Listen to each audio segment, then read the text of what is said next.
What's going on? Good morning. It is Scout Popcorn season again, Papa. Happy Monday. Welcome to the early crew.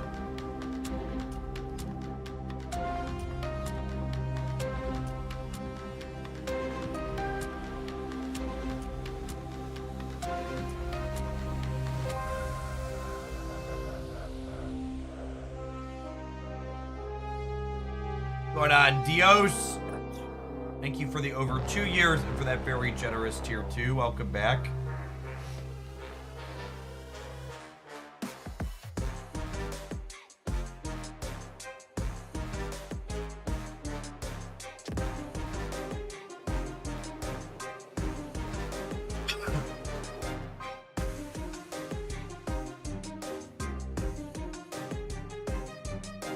Shadow King's an interesting inclusion in Bounce. The metric of the Zip-Bound Spider-Man video have actually been pretty okay. Looks like it'll have average performance at a minimum, which is good. I was expecting it to undershoot, so it hitting the average marker seems pretty reasonable.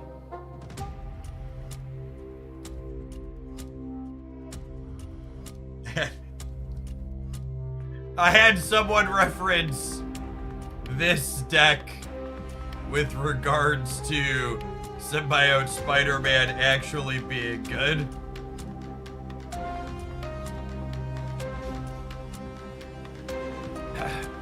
So, I'm not sure how old you are, Papa Pros, but basically they just renamed the second year of the Weeblos program Arrow of Light, which was always the award rank they worked towards. Previously, it was Weeblos 1 and Weeblos 2. Now it's just Weeblos and then Arrow of Light's the second one. At the end of Cubs.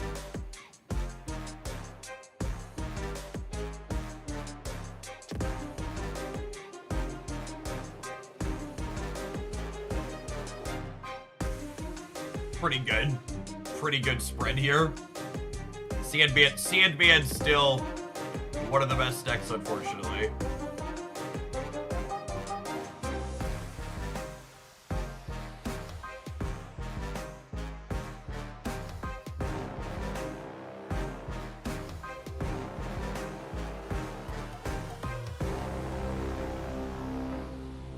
Yeah, play rates are all pretty reasonable. Erishim still up there. Bounce predictably up there, being the new Silver Sable deck. Finally pulled the trigger on Wicked. I hope you have fun with that. It's a very unique, slick card.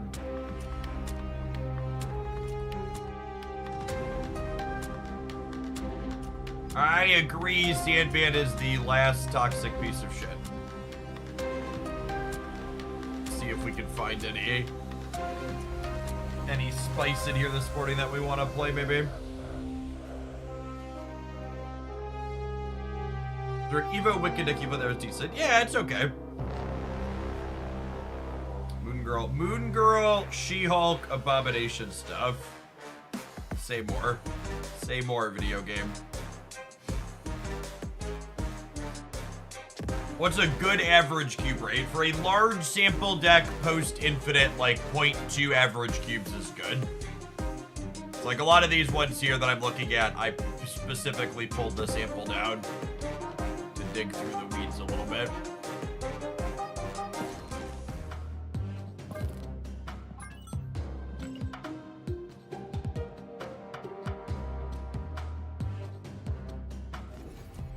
His art, thank you for the 19 months. Welcome back. Appreciate that.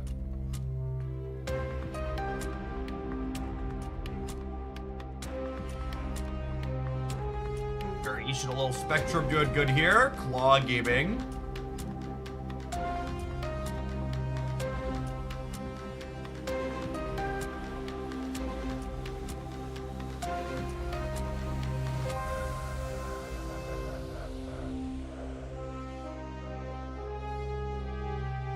These 3 one-drop Wiccan decks are genuinely the worst thing I've played that have good metrics in Marvel Snap in a long time.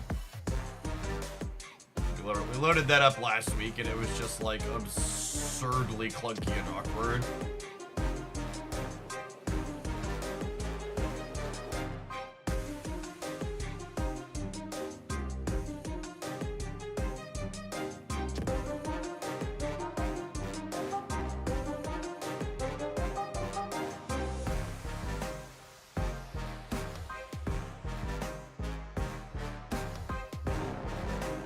I played an hour with that Wicked Pixie-less and had Wicked active twice. Yeah, that was basically my experience.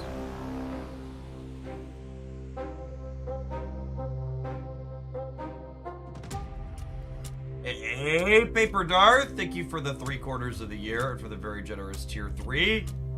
Appreciate that support. Welcome back.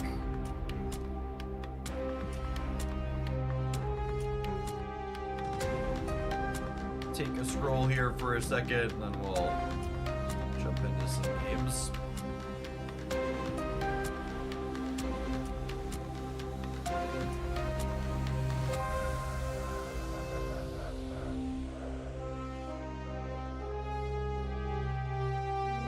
Yeah, I've had a bunch of people tell me they've had success with the Celine clock deck we posted.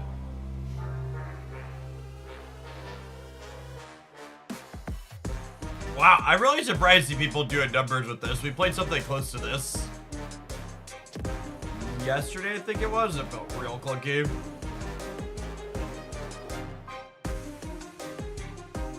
Oh, I like the look of this.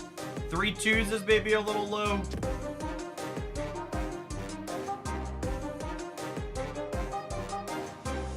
The stats, the rank tab, more reliable than Conquest. I would just assume there's not a lot of gold Conquest data at this point. And Proving Grounds and Silver have a lot of people that just don't care.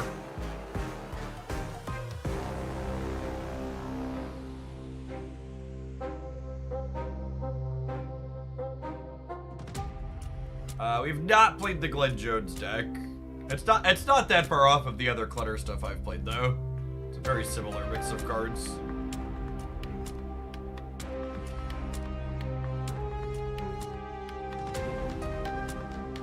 Alright, let's try this Evo Moon Girl deck that came up. Shot real quick to start.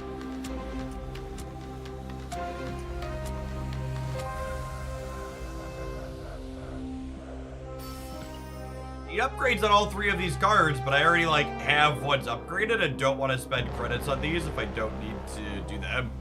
If this shop just always showed me the highest upgraded version of a character that I have that's not infinite yet, I would end up spending way more money on it.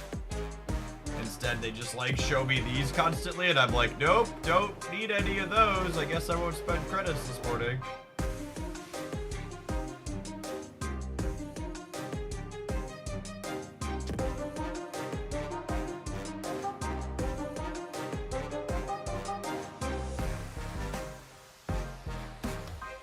Well, so it's worth noting here, depending on what your boosters look like, you should only see cards here that you're currently lacking boosters to get. So if you don't have that many cards that are missing boosters, it's going to be very common to see repeats. The thing I'm talking about here is, like, I have... Oh, wait, do I not actually? Maybe I'm wrong on Hercules. Maybe we're going to take that Hercules upgrade? Alright, I'm actually gonna take the Hercules upgrade. I'm glad I looked. But like Sabertooth, I have this Sabertooth at orange already. And then what was that? What was the third one? Rhino? I'm pretty sure I have a Rhino as well. So like I want to work towards splits on these. I'll buy upgrades when they're here, but I want to also like only upgrade one specific one at a time. Yeah, like my Rhino actually I have 2 here. I have this guy at red and I have this one at green already. So like if the red one showed up, I would have given them 500 credits to split him. But as is, I don't want to upgrade this one when like this one might split for the gold that I want. It'd be a waste. I think Hercules stonks will rise with Madame Web. I think if Madame Web and the Spanish Spider don't make Hercules playable, nothing ever will. It's the TLDR. Alright, we're gonna tap our first ad break of the morning. We're gonna play some of this high Evo deck when we get back featuring Moon Girl. Thanks for hanging out. Don't go anywhere, gamers.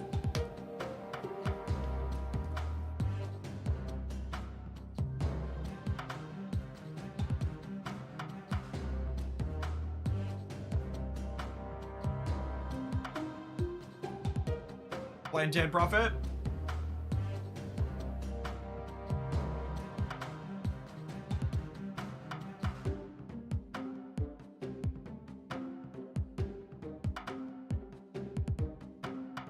Got 3 cards here that are all gold White Crackle.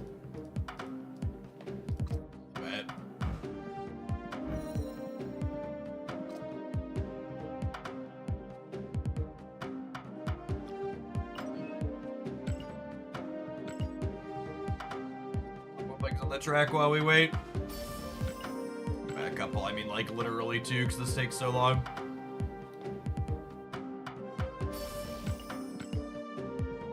This is why. People always come in and ask why I don't claim things off the track. What you're currently witnessing is why I don't claim things on the track on screen typically.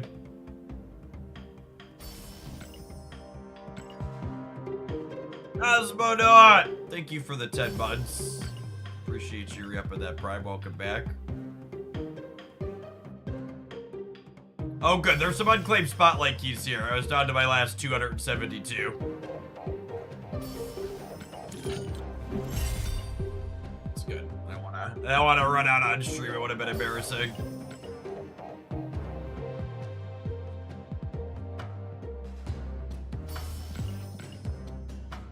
I'll be curious to see if they do anything fancy for our 2-year anniversary.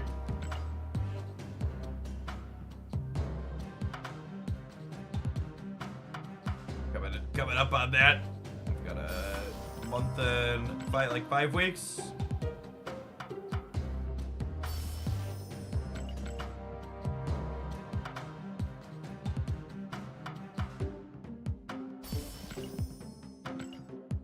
Yeah, I saw Chase's post on Twitter.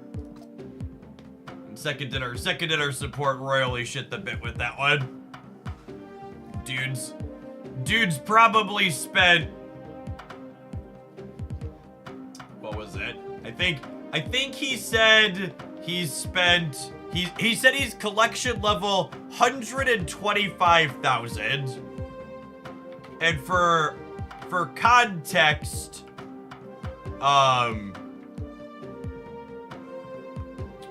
for context, I'm 80,000. And I've spent probably upward 2K per month or something. No, it's probably more than that. So at my collection level 80,000, I'm approaching 30,000 USD spent. So to get plus 45,000 collection level on me, you would have to go, what is it? It's 10,000 credits. For 100 bucks is the base rate. And then you assume 10,000 credits is 100 bucks for the base rate.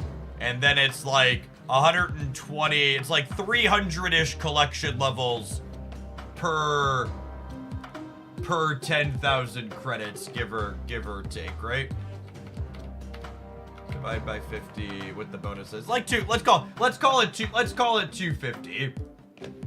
So 45,000 divided by 250 is 180 times. Yeah, he's probably right around 50 grand spent.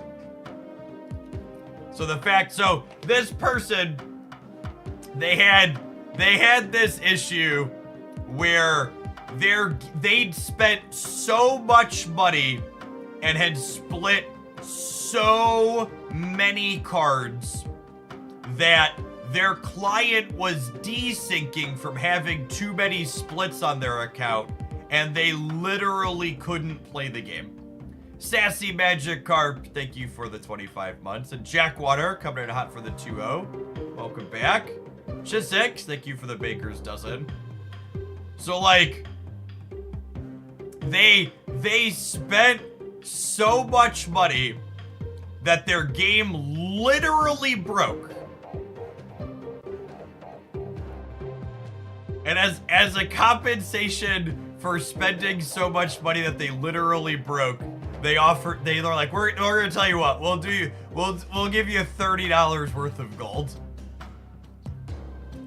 And I just like, it's hard for me to put into words how big of a miss that is. Yeah, like this is like, and obviously I'm biased because I spend a somewhat similar amount of money on this game. But genuinely, if you've spent enough money on a game like this that you've paid the entire salary of an employee, like, you should get top tier support, and they should be moving mountains for him.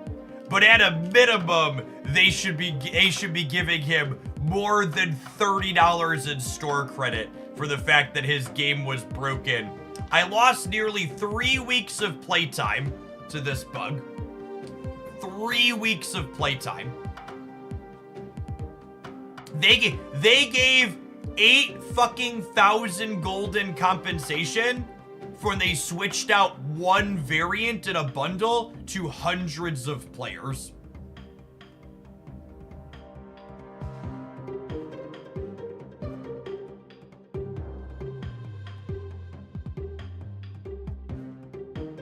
Yes, we'll fly you out to the offices and give you a tour to discuss it in person, buddy. Not here's some cinema tickets, buddy. Yeah, this is a big, like, someone who spent 50 grand on your game losing 3 weeks of playtime.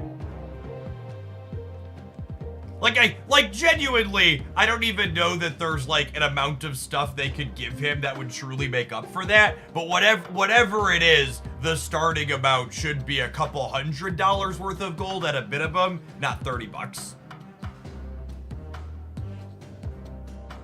That's just like full stop TLDR. It should be like they like 8,000 gold, 16,000 gold, 20,000 gold, some number that looked and felt somewhat impressive.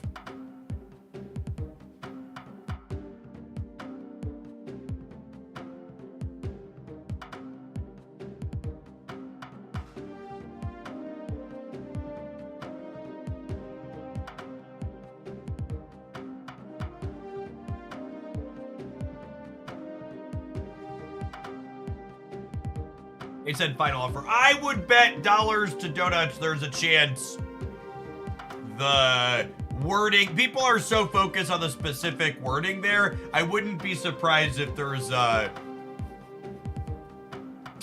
something of a language barrier there between the person sending the message and Chase, based on the phrasing and the structure.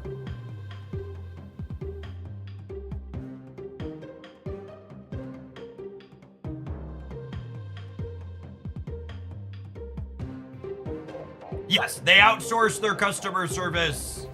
Nothing their customer service says is really binding. Yeah, it's a cultural and or language difference is almost assuredly the reason people are off-put by the words there. 100%. I'm Stack. Thank you for the 1.5 years. Welcome back. Hellfire Gala, Miss Marvel. That's a really good one, Knight and Jester. Thank you for the 7 months. Welcome back.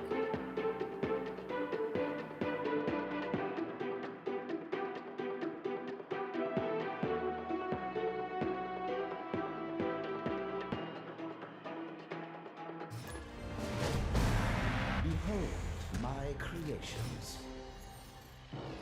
I think that I want to say about the Chase situation is that, like, it's not like they were a whale who experienced a bug that a bunch of people experienced. Because they were hitting a bug that a bunch of people were experiencing, I wouldn't expect them to get special treatment. However, they were experiencing a bug explicitly because they spent a pile of money, and only they were experiencing this bug because of the amount of money they spent. It is a very unique situation to them where Second Dinner should have gone above and beyond and personally taken care of it.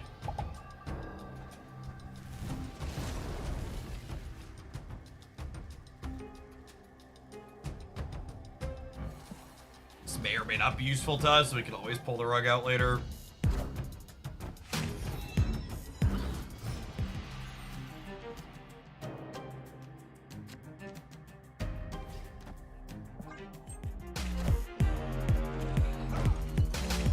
Invisible Woman on the nose here.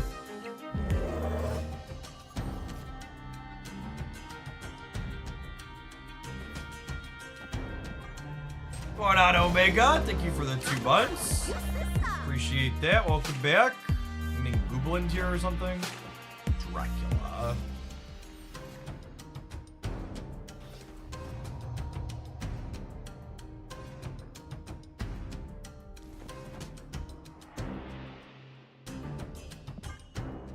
Juno Pally, thank you for the 4 years. Well, over 4 years. Welcome back. Omega, thanks for re-upping for a 2nd month from one dad to another.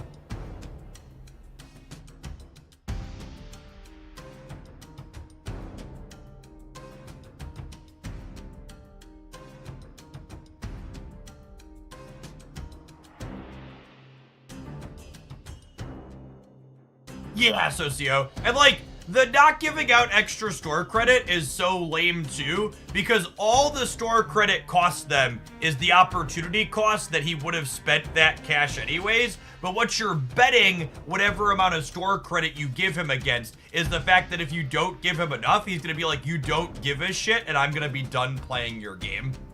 So like, not giving him a couple $100 in comp because you think he might spend that money instead, bet against them never spending again, is such a bad bet.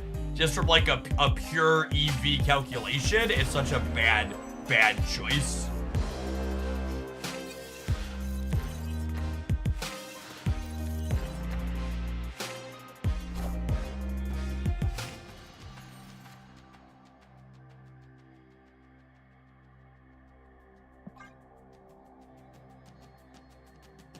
This has kind of been my experience playing Moon Girl Abomination stuff with High Evo in the past. It's like, well, I can copy Abomination, but it's never cheap enough to actually play 2 copies of it in most games, so.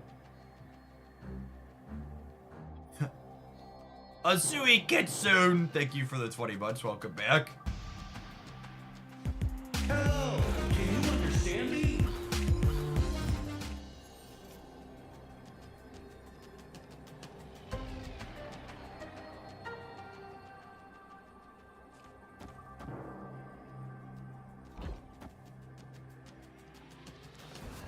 I think I want to compete here. I think they're going to think they're safe over here.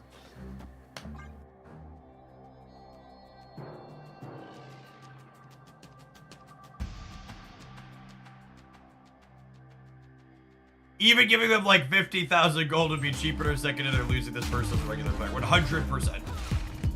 Oh, you know, maybe I should have flip-flopped these if I was assuming they weren't going to play here. If I lose this by 1 point, it's on me.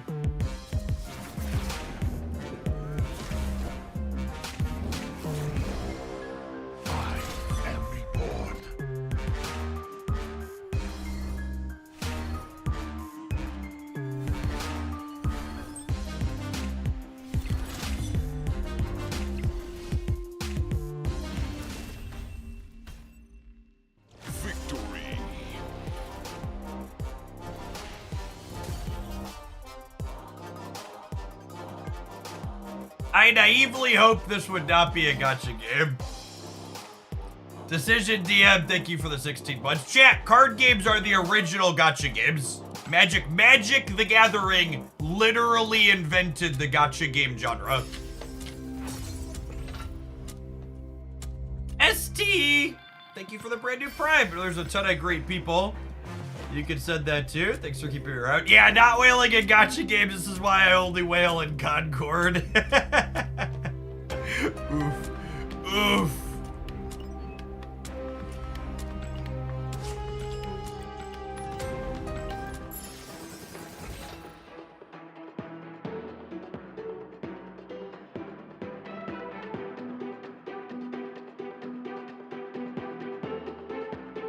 Yes, actually, I think the only thing I take issue with in Chase's discussion is that Chase framed the money he was spending on Marvel Snap as an investment. And I'm someone who is very much of the opinion, if you enjoy your games, it's okay to spend money on them. Like, obviously, Marvel Snap is my job, but I spend money on games that aren't directly my job, like Genshin Impact. But I wholly and fully am aware that, like, the money I'm spending on these games is not an investment. It is money being set on fire for entertainment purposes. And it is wholly and completely okay to spend money on things you enjoy for entertainment if you have the budget to do that. There's nothing wrong with that.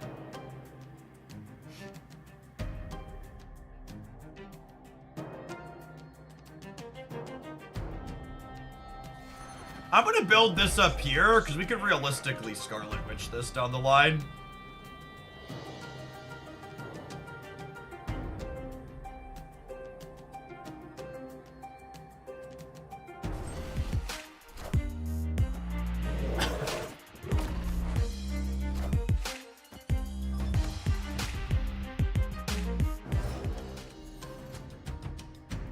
Like early, I think.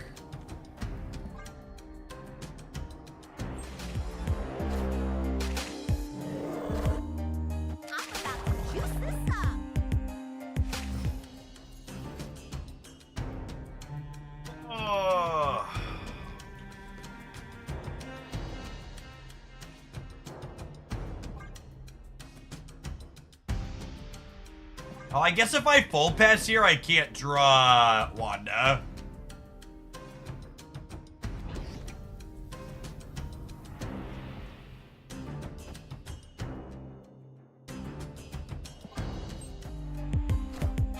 Myself the opportunity to do that.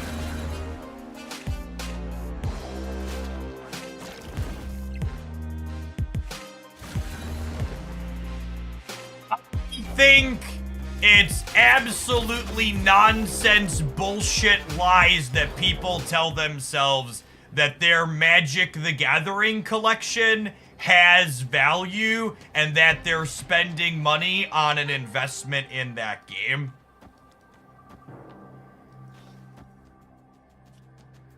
Truly, wholly, if you think you're getting a return on your Magic the Gathering cards, you're Wizards of the Coast's biggest mark. Most people are getting nothing back from what they spend in Magic the Gathering, and the people that do end up getting something back most of the time end up spending way more time than was worth it to begin with. Magic the Gathering cards being an investment is a lie that people tell themselves to spend money they don't actually have to spend on the game and justify it in some way.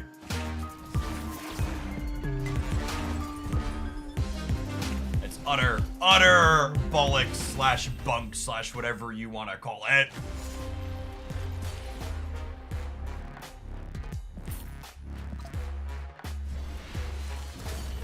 I didn't spend $2,000 on Magic cards. I made an investment.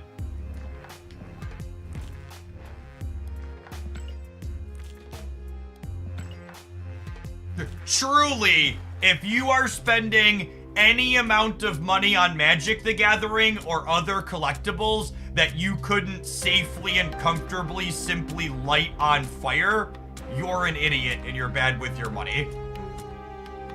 You should 100% be approaching those things from a, if I could get some of this back at some point in the future, it would be nice. But the amount of micromanaging and other tedious shit you have to do in order to guarantee you're getting something back is a lot.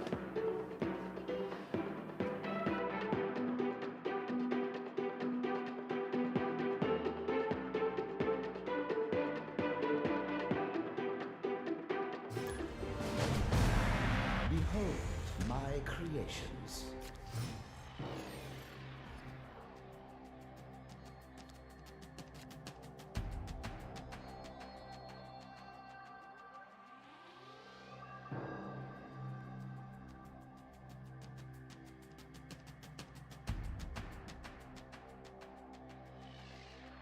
Snap!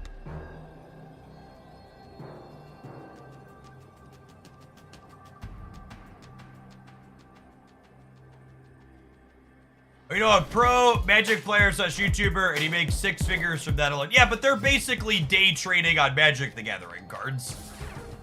They're not someone who's explicitly doing it and playing it, right? That's very different than someone who's trying to play a game and is justifying buying cards they want to play with as an investment engine.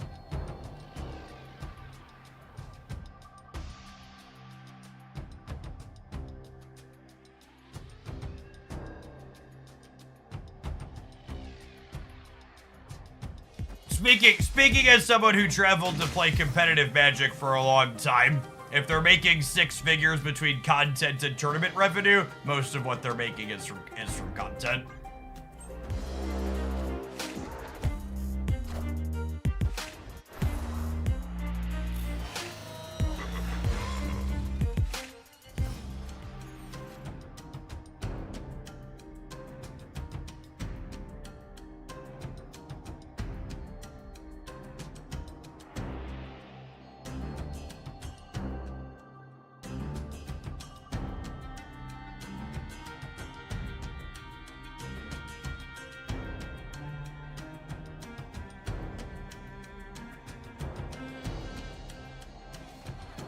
I think I can compete in the middle here.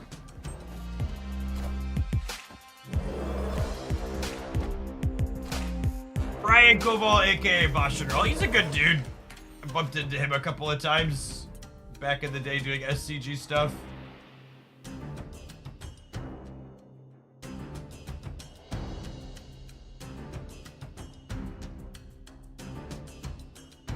Yeah, their YouTube channel probably does somewhere between like $1,000 and $2,000 a month, just based on YouTube metrics. Hey, Hyde, welcome back.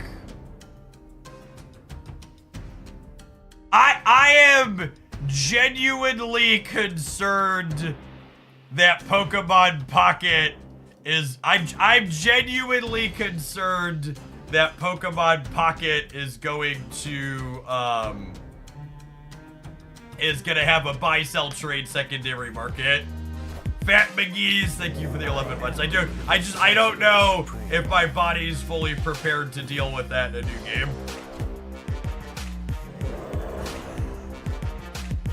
Hey, look, we made 3 copies of Abomination that got doubled. What will be the difference between Pokemon Pocket and the current Pokemon TCG phone app? The Pokemon Pocket will be a new game, yeah. This is the TLDR.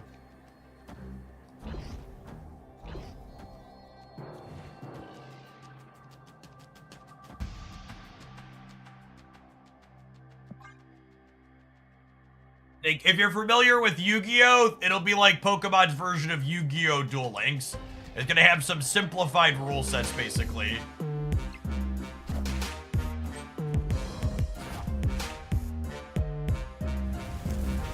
And it's looking, based on the demos they've had so far, it sounds like they have a big collection focus.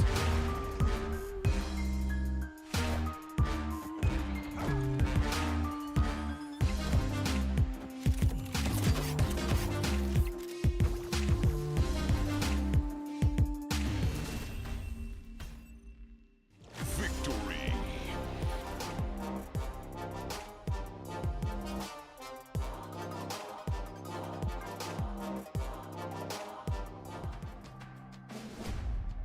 Behold my creations.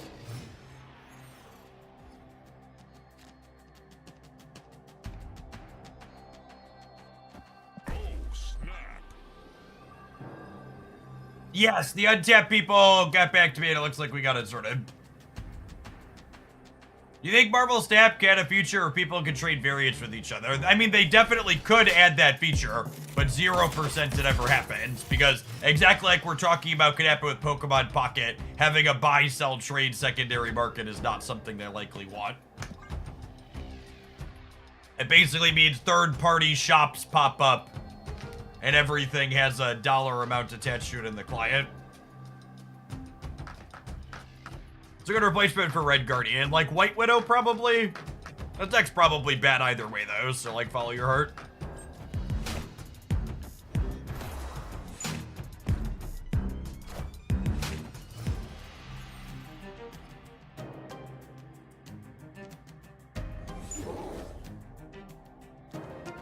Think I want to punch Graven in the mouth here? He actually gets bigger when we punch him because he's on DC, but it gets rid of his text box, so that's a deal.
The move player, Kraven is the second worst card to get punched, with Dagger being the absolute worst. Yeah, that tracks.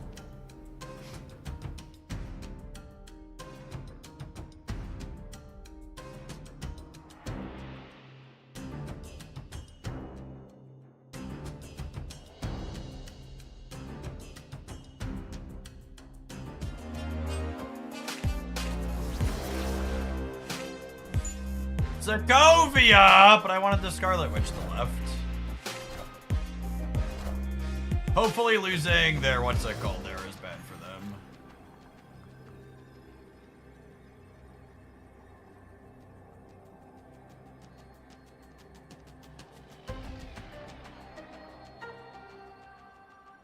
No, my body is ready to lose to this Heimdall.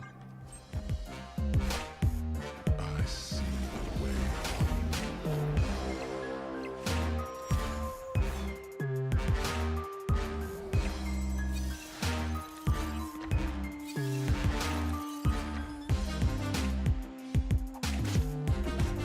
No, Scott! This deck's real mid. I'm gonna go next.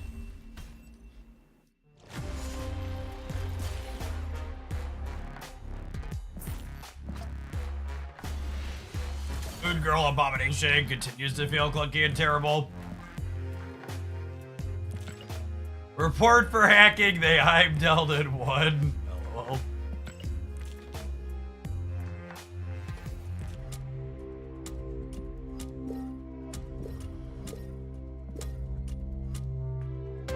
Going on, Average Bear. Thank you for the 14 months. Appreciate that. Welcome back. I would love 200 gold. Thank you for asking.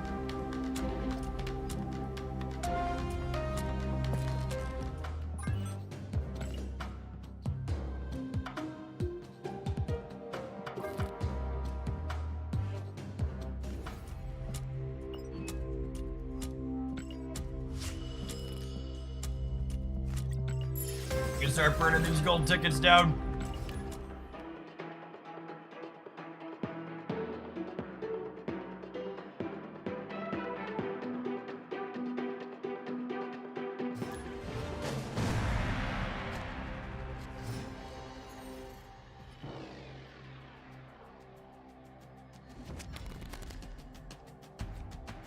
Snap.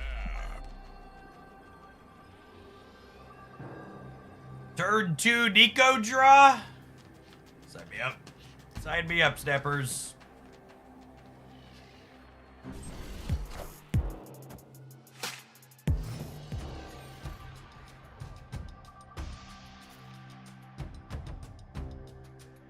To eat pig instead?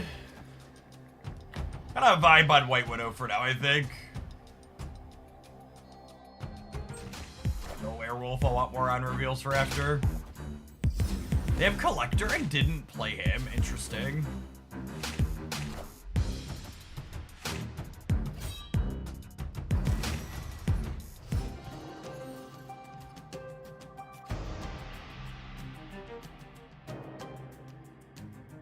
Do we want to copy our starting hand? That's an interesting question.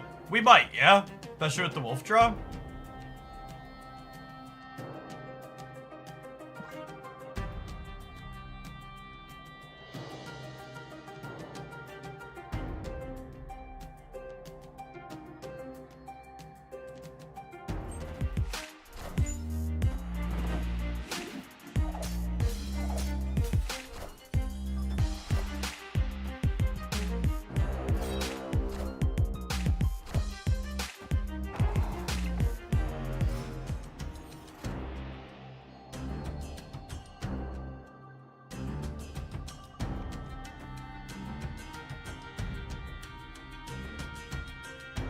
Yeah, I think that's good for us too, I agree.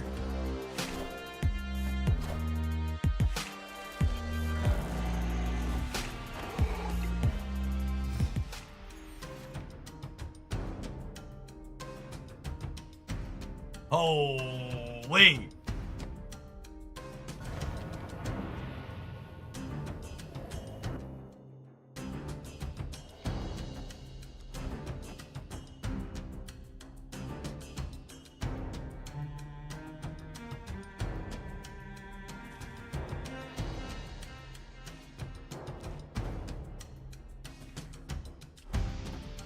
Let's say they put MODOK here. They'd be 15 and minus 11, and then I could play the demon here to beat that, right? So this is fine.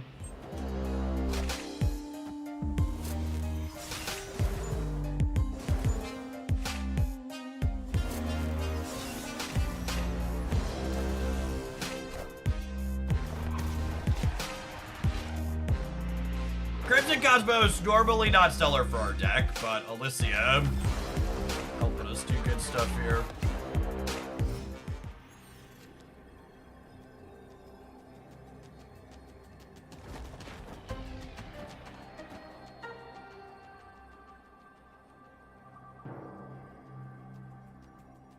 Gives us 18 on the left.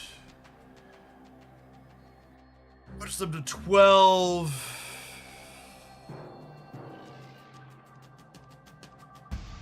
How big is the top deck Morbius? They can't play Morbius here. It's Crimson Cosmos. Victory. Top tier Harley, thank you for the 7 months. Appreciate that. Welcome back. Good morning, good morning.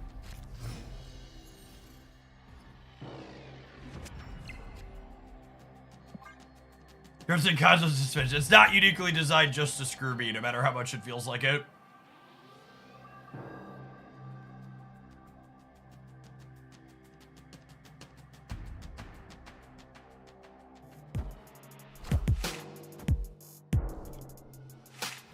I am Apocalypse.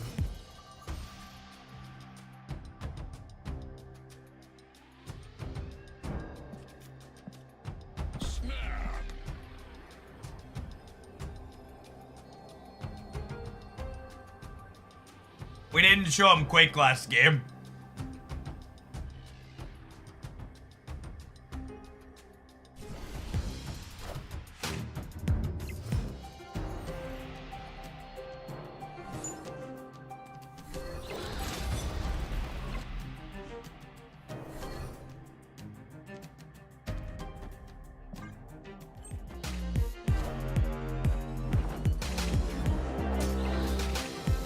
What a 50-50.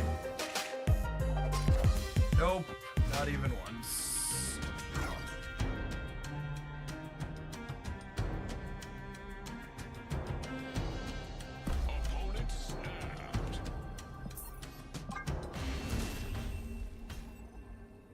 escaped. Fucking Sokovia on top of it.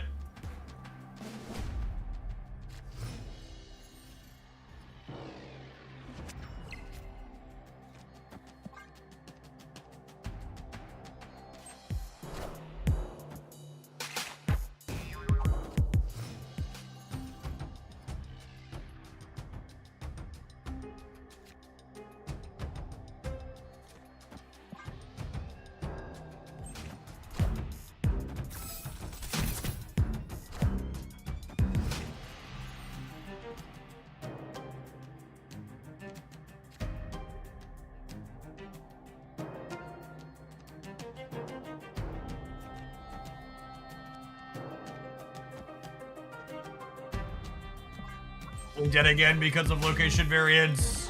This means I can't Annie, and this means I can't Carnage the thing.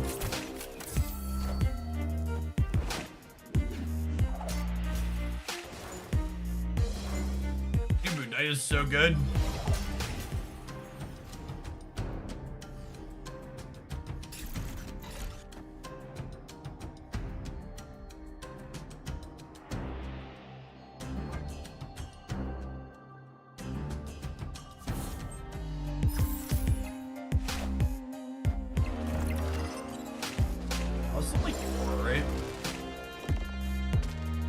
I guess it was actually bigger to play her center, yep.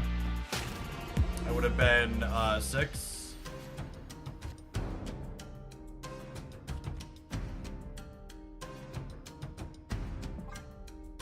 They can't Modok this turn at least. Can I step them?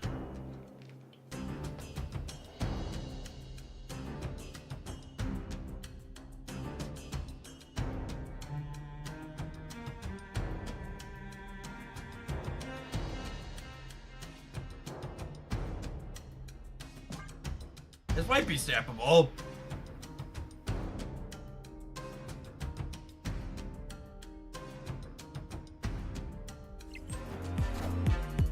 No, they have swarms to fill. Yeah, but if they're filling the right with swarms, they probably can't compete in the other two.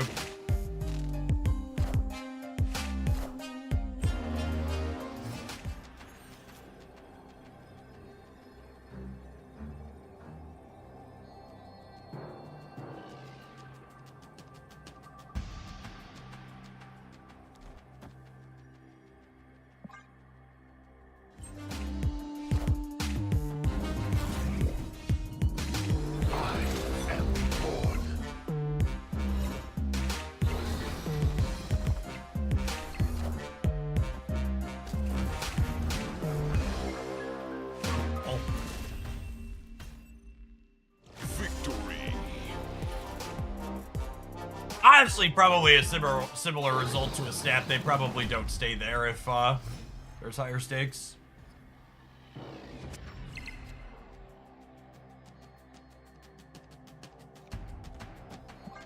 What's Steam notification? Is my friends list? Oh, I thought I turned this off. Thank you.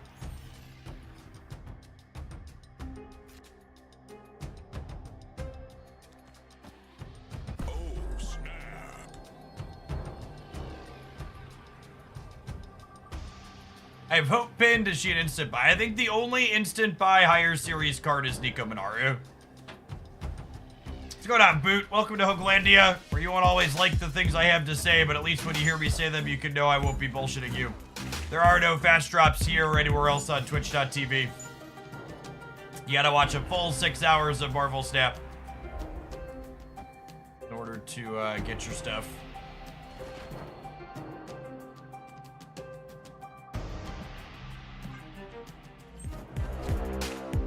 Carnage is such a good draw here, holy.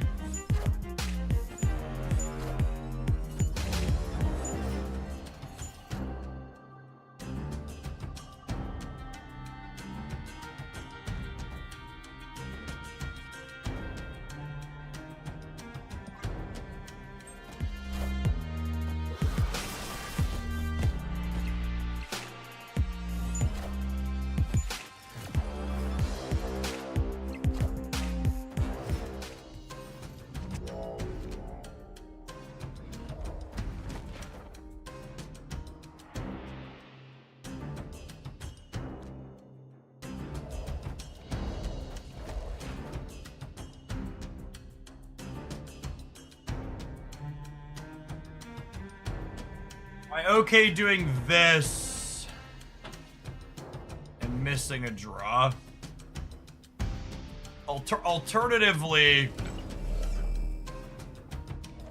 I could do like this. Then I have the ability to reset this next turn.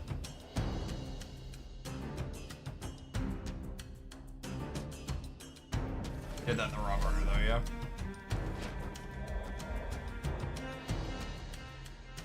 I'm gonna do this.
The problem is I'm resetting the location to start. There's another bet on if they have Proxima, which isn't necessarily a guarantee.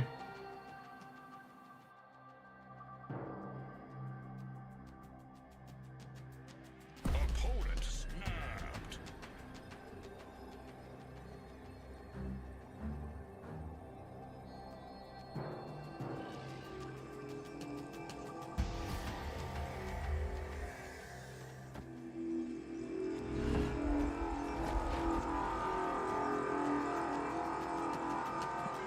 We lose to Proxima here is the problem.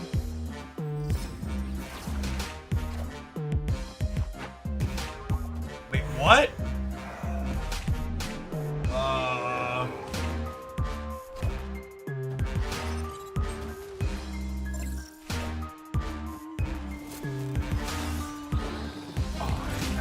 Apocalypse. Oh, I guess the apocalypse is about to be huge though, yeah?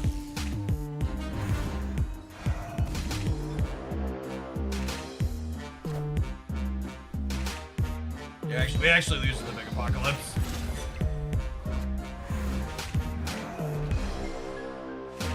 Would I have won if I put these two here? Maybe. I am reborn.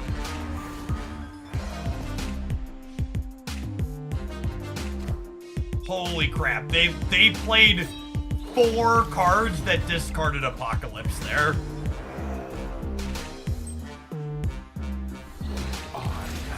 Apocalypse.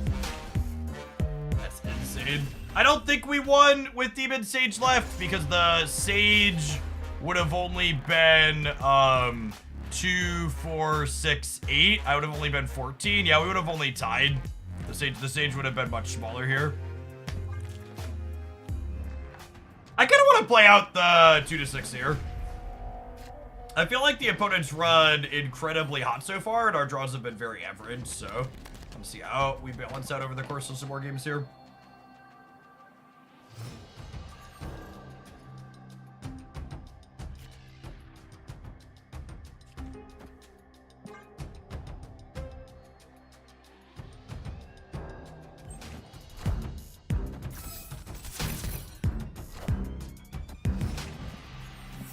Gross. Unlucky. We just cannot catch a break with variance this set.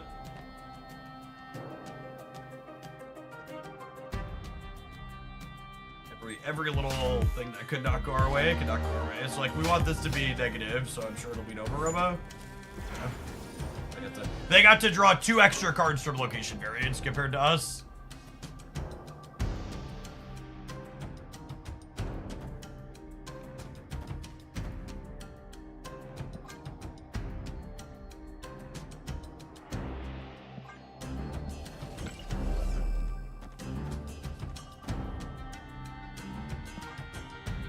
this, actually, because the Nihilist can send the ham across.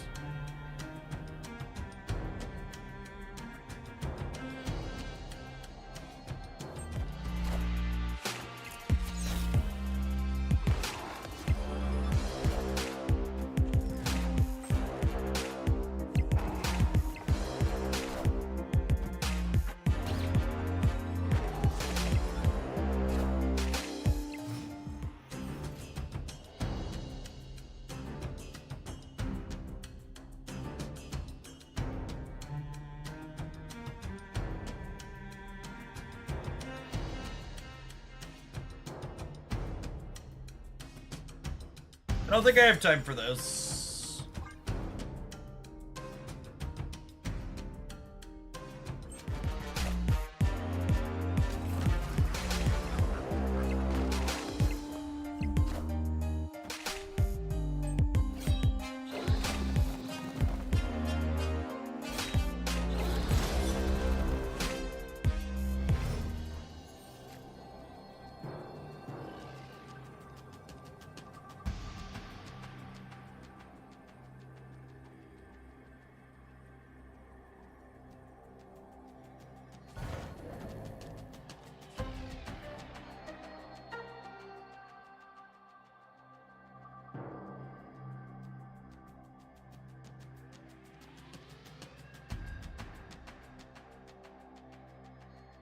Is 10 enough to win here? I think it is.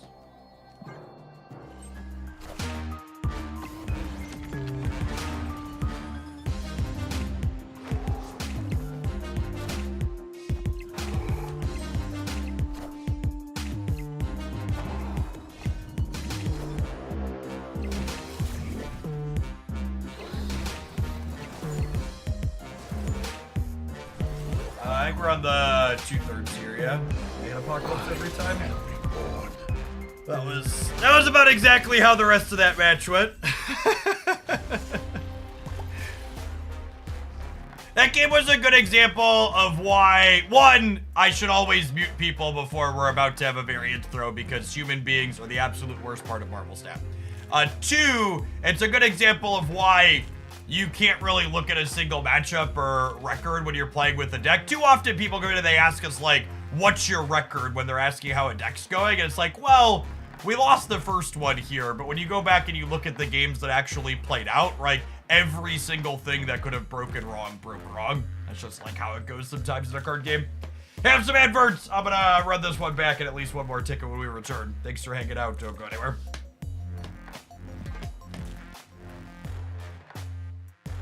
This card deck's a solid deck, and then it's extra good when every 50-50 in, 1 in 3 breaks your way.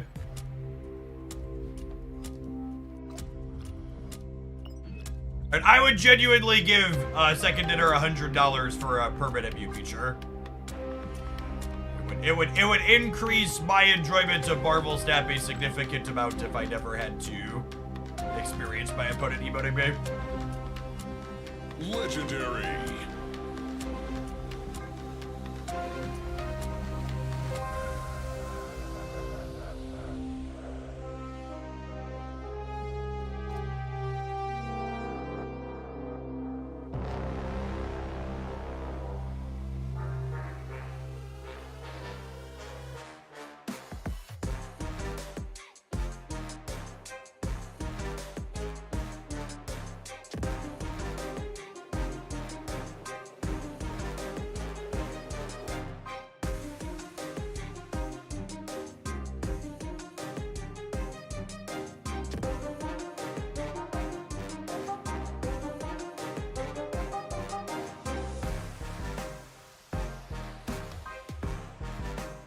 Heldrick, thank you for the almost 3 years. Welcome back. Good morning, good morning.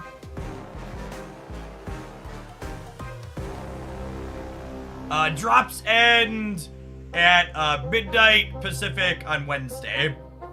So I got about a day and a half left, a little more. Yeah, Zeb does a really good job with the MIDI music.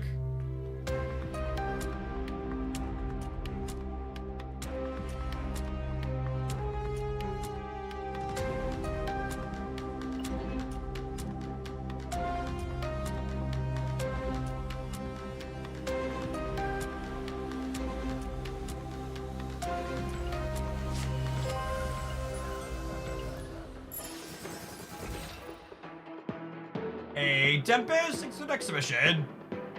You'll be up after we're done with this werewolf deck.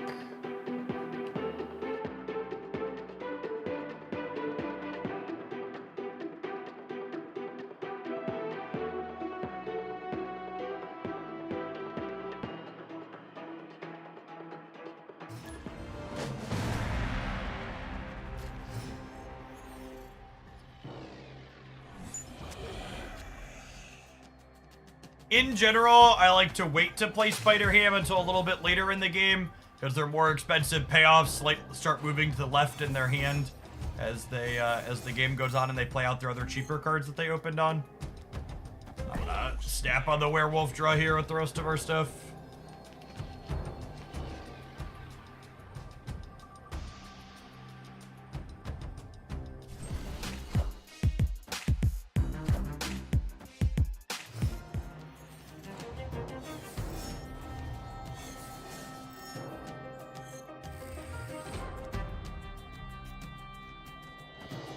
So noteworthy here that on reveals don't have to actually happen in order for the dog to move. So Shadow King on the left will bring the dog back over to the left. Porking Maximus, not exactly the droid we're looking for.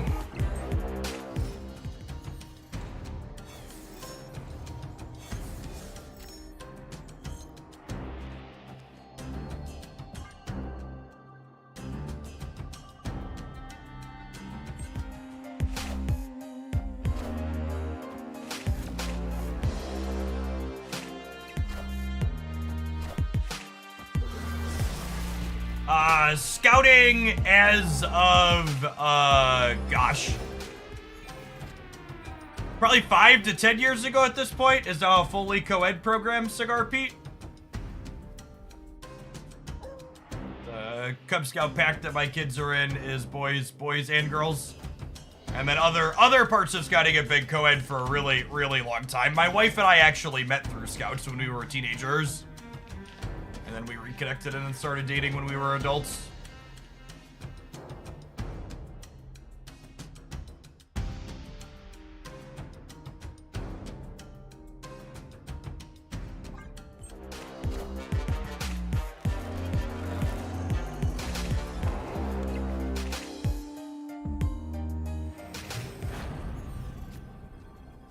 Hood's actually the best draw in my deck here, unironically, because it kicks the dog over and then it pulls Annie back to the middle. Did they DC? They did nothing the previous turn. Power must be controlled.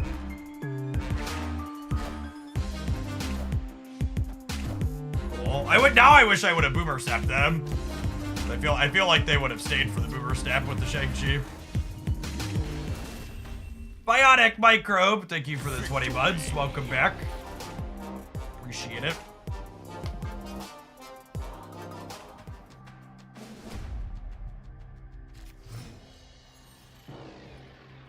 Yeah, venturing is the branch of scouts that's always been co-ed. It's for 14 to 21, I believe. It's for older adolescents doing high adventure type stuff.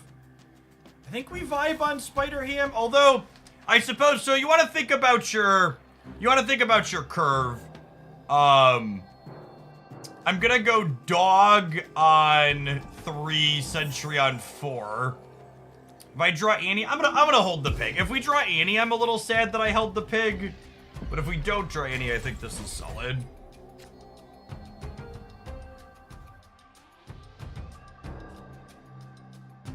Yeah, I'm just gonna vibe and we're not getting any this game.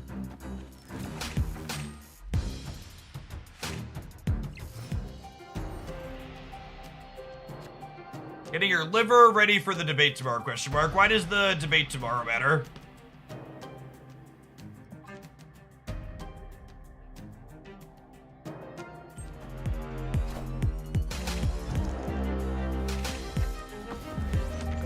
Would it be advantageous to play Ham on Hotel to get a disruptive play? So a #1 misconception among people in games like Marvel Snap is that milling your opponent is a disruptive element. Taking a random card out of my opponent's deck could provide valuable information to me, but ultimately it is not a disruptive element.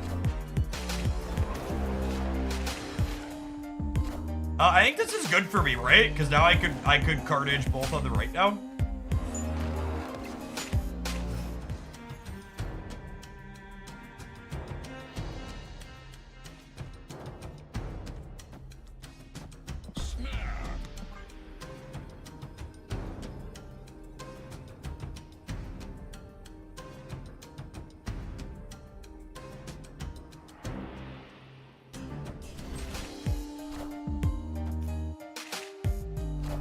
Oh, they thought my snap was an anti-snap.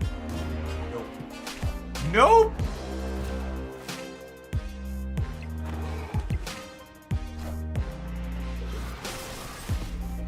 I just stopped everything I was doing at work to finish my 3-drop mission so I could get the legendary on mission I saw you roll. God bless. Well, taking their Goliath away is nice, but we actually ended with priority here. Their baby land shark can move here, notably, so they're not locked in on the right. These both get +2 here, so this is 8, 12 here alone, up to 18.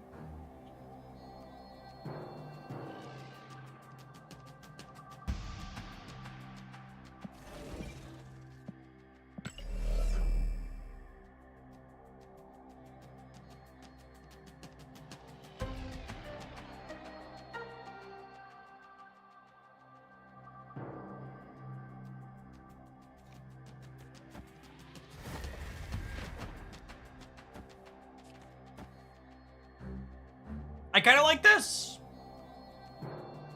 Kind of like this.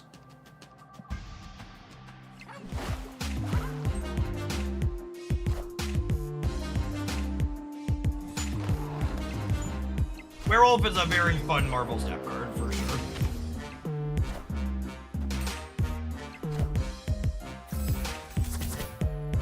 I assume this is just like their 6/10 on the left. Power must be controlled. Victory.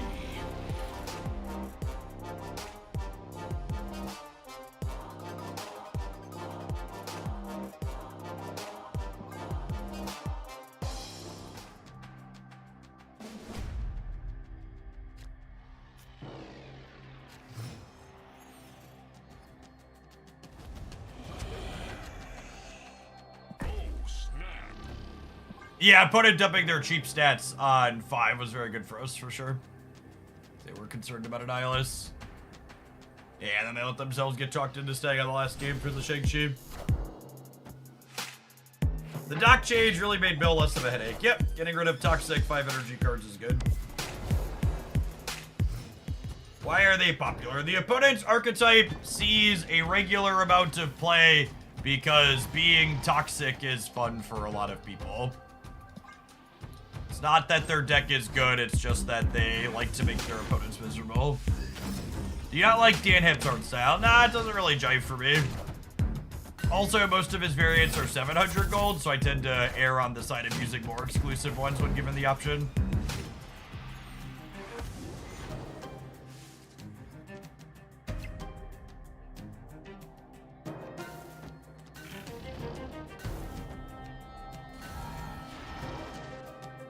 We might floop Nidavellir to the right here, we'll see.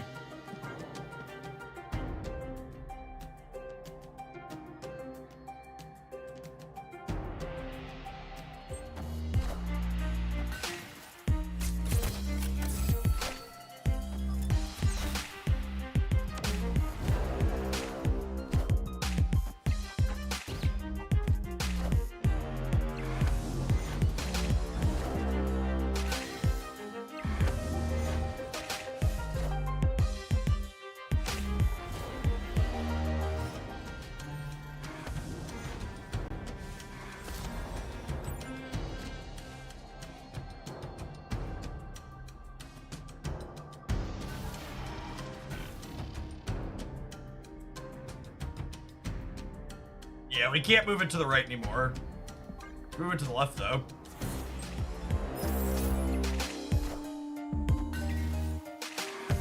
White Widow worth 6,000 tokens right now. No, she's in a spotlight at the end of the month.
We just dead to Goliath.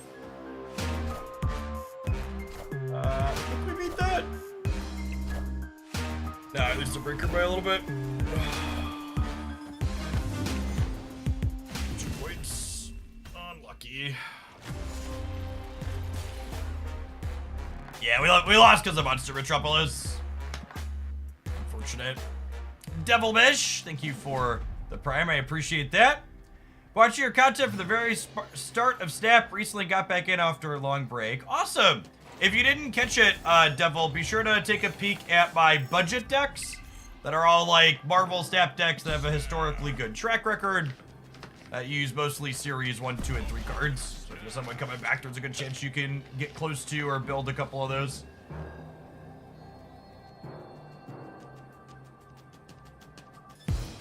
Sheath the primer.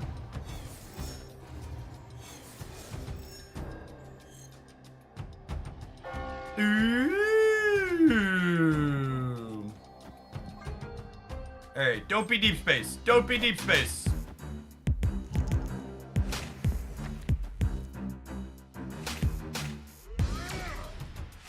Is Wolf worth buying with Token Turner? I think Werewolf by Night is a very unique Marvel Snap card. I think if you think you'd enjoy playing Werewolf by Night, it's a fine pickup.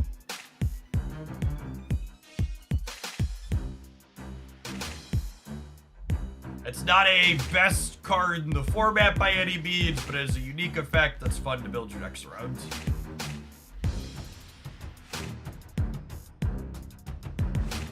There was a bug with Kate Bishop where when she goes to generate an arrow but can't, the game hangs for a minute here. Seeing on your screen. As long as this isn't Deep Space, we're gonna be in an incredible spot. Oh, sad. That makes us slightly worse off.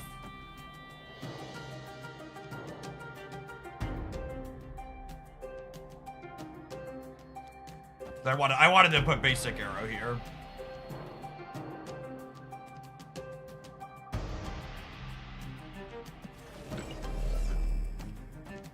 Hang on to grapple arrow for now. You can grapple Widow out of the super flow. No, I'd rather just like double Widow them in Carmartage for sure. So we're still ahead here. We're just like slightly less ahead than we otherwise would be.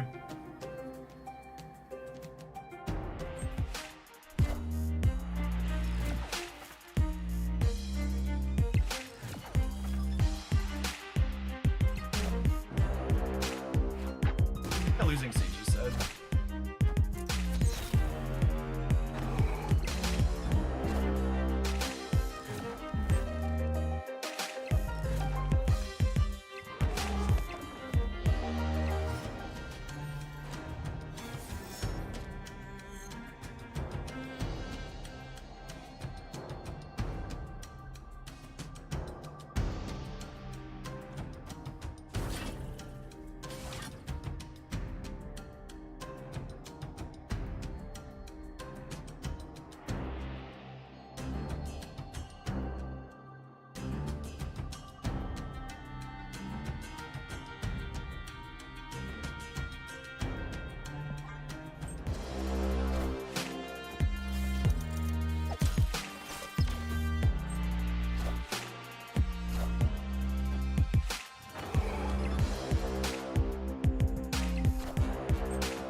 fifth loop here.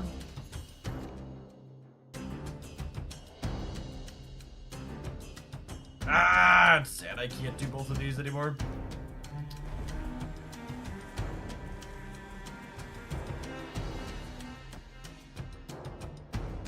Oh, if I put this here, the bites don't die.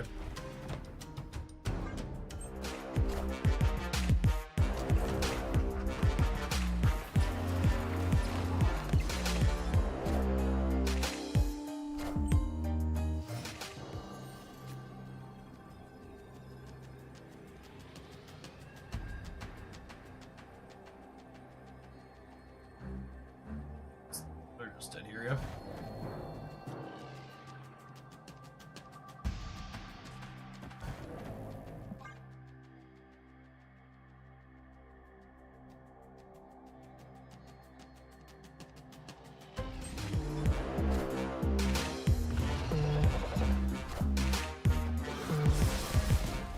Yes, Snowflyer, it is.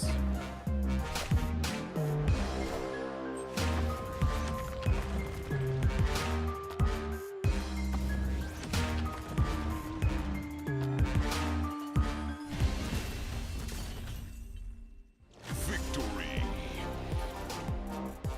Relatively clean.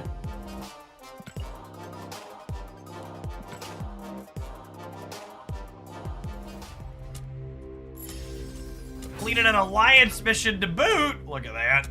Probably moved the dog 7 times if I had to guess. Sure did.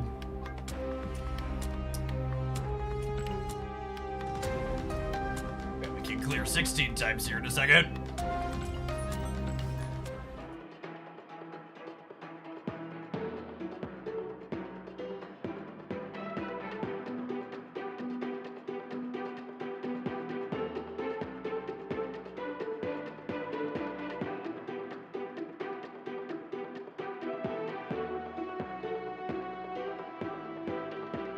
Werewolf by Night's a fun card with everything garbage clogging your board. Yeah, that was kind of the inspiration for this build. So we have Carnage as well as Annihilus as ways to kind of help us deal with opposing clutter. And then obviously the Sentry and Annihilus are like also on reveals that have synergy with Wolf. This deck used to be like the deck a number of seasons back. And obviously it's taken a couple of nerfs to the knee since then, but it feels pretty reasonable, and it's still very fun and satisfying to execute. Figuring out with precision how to move your dog around the board feels very fun. The Jesus Fish, thanks for sticking around with the tier 1. I appreciate that increased level of support. Morning, good morning.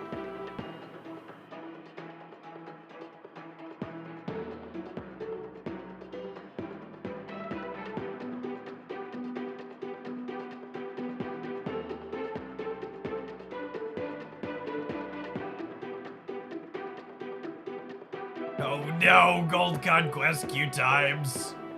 Meow.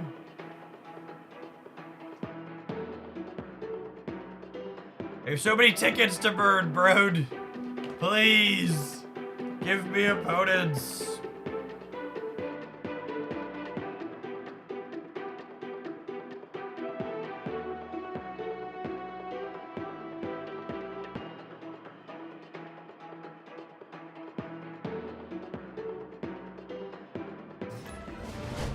There is an Alliance Finder channel in the Subs Discord server. You can inquire there for ones that might have some spots. Leader, probably a Sandman deck. War Machine be broken as ongoing or activate. I don't understand why you want to play against Sandman so badly. Making War Machine ongoing or activate means you're just going to have to play against Sandman decks playing War Machine. I don't know if it's broken, but it's definitely not an interesting or good design.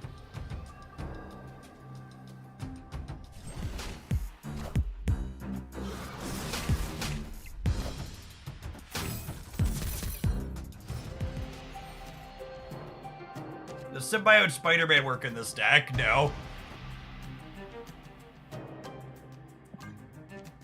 Activating Symbiote Spider-Man does not count as re-triggering an on-reveal for moving the dog. They are 100% Sandman, by the way, for those at home. Parker! And they might have our Annie now, which is scary.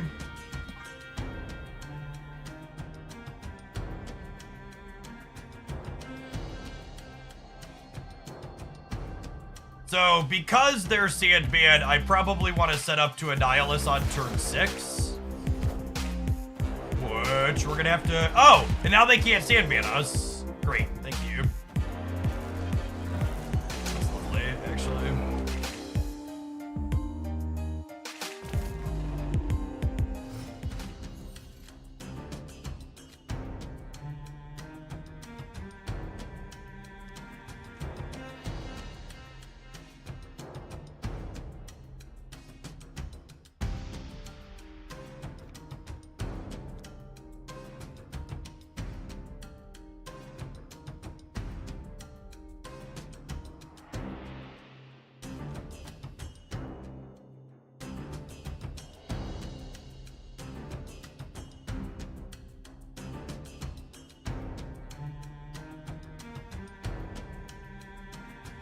I want to throw priority to avoid leader copying Annihilus. That's kind of tough. That means I can't move the dog this turn? That's a good thought, but I don't know that I don't know that I can move the dog. I think if I end up with priority here, we'll just Carnage the Dream Dimension rather than Annieing.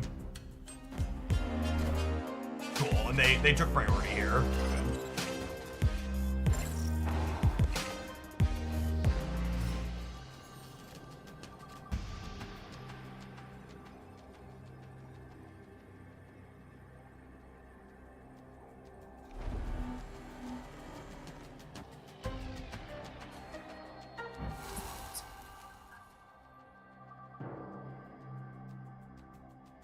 Oh.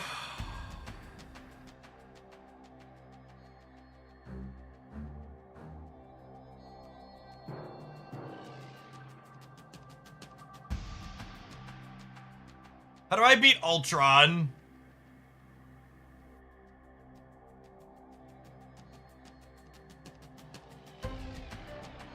They Ultron middle. They're leaving. Victory. Nocturne had moved already, yes. I'm gonna just let my brain not dissolve into mush trying to figure out how to beat Ultron, but Ultron was the card we would have to play around there.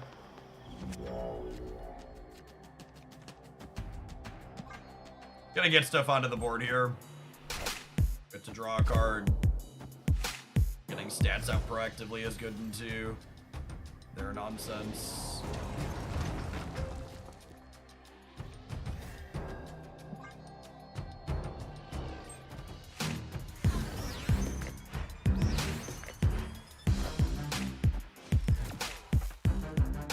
This was the dealer's choice to start the day, not my dad's. Stop putting freaking cards in my hand, bro. Stop it!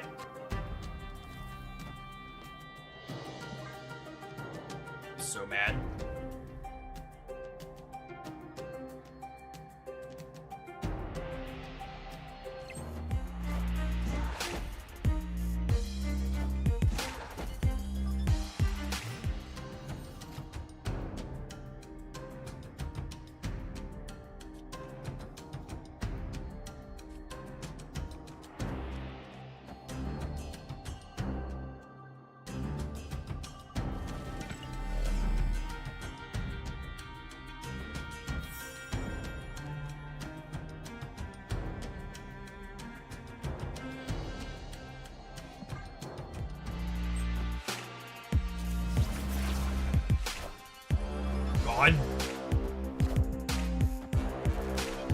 Them getting a bunch of free ones from the locations when their deck is playing Marvel Boy with not enough one drops is pretty frustrating.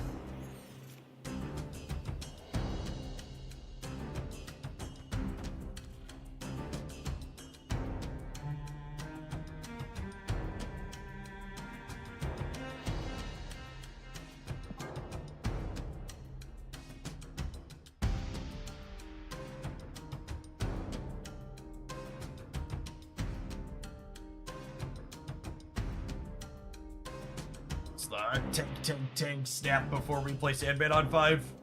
That's what it's feeling like. The Great Web puts them off of snapping.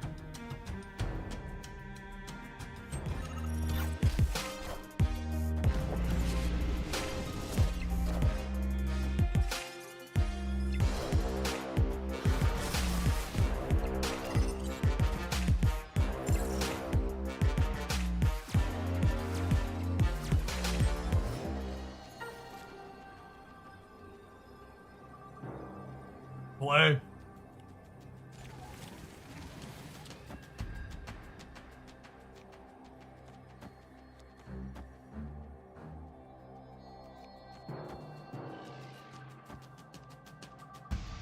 These have both. Ooh, I actually don't remember if these have both moved or if one got. I think Jeff got pulled by Great Web.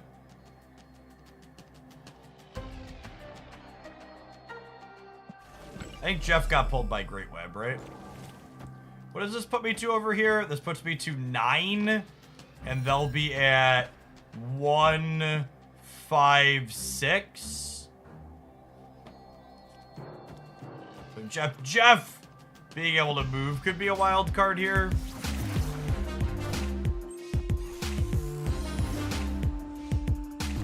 Did I just lose to a fucking Hub Clintar?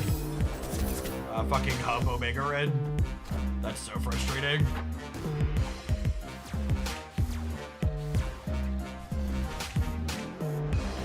So that's by 1 point too.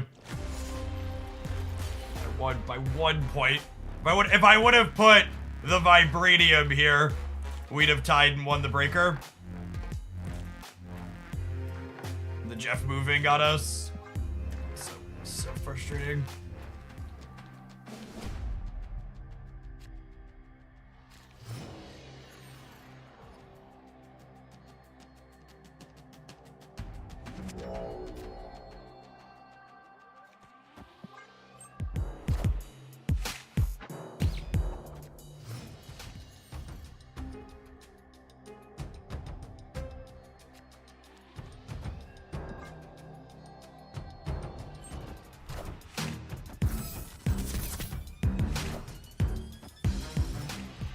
Well, 17 Budstick next. Welcome back.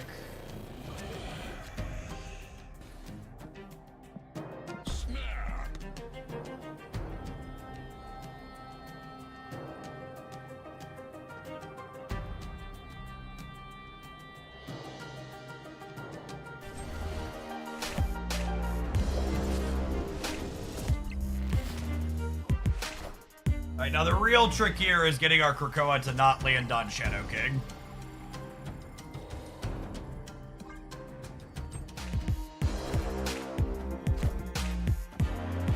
There's landed on Captain Marvel.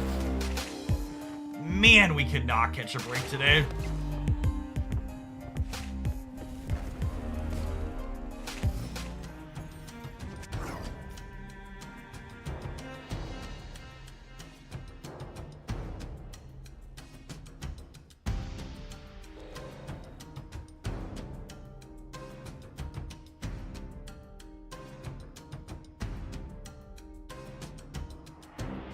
Opponent snapped.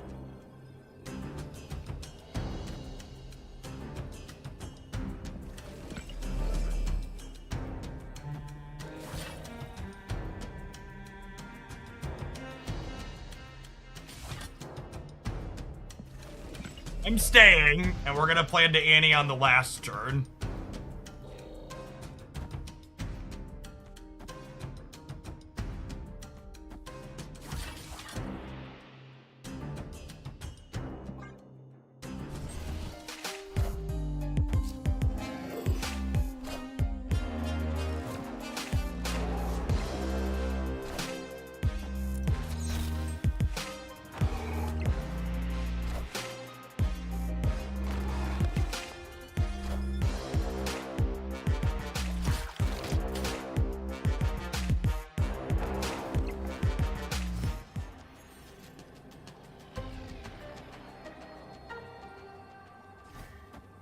This cooks them, yeah? Because of the Nico?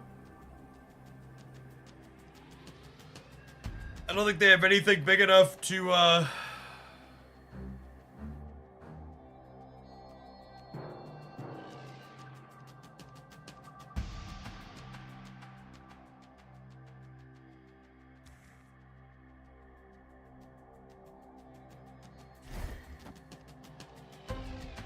Nico's moving whenever I play to the left, gamers.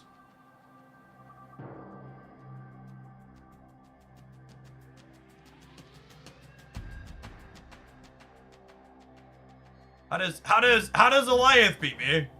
Eliath doesn't beat me. A Red Hulk hasn't flipped up yet. What's a real Marvel Snap card that beats me here? This Annie jumps into the center. They'd have to have something weird like Blue Marvel. They already played their Claw. Captain Marvel jumping to here only puts them to 16. I'm staying at 20. They'd have to have something like a Shang-Chi, and that's not in their output range. I'm not playing around it.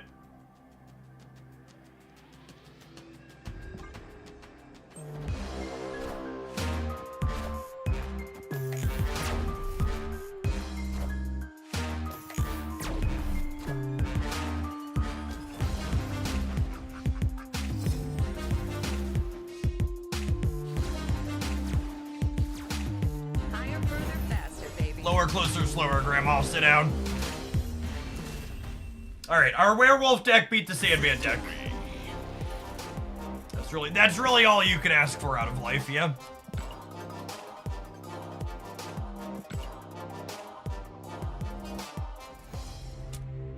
Alright, let's take an ad roll. We'll let this deck play for its infinite ticket, and then we'll slide along to our next deck today. Our first viewer deck looks to be a Thanos deck. We'll see you in 120 seconds. Thanks for hanging out. Don't go anywhere. If you're someone watching that would like to send in a deck submission, I've only got one queued up after this so far. Stream Elements link pinned above the chat there to send something in.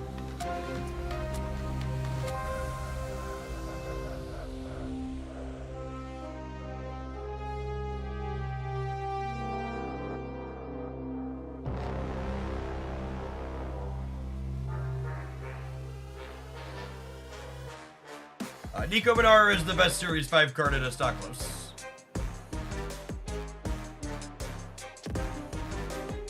Yeah, 100%. Everybody keeps asking for War Machine to become Activate to make Sandman worse. Sandman should be the Activate card is the answer.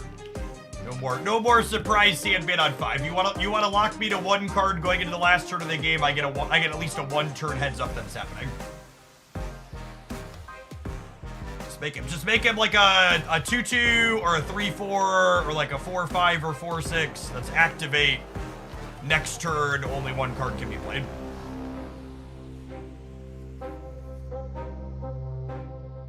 Very, very, very good change. It also doesn't make the card strictly worse either, right? Because it's cheaper. You can play it on curve, so you can do something else on 5. 3/4. If it was like a 3/4 or something, it'd give you an opportunity to like Red Guardian it or something too.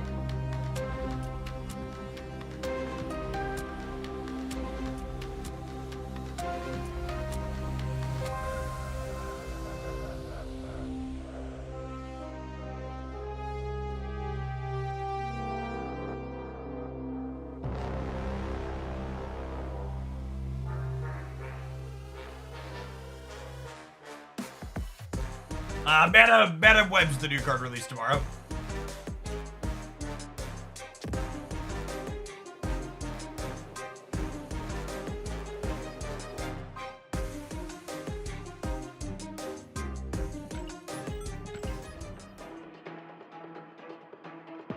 We should have lots of things in America, but real universal school lunch should be at the top of the list. 100%. Glad John Oliver was covering it.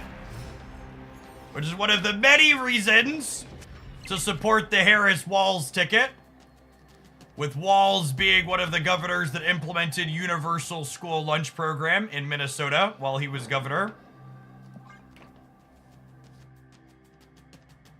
I'd like to take the incredibly bold position that feeding children is actually a good thing.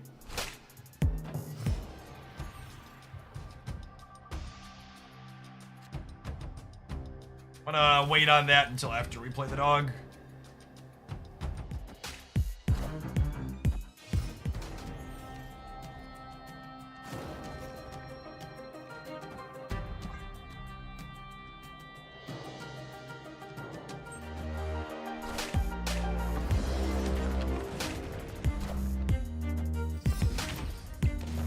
Unironically, them moving Gulia is better for us long term, but obviously not if we draw some rocks.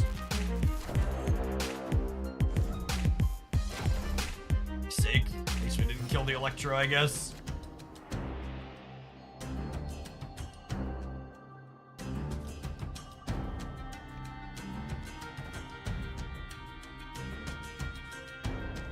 Let's put the 1 here, actually, so that way if we Siege, she goes to 6. Any Cerebro deck you want to play? I have no preferences, 100% in for that.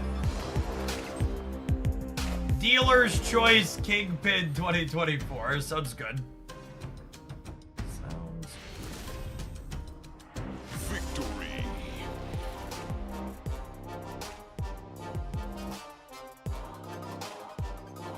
No joke, there were Minnesota conservatives that argued free lunches were like a tax break for the wealthy.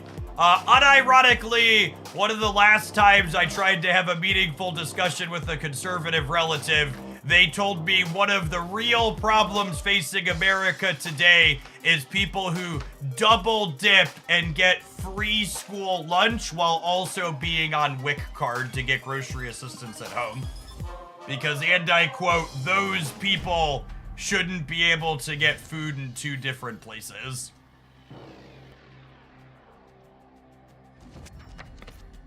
Now, I will leave it as an exercise to the reader what they meant by those people. Liam's, thank you for the 16 months. I appreciate it. Welcome back. We lost priority here, unfortunately. I think I'm going to go ahead and snap before we White Widow the bar still.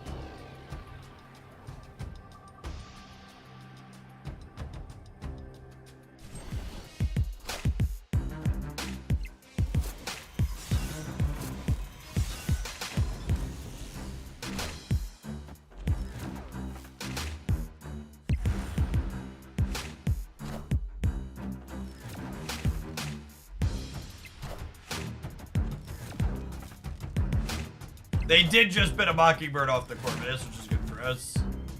So, our dog's a little restricted here now, but obviously free Bar Sinister is stellar.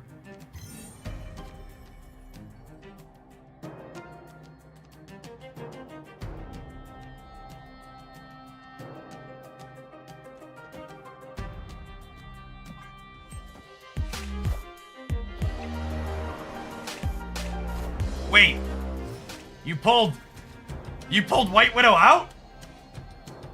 Oh, baby. Oh, baby. Wait, if I... How does this work? The location goes before the dog tries to go, yeah? I'm like 90% sure we don't eat the dog. But I'm gonna find out. This is for... I might be spewing cubes here. Like 90% sure we don't eat the dog.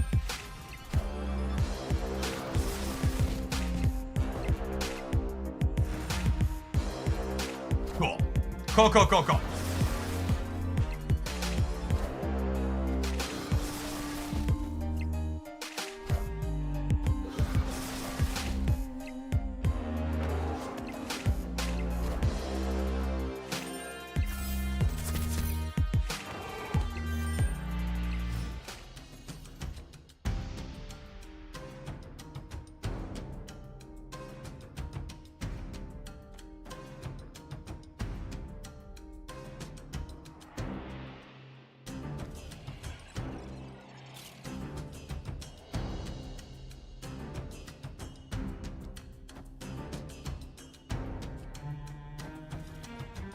A 6-point Sage. I think I want to ham them before the end of the game.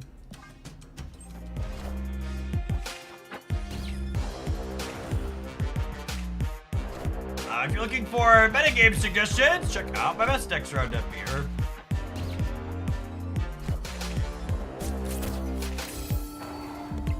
We gave them a 1/5 piggy. They have a 1/5 pig plus whatever they draw for the turn.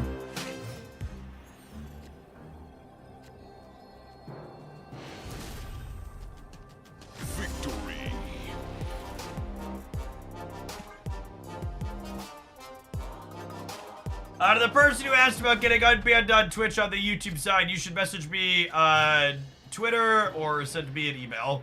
I will look at it later. Opponent snapped.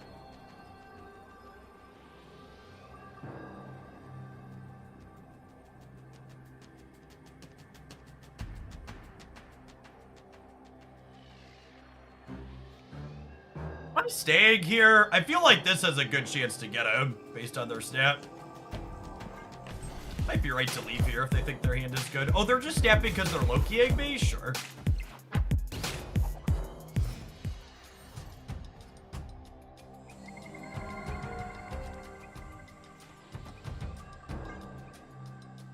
My body is ready to die to them top decking my Nihilus.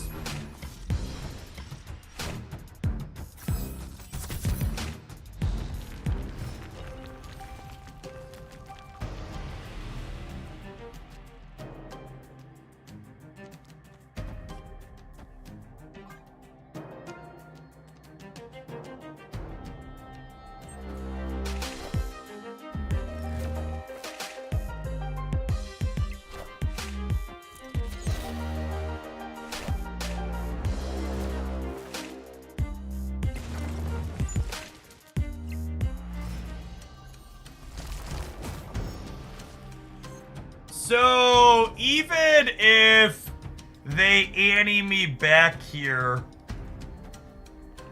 I'll still be winning. But I think I Sentry the center, and then we can Annie here next turn, and then I could fill before they can Annie me back. I think is the plan here.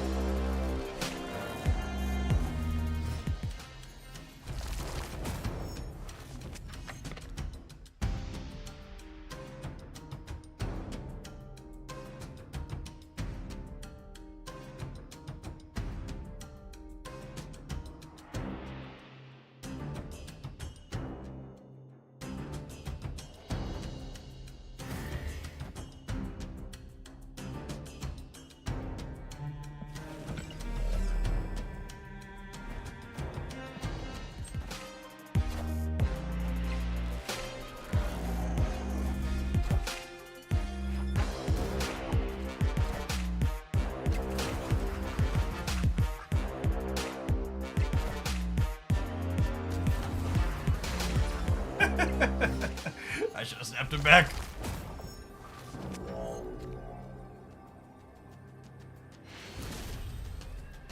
Victory. Premature Annihilus is something that happens to a lot of men your age, Spexzilla. Don't be embarrassed. You can talk to a doctor about it. Hitting the appropriate timing is a finesse skill.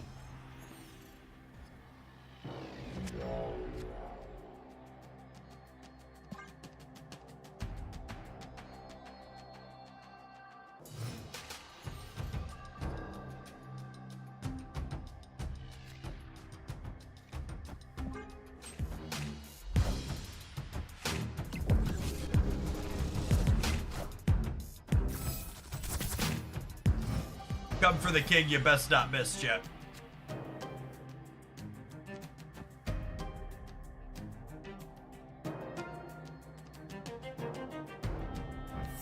Do I want this to be Shangable in the center? Uncertain. So, Doggo will jump into deep space, but he will not jump back out, is noteworthy here. So we can put it on reveal in here at the end.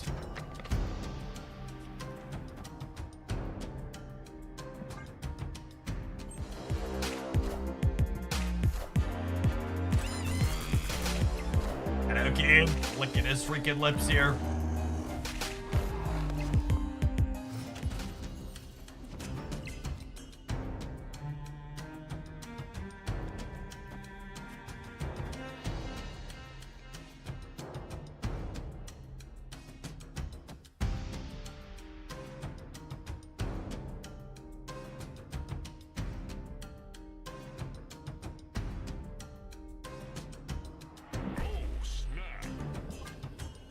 I don't know if my body is fully ready to get an Alliance this turn, but it is.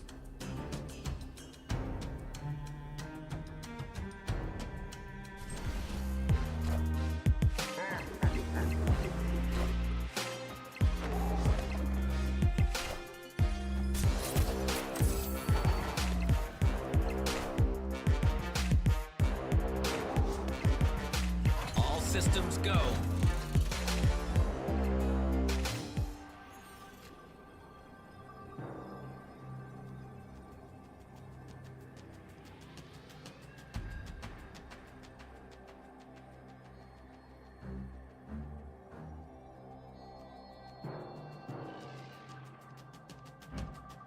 This is 3 up to 6, and then we'd be 2, 4, 6, 8, 10. This is winning the center. Opponent snapped.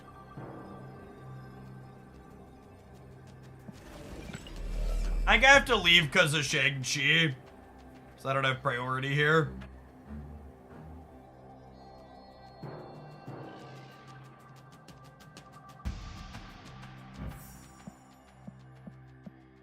Oh, there's Shang is in the center.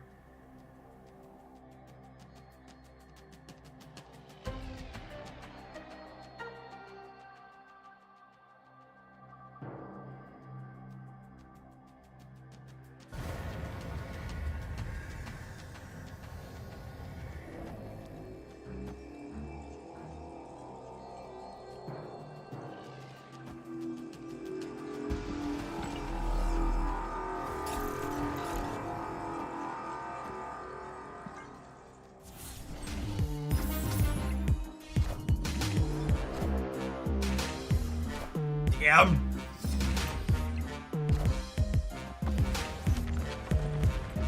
I thought they'd punt the right.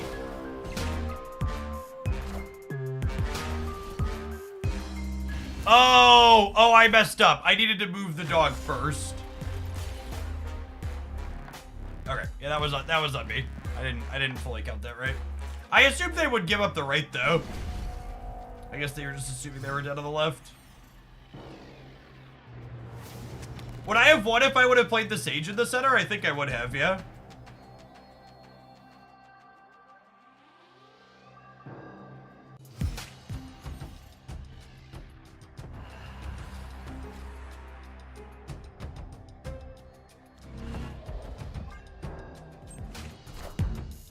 So Fluff! Welcome to Hoaglandia's latest Shillionaire.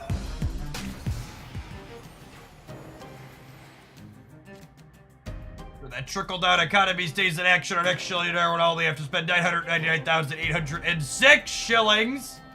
Lovely, lovely, lovely. Thanks for keeping me around.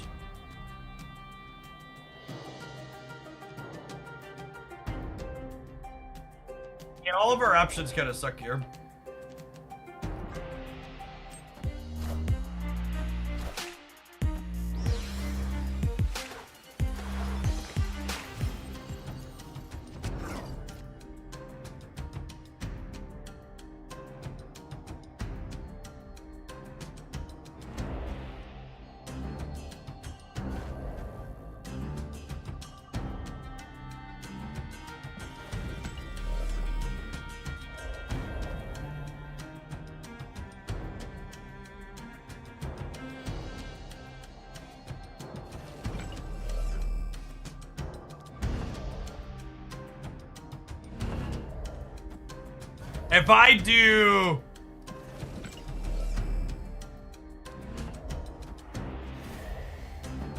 If I do this, I'll win this next turn, yeah?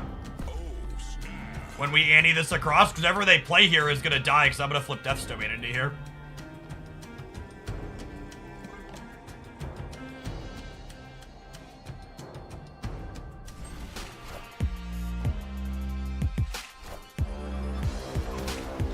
Ah, Quake is so good.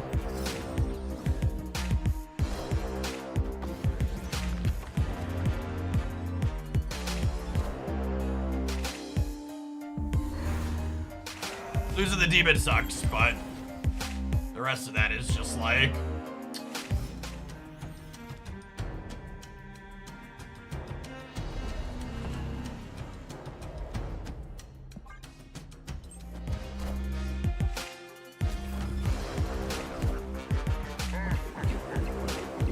My king!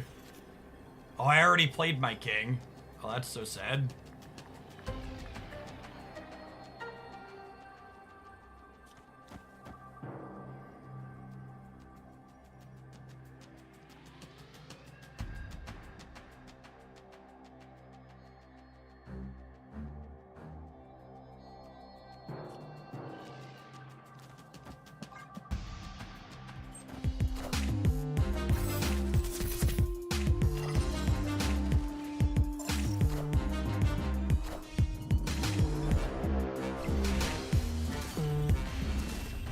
Quake play. Victory. Won the coin flip at the end this time. Anders, thank you for the half a year. Welcome back. 2-5 cubers on some flips there. Sometimes lucky. Lost the one before it, won this one. Get to add another infinite ticket to the pile. I think that's our second or third for the season.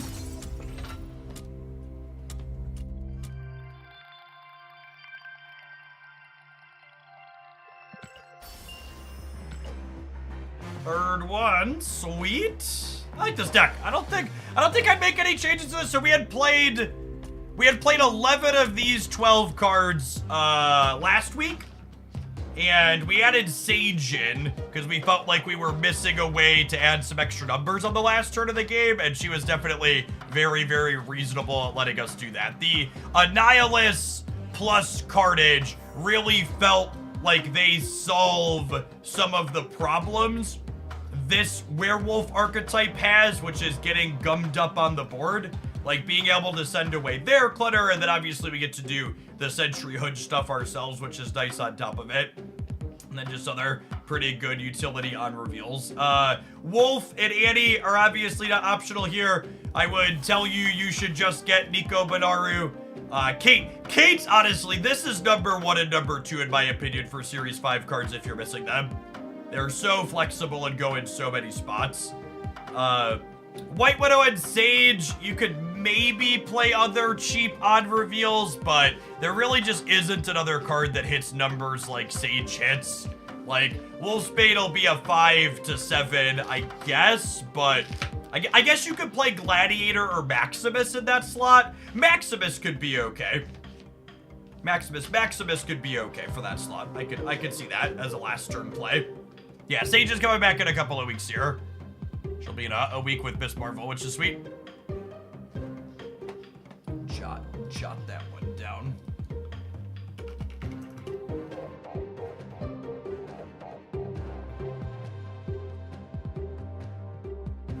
A couple of resubs in there. Penix, thank you for the entire year.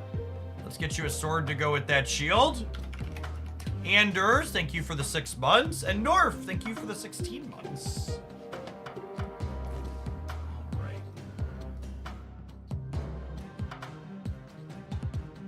Wants to play a Cerebro deck and then a Kingpin build around. Kingpin. We'll try Kingpin. I think he really needs Scream. Scream's like everything Kingpin wishes he was.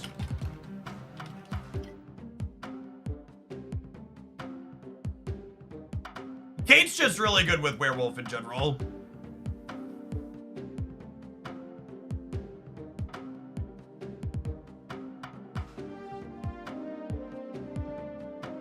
I think this deck needs at a minimum 1 more 1-drop. Annika, Jeff, for Nico.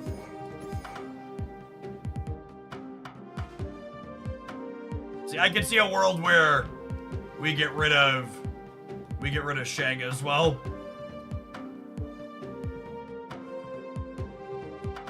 Oh, I missed that was yours, not my dad. See, I think I would rather wait on Kingpin. I think he's not amazing.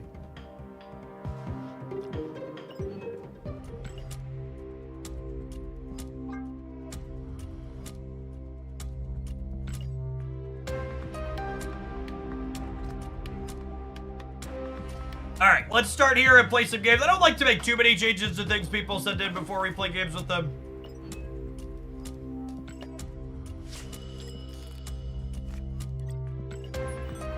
Are we playing Wicked with no 1-drops? We're a Thanos deck, so we have 7 1-drops. Which is still a little on the low side for 18 cards, but it's not 0.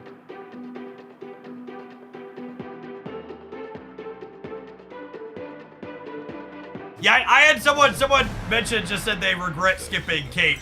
I had someone mention they skipped Kate Bishop to buy the Symbiote Spider-Man season pass instead, and just like, holy oof level. You gotta watch more of this channel, chat, if that was the decision you made. We spent the entire last week of the Kate season talking about how Kate was probably the best season pass card we're gonna have this year, and how Symbiote Spider-Man was likely only okay at best.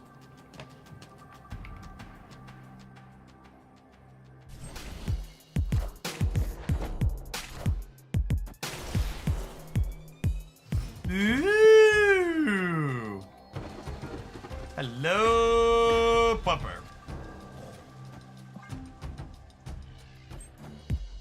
We have Data Mines, Jurista season passes of this year. We have October and November. They didn't play Jeff into the Raft? That's weird. Easy game. Easy game.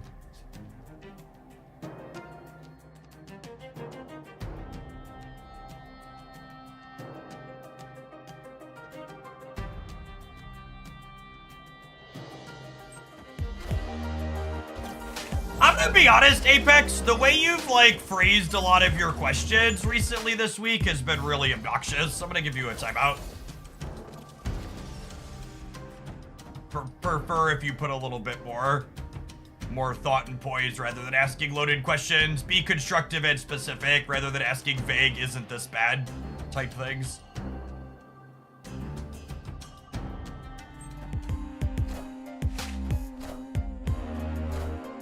Oh, you know what? They're probably doing Nomura stuff is what this is. Based on spreading out like they did. All the future.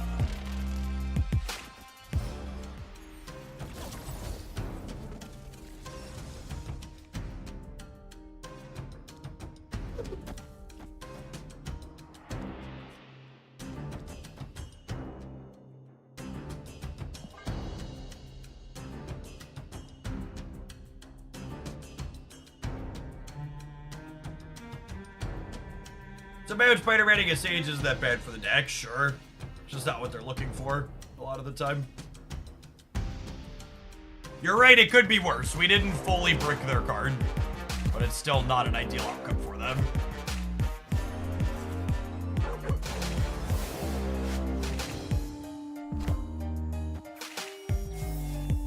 Roll vision here.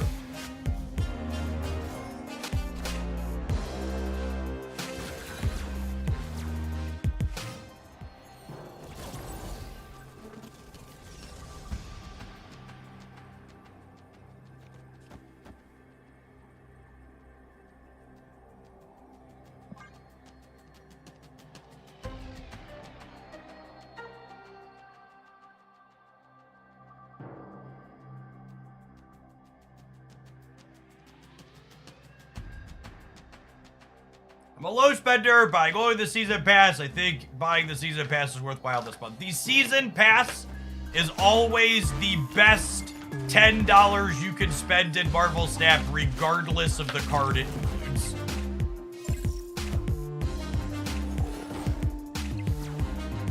So even if you completely take out the card, the amount of extra currency and other stuff you get in the season pass is better than spending $10 any other way in the client.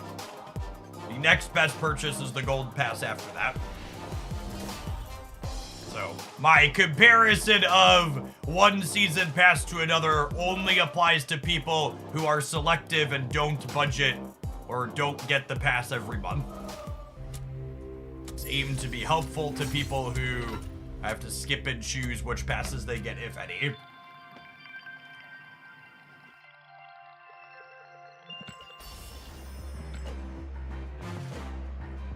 Opponent should have Symbiote the Tiger they could have won. I'm gonna give you a 10-minute timeout so you can read Symbiote Spider-Man. Dear God, please someday give me the confidence with which people are wrong on the internet. can only hope to achieve this level of arrogance.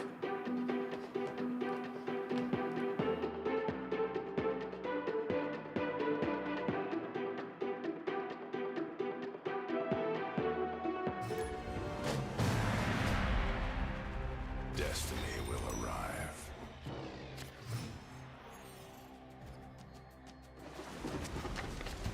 How's my day so far? My day's been lovely.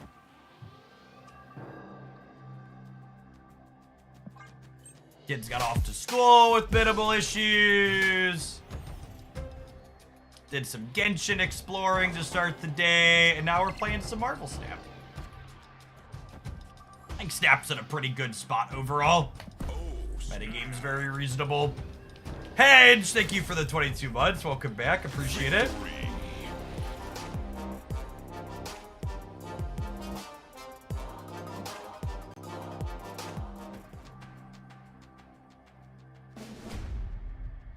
Destiny will arrive. As someone who is very logical and reasonable, I am very willing to admit that 3-5 Beast is still a fine playable card. And my disappointment with his nerf was largely related to being frustrated that he was getting changed when he wasn't really problematic. When there's so many other cards, they're just like, we couldn't use a change on one of those instead?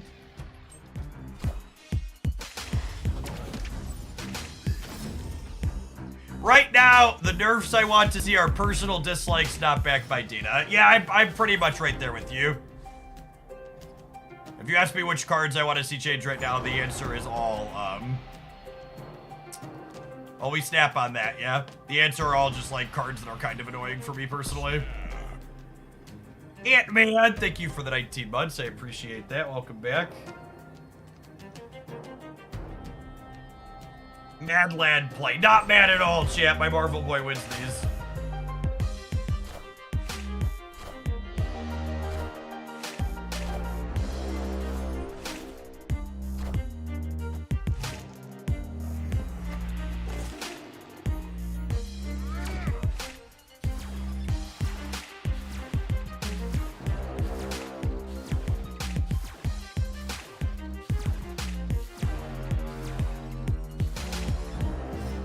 Honestly, Serum, I'm just gonna ban you on the YouTube side for complaining that you were banned on the Twitch side for saying Marvel Snap's an expensive game.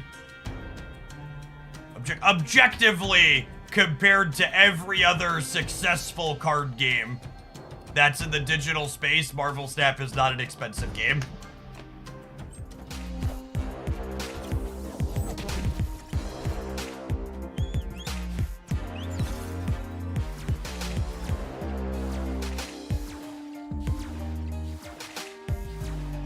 I genuinely thought after Runeterra closed down that we'd stop having this discussion constantly, but as it turns out, gamers refuse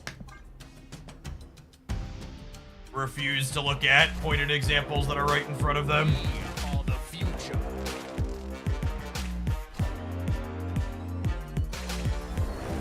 Okay, I need to keep Eliath to win the game. Will be a 50-50 here. Unlucky.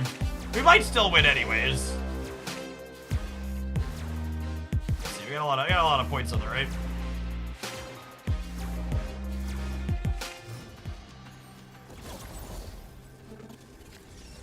What was it about Runeterra? Was it too accessible to the point of being not sustainable? Yeah, Runeterra gave you 100% of the cards for free and then some, and it basically made no money. There was an earnings figure reported that was like, I think it was like two years in or so, Runeterra had made like $22 million in revenue. And like, as a comparison, Marvel Snap is 2 for 2, clearing 100 million plus in revenue 2 years in a row for its first 2 years. Victory. So just like magnitude's different. That was quite the Shang-Chi stay there.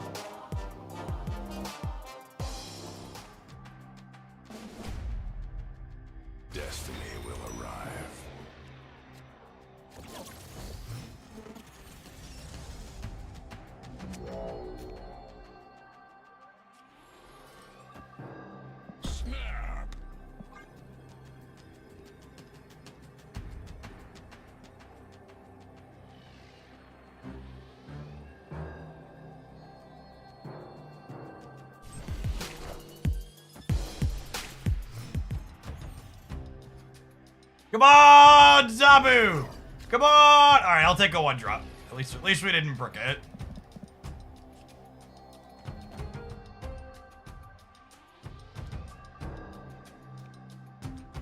Unironically, real solid here. Really glad we added Nico, though. We wouldn't have had 3 1s in this online if we didn't have Nico.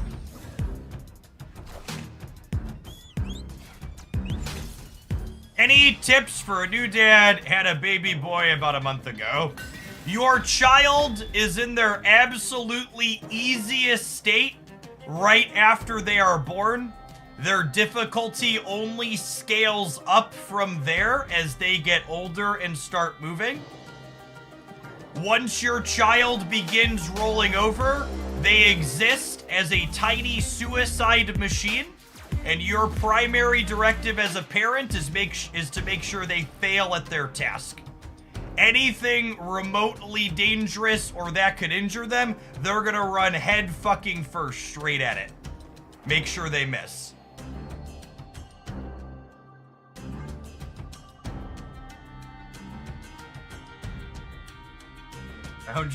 Round your corners, put up your child gates. It's fucking escort missions, mood. Big truth.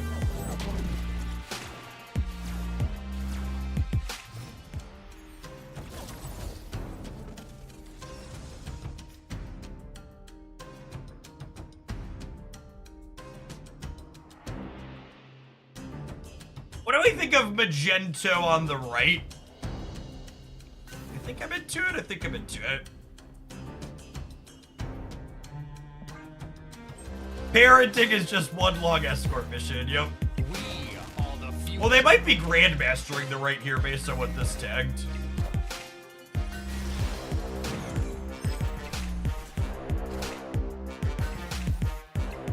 Perfect.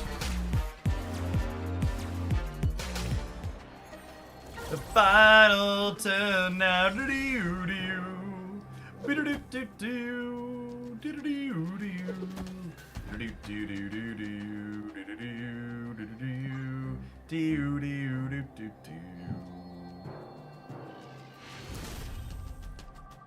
Victory.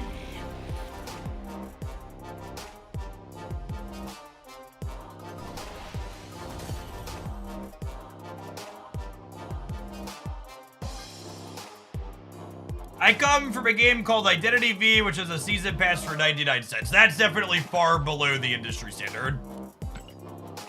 Snap is definitely on the high end of the industry standard, but somewhere between 5 and 10 USD a month is pretty stock for a season pass. Yes, unfortunately the kids fundraiser is US shipping only. All right, we're 2 for 2 with this Thanos pile, chat. I think we take an ad break and we let it run back when we return. Thanks everybody for hanging out.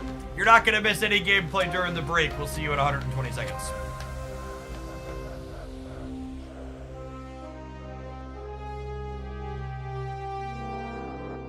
I appreciate the folks in the US that checked out the Kids Popcorn link and supported.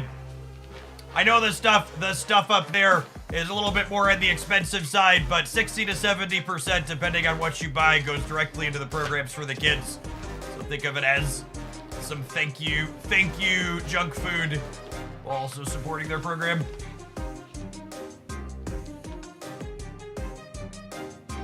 Doing gold today. I might do gold today. If this deck earns its gold ticket, I think I'll let it play it.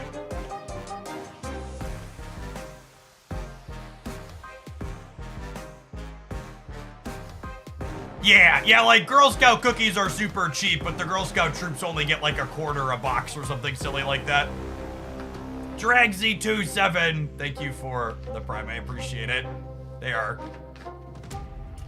They feed the capitalism machine a lot more than the popcorn stuff does.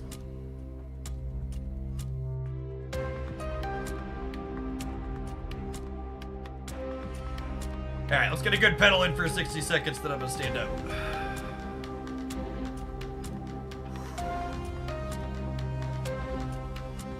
It is good popcorn. I agree. Consume it regularly.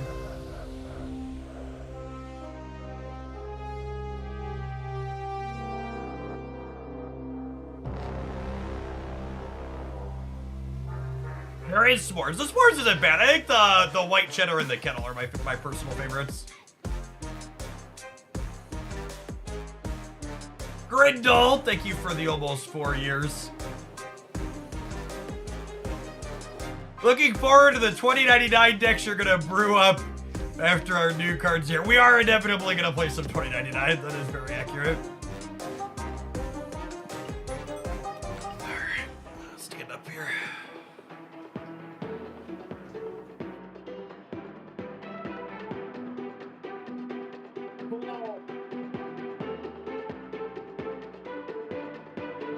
I wish they had removed the limit on 2099 procs, I agree.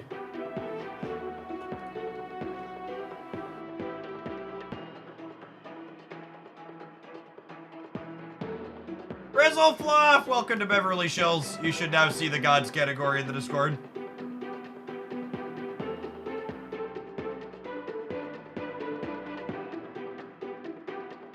Monkey Clops, thank you for the 16 months.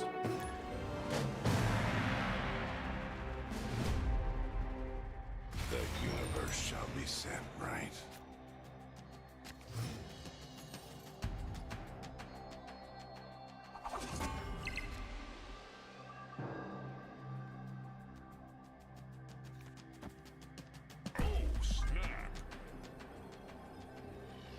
Evening, Harrisburg. You got a non-sub become a shillionaire yet? I think one? Am I remembering correctly? There might be one. Holy. Yeah, I think we had our first one recently, if I recall. We've had way too many turn 3 Wiccans for a Thanos deck. Running hot. I'm fairly new to this stream. I enjoy the content, appreciate the knowledge and game advice. Respect the initiative for the kids. Hey, thanks for hanging out, Iceman. Good to have you here. Yes, I was right. I gifted them a sub after they hit it.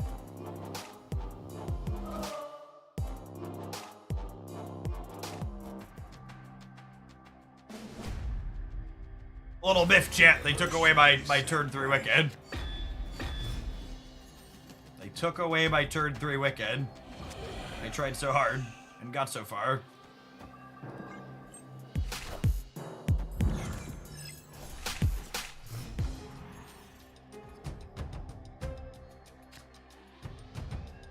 Edge.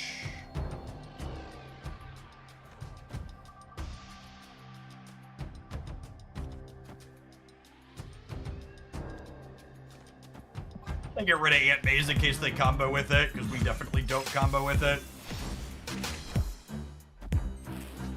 Narrator, they did in fact combo with it. I think I want to prioritize just getting Mockingbird down here since they're a Killmonger deck.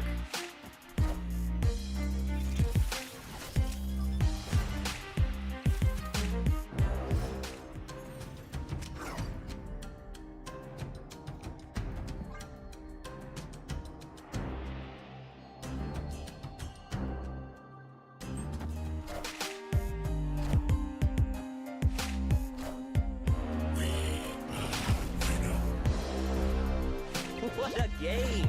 That is a copied 9-power Venom. But that's fine, we'll Shang their Chi next turn.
What's this? Yeah.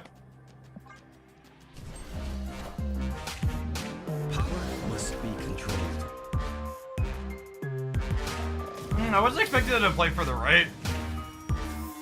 Maybe I should have put 2 cards into the lockjaw. We lose to Death Dow. Hopefully it's a Zola. I feel like it's probably Death, Deadpool, and then we're dead. Oh, Titan lets them null. I forgot Titan lets them null Deadpool. Really surprised they didn't null center there.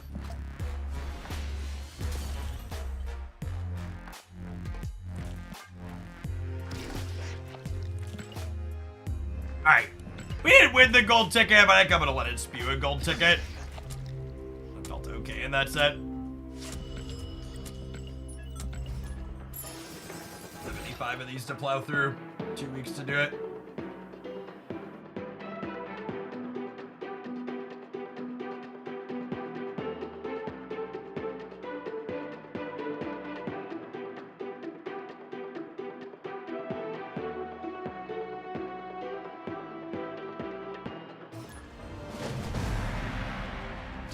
Man, thank you for the 3rd of a year.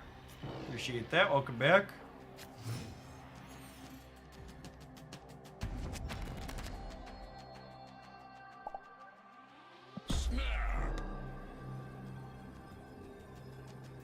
It physically hurts me to not play Nico draw mode on 1, but I'm pretty sure Mind Stone is better.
You still playing Deadlock? Yes, I have still been playing Deadlock.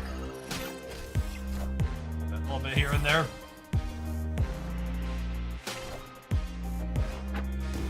Getting Thanos Porter is sad because it means my types doesn't make him cheaper. Well then.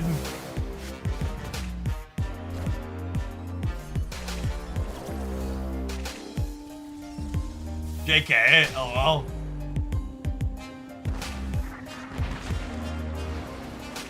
Yikes! Reality.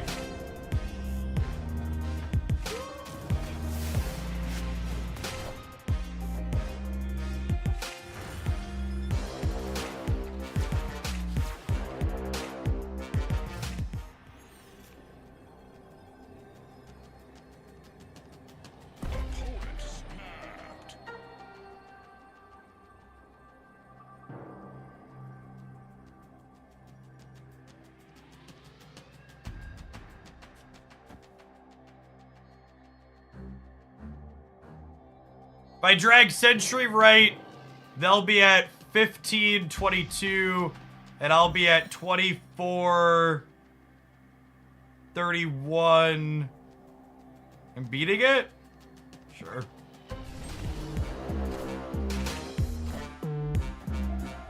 Oh, I think I lose to Miles Century. Oh, they're playing the deck we highlighted the other day on YouTube. Fun. I think we're a little bit short now, yeah? Close.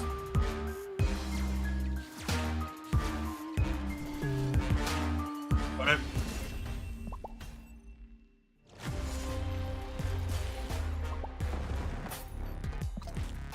The 7 cards we saw here looks like the Cersei Sentry deck from yesterday's YouTube highlight.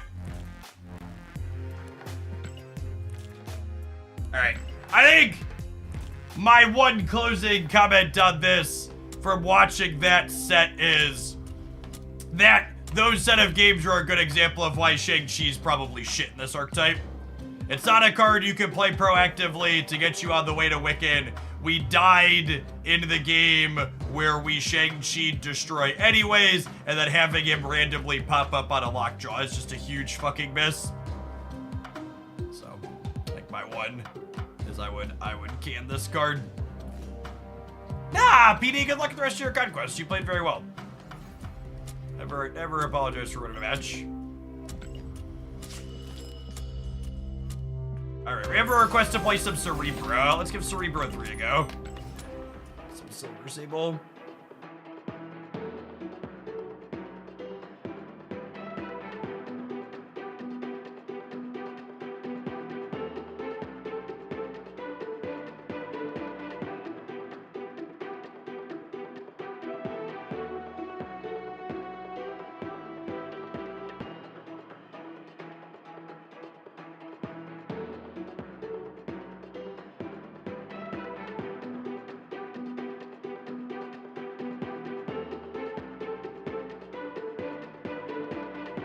Jeff, the ongoing Spectrum deck has been excellent. Yeah, Cosmo's really a good tech card set.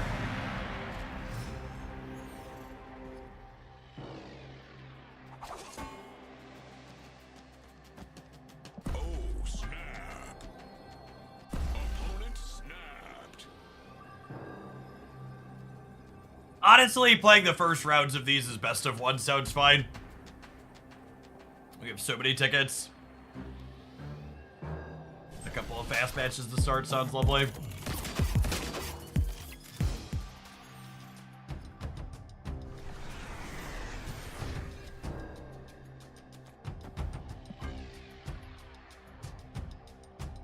All conquests besides Infinite should be best of one. Disagree with that completely.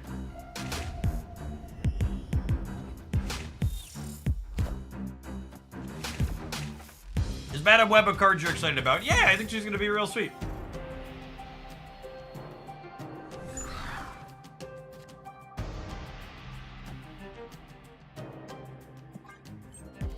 My kingdom for Savage Lands to be a less common location.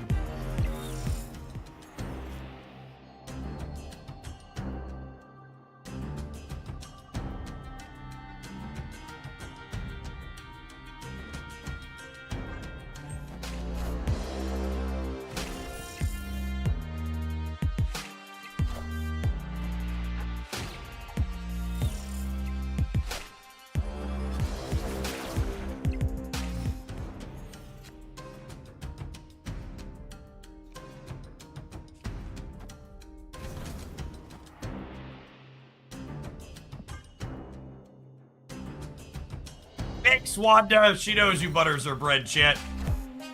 She knows which team she should be playing for here.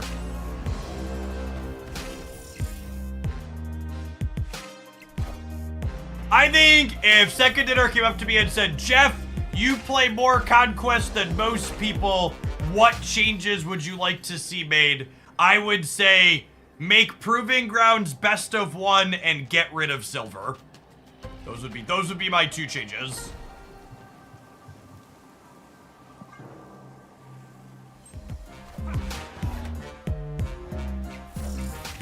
There's no strings on me. Oh, I could play Jeff. Sure. Doesn't matter. You're right, I could have played Jeff. We're talking to Clickin. Victory.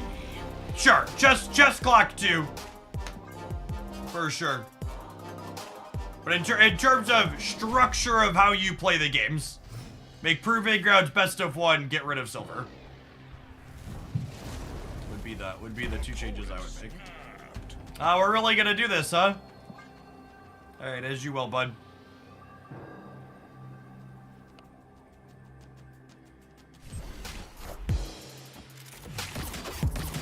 Typical Sandman gamer.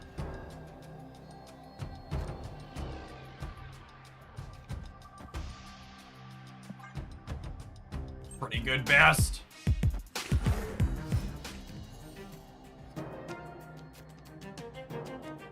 Why get rid of silver? It makes things take too long. It's unnecessary.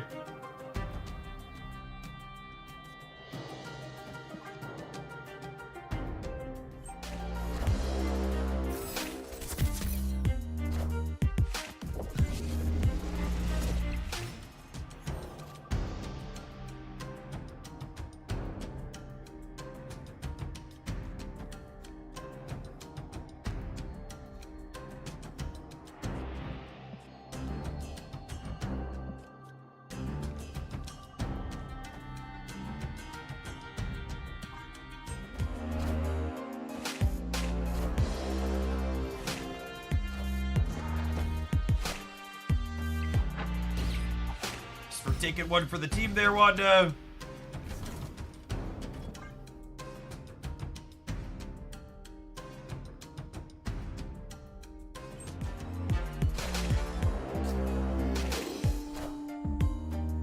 I am Iron Man.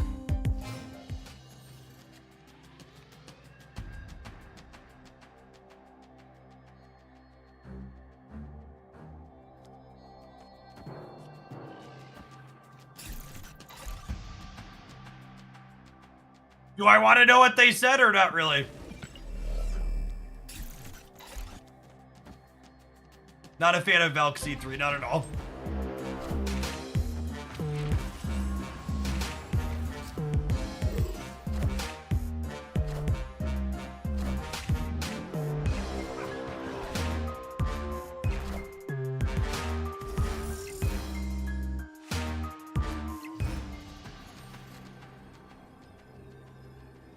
So playing the Pim arrow means I can't add more stats to the center, but I think that's probably fine.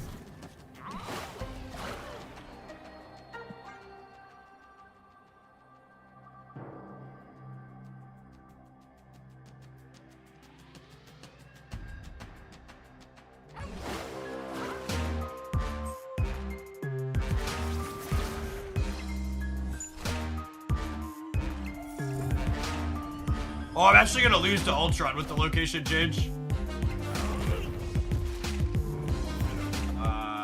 We beat that one? Oh my god! They drew freaking Makari.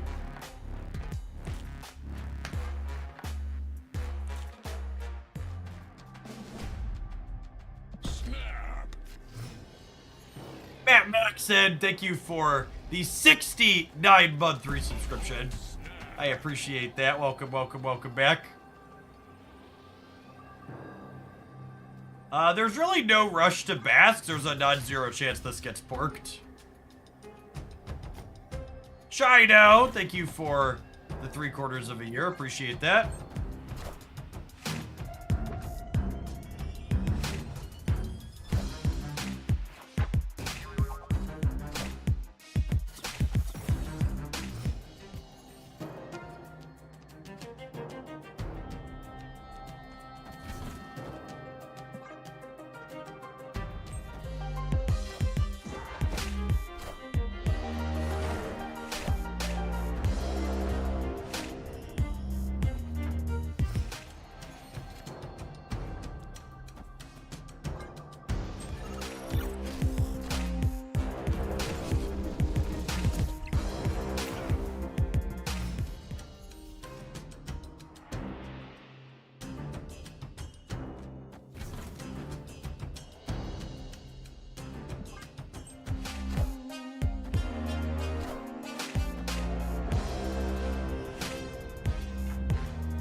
The Cerebro I wanted for Christmas, unfortunately.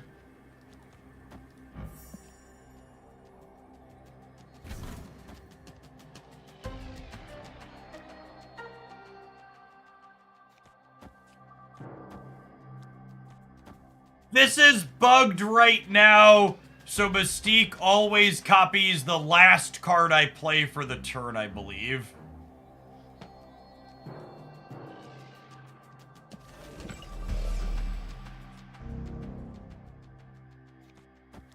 If I do this, yeah, I think this is the play.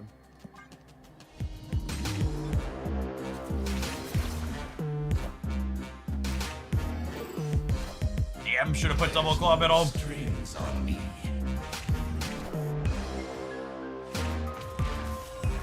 Oh, and because they got rid of it, it actually doesn't work now because of the way priority was. Didn't matter. It didn't matter either way, they would have only been -8.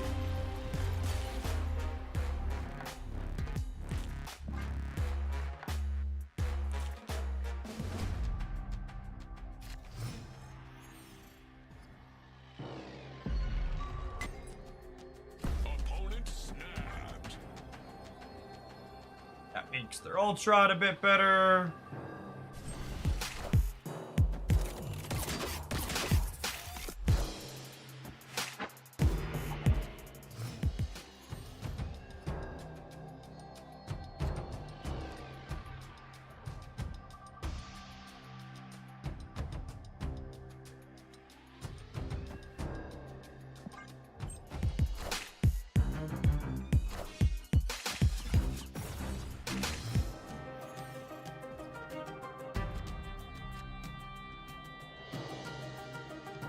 This must be played here this turn. You're not my real dad. You don't tell me how to live my life.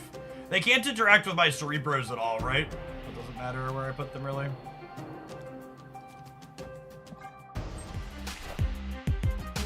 Does Pig get buffed in Panopticon? It does, yeah, so I'll avoid playing that there.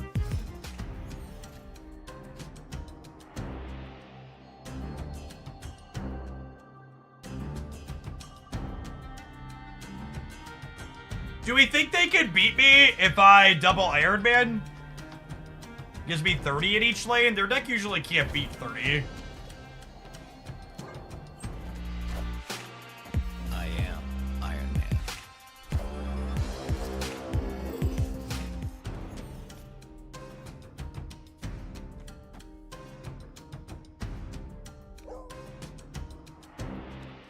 I was about to say no matter what I draw, I can empty my hand next turn, but they're a Sandman deck, so we definitely can't wait.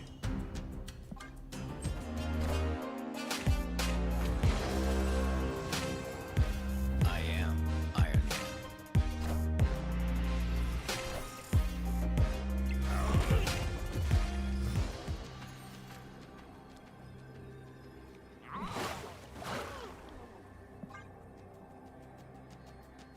Yeah, they're all in. And they're not gonna interface with my cards at all, so. Friendship up here and spit him up.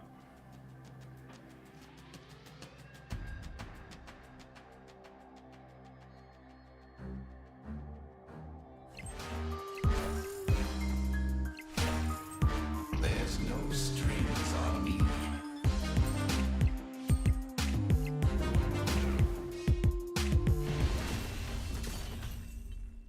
Victory. Build Cerebro 3 continues to feel very good. Played some of it on the first day of the season. Still feeling solid.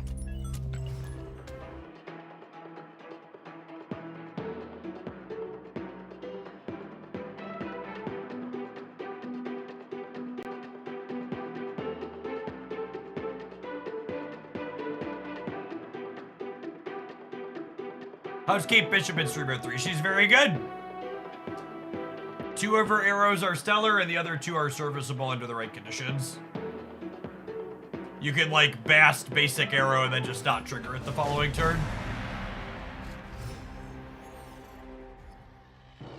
I think the Cerebro 3 decks that play really expensive tech cards like Valken Shang are pretty mediocre. Low curve with only Iron Man at our top end feels solid.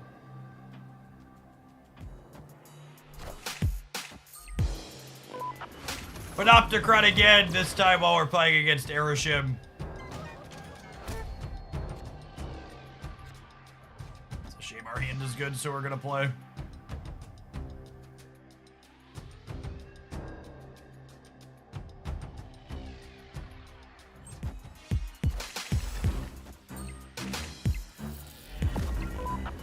Oh, poor Valentina. Can't catch a break. Hey, Drax, thanks for the gift sub. Appreciate it. Put their kitty in the wrong location. Hopefully she gets caught in deep space. Punish them! Unlucky. Unlucky, but not unlucky.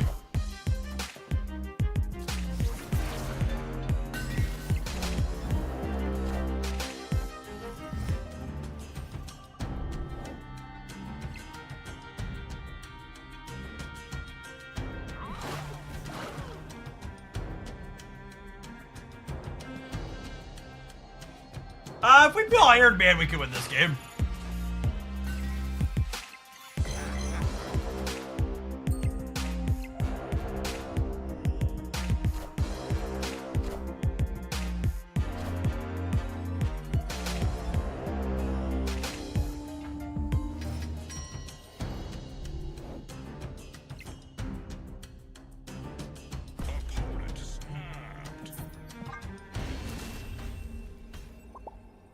Escaped.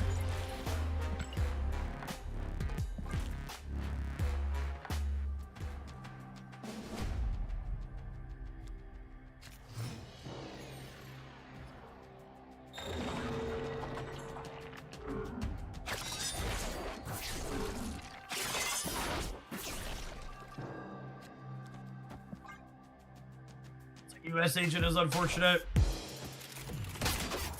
The classic emote after the late snap into the 1 cube victory.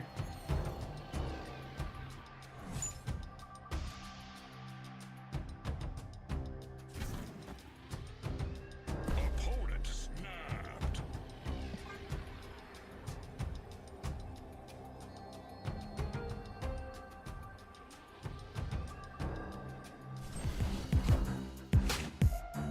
How do you feel about discard Cerebro 3? I think that deck doesn't have any metrics because it's bad.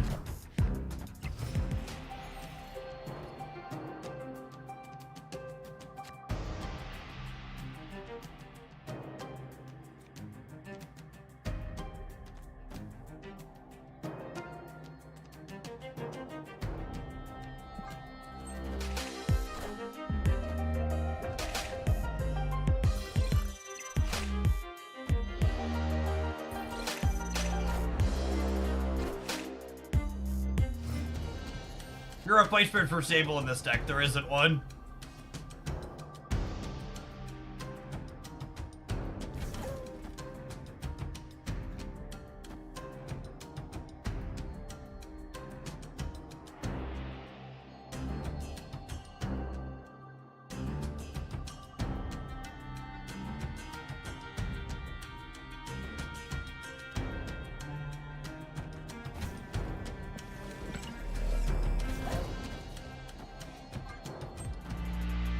Part of me wants to snap them back here.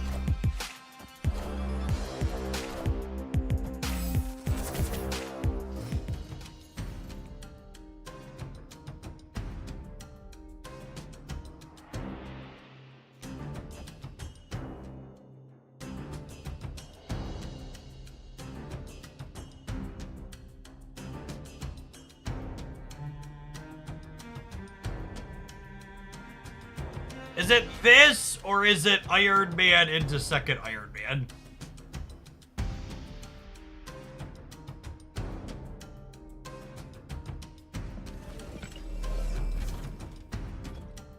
Could just be this into this in the center.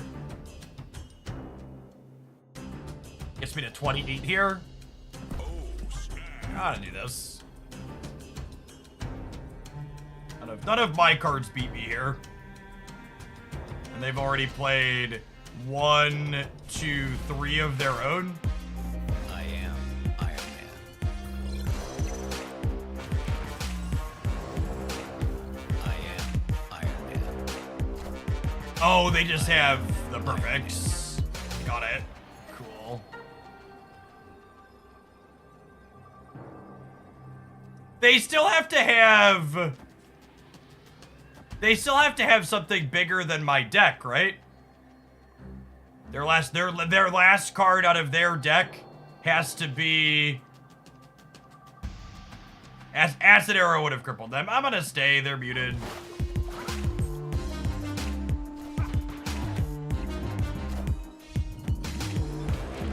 I win, yeah? I am Iron Man.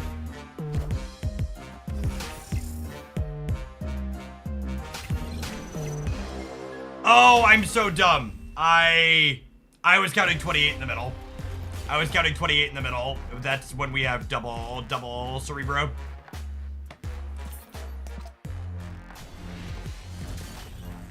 This is me timing people out saying Jeff can move without explaining why that's useful and after it happened after the fact. Yeah, come back later. Thank you for telling me the thing after it already beat me. Oh my god, typing people out on YouTube takes fucking forever. What a trash platform.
They're our Khazar Blue Marvel deck.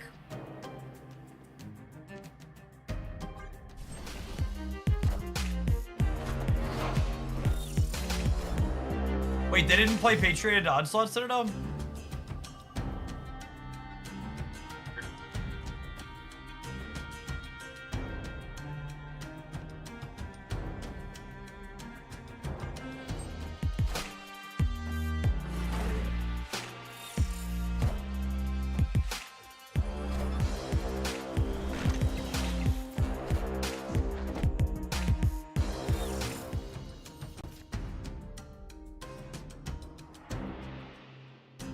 Yeah, maybe my snapback spooked him.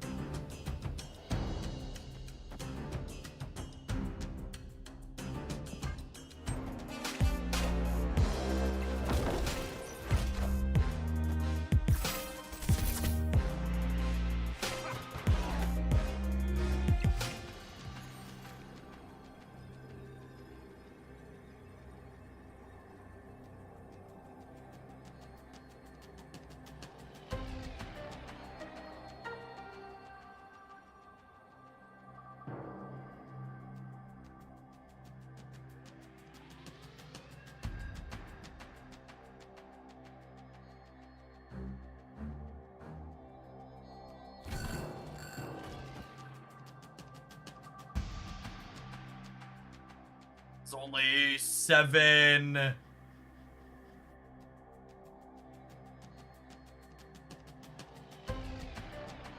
In the middle. It's not enough. Damn.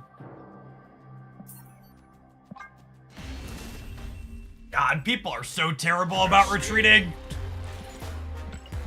Let's take all their money every single time there if we have a 75% drop.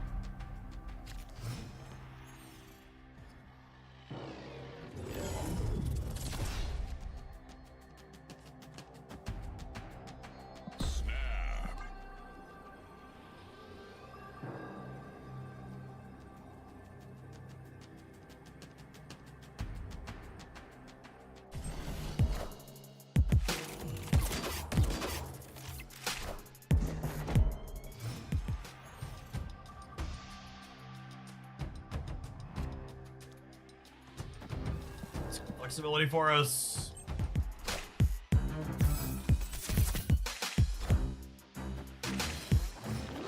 Acid arrow.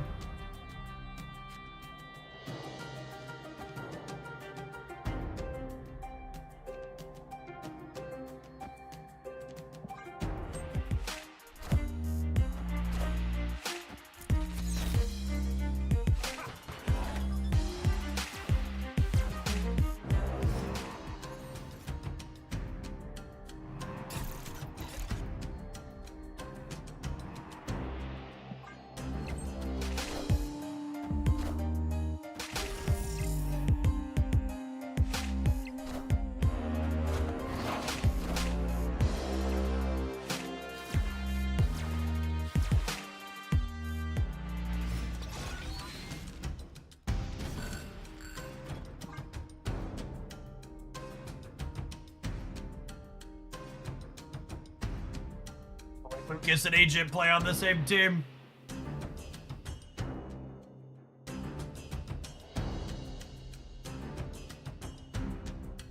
Oh, the cost difference is quite different, but isn't Rhino safer than Witch? Sure, Rhino's safer than Witch, that's accurate. Doesn't mean it's better. I am Iron Man.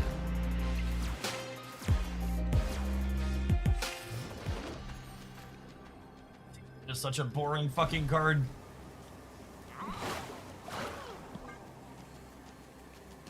Thankfully, they're staying here. We got him hook, line, and sick him. Got him, my game. Calling station. Strings on me.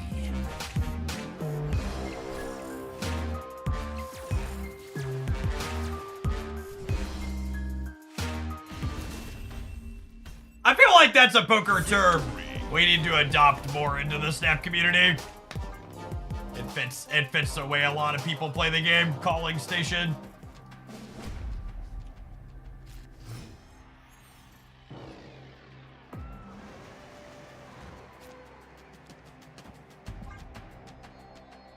What does that mean? It means they're literally never retreating. It's a poker term for someone that's just like playing any two cards and you're never pushing them off. They call every bet.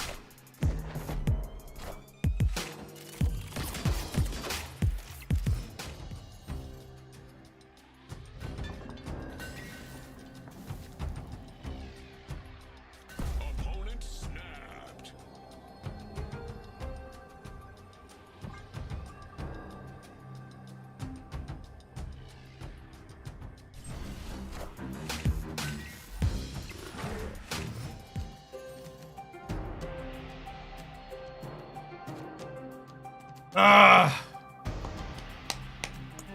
That's such a tilt.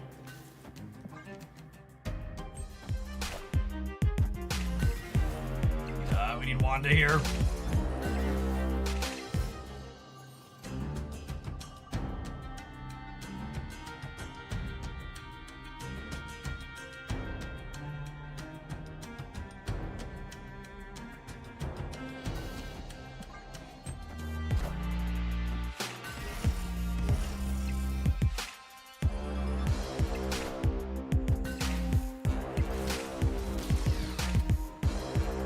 There's no strings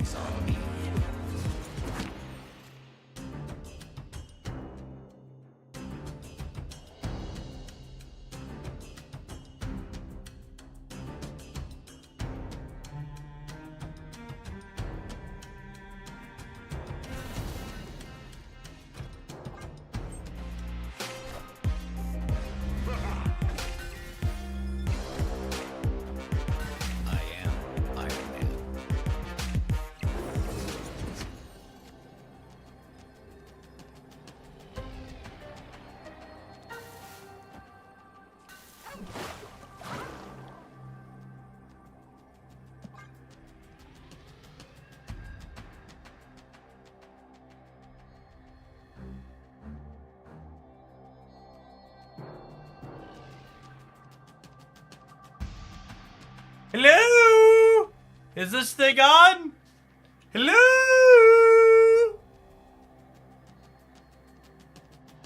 Hello?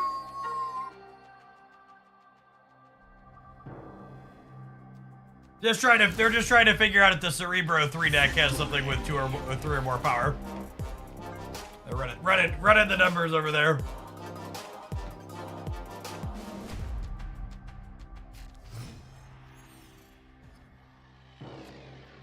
Captain's log. Opponent does seem to indicate they understand the retreat function exists. English only in chat, please. Thank you.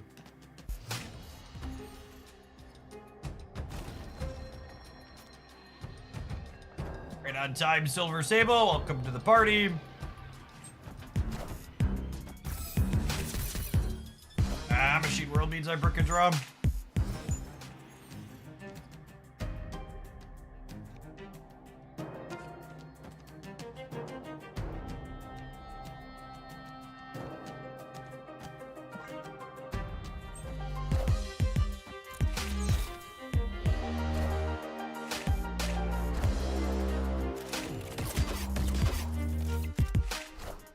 And see, this is the problem with people that are trying to be negative about me personally online.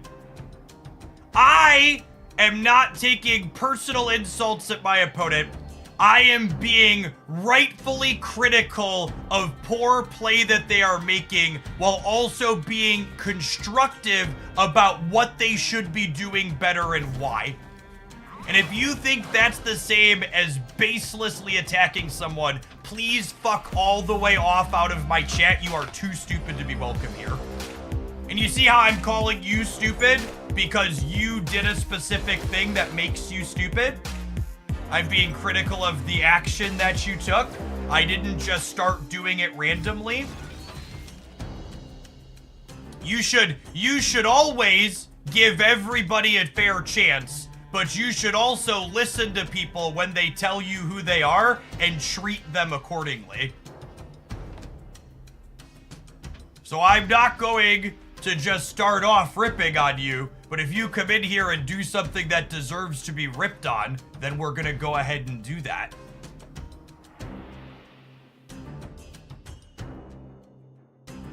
Why do we give them Jeff instead of Sentinel? We're dead here. This game is over. Escaped.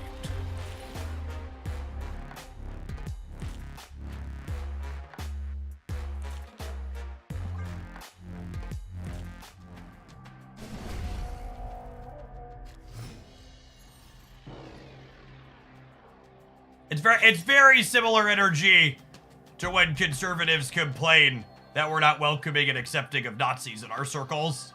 It's like, well, being inclusive means rejecting people who aren't. That's just how it works.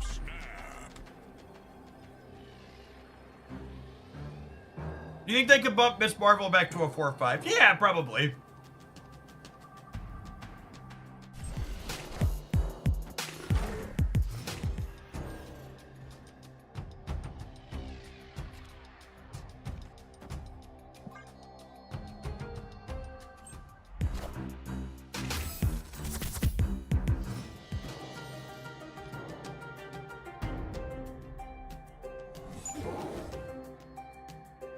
Yep.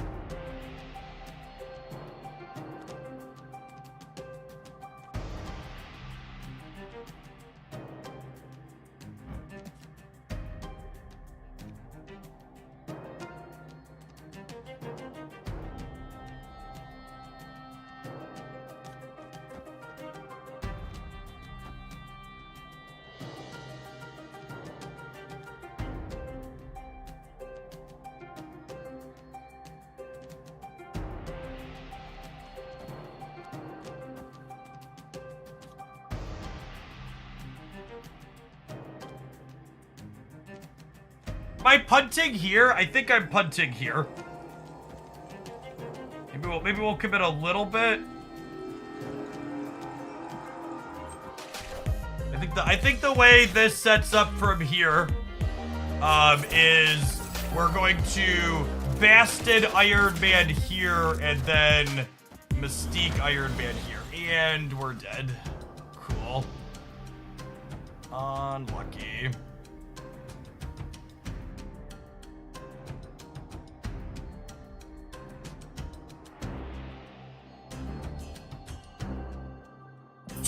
Two addresses at the person that I just banned.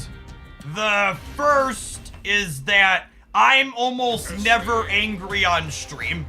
Just because I'm not sucking on my microphone while I whisper into it like a lot of Twitch streamers doesn't mean that I'm mad just because my voice has an ounce of power behind it and I project while I work. I've been streaming for over a decade and I think I can count on one hand the number of times I've actually been actively mad on stream, and I think only 1 or 2 of those was related to the actual game. Chat, I used to fly across the country, spending hundreds of dollars to lose round 1 to missing my 3rd land drop. Basically, none of the variants Marvel Snap could throw at me from my basement while I get paid low 6 figures to play it can really truly make me mad. Second, hairline comments are so fucking cringe. It really just showcases this immense insecurity you have for yourself. Truly, wholly, anybody who tells you they give a shit about how much hair is on your head is not a reasonable, useful human being that you should likely have in your life. Just fucking cut them out like I just cut you out of my life.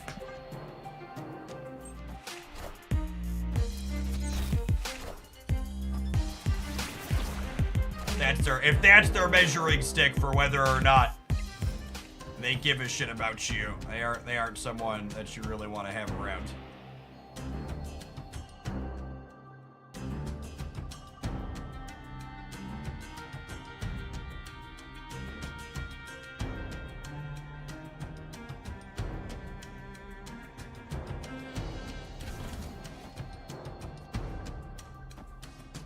I think it's this. Into Sentinel, Cerebro, into Iron Man to the right.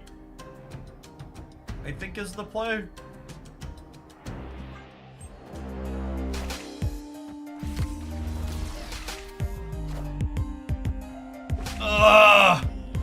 Sandman into Sandman is one of the very few ways we can actually lose this. That's so disappointing.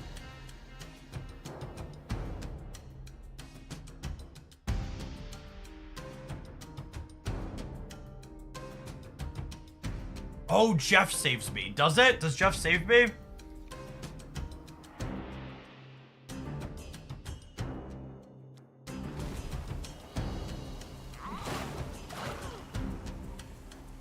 Yeah, I think it does.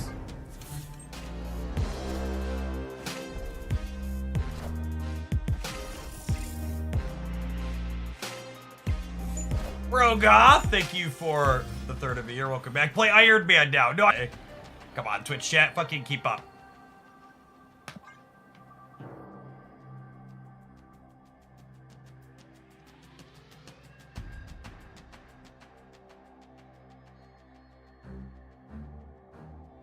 None of the cards in their deck beat us. Famous last words. Wait, does this lose? Does this lose to Super Skrull?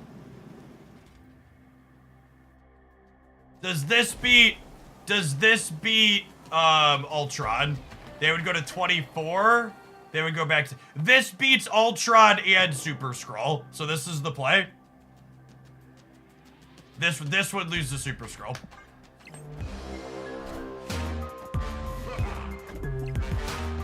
Doggy! Good night! Good night! My brain! It's got so many wrinkles on it!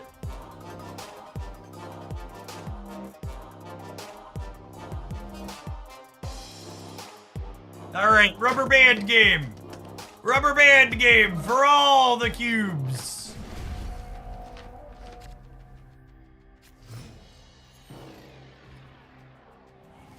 Guys, gals, and non-binary pals, we got 'em! Stop putting trash in my hand, video game. Stop it. I don't want your crappy cards. It feels bad to play Jeff out against the Sandman deck, but I just can't afford to brick a draw right now. I need to draw towards Iron Man and Cerebro, so I can't play Hawkeye, and I think I want this for the efficiency and our energy cost down the line.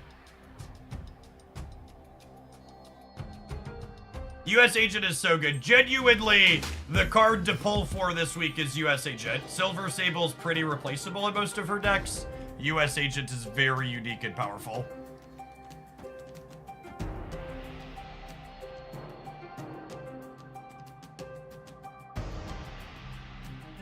Yeah, this looks great.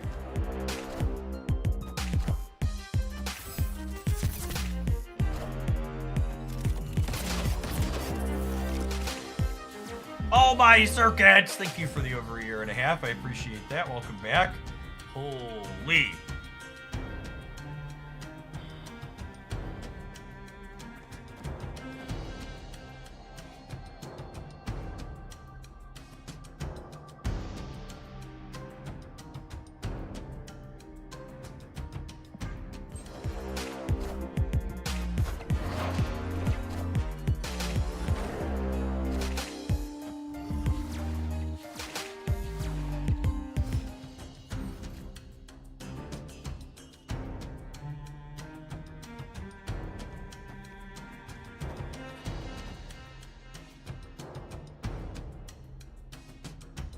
I'll have 28 in the middle. They play Sandman. Then Thing. Yeah, we're good. We're good, we're good, we're good. Go. Is this deck not for the average player to pilot? Yes, this deck is probably bad, and if you don't play it perfectly, you're going to die.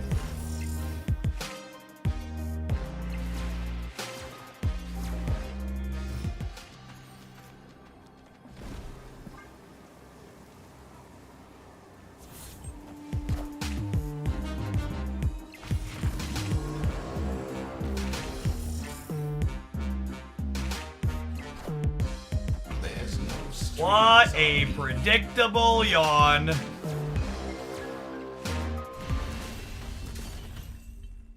Victory.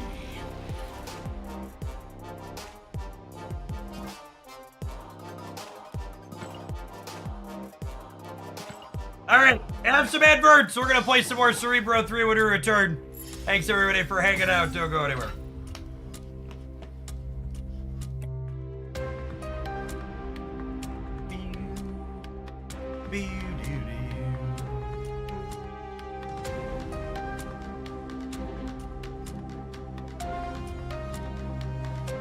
It took me like 30 seconds to figure out that Sentinel Heart wasn't Iron Man. LOL.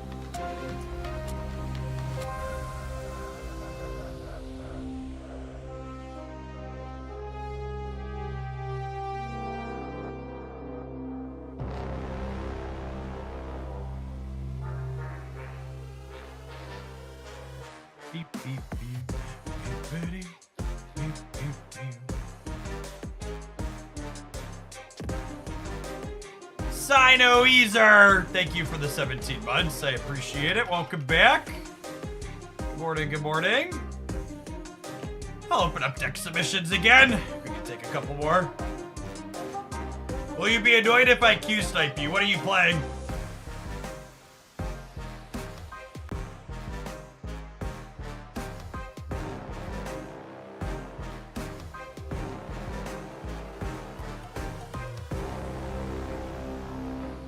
Ink looks fine on some cards. You just lose the coloring. How come I don't play any music on stream? Do you hear the music playing right now? Do you hear the wonderful music playing right now? I hear music playing.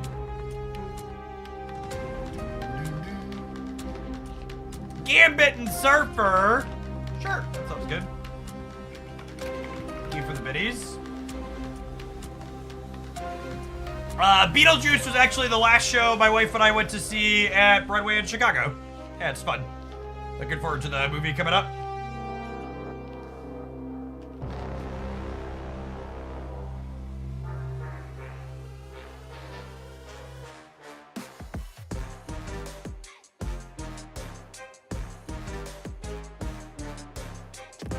You have all the cards in gold. We're currently 9 short. Getting close.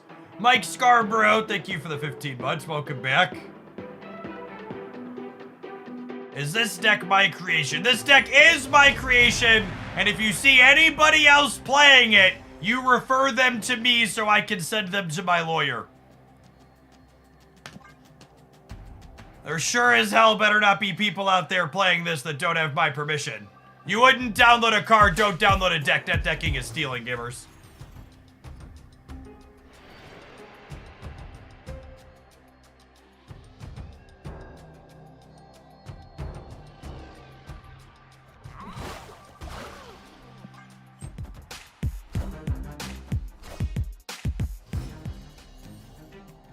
Opponent's playing Aeroship, by the way, for anybody that's wondering on what you're currently seeing on your screen.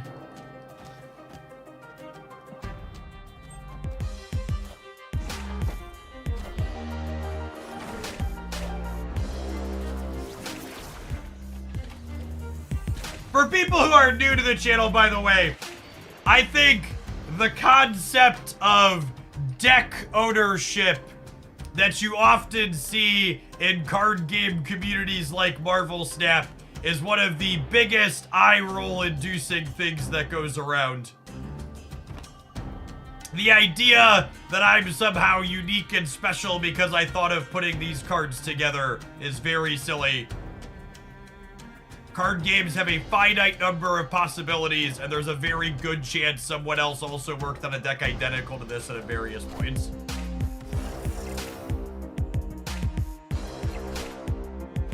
It's just a form of clout chasing.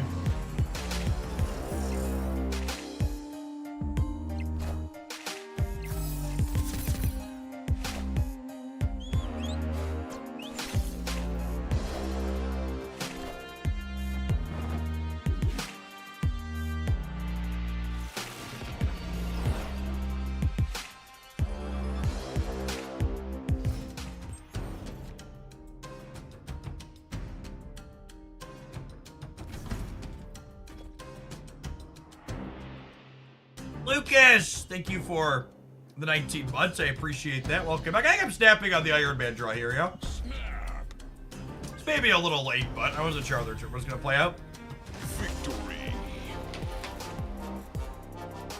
What did you think of the artist drama over artists not getting paid in staff? So I would like the record to point out, I think there's 2 parts of that that are both worth discussing. The first is your framing of the question, and the way many people framed it online, is that this is not a Second Dinner unique problem. Second Dinner is not explicitly going out of their way to not pay artists who have their work licensed through Marvel.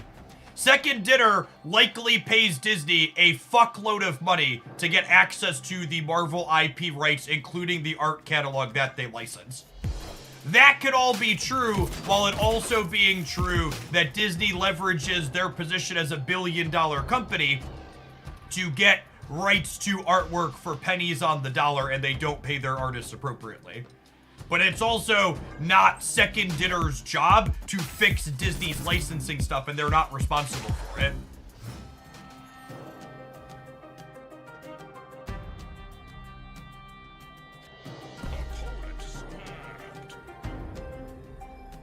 I also personally found it very amusing when there were content creators who use licensed music on their streams, framing their things as, oh, we should pay our artists. It's like, maybe you should start by paying for the music you use on your stream. Do you think the artists deserve to be paid for their work?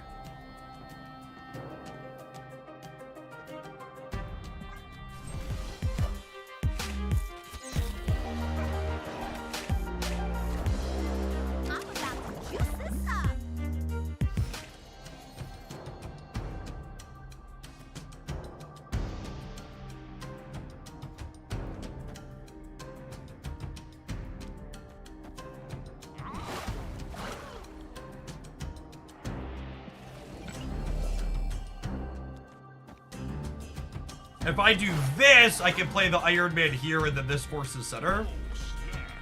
Snap everything.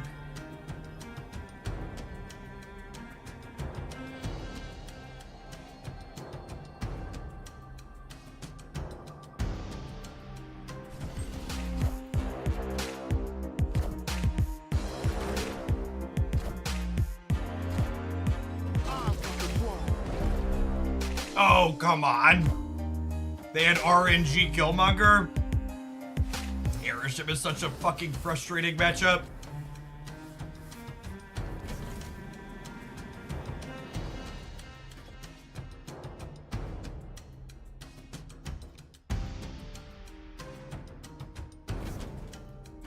Just gotta hope this goes in the opposite spot of my Iron Man dome.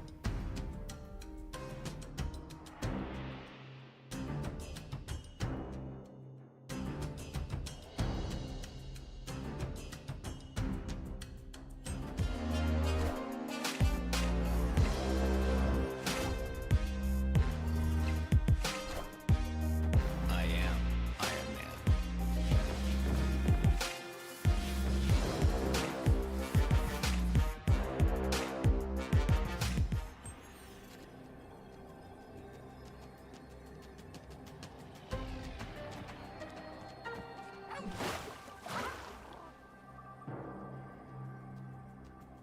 I don't know that I'm ready to die to random Luke Cage here.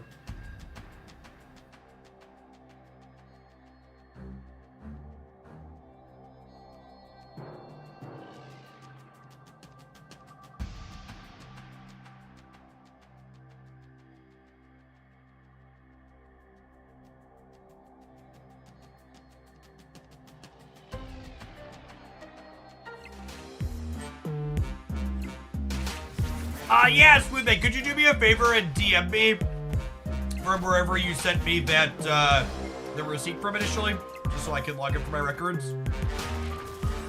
Coolio, got him free. I am Iron Man.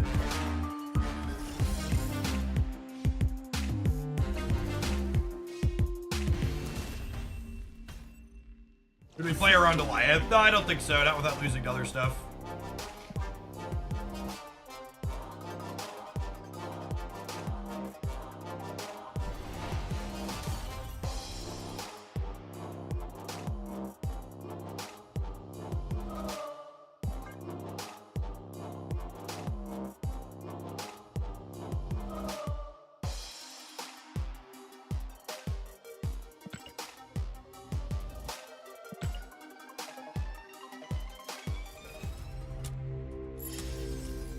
Alright, can we add an infinite ticket to the pile with Cerebro 3 gamers? Let's find out.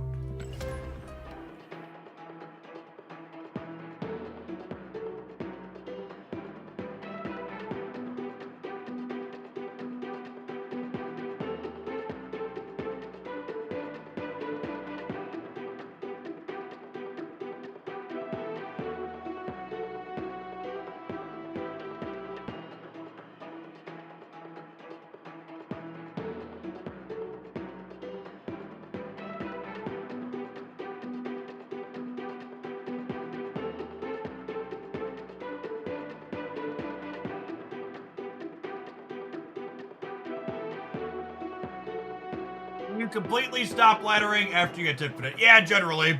There's no prizes for laddering.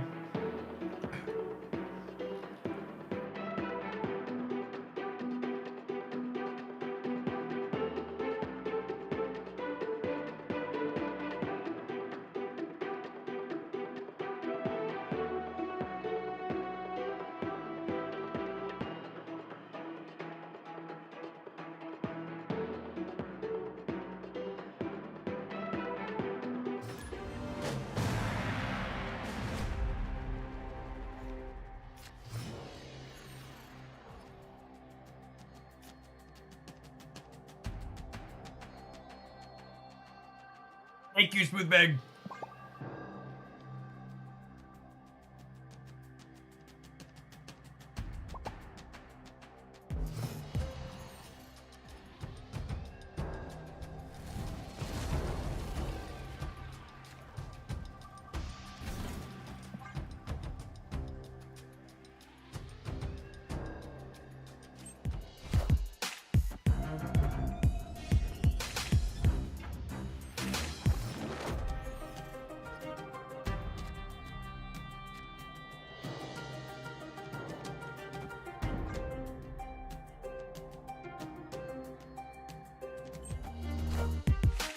You think second dinner will let us mix and match splits and border effects in the future? No. 0%. means? That means people wouldn't have to chase the perfect splits nearly as hard.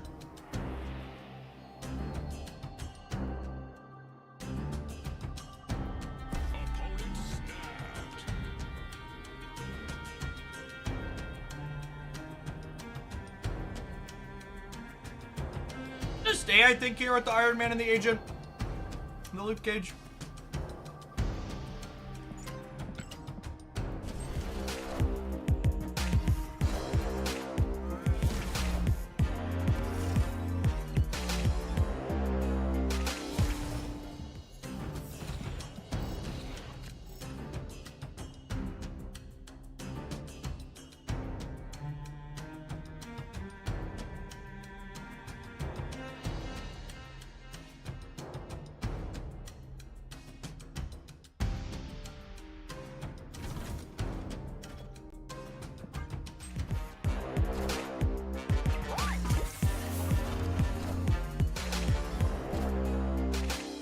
I am Iron Man.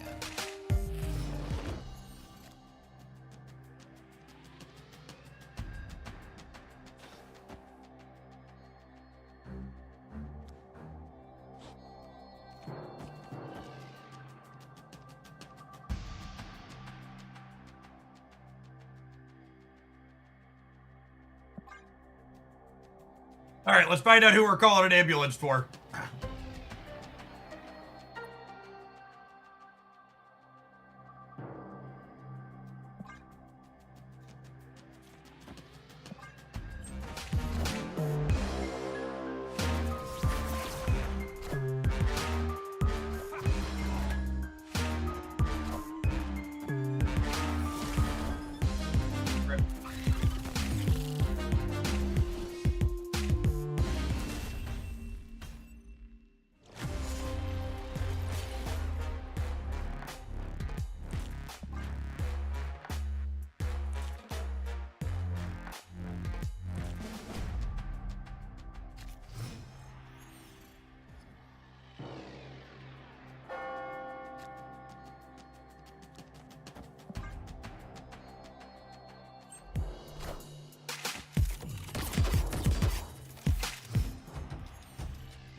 Killmonger is going to be an issue too. Why would Killmonger be an issue? I have one drop in my deck plus cape.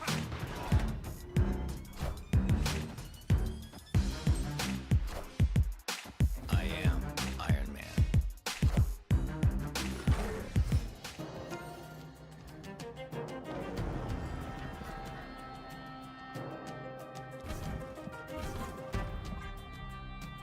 Abide! Thank you for the 17 buds. Appreciate that. Welcome back.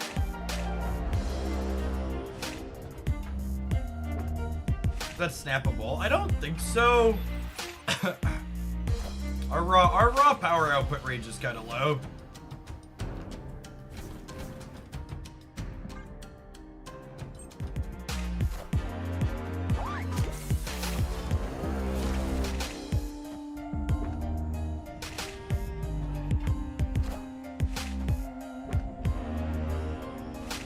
Yes, they're also Surfer with Carmartage, and we have no Cosmo yet. Is accurate.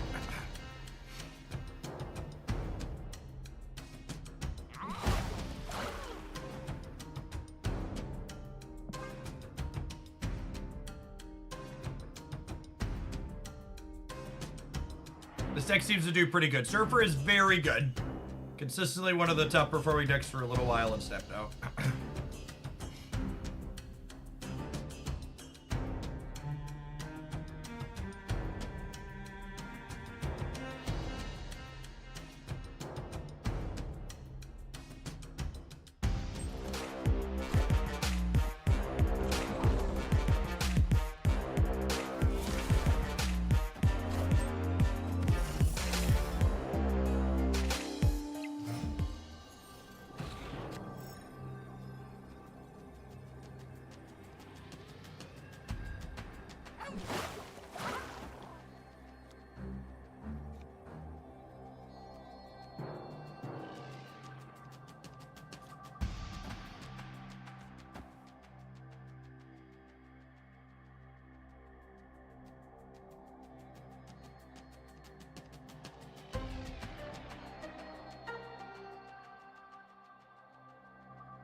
I'm definitely not playing around Rogue before I see it.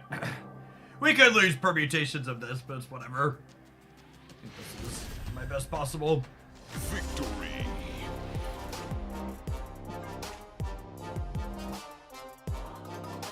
Yeah, that's a good call out too. Juggernaut makes Rogue less likely.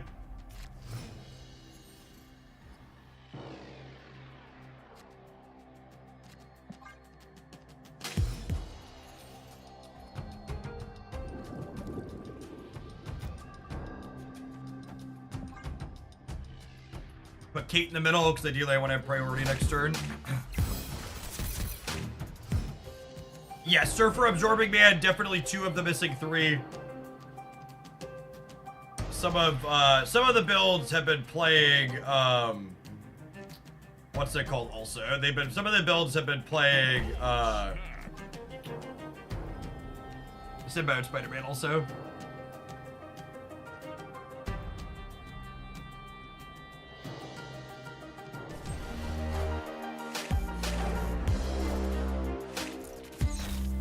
Oh yeah, we know one of their missing cards is Killmonger because of Nova. 1000%.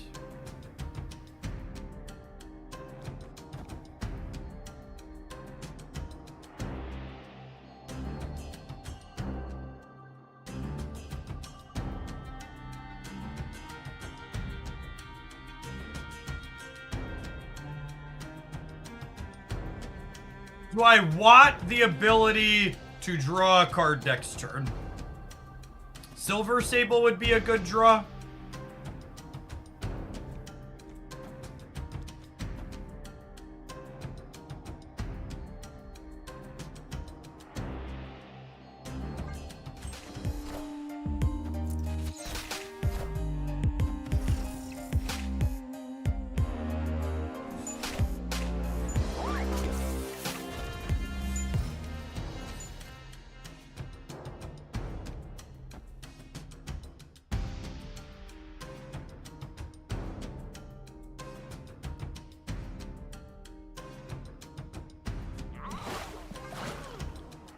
The people that are saying copy Mystique instead of Cerebro, the answer is yes. I want to copy both.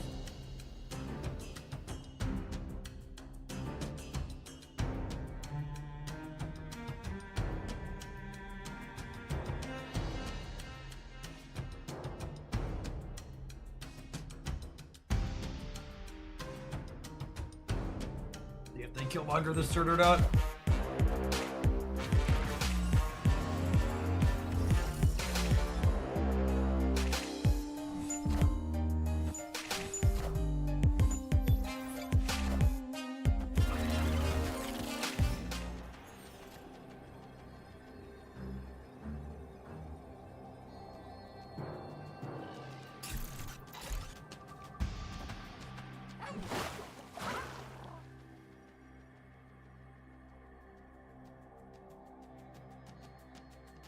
Says 27 in both locations, yeah?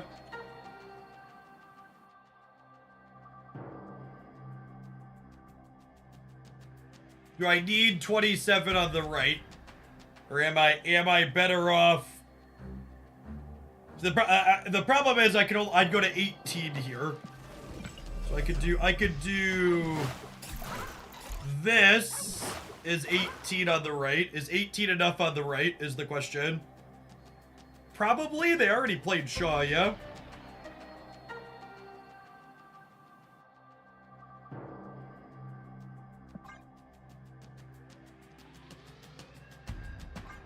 Oh, Killmonger's a problem. Yeah, that's true.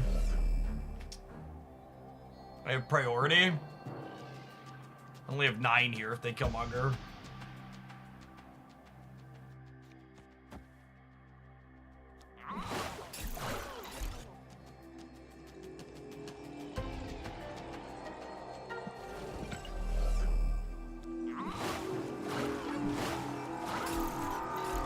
I can't play around everything.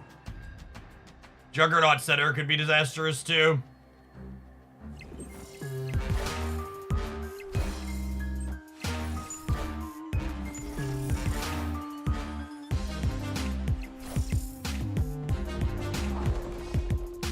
Oh no, I lose my Cerebro bonus because of the Pim arrow. That's so funny. That's so funny.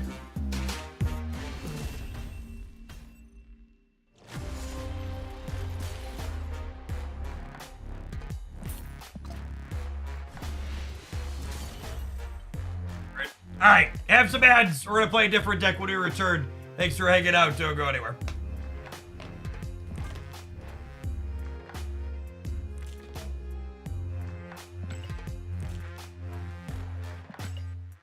Yes, we were losing middle regardless there. It didn't matter.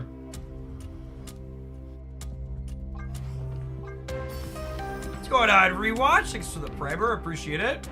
We are still taking deck submissions. Yeah, anytime the message is pinned above the chat, submissions are still open. I have one more queued up after this, but I don't have another after that.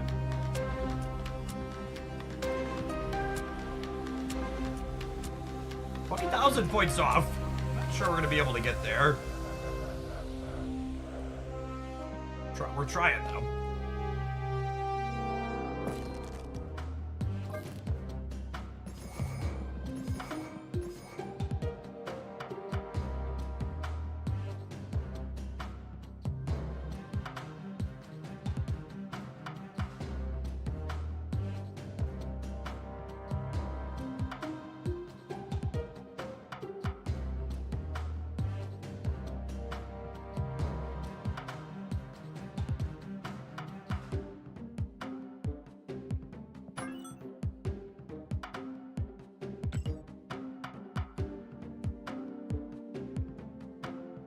My favorite is someone in Twitch chat commenting that Kate Bishop was bad in the last deck when we lost the last game regardless of Pim Arrow being Pim Arrow after ignoring all the dozens of other games where her arrows were very good. Yeah, I thought you said to save yours, not my dance. Did you want to change it to something else? You said, if you said change from Kingpin, I missed it. Apologies. Two of the three arrows are stellar, and the other two are serviceable in a lot of spots. Corrosion, thank you for the over 5 years. Developing object permanence. And realizing that games exist outside of the one that you just watched will get you real far in Marvel Snap.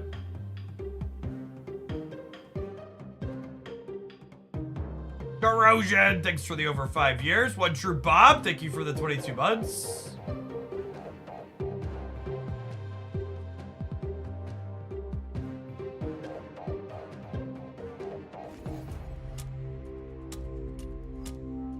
Oh, play a move list. Nah, I think I wanna skip on that too, not my dance. I think I'd rather we're gonna do nothing but play that after that card releases, right?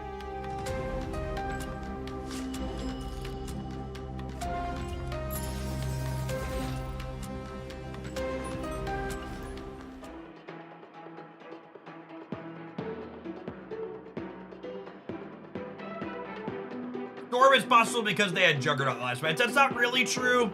Most Juggernaut decks don't play Storm these days. That was like an old thing forever ago when Snap first released, but that's really not a 1-2 punch anymore. The game's evolved past that point.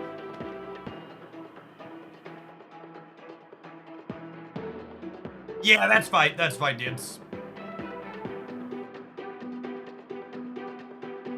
Juggernaut's been seeing some regular play in both Surfer Shells and some Theta decks. And they almost never play Surfer.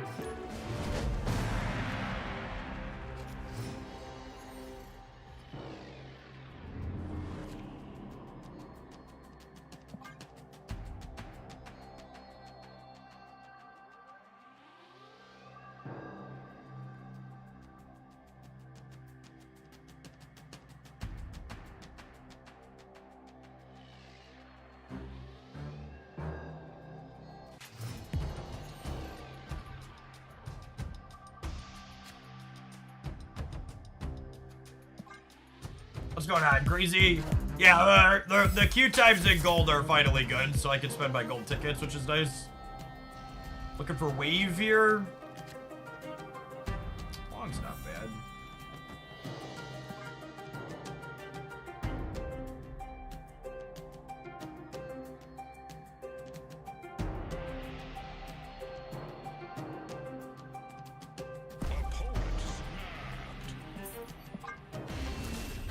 I'll leave our hands only, okay.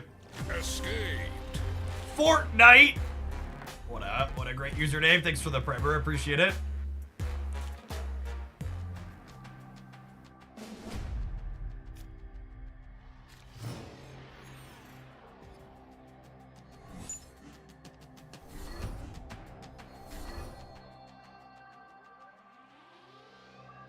I lost Wave, they lost Angela, sad.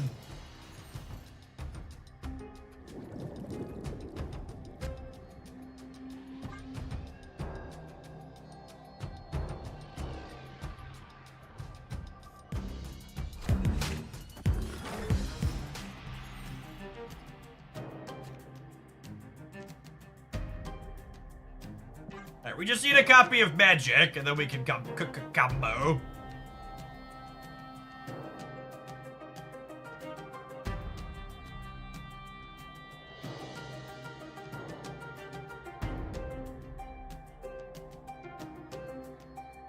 It's the most fun deck we played today. We got an infinite ticket to the collection with a Nihilist Werewolf by Night earlier. A sucker for Werewolf by Night decks for sure. I think we're dead at this point. I think I needed Magic this turn or Wave. Wave got discarded.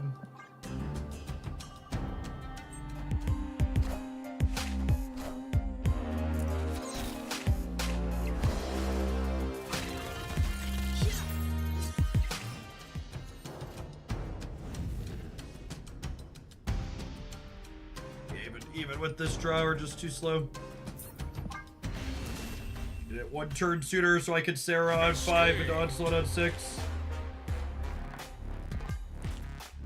Infinite with the Sable High Evo deck. Yeah, it's really solid. Definitely the best High Evo thing I've played in a little while.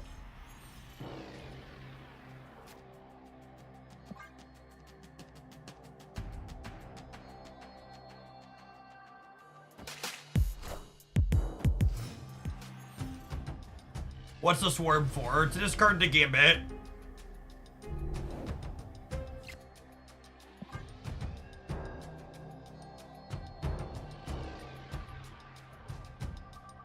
Popcorn is a cool fundraiser idea. Yeah, it's a staple here for the scouts. I've been selling it since I was a kid.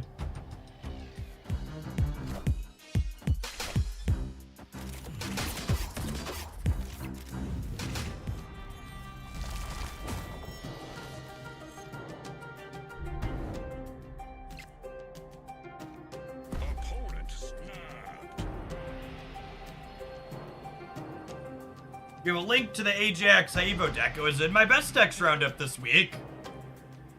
One of the best sources of Marvel Snap content every single week. Get out ahead of the metagame and stay there. I feel like I'm magicking this turn rather than waving because I think I need to draw too many cards, right? Like I need Wong, I need Gambit, I need Mystique still.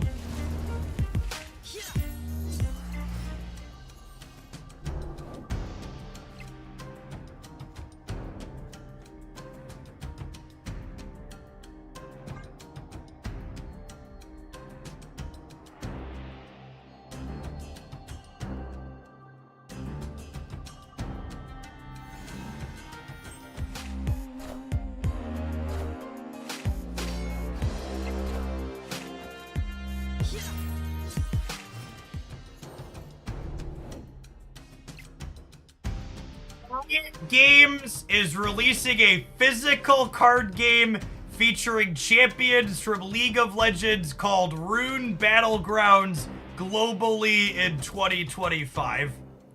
Richards, thank you for the brand new Prime. I appreciate that.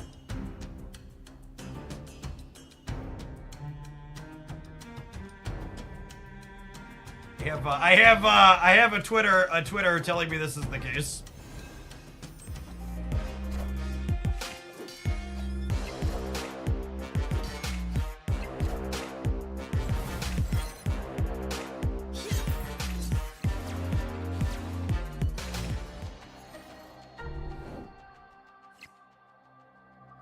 Good streamer, and you seem like a good person too. I try at least. Man, there's no Gambit in my hand as of yet, huh? I guess I do this, and then we can go Wog, Surfer, Absorbing Man stuff.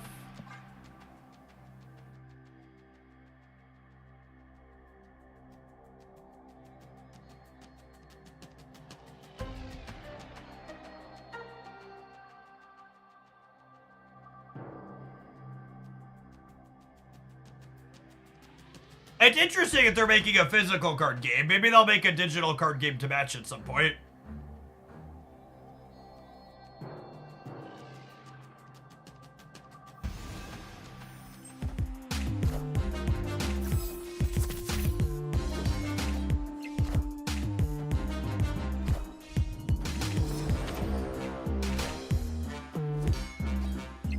It's apparently China only. Interesting.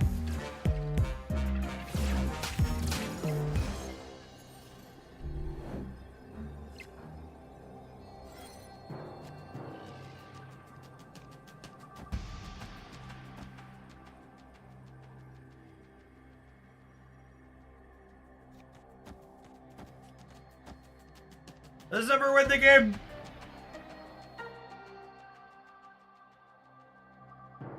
So each of these is +8, so I'll go to 21 in the middle. I think there's worlds where this wins the game.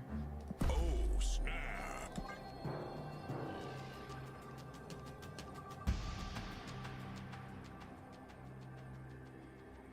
You played Disney Arcade? I have not. I don't really do non-digital card games. Just not enough time in the day.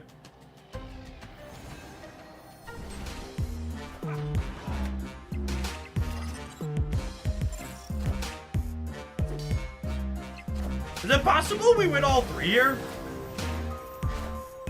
Did I play my cards in the right order? I think I played my cards in the right order. We're about to find out. Alright, nailed it. Easy game.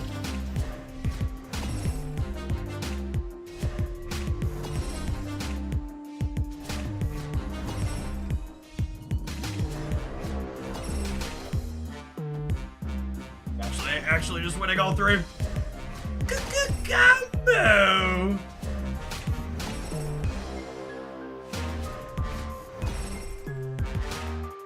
Classic Sarah and Onslaught. Play 5 cards in the last turn. If you haven't seen this deck that we're currently playing before, it's one of the many awesome, fun, off-meta decks you're missing by not being subscribed to my daily deck highlights on YouTube. 7 days a week, most interesting and fun things that we play on stream get cut into highlights over there.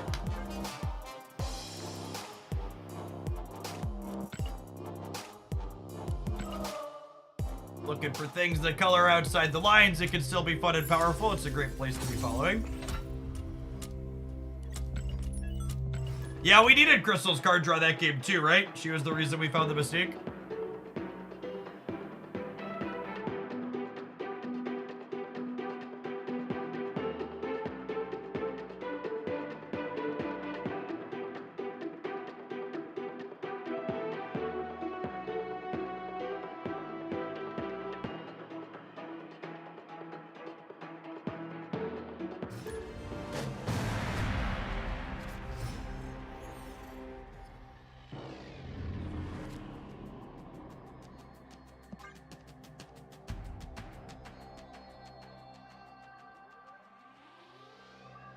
Surfer needs a fast forward feature. Yep.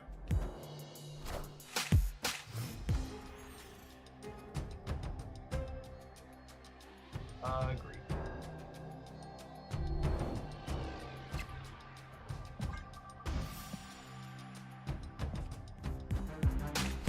And that was the boring way for this deck to win, chat. The fun way is gambiting down their entire board.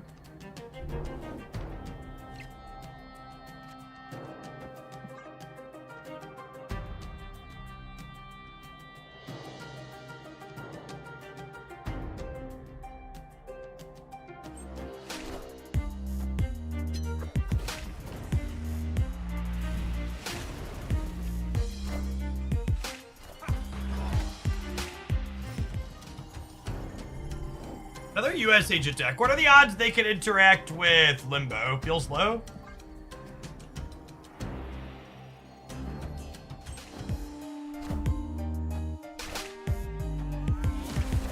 Crystal gave you Nico on location change. Rough.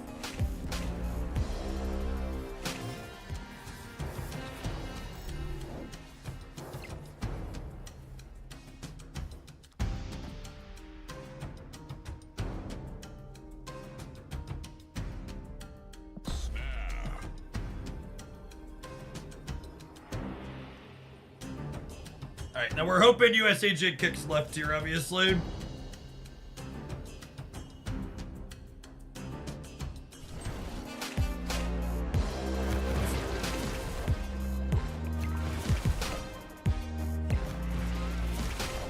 Maybe I should have put Sarah on the left to go Sarah Onslaught left. Sure. It's fine. I'm gonna Wong combo them anyways, so what cards they have in play don't matter.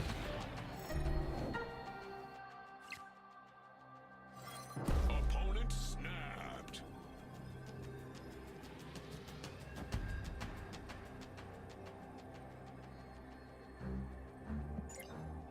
I'm gonna mute them before they tug my rug.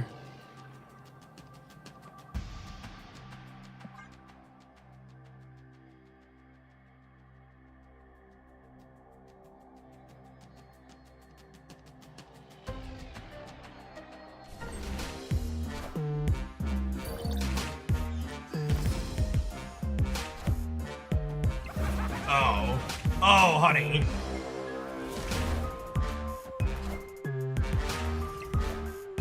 Behold my mighty hand.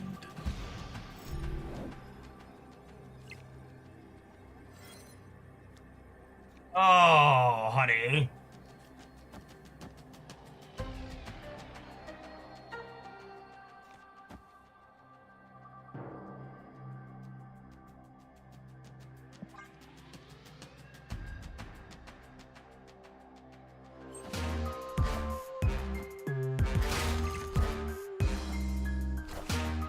Fuck! Not hazmat! Ah, sweet board you got there, opponent. Sure, it'd be a fucking shame if something happened to it.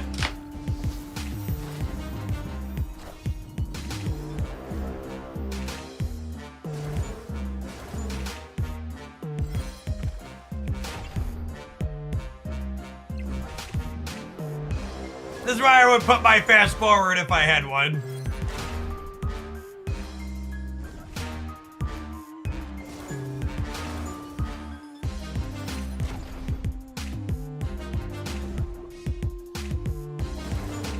If US Agent is their only remaining card, do I lose? I think I could lose to Ajax or US Agent surviving on the right, yeah?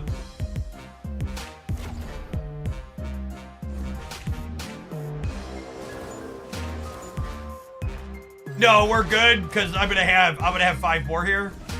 We're good either way.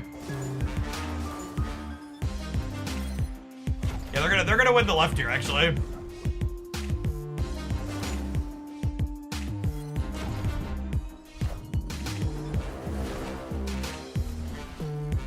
That's really interesting choice for them to only play 1 card this game. Victory. Surprised they stayed for 8.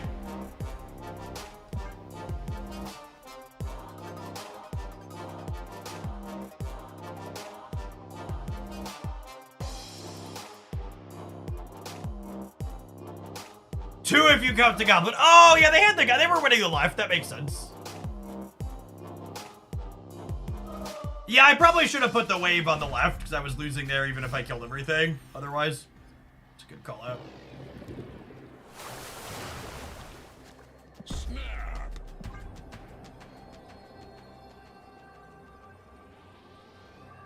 No, I listened to exactly what you're listening to. I like the default stat music.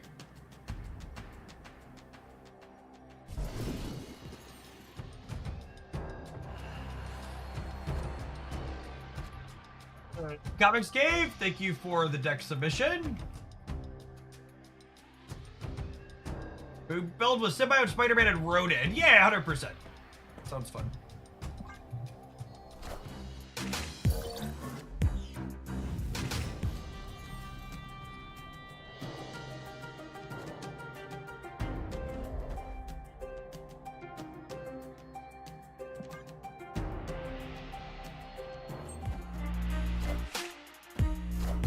We need Mystique to dodge here. Ideally, wave hits. Purple Snap is so fucking easy, chat. You wish you were as good at this game as I am. Ooh, they copied my Sarah.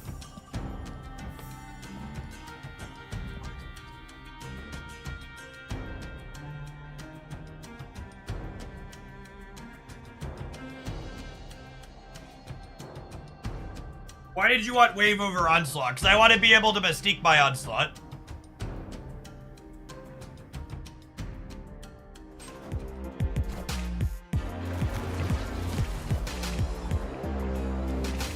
Did you just Loki me, dear gamer? Did you just Loki me?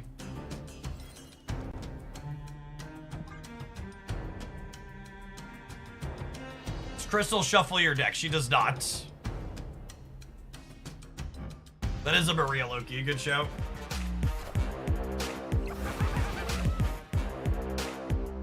Unless they, like, hit a lucky pull with my own Gambit, I think this is good for us. Behold my mighty hand.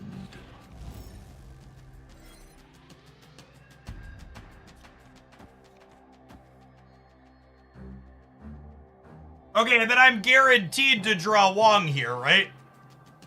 Because I know the bottom card of my deck is Sarah. And I'm going to draw 2 cards. We're going to draw Brood Wong.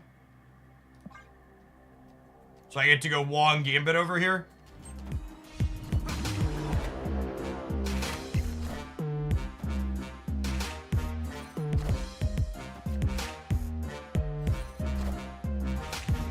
I suppose there's a world where they draw our Gambit and they murder one of these before we can get there. That's their out. Their out is hitting my Gambit and then hitting the right thing on my board.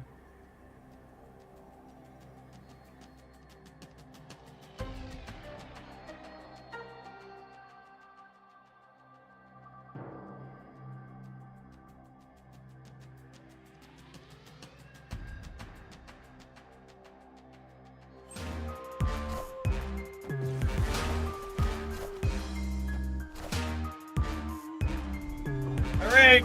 God, fuck you. What a lucky chode.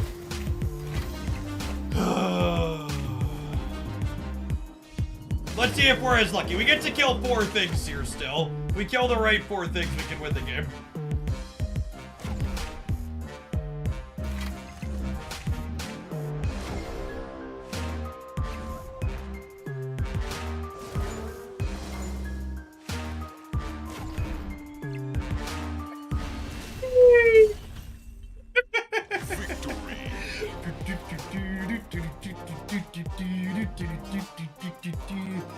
Who's a good little golden god? Yes, you are. Yes, you are. Such a never forget that Marvel Snap is an incredibly low variance, high skill endeavor. The more skilled gamer generally wins.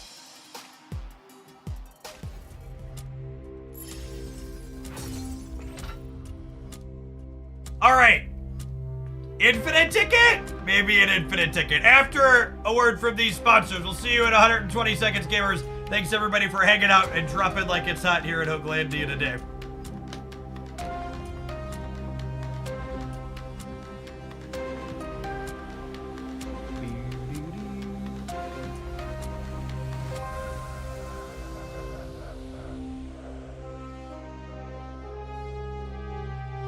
The Theta Havoc Marvel, but I would love to play Bass by Strack. Thank you for the submission.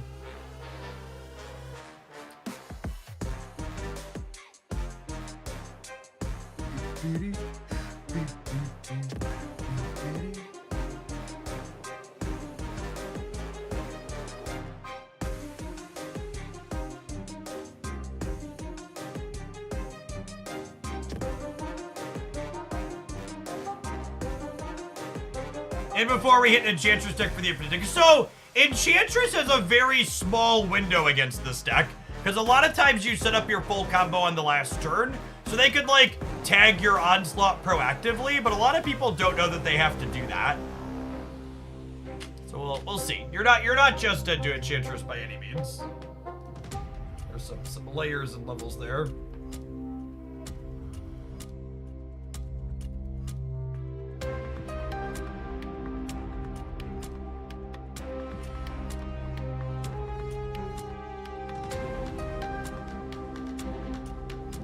Hey, thanks to whoever used the Into the AM code this afternoon, by the way. I just got a note that got used.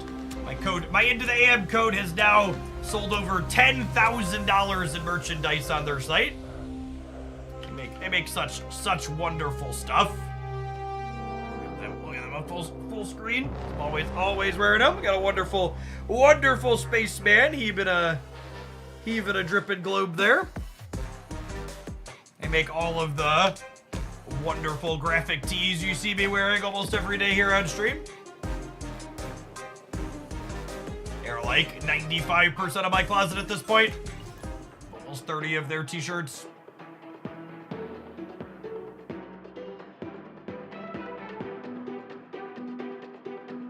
You trying into their heavyweight tees? No, I don't know what that is. Yeah, they ship globally. If you're interested in checking them out, you can use the Hoaglandia link to get 10% off. They make good stuff.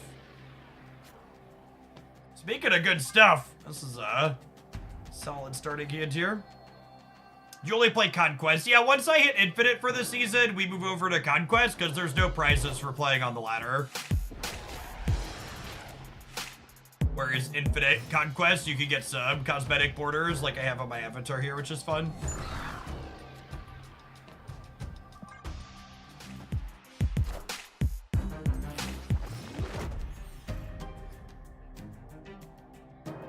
To that end, should there be prizes for lettering in Infinite? No, I don't think so. When you make too many prizes too exclusive, you end up burning your players out because if they can't achieve the max prize, they're just gonna stop playing a lot of the time. Greater and thicker material. No, I haven't had those. I haven't had any issues with their regular t-shirts. The regular stuff is very high quality. The miniaturized lab being our saving grace here. Letting us have a clean lane to full combo into on the last turn. A Doc-Ock could mess us up, but a lot of these clog decks don't play that anymore. I'm expecting they're gonna put up one card here this turn for us, and then we Sarah here, and then we full combo on the left on the last turn.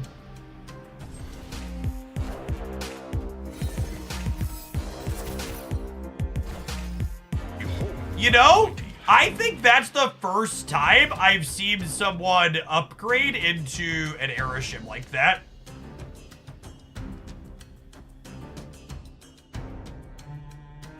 Since Aeroship was added to the game.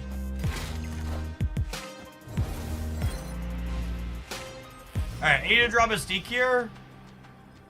Crystal.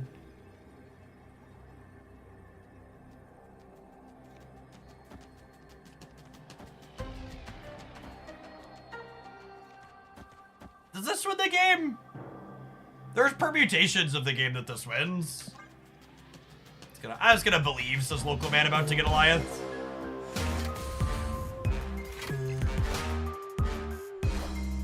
Every time? Oh, maybe not every time. I don't know that we're guaranteed to win the left, huh?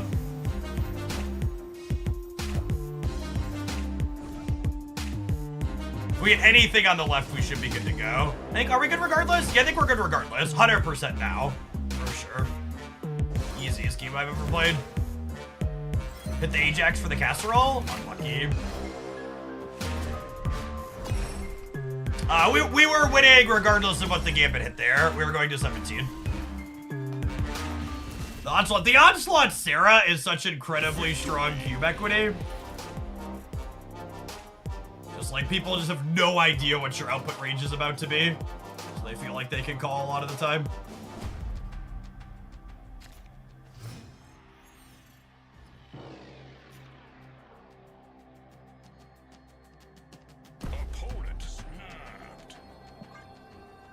What's going on, Knacker? Thanks for the over 5 years. Welcome back. This was a fun submission. Cigar Pete, thank you for the tip to play this one.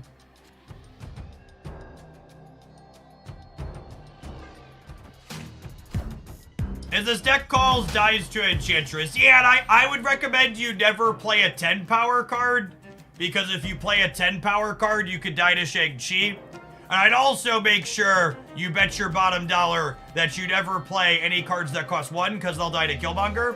And I wouldn't play any on reveals either, because in the event that you play an on reveal, you could lose to a Cosmo.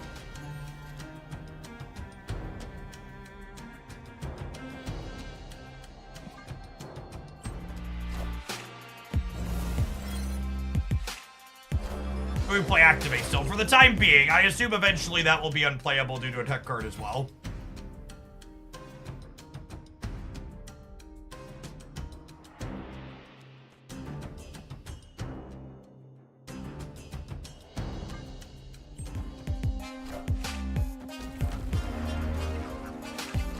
All right, we guessed right on this 50-50.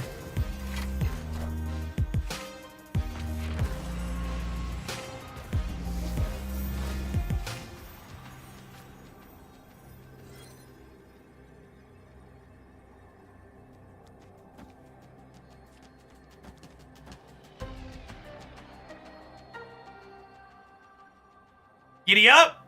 Giddy up.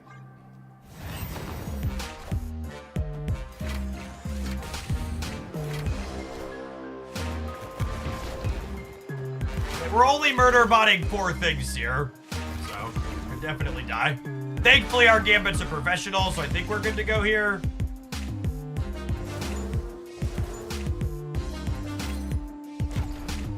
Yeah, what a absolute Chen. Oh, I guess we're not winning the left, though, huh?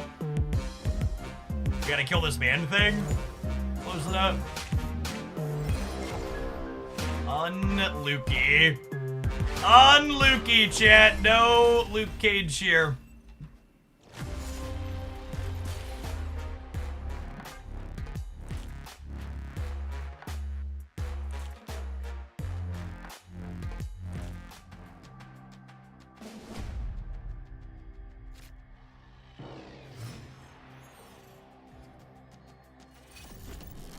Yeah, speaking of cards that get countered, like, we're playing Gambit, which destroys cards, so the best line is to just retreat when the first turn when EQ does.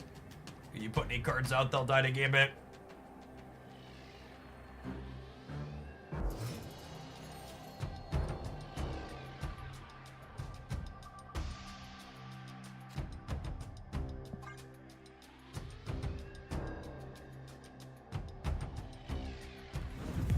Hey, Chenix, I saw you use the fast drops command earlier. There's no fast drops here or anywhere else on Twitch. The people that have commands about telling you your drops are gonna go faster, they're just grifters. Hoping people don't understand.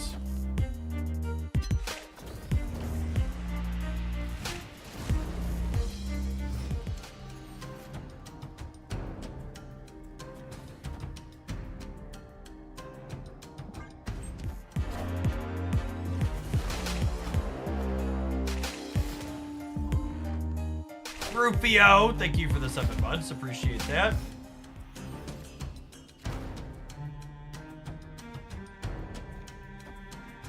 Lady.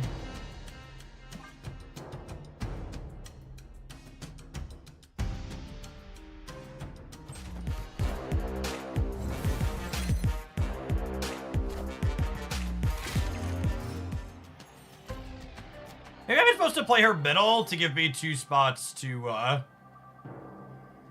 get Surf in.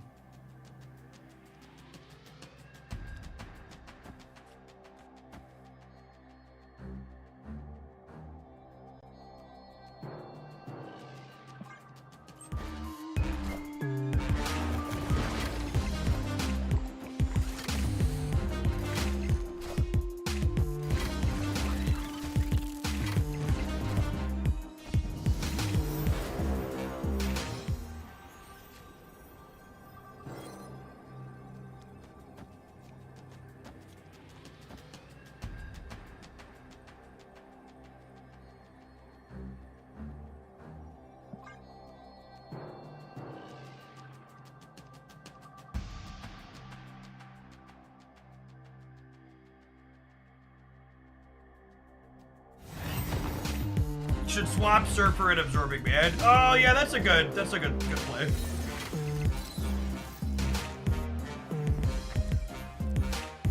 Oh rats! They didn't hit the game. I'm gonna lose because of that, aren't I? I think I'm gonna lose because I have Surfer and Absorbing Man in the wrong spots.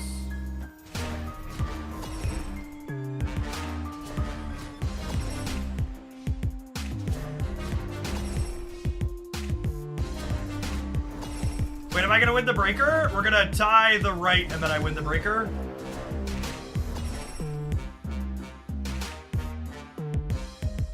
Yeah.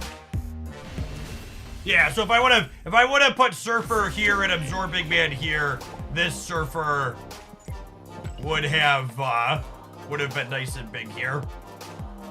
It was close that it didn't need to be.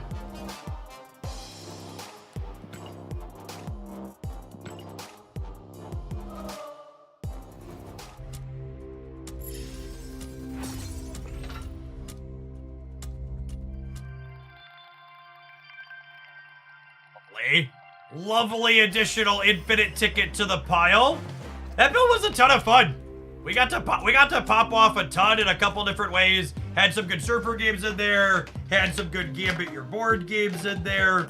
I think this deck is really just a testament to the cube equity of being the biggest linear deck right now. Like there's a lot of people that are just trying to race you.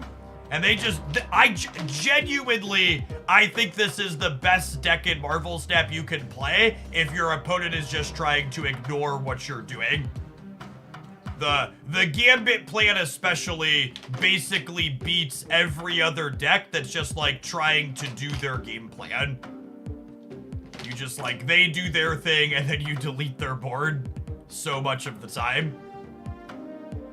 And obviously, some disruption can get you. Magneto is actually one of the ones that could really get you.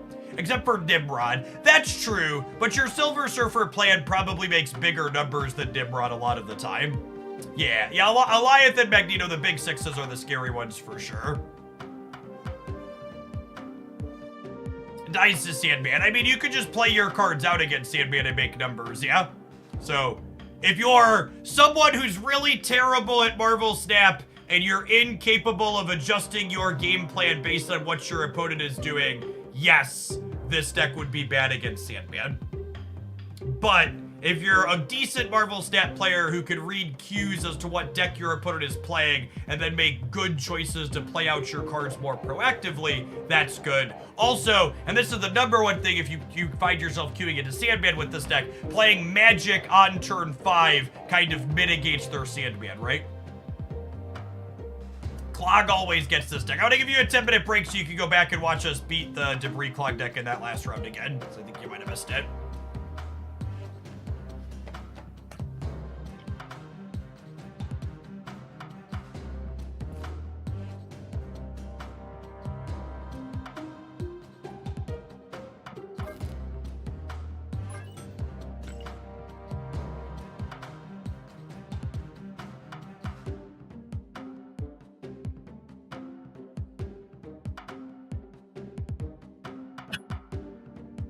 Are you watching a sports ball this weekend? I don't do any sports that don't begin with an E.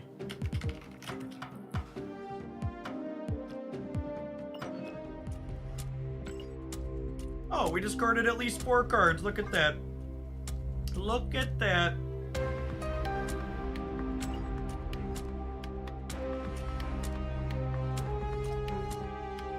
What do you think of Deadpool Wolverine? That was fine.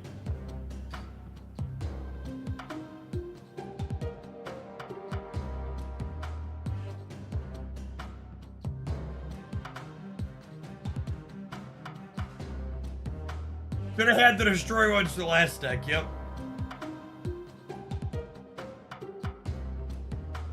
So the request here is play Symbiote Spider-Man with Ronin.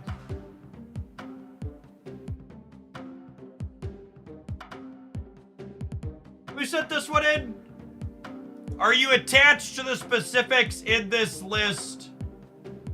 This list isn't great. I'd love to see where it's at. I have a few cards in there for missions. Okay, so you want me to make some changes. There's actually been... I'm gonna find it now.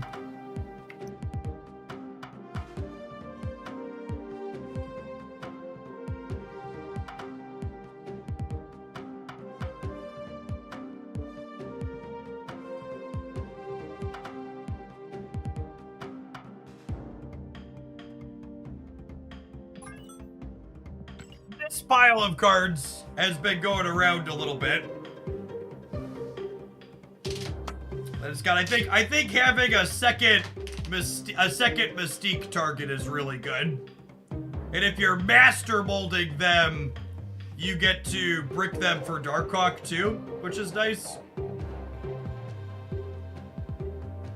don't know how I feel about Copycat. Could go either way.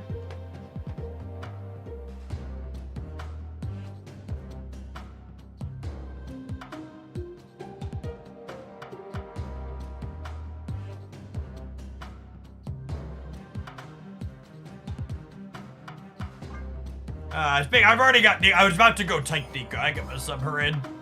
Let's try this.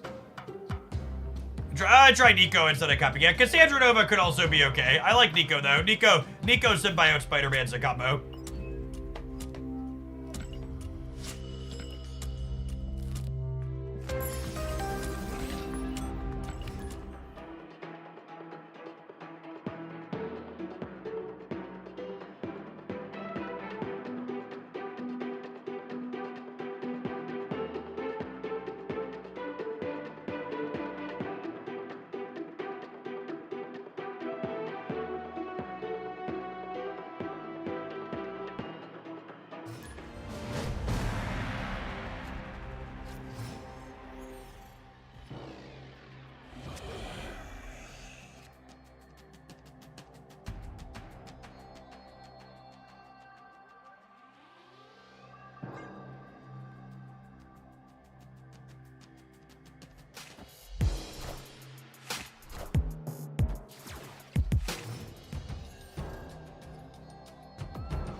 You compare Ham and Sable in a list like this one. Ham's the more powerful disruptive effect.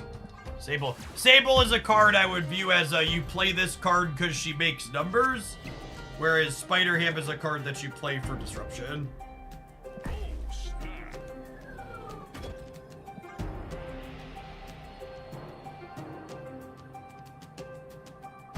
Oh, we could have played Nico on the copy mode for the Darkhawk. It's a good thought. They are Airship, yes.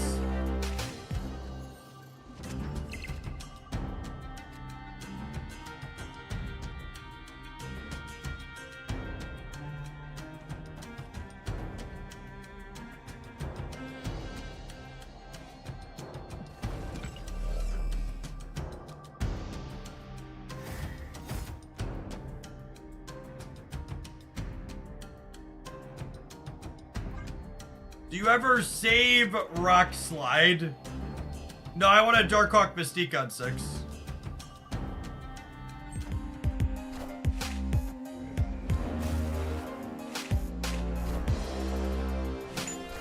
Oh, it's so annoying that they get to play a counter to the best card against them now.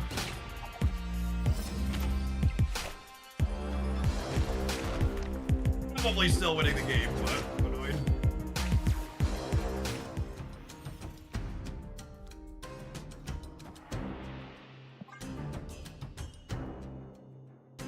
We picked Shadow King.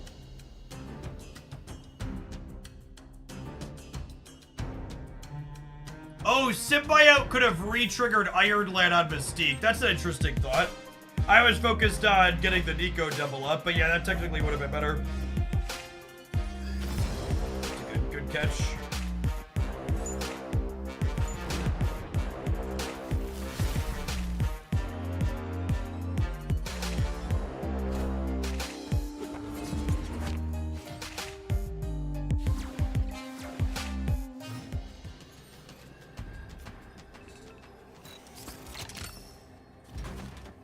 That's fine. We're still winning by a lot. Attaching to Nico, she doubles to 20.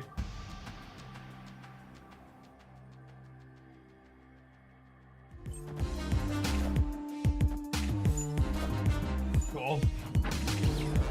Alliance? If they Alliance, I'm winning left and right. You've gotta be fucking kidding me. I hate this deck so much. Oh wait, did we just beat them? They have 4 cards in their deck. Holy shit, I was about to be mad. Fuck this deck, man. It's so annoying. Oh god, no! The Marvel Boy! Fuck! For the love of God, Benjamin! Fuck everything about it. Holy shit. It's so miserable. Can we just, like, roll some dice or flip a coin instead of playing the games out? Honestly, I have so many gold tickets, I just kind of don't want to play. God, I'm playing a Darkhawk deck, though. No, I just don't want to play. I'm just going to sit here and be mad. I'm just going to choose not to be mad. I'm just going to leave. It's the first round of gold. We're not committed at all. I'm just gonna go next. I'll be happier.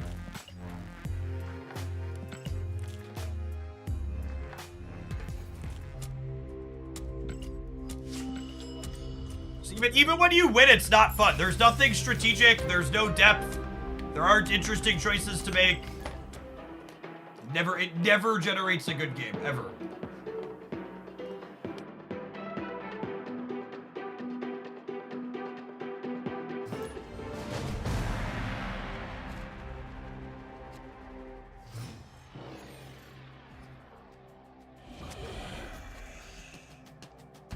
My god, it's actually Arishem again. Snap.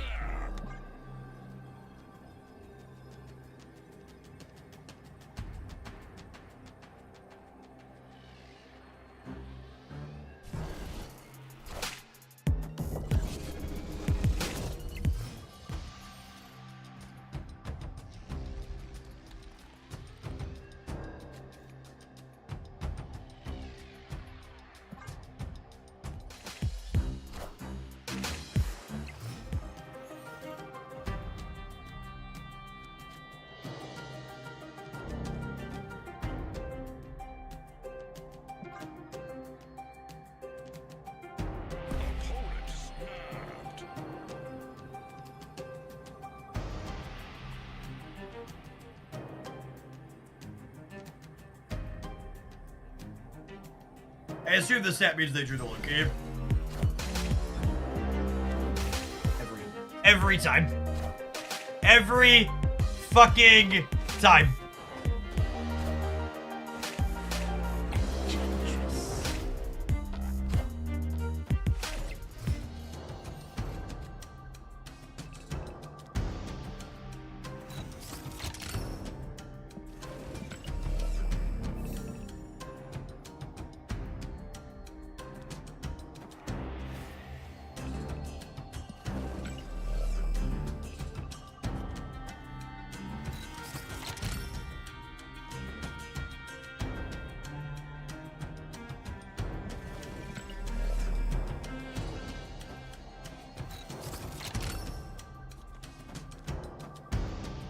Final answer. Final answer. Final answer.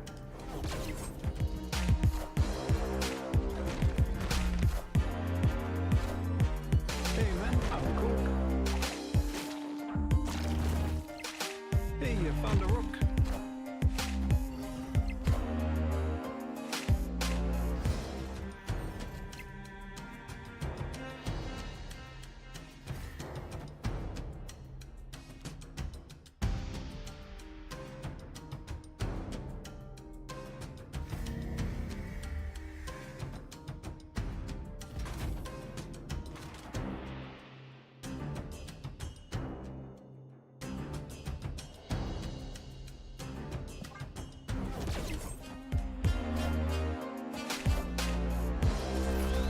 Dodge that motherfucker like a professional.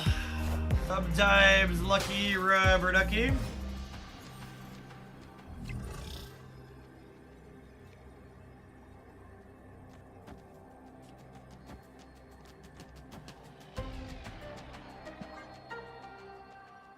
Oh my god, it was an Arishem Goliath too? Holy shit.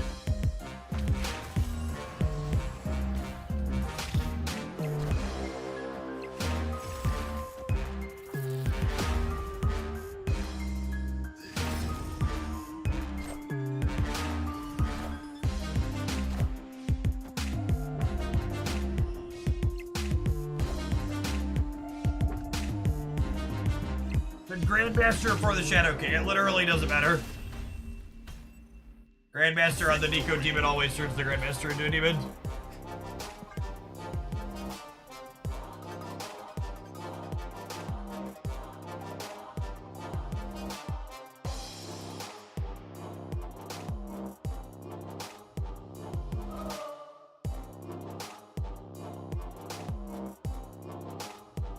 Grandmaster can never move Mystique. She's no longer on reveal. She's ongoing.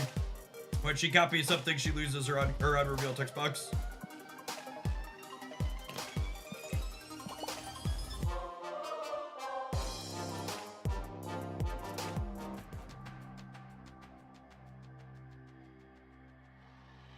Mystique is gorgeous. It's so good. It's very, very, very good. Ah, sodium.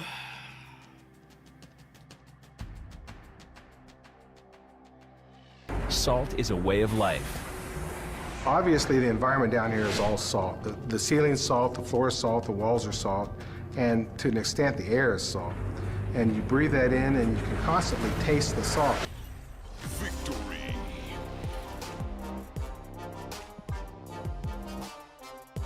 What's going on, Regular Raven? Thank you for the brand new primer. Appreciate it.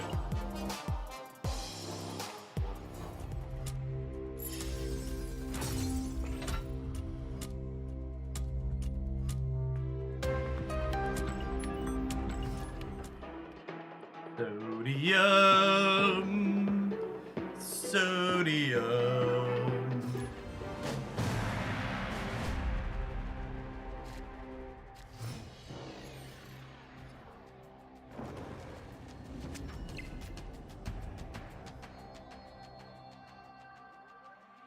It's actually a third arrow ship deck in a row.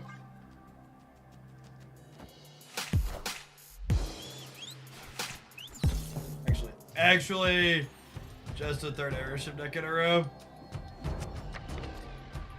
Help! I need somebody. Help! Not just anybody. Help! Help me. Help me. Help me. Do do do do do do do do do.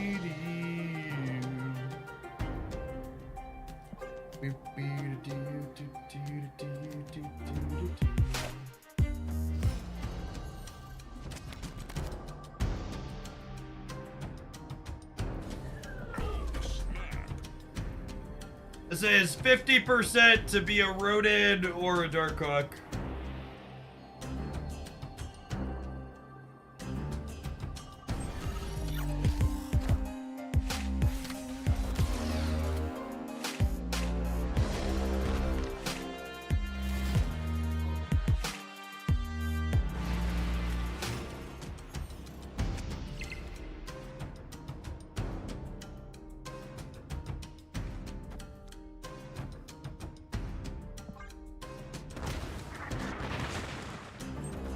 Hello! So happy!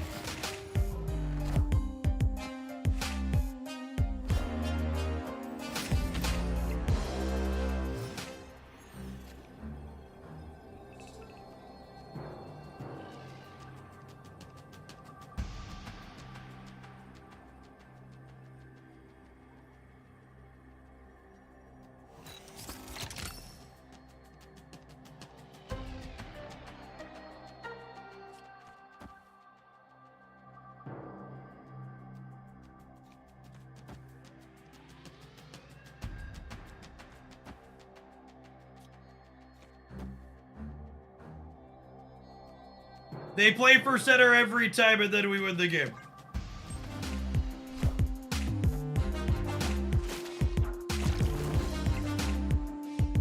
We're playing for a breaker, yeah?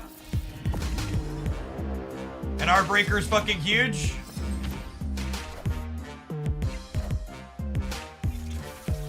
Breaker, breaker, give me some news. I can't map this chat. Is it we're plus 37, they're plus 15? Victory. How about Symbiote, Spider-Man, and Nico 2X gamers?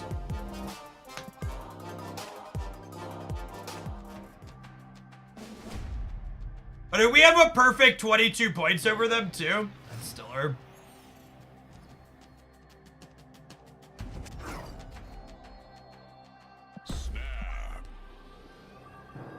Shit without the hawk. Things you love to see.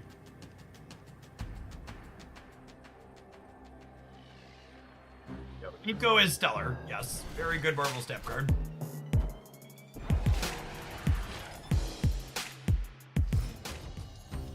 What do you think about politics in Brazil? I don't really.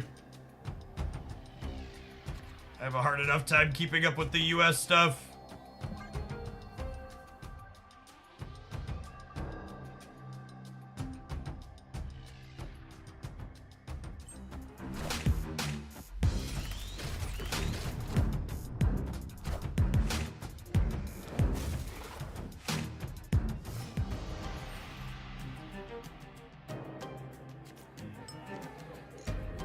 My god, and they even have fucking New York so they don't lose to Bar with no name.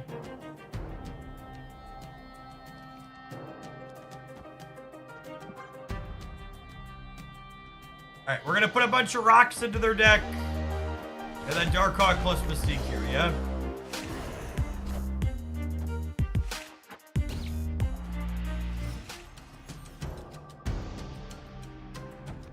I'm all alone.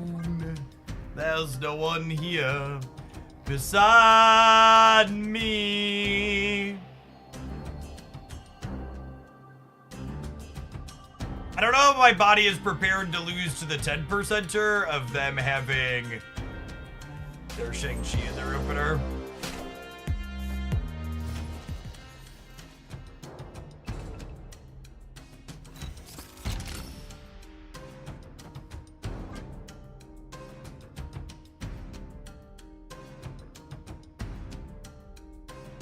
Yeah, if they don't have Shang, we're actually in a fight spot, but as the narrator will tell you, they always have Shang.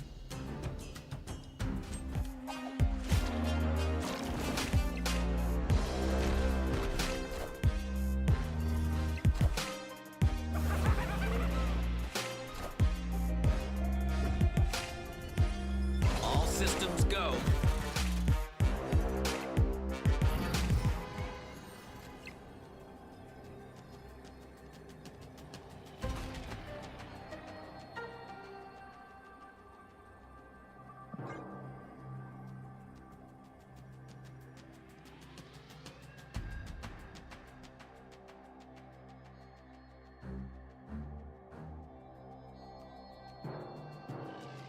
Classic Airship match. You've seen two cards from their deck. One is Loki. One is the tech card that beats you.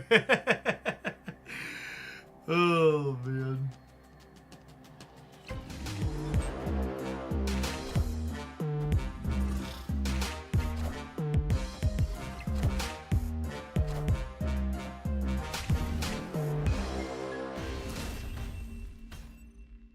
Victory.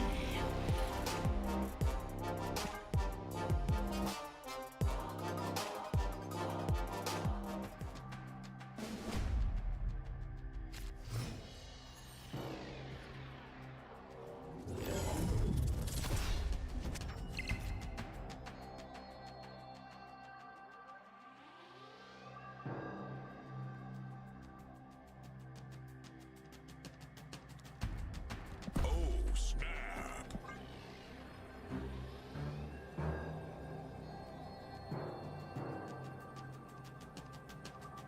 Opponent snapped.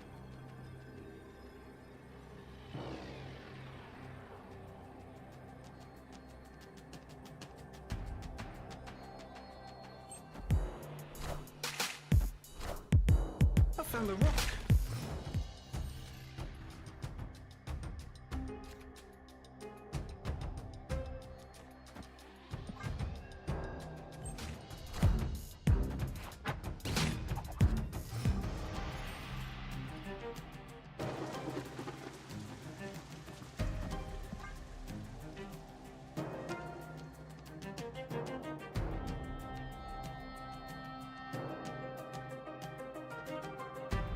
I maybe not even supposed to rock slide yet because of Loki. Yeah, I didn't even translate the Italian message from chat there. I just assume anything that gets posted in Italian is probably ban-worthy.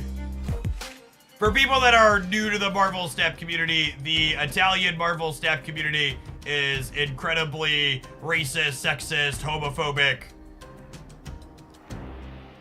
The largest Italian streamer who goes by the username of Atrix literally used the N-word with a 1 instead of an I as their username in Marvel Snap at one point.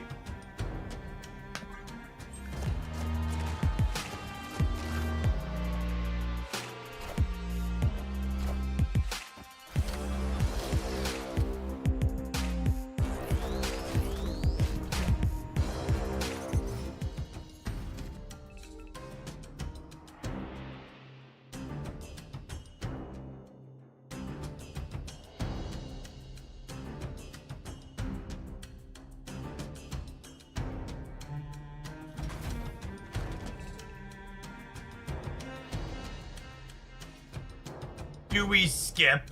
Well, this is the fun part that leans into everything sucking shit about playing against the opponent's deck. If I skip, I lose to Alioth. If I don't skip, I lose to Shang-Chi.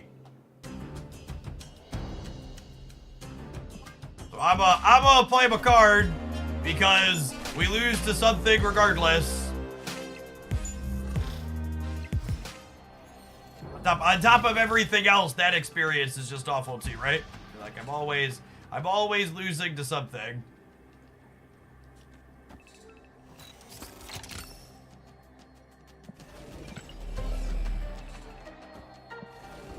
Hold, please.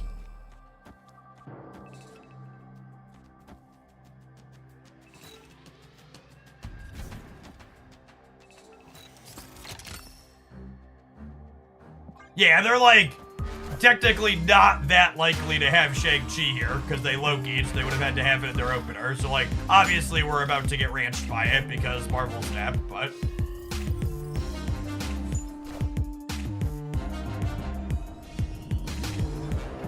And again, there's just like, there's no skill or anything to play around this year. We're just crossing our fingers and clenching our butt cheeks and hoping they don't have it. Such is my judgment. It's just not interesting gameplay regardless of if we win or lose. Ooh, we beat him. Cool. Victory. Great.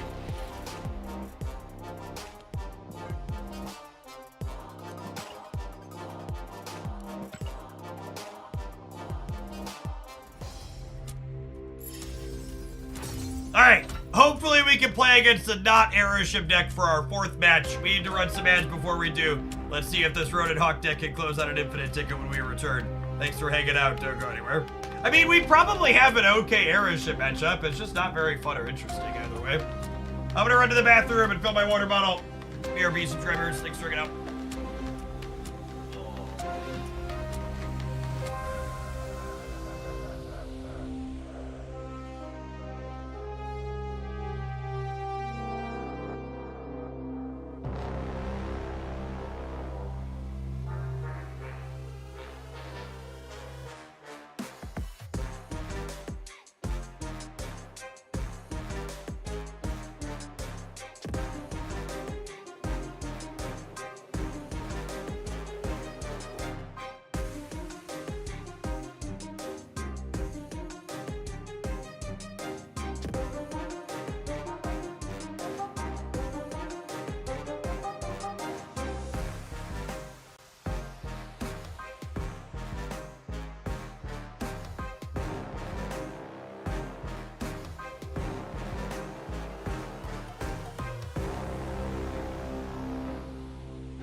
Airship's the type of card that made me stop playing other card games. Yeah, for sure.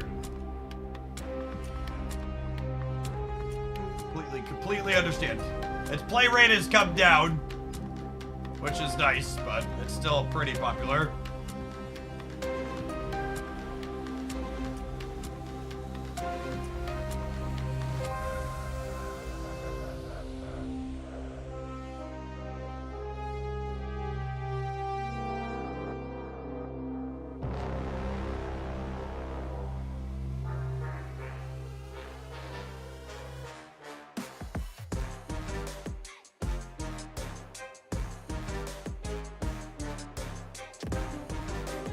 All right, let's see if we can wrap it up here, huh?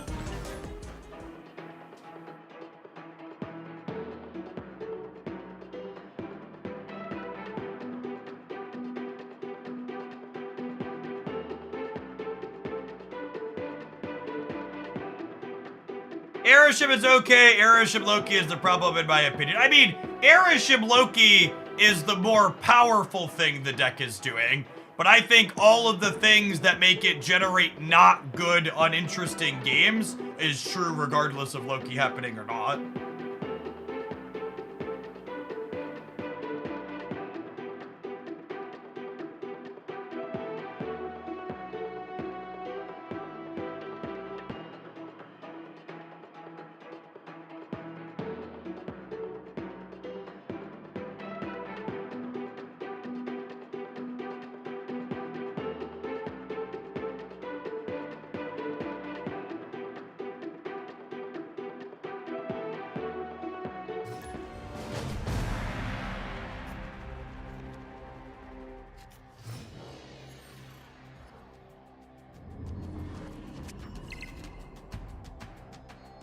Holy crap, gamers! They have 12 cards in their deck! Praise Brood! 12 card Marvel Snap! It's so beautiful! It's so beautiful!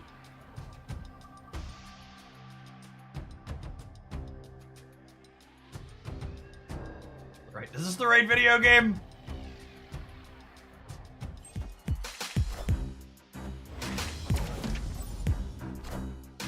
I found a rock. I found a rock.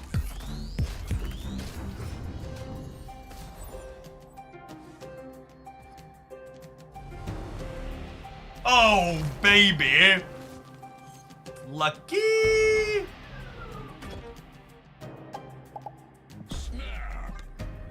Hold 'em and fold 'em, gamers. Joe Duke, thank you for the half a year. Appreciate that, Prime. Welcome back. Yeah, our deck was looking a little small, so we decided to Korgo. Is Spider-Ham replaceable? Spider-Ham is always replaceable. You can play Iceman. For 1 energy disruptive card. Shuri! Okay, I'm listening.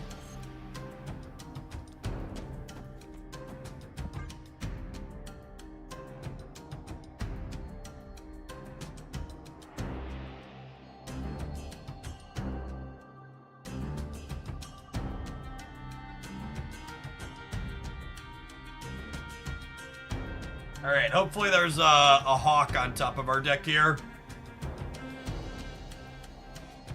Yeah, I'm not sure what their plan is with turn 3 Shuri. They're like some kind of Wicked deck? They could be Symbiote Spider-Man stuff.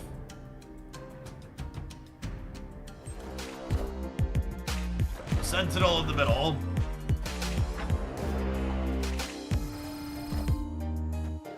Yeah. Okay.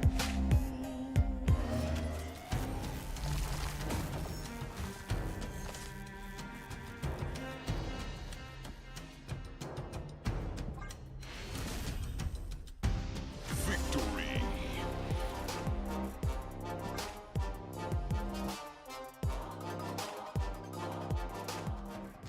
Zabu looking extra thick today. Yep.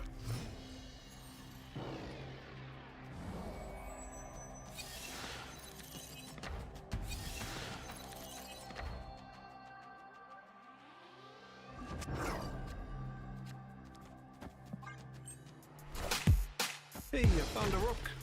Found a rock.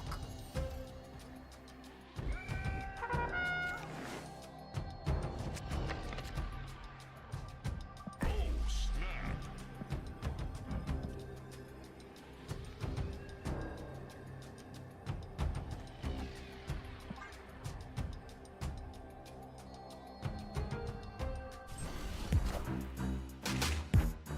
Bonk.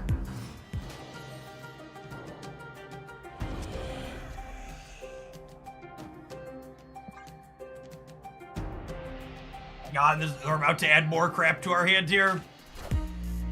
Opponent's gonna brick another draw. Oh, maybe not.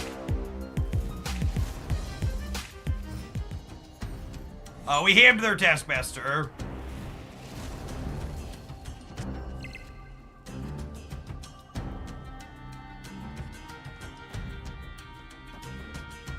Okay, and now I'm gonna get to go Darkhawk, Taskmaster by Darkhawk.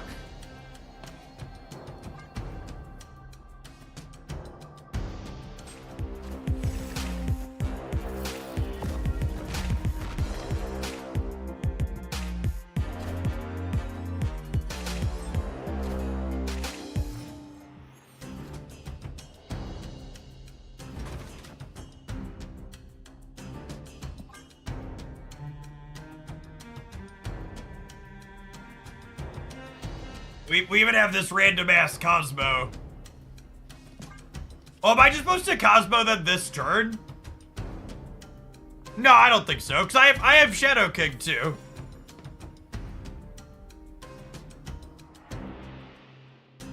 Do we just do it? I guess we can. I guess we can.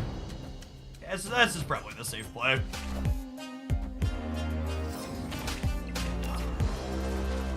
Good night.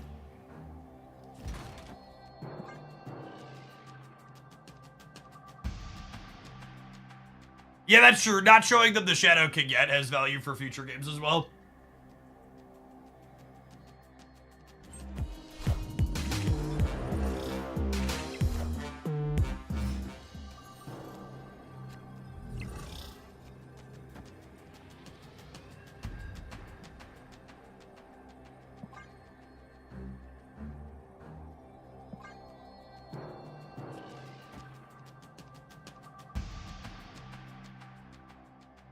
I need to make sure I don't eat shit to Galactus on the right.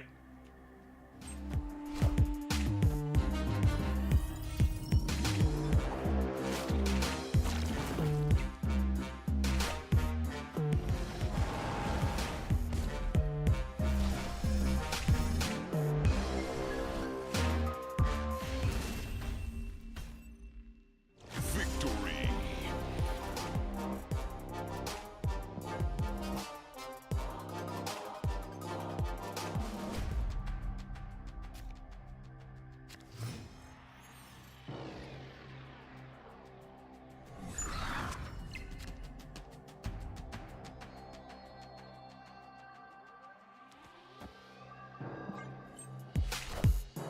Hey man, I'm Korg. Hey man, I'm Korg.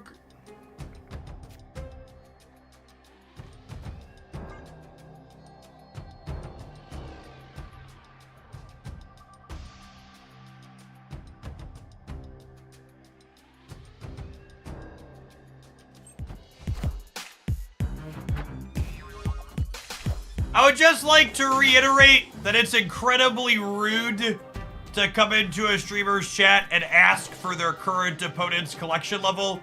It comes with the inherently deeply negative implication that you think the opponent is playing poorly or playing an inoptimal deck in some way because of the current stuff that they're doing. Also, like, this opponent is literally playing one of the stock decks with the new cards that a bunch of people have been playing.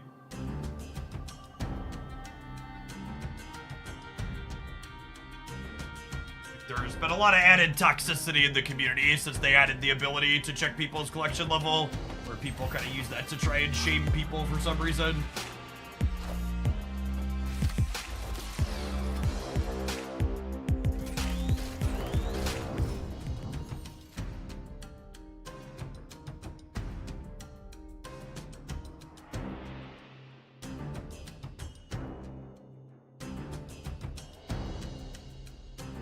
Think we're torched. I think we're torched.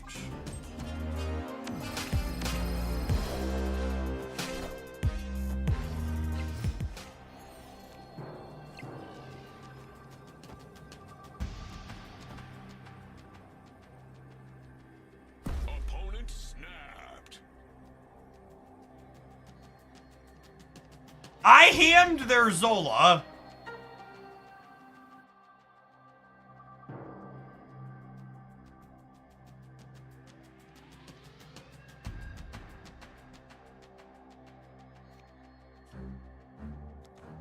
This beats Taskmaster.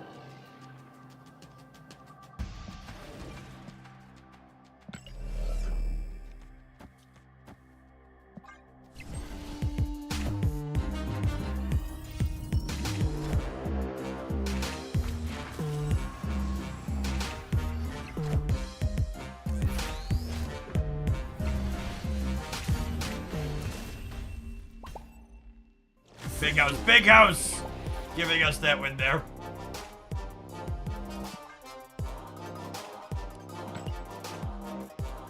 Nope.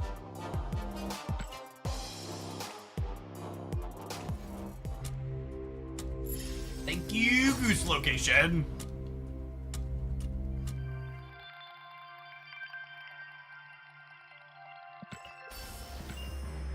Five infinite tickets.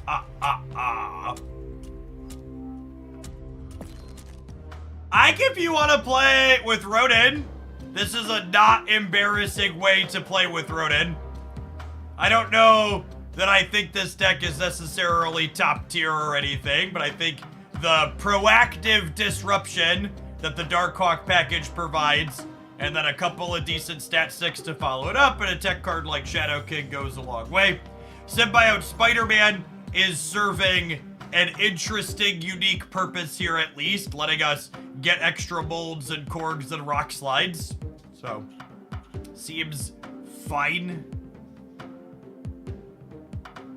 Sub for Grandmaster. Yeah, I think he strikes me as a Dom. He'd probably let you sub for him.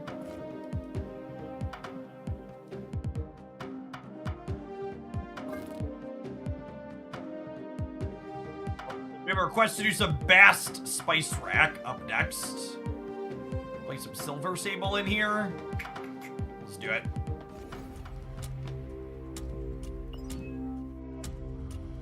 $69 gold tickets. Nice. I think if you're missing Grandmaster in the last deck, you probably play some other little cheap thing. You probably don't play Absorbing Man. You have too many forces. Yeah, Arbor or Cosmo could be fine. Probably Arbor. I like Arbor.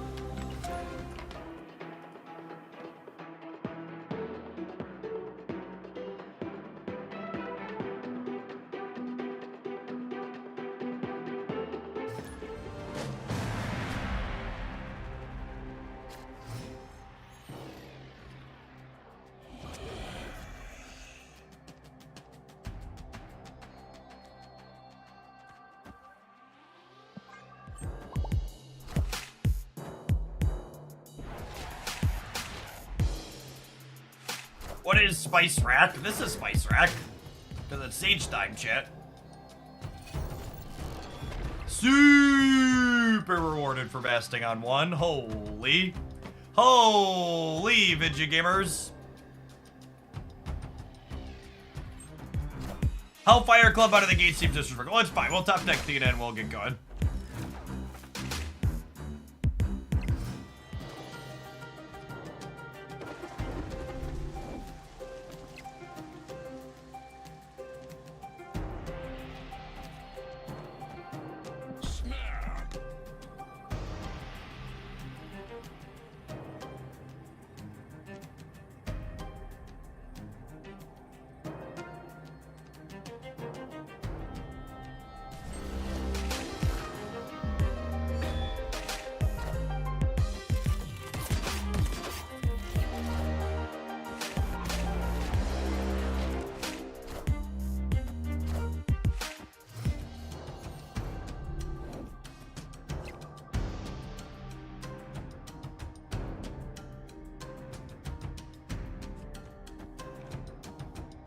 Are they bounce?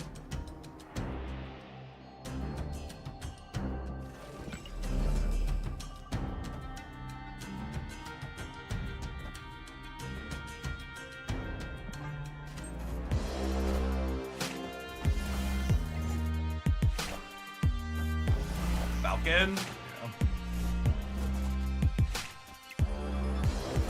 No, I think they're bounce. There was a content creator that's been playing White Widow and bounce.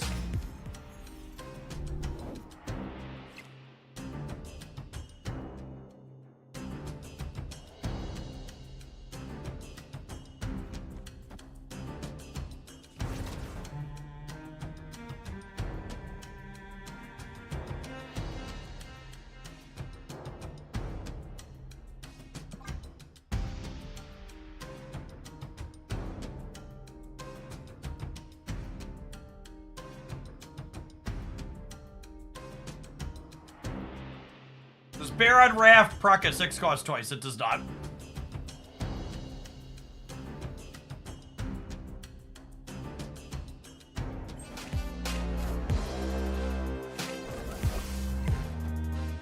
Wow, Nico to clear their hood is so good.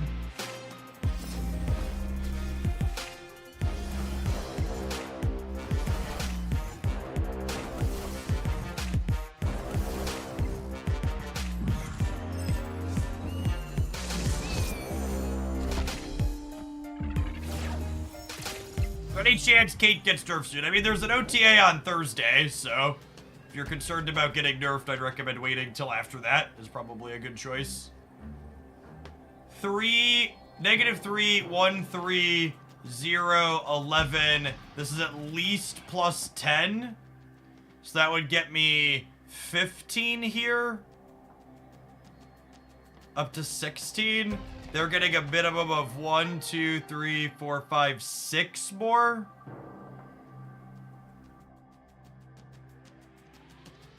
And at least 18.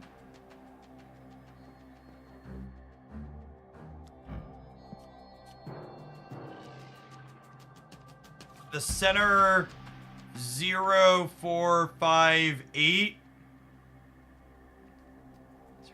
This is 13, 21, 26. I think it's this. I expect any nerf they make to Kate Bishop will still leave her playable in every deck that's currently playing her. This is my hot take. Maybe not even hot. Little bitty baby monkey.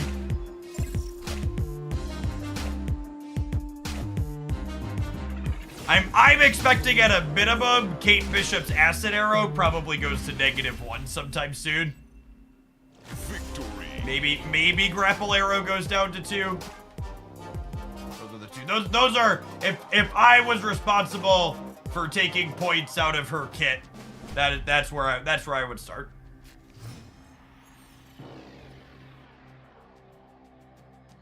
I also think she's still playable everywhere. I would not expect them to reduce the number of arrows she makes. That would make her unplayable. Do you think they could make Acid Arrow a 2-drop? Yeah, maybe. That's a much bigger nerf for sure. I hope they will do something about Sandman. Ah, I see you are also a gamer of culture. All the highbrow Marvel snappers wanted to do something about Sandman. Fuck that guy. With a rusty spoon.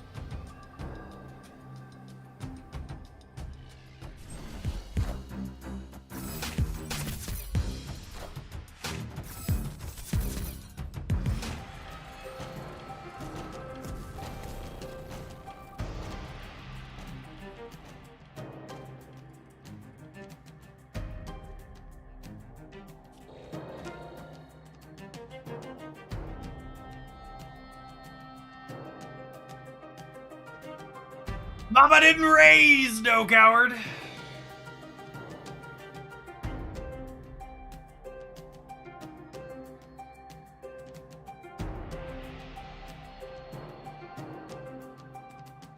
We want to Acid Arrow later. I can't Acid Arrow later and fast now. So yes, I want to Acid Arrow later, but also I can't if I want to play my cards here.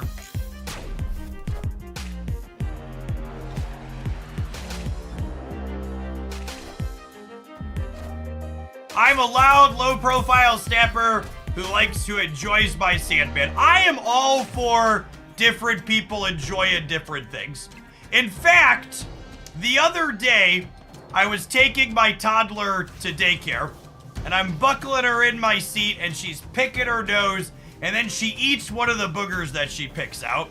And I said, Haley, don't eat your boogers, that's gross. And she looked me square in the eyes, and she goes, Dad, but boogers are yummy. And you know what? Who was I to argue with her? That's her preference. If she finds boogers yummy, she's allowed to find boogers yummy. Just like if you enjoy Sandman, you're allowed to enjoy Sandman. I can't tell you what you should or shouldn't like, gamers.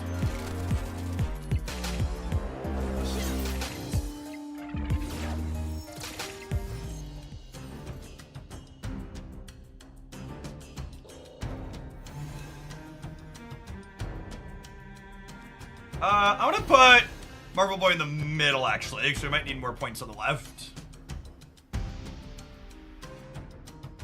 Is this my roundabout way to say if you enjoy Sandman, I think you're comparable to a 3-year-old or a 4-year-old eating boogers? I'm not the one that said that. You're the one that said that, okay? I in no way, shape, or form made that connection.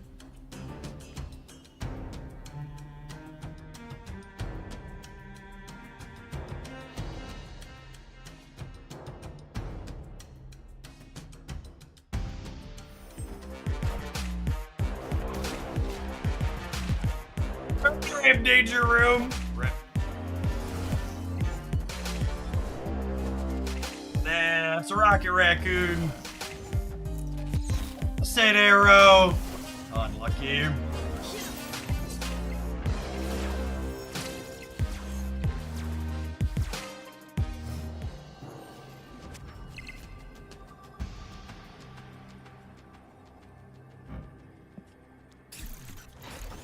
If I'm staying, it's this, right? This gives me 10 in the middle, and it gives me 9 on the right, plus some Marvel Boy trigger spread. Yeah, I think we stay. Rocket Raccoon's kind of scary, though. He's worth 10 on his own.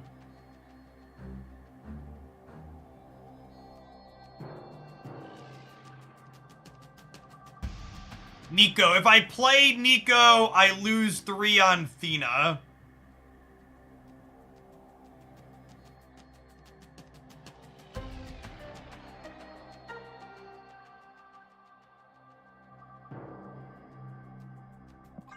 You ever Pim middle to dodge rocket left? That's interesting.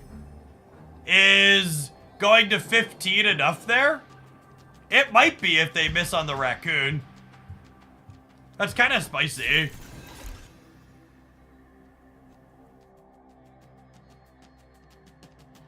I think I'm into it. I get to play Twitch chat if I lose.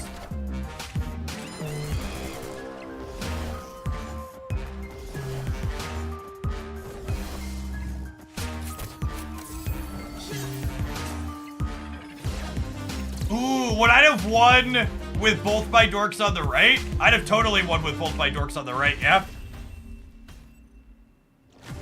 That was actually the play. The actual play was, if I was gonna do this, I should play right.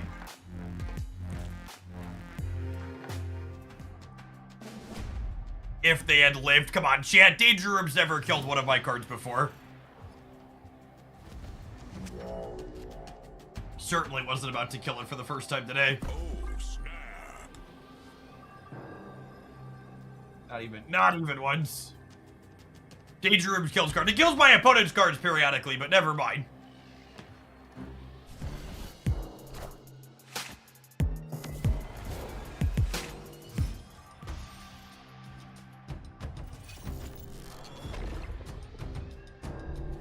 That wasn't true, Bird Rush. Their deck had Dimrod in it, which was a Series 4/5 card.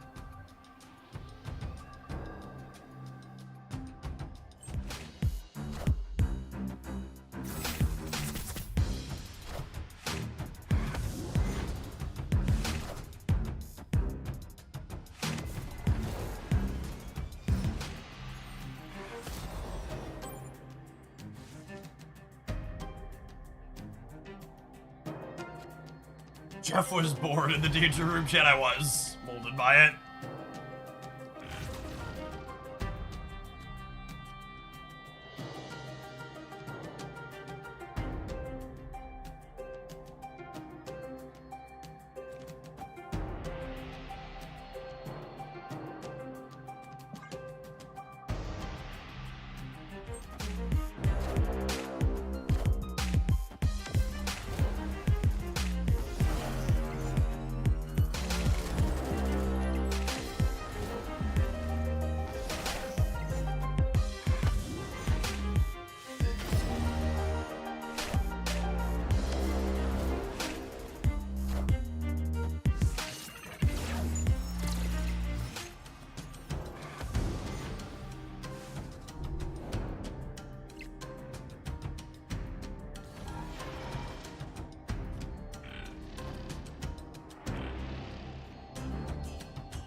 What do we think?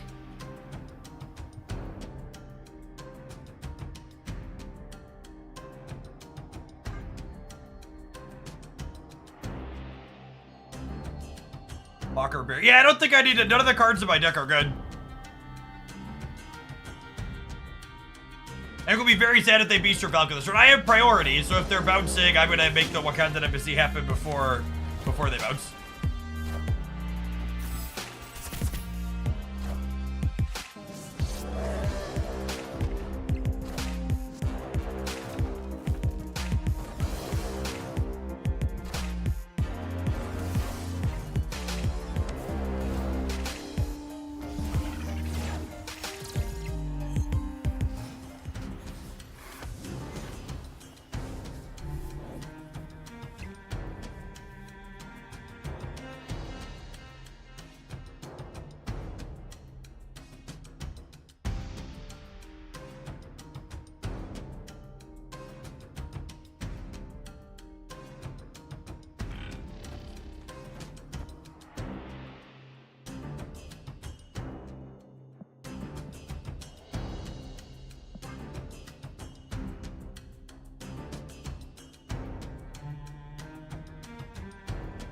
The Marvel Boy could screw up their count in the middle, which is fun.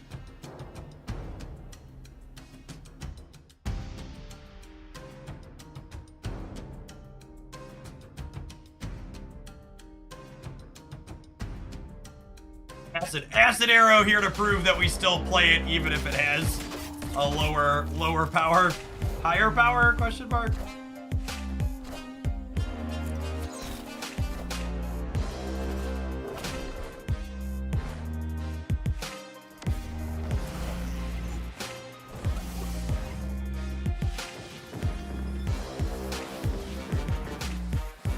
Strange's order of play. Not random.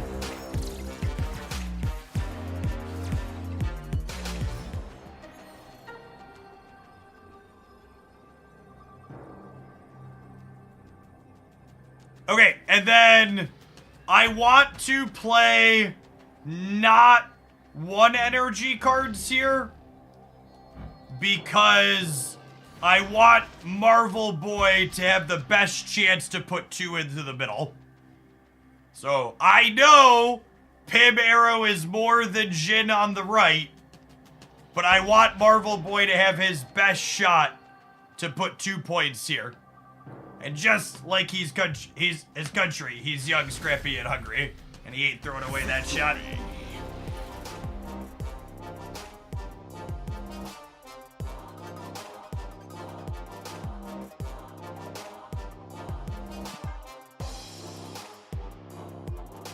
I bet we'd win the breaker even if only one goes mid, sure. I'm actually surprised how competitive this match feels. I feel like this has got to favor the opponent's deck typically.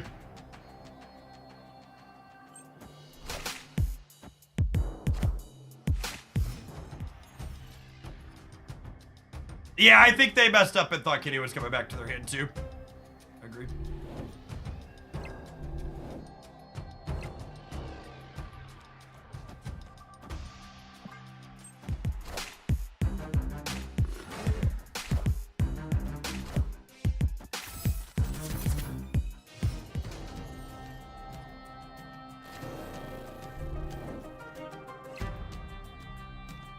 I think we're dead.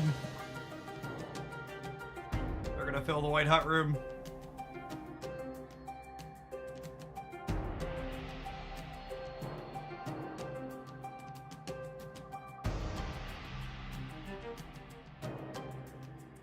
Opponent snapped. I don't think this is the game, right? Like, our hand's really good, but it's not beat the white hot room good, especially when they have New York to move out of.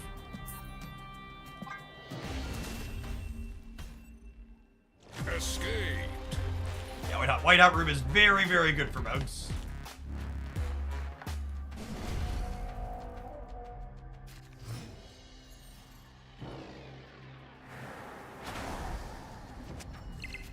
Free retreat, not quite a free retreat. I have to win 2 now instead of winning 1.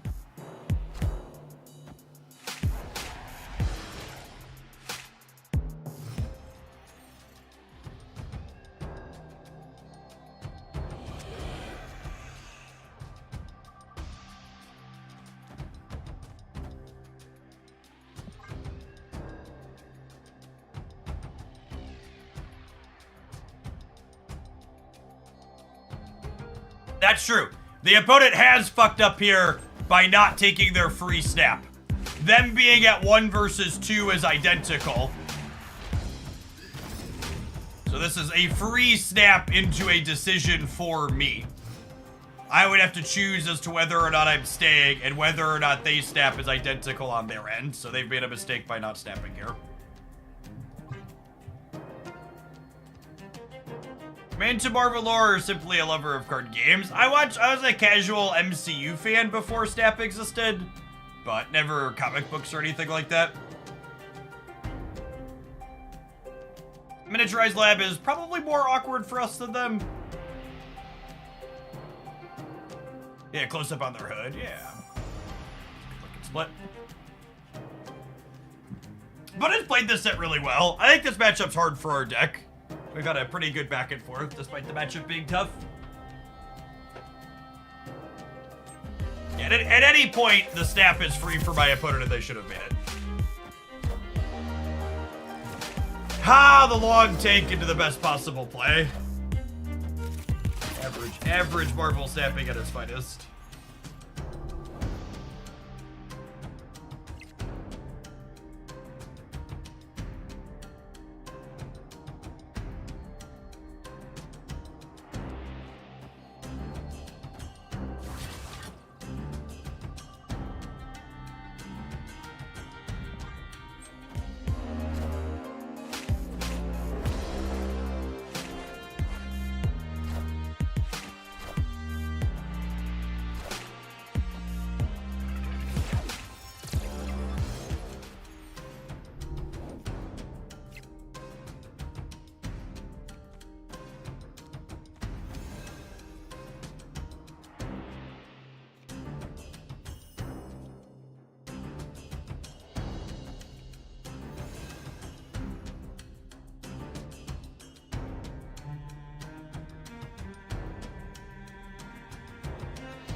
What's the Sage? 0, 3, 6, only 8? Guess that's bigger than Theta.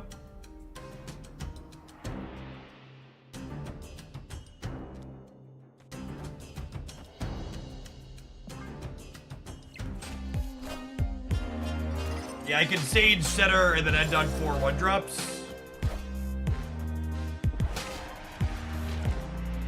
It's Titania, their last card. I would assume their last card is Wicked.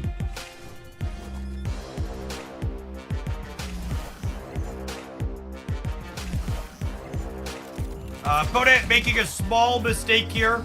They should have ended on Nico 2x so she could get 2 points from Stark Tower before getting doubled. So they missed 2 free points in the center here, our opponent.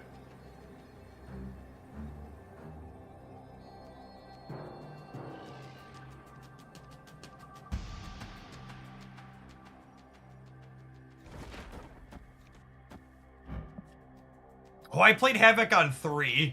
No, wait, I'm dumb. Drugged around, got it. I thought I played Havoc on 4.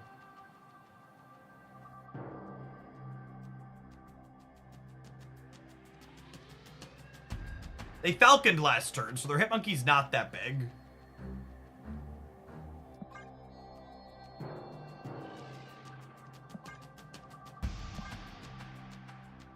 I think they have to punt the center, and I think they have to play some points on the left, so hopefully this is good on the right. We're putting out 16 here.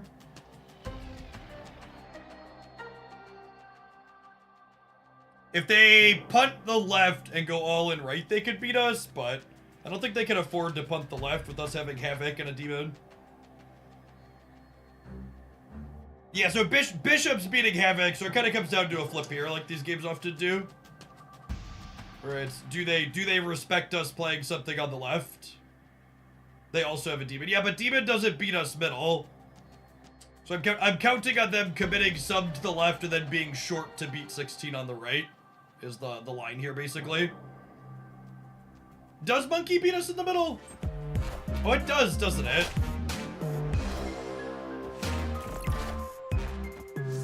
It's so tough not to feel like we got ghosted in these spots.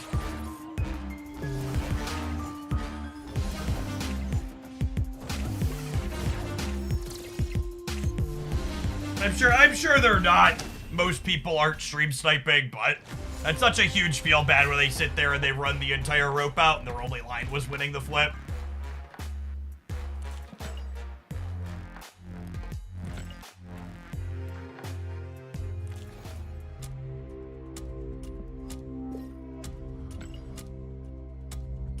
Deck is good for filling all 4 locations, that's for sure.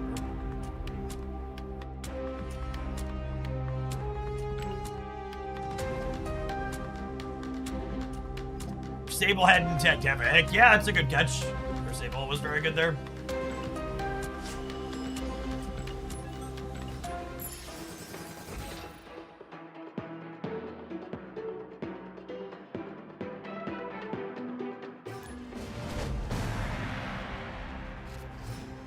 Think we'll get the mystery variant this week. I don't know. I'm streaming for a little while yet. So maybe? How'd the Darkhawk Bold deck do? We wanted an infinite ticket with it. It felt fine. Nothing too impressive, but reasonable as far as roaded decks go.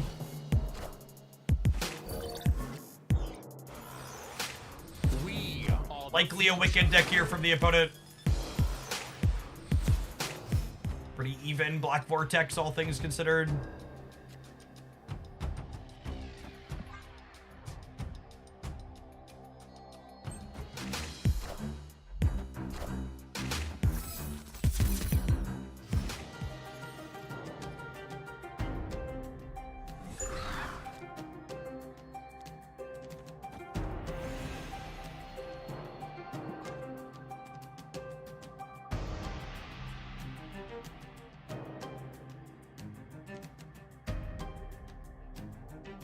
So if someone who's playing consistent, it behoove me to join an alliance. You get a nominal amount of free rewards for playing in an alliance every week. Oh my god, that's such a good Maria Hill roll. Holy. Lucky.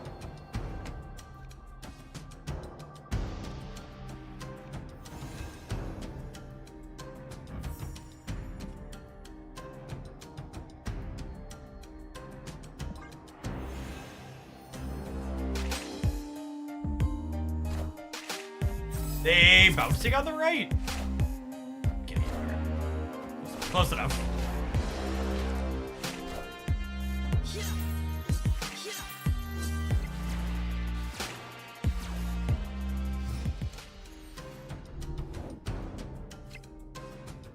Kitty Pride was easily the best draw in my deck because it lets me play around Acid Arrow on the left now.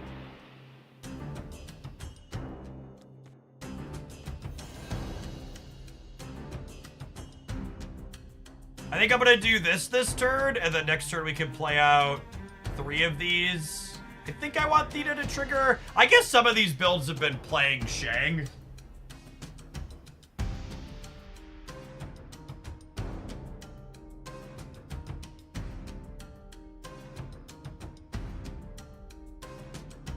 I'll do this to play around Shang.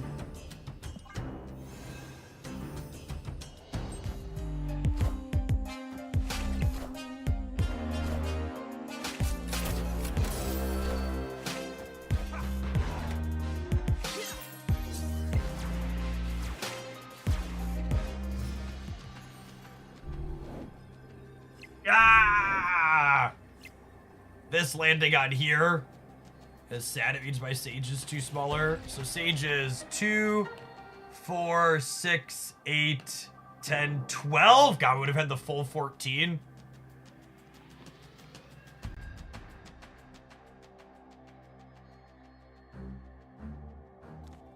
I think it's just this, yeah?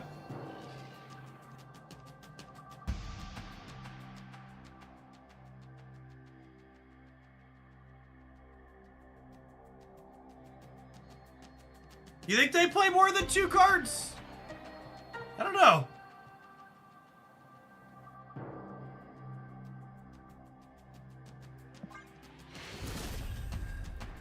Victory. I think they played less than 2 cards. Looks like 0.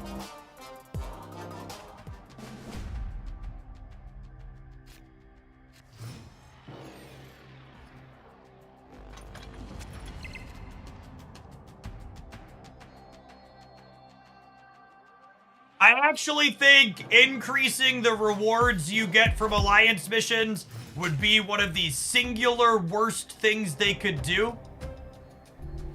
While the Alliance rewards are nominal, people who don't find them fun can ignore the feature exists and not feel like they're missing out a ton.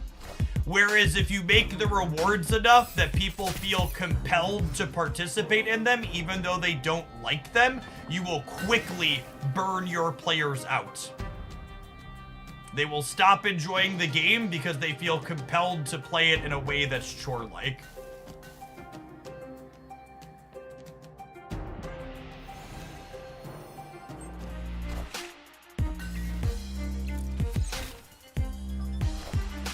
Stilgar to the version of this deck in the Vestex video. I don't think so. The Vestex video version was one that was being played on Untapped, I believe.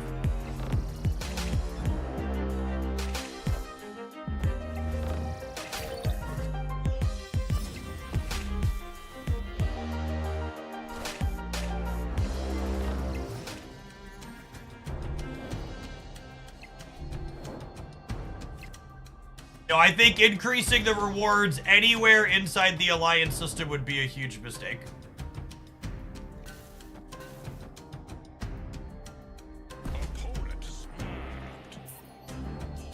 Hey, it's got awkward. I don't live here. Escaped.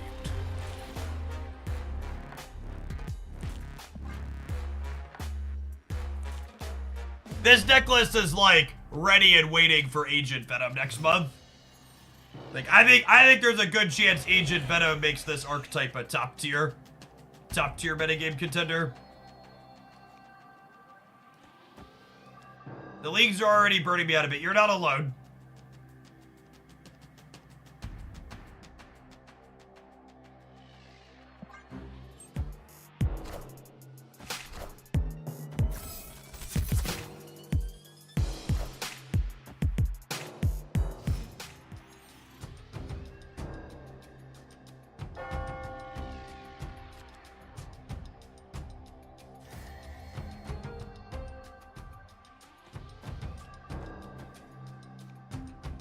Only 4 King Shirt Balls. Opponent snapped. Assuredly, I stay, yes?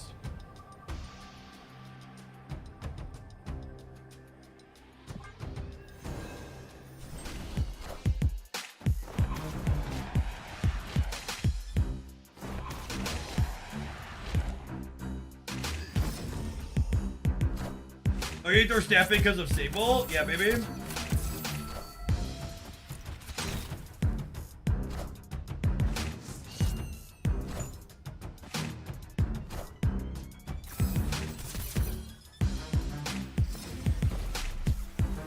Sweetie Kidding's pretty good too.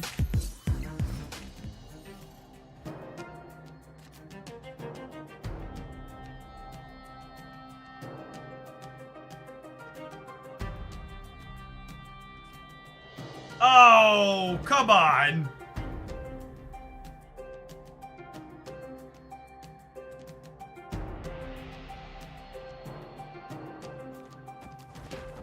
Is this crazy? Call me, baby.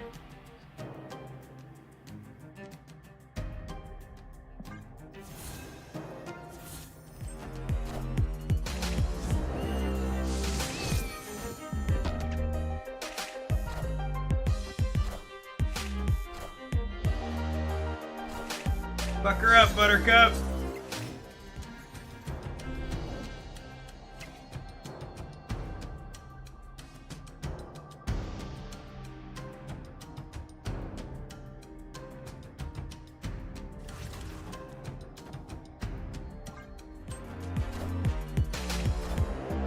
Now who's ghosting?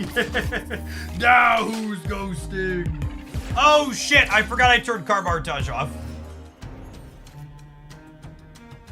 I've played this game before. Once or twice.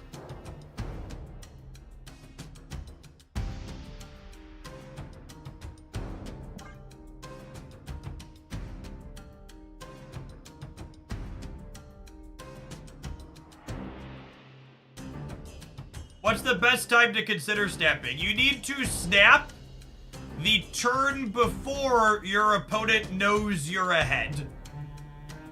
Once it's apparent to your opponent that you are ahead, it is too late to raise the stakes.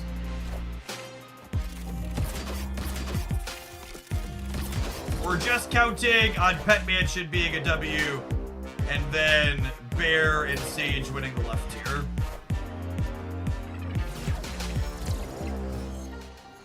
Fucking dodge that bullet, holy.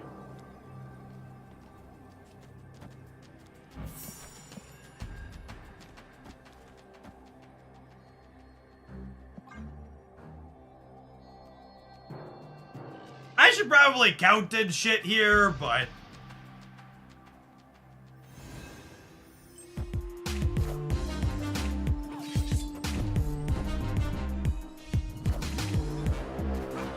They're playing Lady Deathstrike?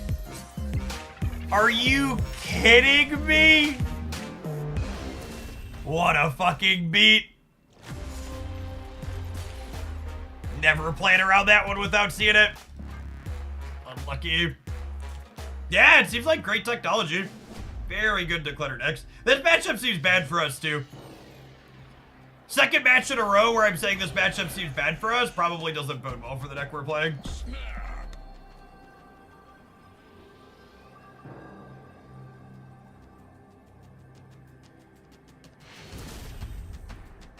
Victory. This is a list KMS has been playing. Nice. I'm glad to see it's playing 4 1-drops. All of the Wicked decks that people have been posting with like 3 1-drops in it really make me scratch my head. Just big, what are y'all doing energy? Snap. Opponent snapped. No, the stock Wicked decks are playing 3 1s instead of 4.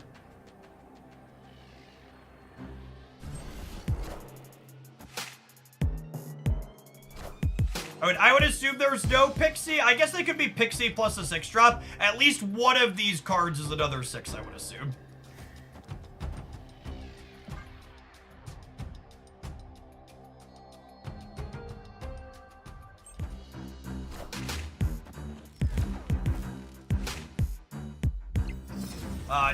No Viper. Yeah, I would assume this last card's a 6.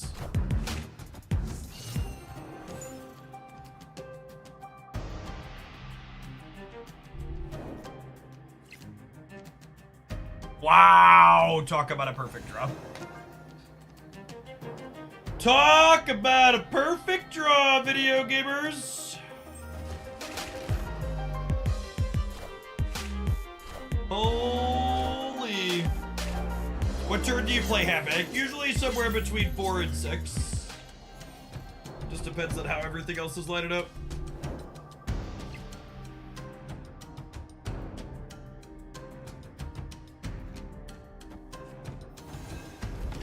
This works the way I want it to, right? Athena still triggers? Like 99% sure this works how I want?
If I snow guard...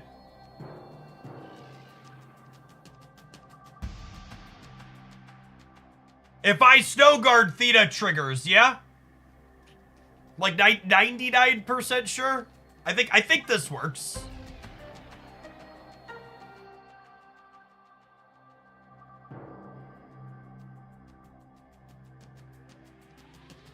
I'm pretty sure this doesn't count.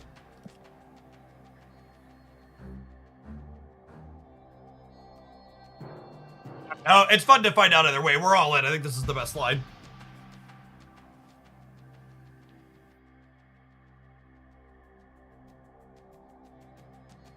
Without Hawk, Theta would not trigger because Kitty would be revealed after the game. But I believe because of the Hawk, we're good. Can you re-trigger the raft? You cannot. Why not US Agent? Because I want Theta to trigger.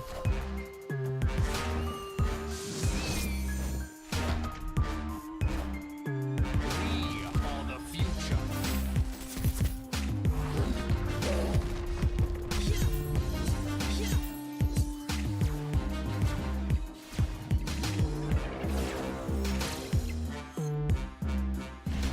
And again, even if I had played the US Agent on the left here, I don't tie, because if I US Agent on the left, these don't count as being played this turn.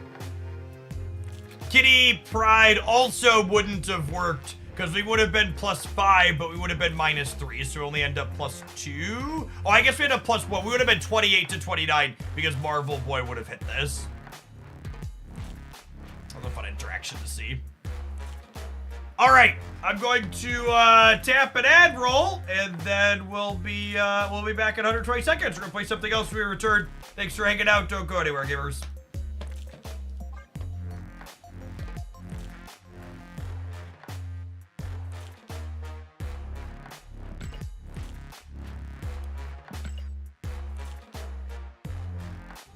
How does Hitmonkey work for that? Hitmonkey in Dark Dimension counts all of the cards you played on the last turn of the game.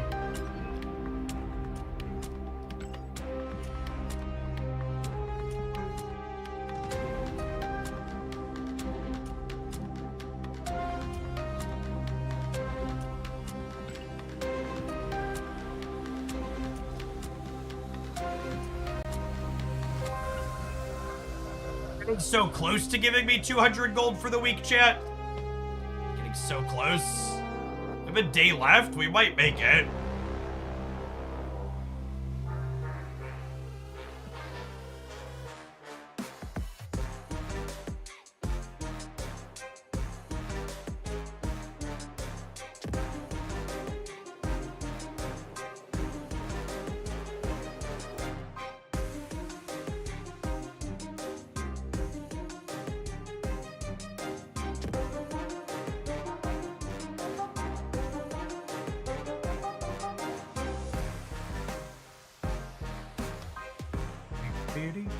Yeah, no, if I'm gonna tag the folks in the Discord that are in the group and see if we can push a few. There's a few of us that have a bunch. With the bigger rewards ones. They're not too bad. There's a lot of 100 and 200 pointers in here. What are we playing next? That was our last viewer pile in the queue.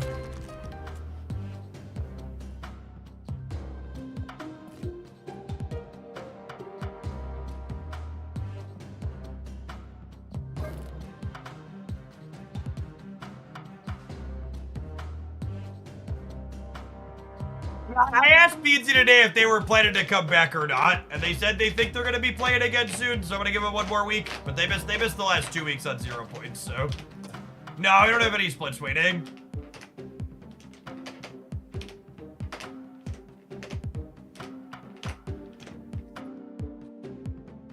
Let's do a run with this one. That's what it was. We got a couple of gold tickets with this the other day. Let it burn a few.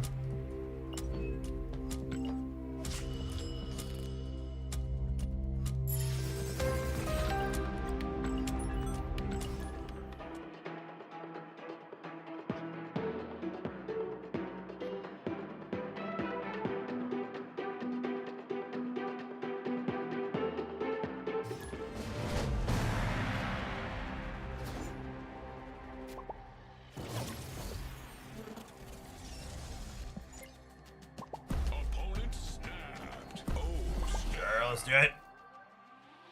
Do it! Let's do it, and do it, and do it, and do it again.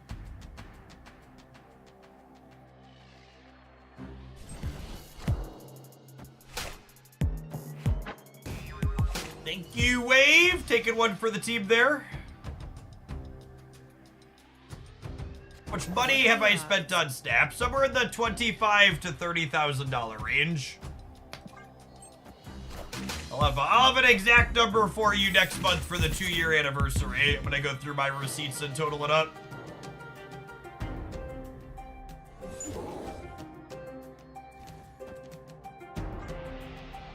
Orin the Weary, thank you for the 16 months. I appreciate that. Welcome back.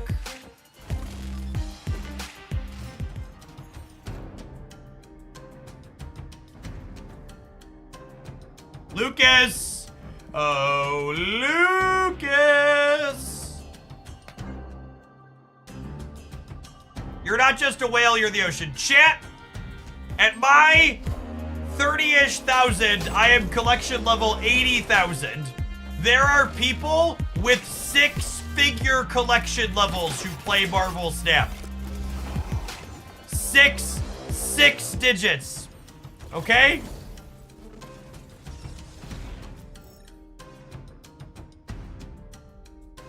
Those are the real Krekens.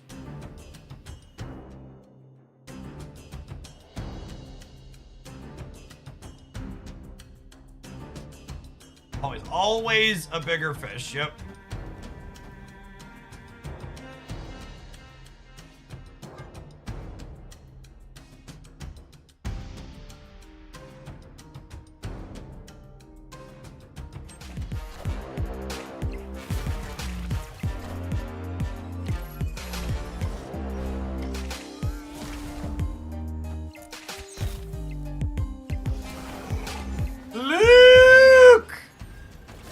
Lucas!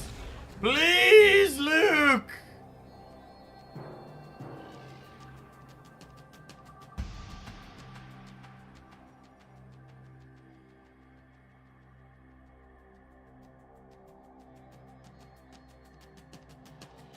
Do we go for the 1 in 3 on Lockjaw? I know Twitch chat wants to go for the 1 in 3 on Lockjaw.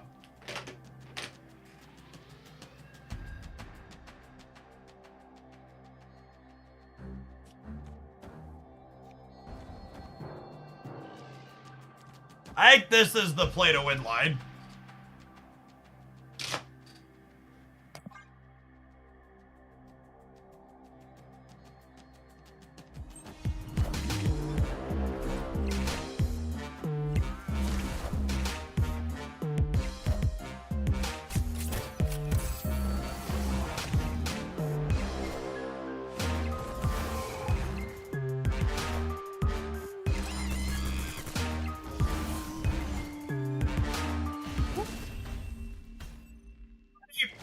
Oh, buddy old pal.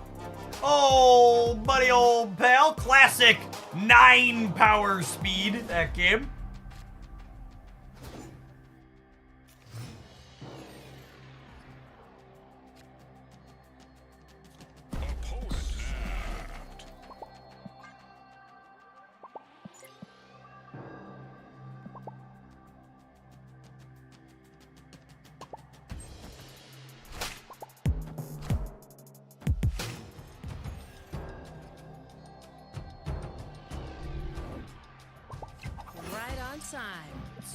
Generally better for them than us. I don't know, it's kind of awkward for both of us.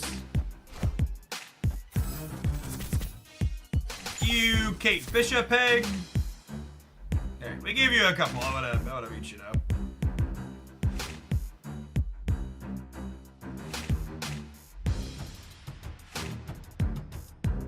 When Kate goes to generate an arrow but cannot, the whole game locks up for a minute. How it be. Can't do. Kitty can't do. Kate can't do. Kate can't do.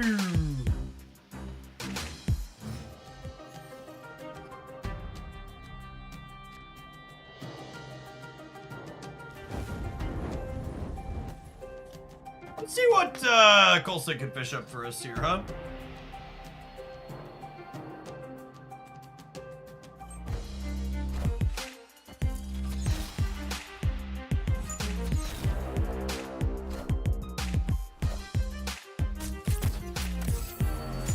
What expectations do you have for the next OTA? Genuinely none. The format's in a very good spot, so...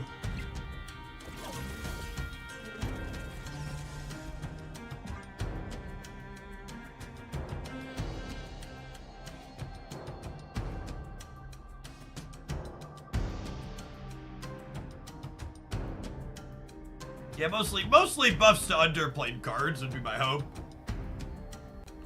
Yeah, I think we probably Legion the right next turn.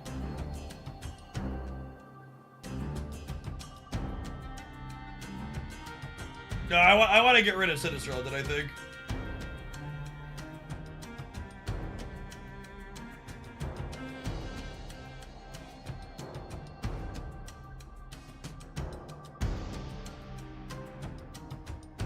Loki goes to 0-6, odd reveal, lose the game. LOL. So that's a beastly play.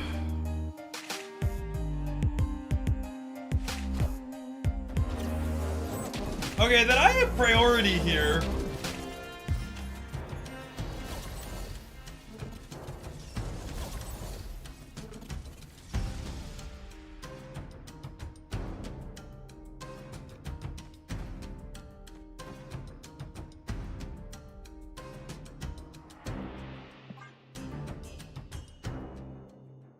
I think it's this, yeah?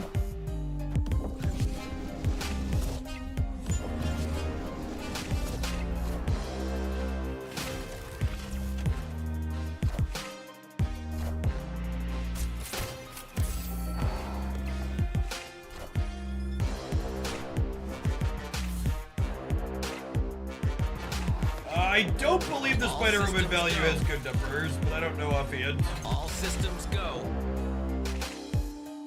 All systems go. I'm gonna say we came out ahead on this Legion exchange.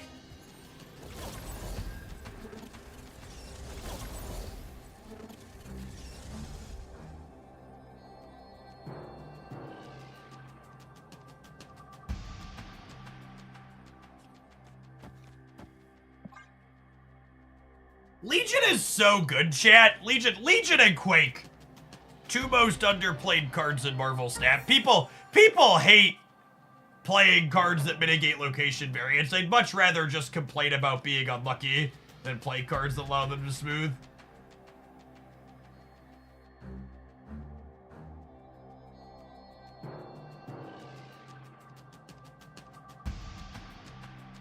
Does their deck run Shadow King? Sometimes.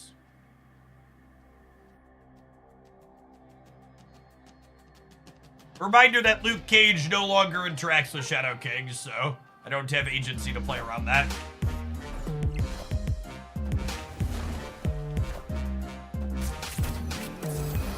Maybe I'm supposed to put my bigger card in the middle with the assumption that...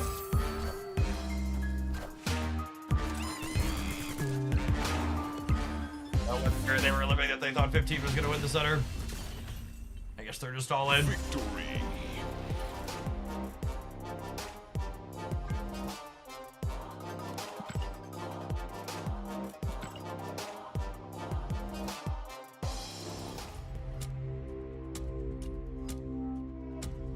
Cam wants a rollover? Looks like it. Is there a new bundle for me to buy, chat?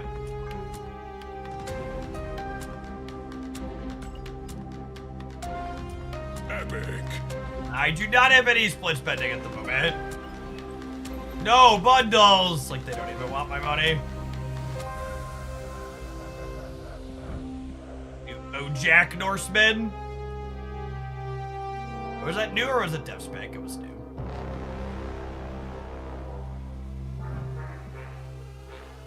One step closer to splooting the morph.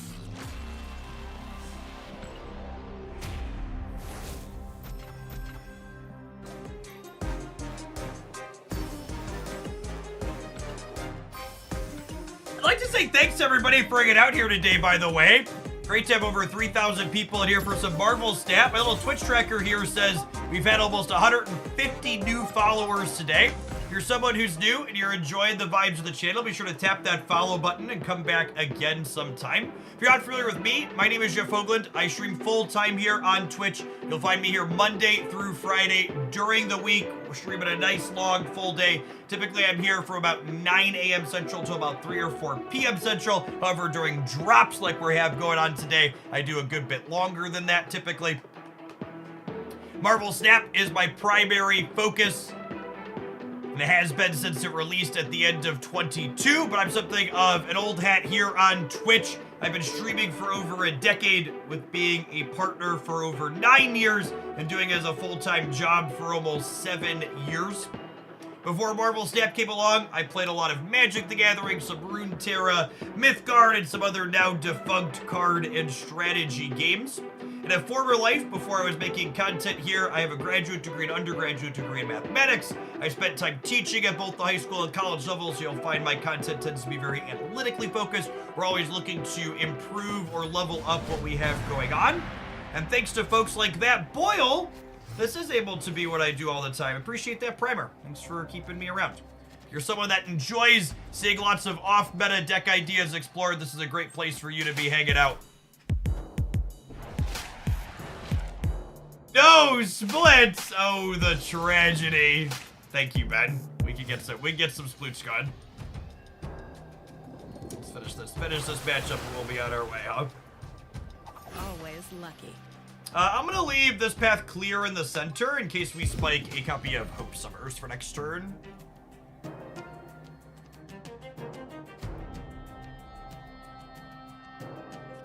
Pulse in, lets us continue curving.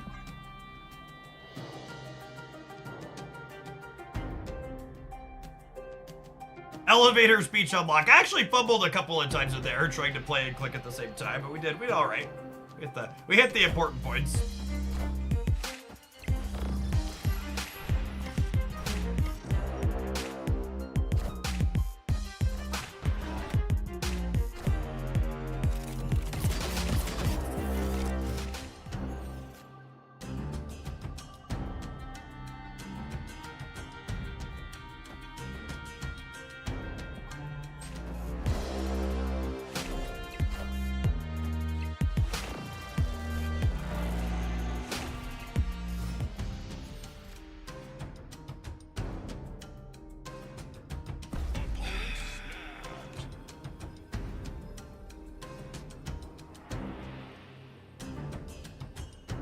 Think I take a mulligan here? Like, I have Namora before they annihilate me, but I'm not sure I could win this otherwise. I guess Luke Cage pushes them out, but I just can't compete on the throne room either. Let's go next. Is it worth it to go for Silver Sable? I have 3 keys that I already have Mockingbird. I actually think US Agent is the big draw to the spotlights this week. Silver Sable's a very fine playable card, but she's pretty replaceable in most of her decks.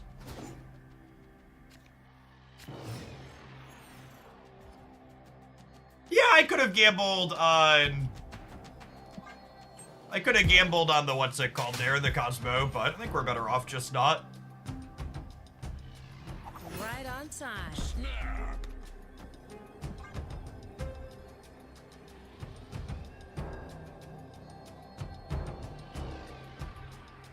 Yeah, I think with them having no one-on-one, the TVA makes us a strong favorite.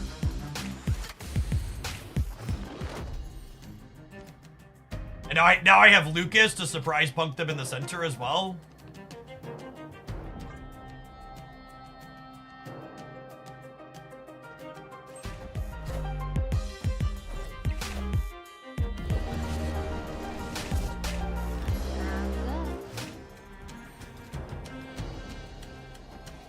Just gotta strong favor us with Luke in general.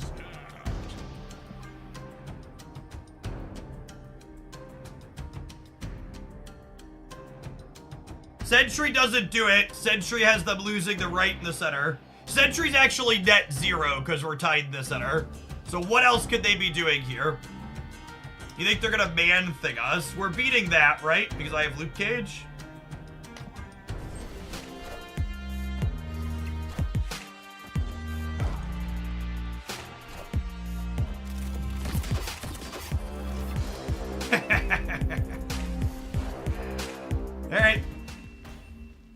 One do-over, please.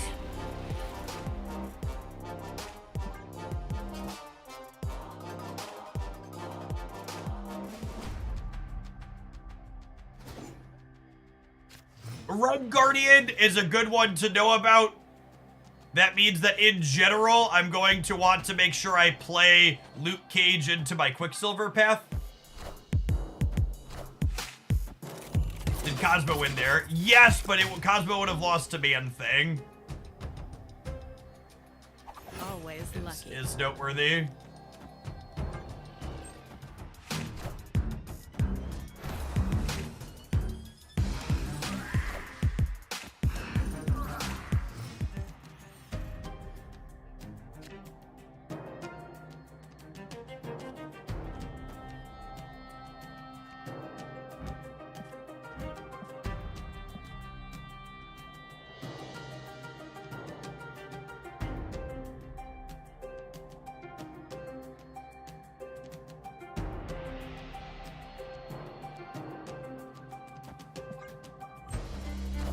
If this was a matchup where I think I was less favored, I would take the Legion on the Tardax. But I think we're probably ahead here on average, and there's no reason to risk it.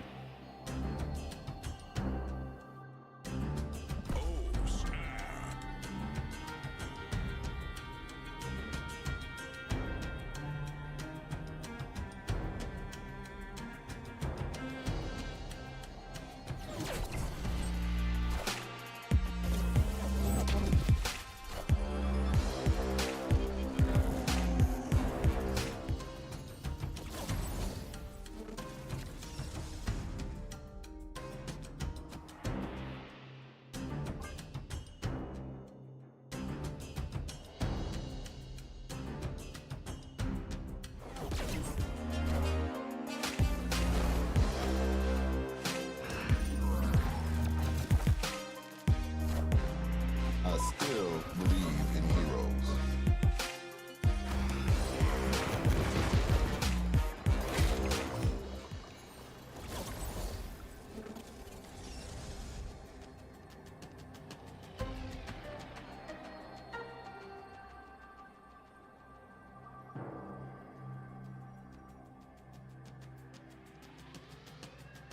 I'm so sad we don't have Luke. I think I gotta go.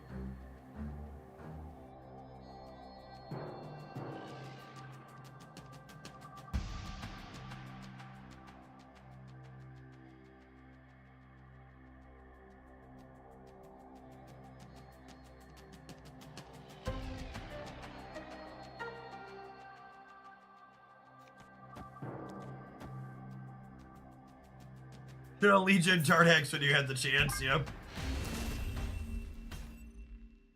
Escaped. Truth!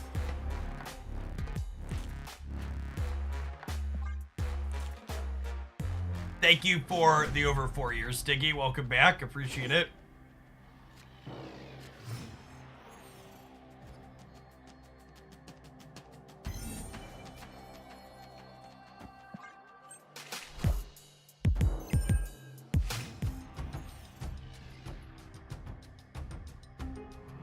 What are the odds? Oh, you know what? I should be prioritizing filling the right against their Sentry deck. Well, shit.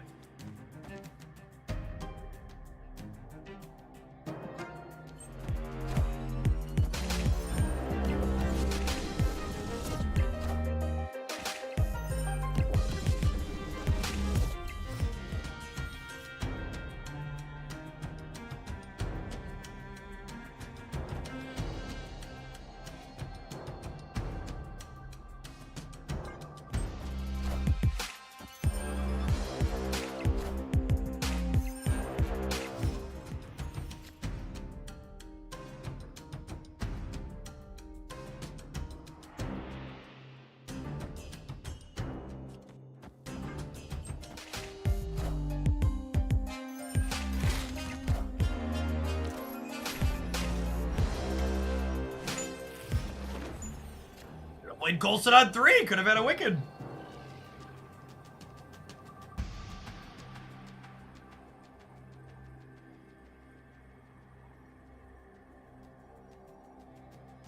numbers does their deck have?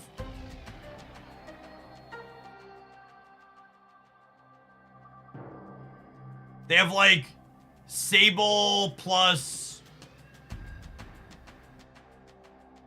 They have like Sable plus Airshim? Or Sable plus an Annihilus? Think they can have Abomination? No, they're not a high Evo deck. They have like Man-Thing and something else? Man-Thing gets us. Yeah, I think I'm just supposed to leave for one again. Viper's a maybe. Circe's unlikely.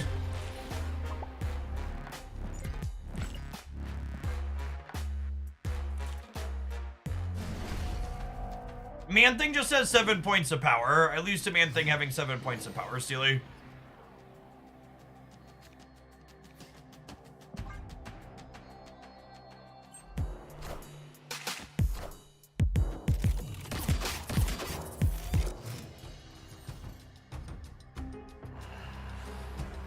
Right on time.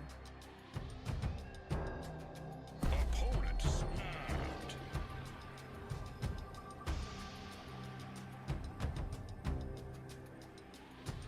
Oh, snap. What does that emote mean? All of the emotes are different flavors of fuck you.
Squad still a little light.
Oh, where is Legion when you need him? Buried in the bottom three. That was the out that they passed, and then we draw Legion.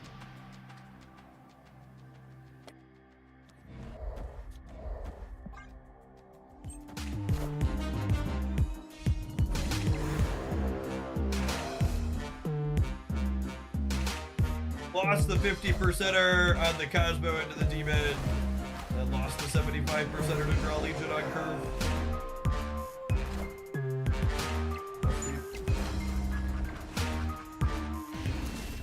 Wait, what?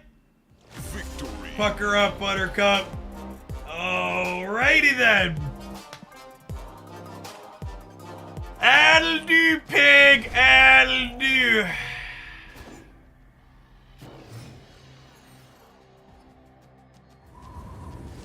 Opponent snapped. Do I want this to be the game or do I want to take a mulligan? I'm missing Wiccan and I'm missing Luke Cage. Escaped. We take a do over here. Good chance that was I'm a salty baby snap, but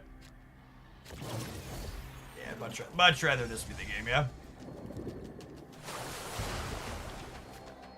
Give him a second to snap me.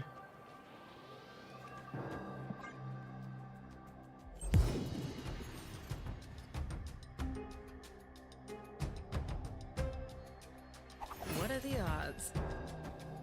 Excited for this to hit like Khalid Wing and then to draw Legion and not have Wiccan be active.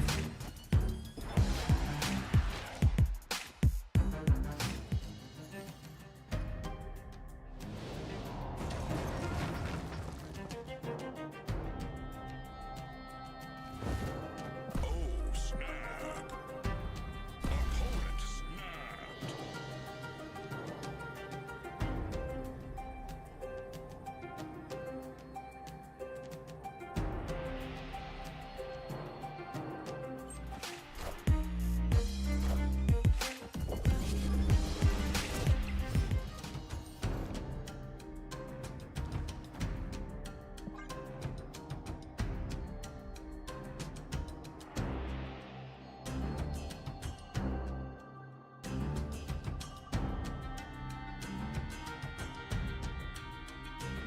He's calling her name, chat. He's in my mind! He's in my mind! Calling my name! Legion!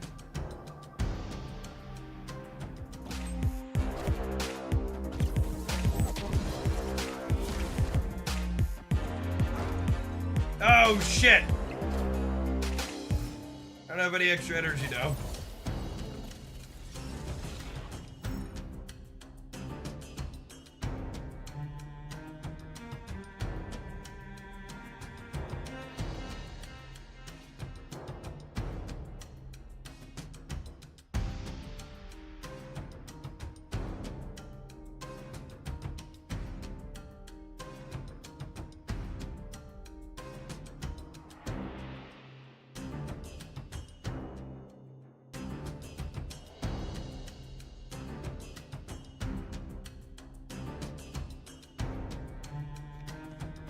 I think this is the actual appropriate line.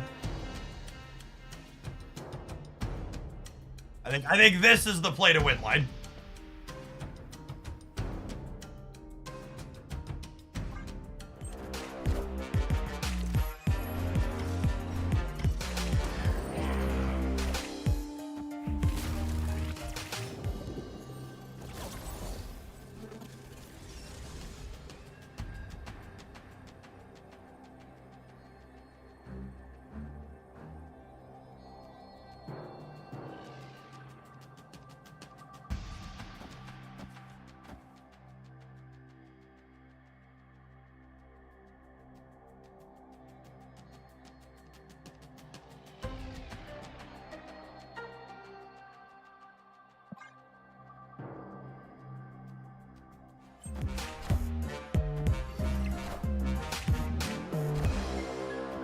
Will they dig up this time?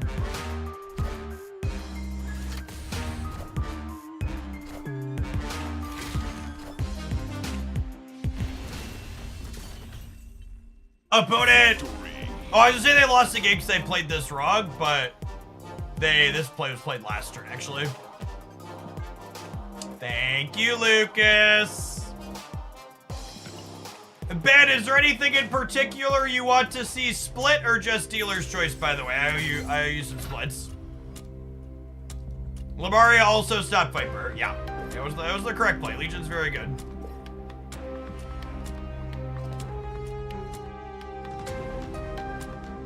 Hercules. Hercules is at the top of...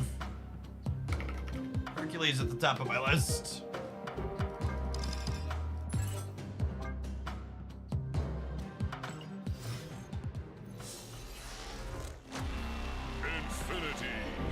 It's a great tool if used right, but there's always a voice in my head telling me to use Legion for fun. That's true, you know. You must resist the Legion brain.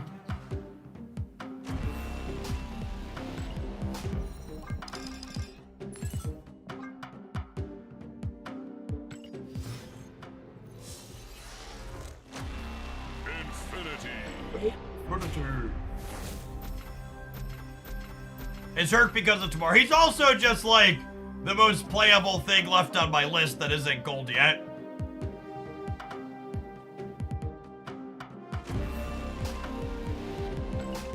Here's the we're two out of 6 splits in, but like here's the list.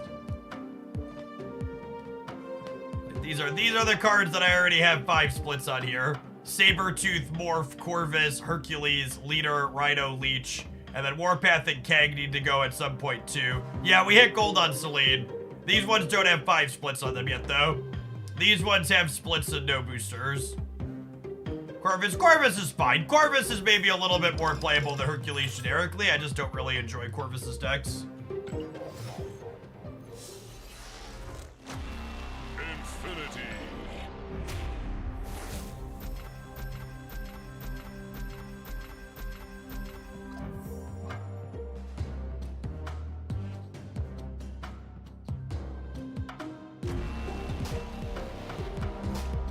Come on, Herc! We're trying to buy you something nice before they print you some supporting cards. 4th time's the charm, right? 4th time's the charm, right?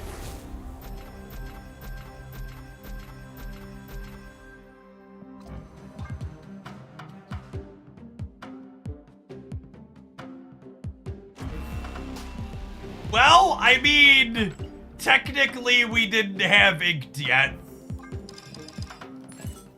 5.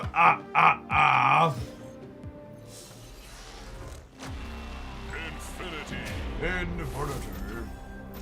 Always inked before our gold.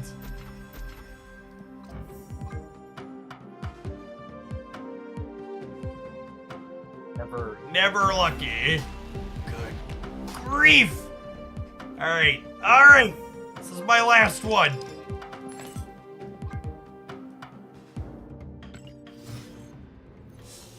How did you get so many keys? Are you watching me split Hercules 6 times right now? That is how we got all of the keys.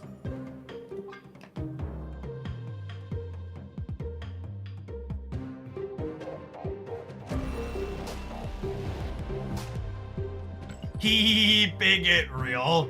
Are we at double-digit Hercules? 1, 2, 3, 4, 5, 6, 7, 8, 9, 10, 11, 12!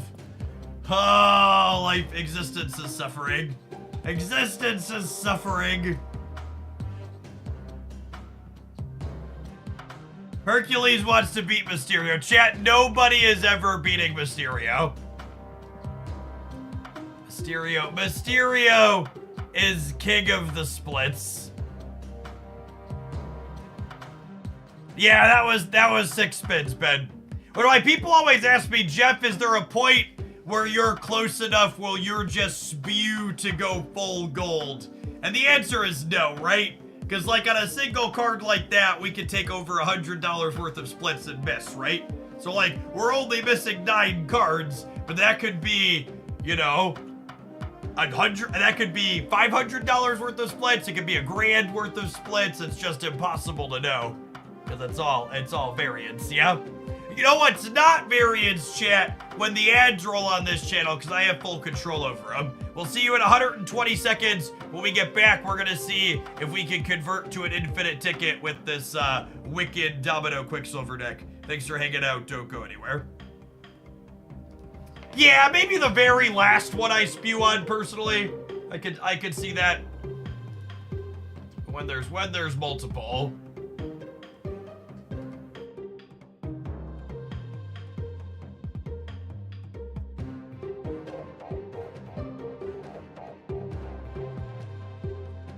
The best day for splits can be next day. I will definitely be off this weekend. We have our fall camp out with the Cub Scout pack this weekend. A nice full week this week. Then I am off Saturday, Sunday for sure. For sure. Jeff's gonna have to spew personally on Keg. Yep. Sounds like it. Quite possible.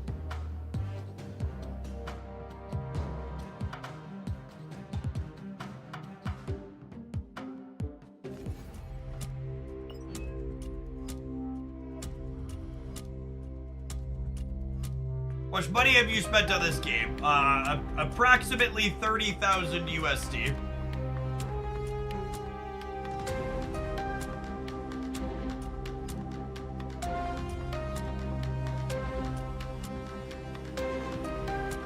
Something of a kraken.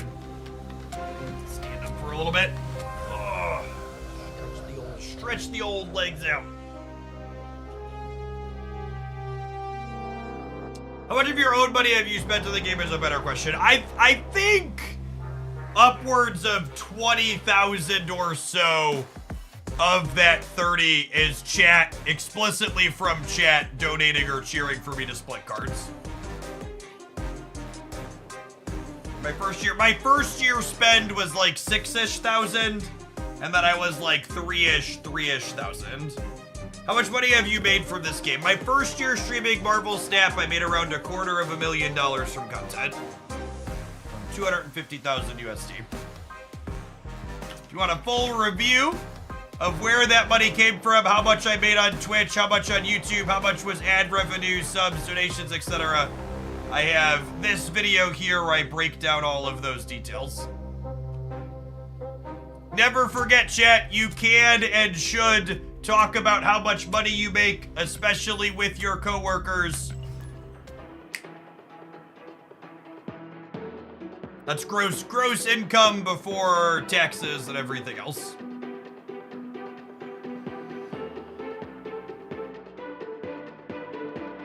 There is a good chance you or someone else you work with is being underpaid for the work that they are doing.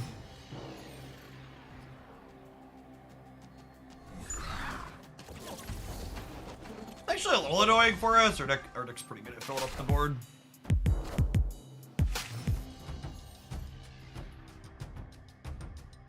Always lucky. I have the Wicked, but I almost feel like I'm supposed to leave.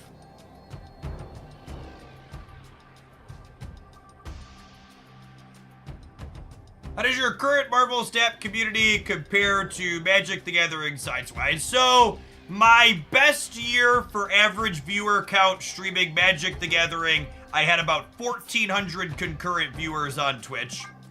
For the first year of Marvel Snap, I averaged a little over 2,000 concurrent viewers. It's worth noting, however, that my average subscriber count under Marvel Snap is actually very similar to my average subscriber count under Magic the Gathering. So while ad revenue is a bit higher under Marvel Snap, the direct viewer contribution is very similar. I think I would wager that's likely in part due to the fact that Magic the Gathering is not a game you can realistically free to play. Tend to be more whales in that game. Oh, come on. Am I leaving again? I think I might be leaving again. So sad. They porked my poor dude. Very likely Sandman. Sandman's probably the best deck right now.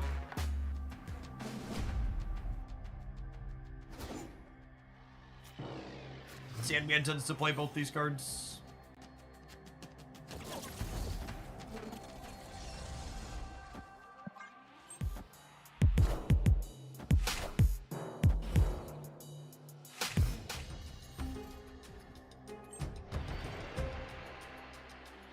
Always lucky. We'll stay this time.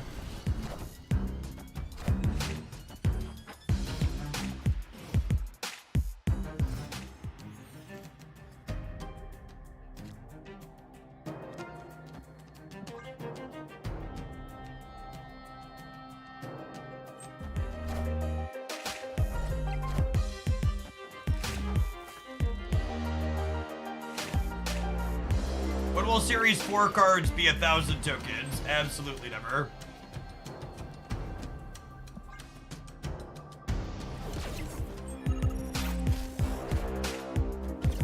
Them having White Widow and then winning the coin flip is really unfortunate.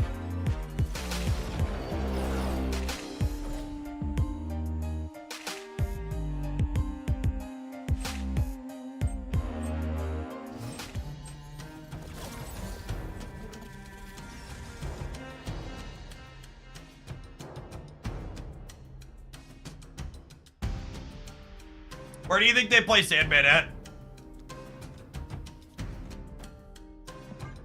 Hard to say, really.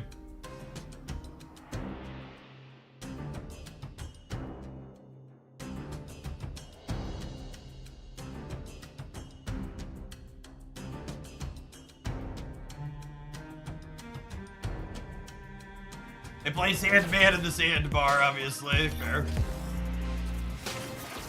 Oh, they're playing in middle and getting rid of this. That tracks.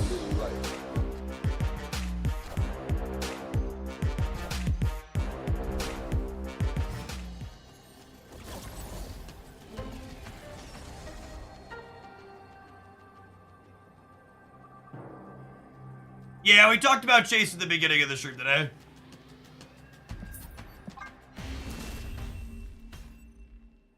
Escaped. This entire game was decided by the 50-50 on their Widows versus Widows Bite. Feels bad that they raised the stakes so they got rewarded for their coin flip.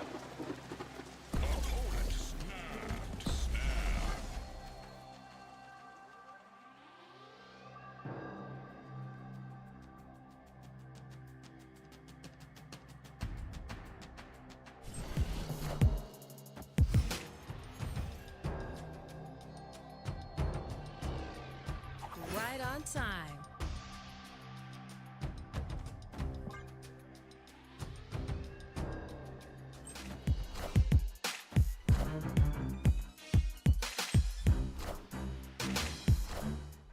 There's no strings on me.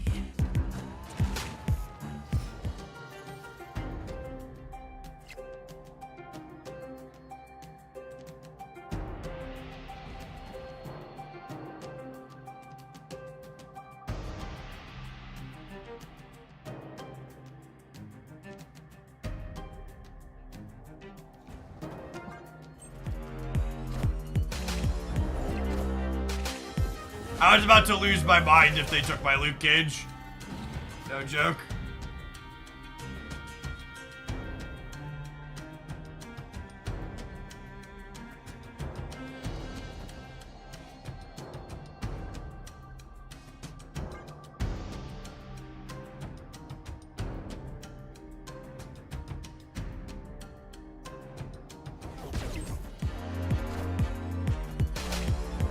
Who they dig up this time?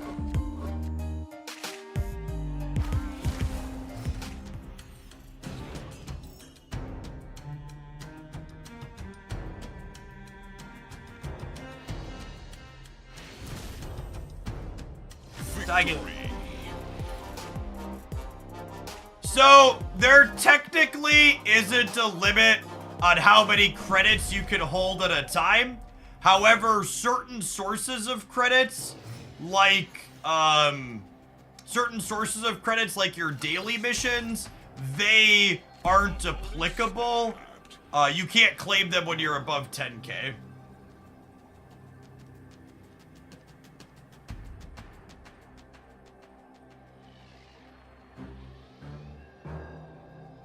I think I'm supposed to leave here. Because unless I draw exactly Wicked or Nick Fury on turn 3, those aren't going to be active for me. This is a pretty good location for them. They have a lot of 3s and 4s. Yeah, obviously, if I had Wicked in my opener, we could stay. There's no guarantee the opponent's hand is good. They basically snapped on one every game. But my hand's just really not. You can speed and Domino turn 3. No, Domino still costs 2. That location only reduces 3s and 4s.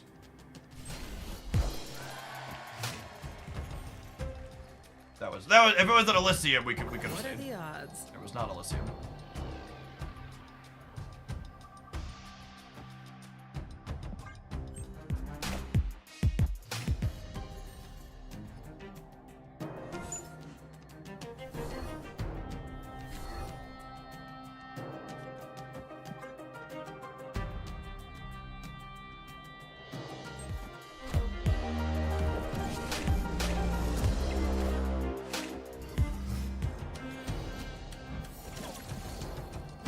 Well, that's our Luke Cage, said.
It's 2 points short, right?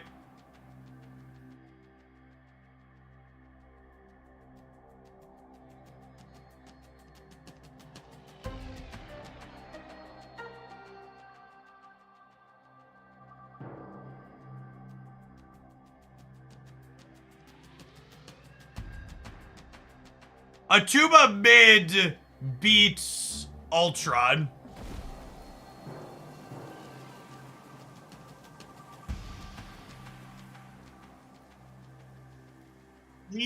Legion left beats Red Hulk.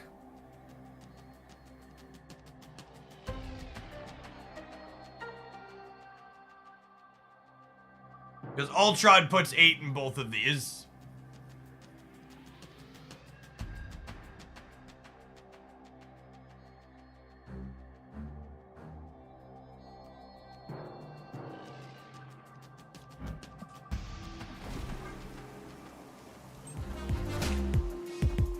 That's not Red Hulk's border, I don't think. I think that's Ultron.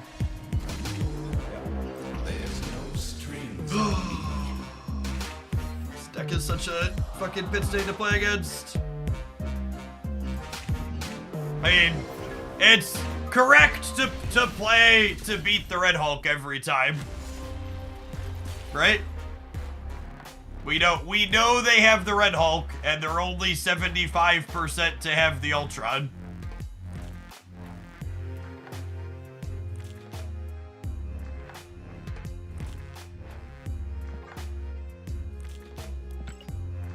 Pretty not great gameplay experience.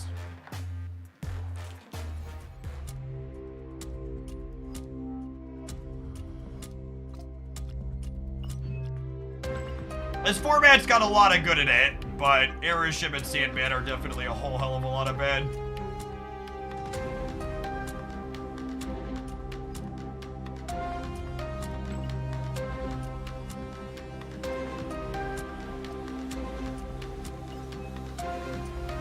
It's a very boring deck.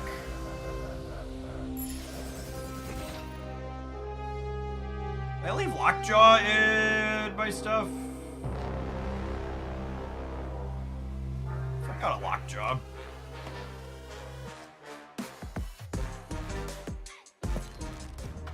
Even RNA standard had Wilderness Reclamation in it. Truth.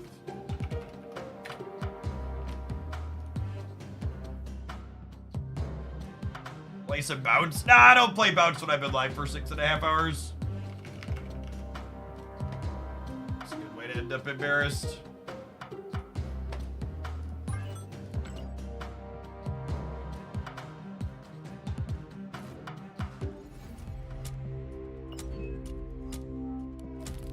Ultron back to 1-1 drones. I think nerfing Ultron because Sandman sucks shit would be one of the worst balance changes Second Dinner could make.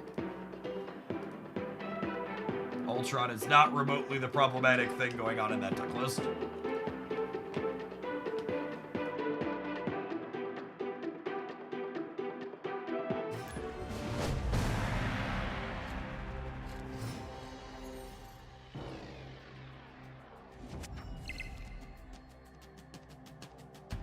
Opponent snapped.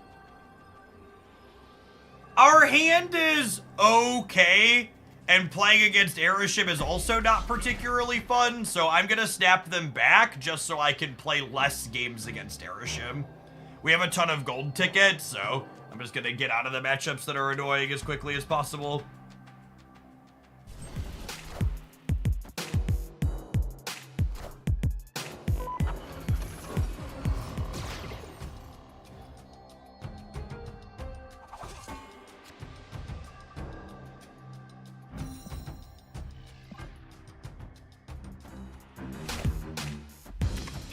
Oh, 3 wasps. Enjoy.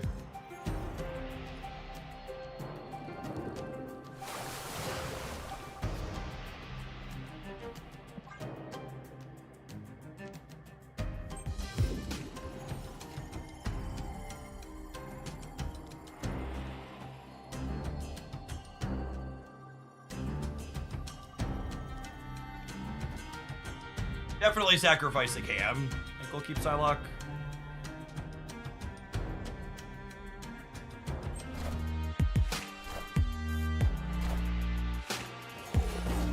Face the might of Asgard. Mjolnir.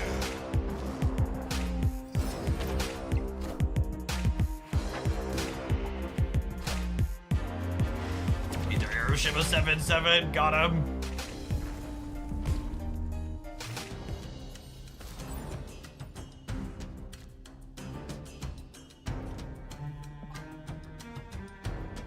Like we're dead.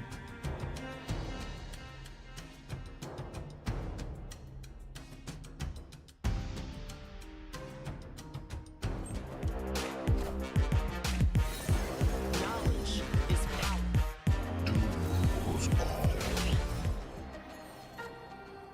Just casual 5 turns into the game, they've played 0 cards that started in their deck. Escaped. Absolutely chewed us up and spat us out.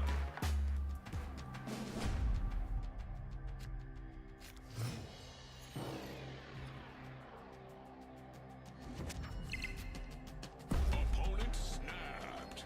I take a mulligan on Mindscape. We'll play the next one for 5. Escaped. Why has this felt like the worst season of the game? My how good or bad a session of Marvel Snap feels directly correlates to how much Aeroshim and Sandman I play against. It's not a coincidence that the sessions that end up feeling really fun and interesting, I don't play against a lot of Aeroshim, and the sessions where I feel kind of drained that I'm like, man, I don't want to play this game anymore, is playing against more of those decks.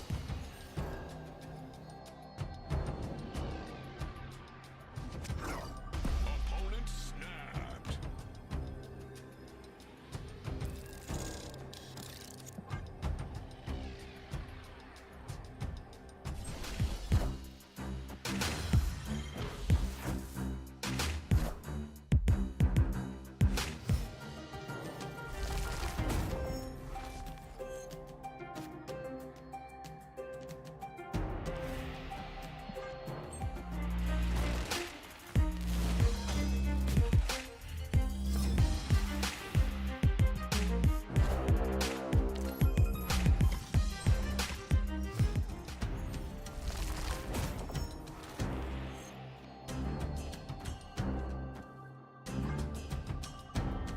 Face the might of Asgard. Mjolnir.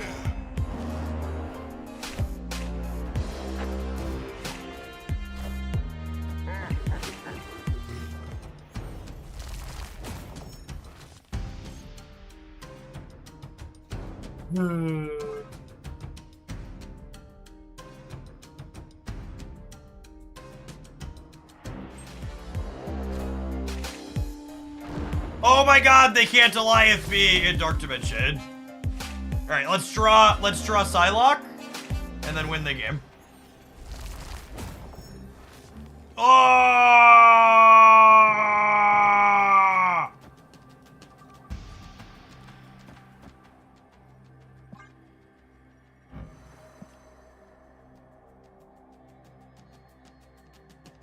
Jean Grey is not a competitive Marvel Snap card right now.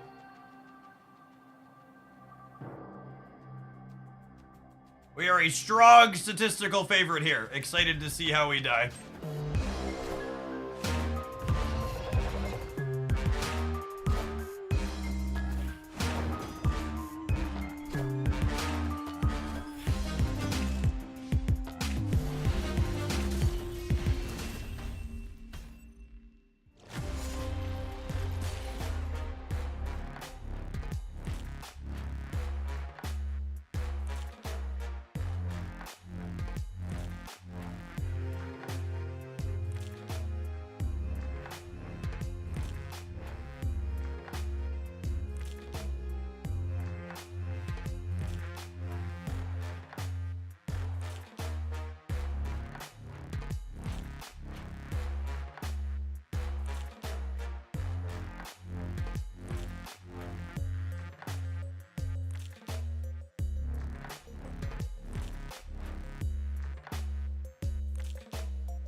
Face the might of Asgard! Mjolnir!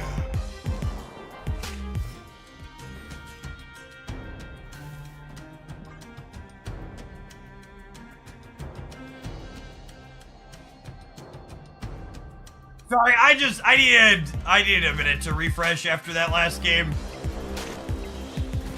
My options were swearing incoherently or being quiet for a little bit, so I'm just choosing to be quiet for a little bit.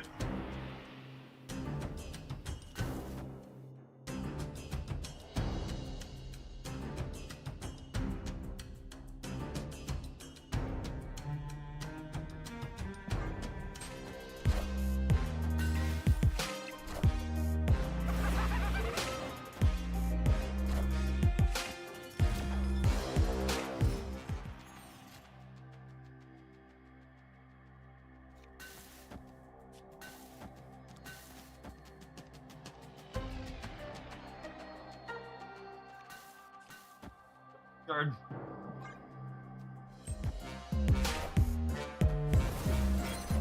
Yeah, I'm probably supposed to step them here. I just kind of like putting my cards into play.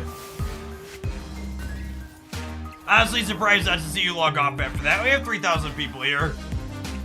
Logging off would be throwing money away.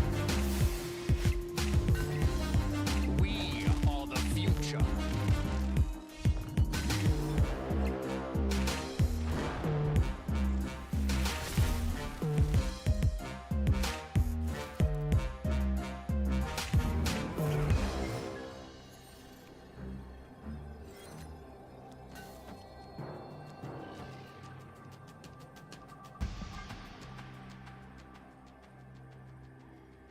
They can't Shang us everywhere. Yep. They can Shang plus Absorbing Man. They have Sarah.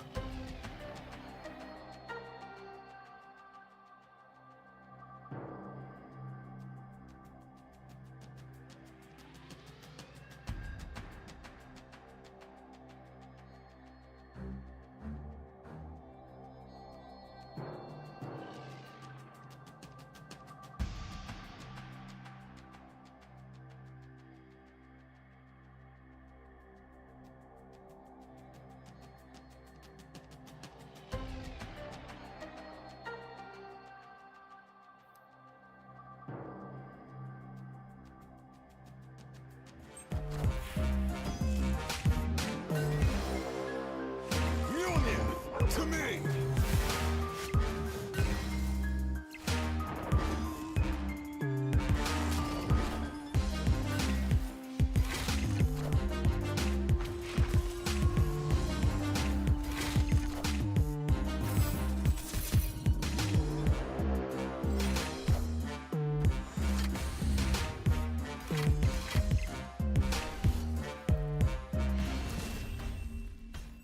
Cool. Glad we flipped the division.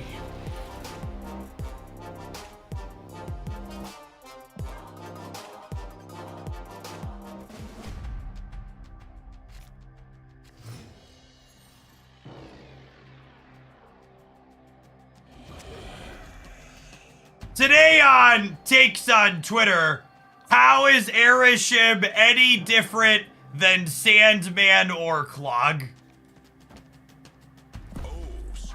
I gotta say, chat, I give Twitch chat a scuff time a lot of the time, and to be fair, you deserve it. But you are like fucking savants compared to the stuff that regularly shows up in my Twitter mentions. Just actually just the biggest brain fucking wizards I've ever met. You're so brilliant.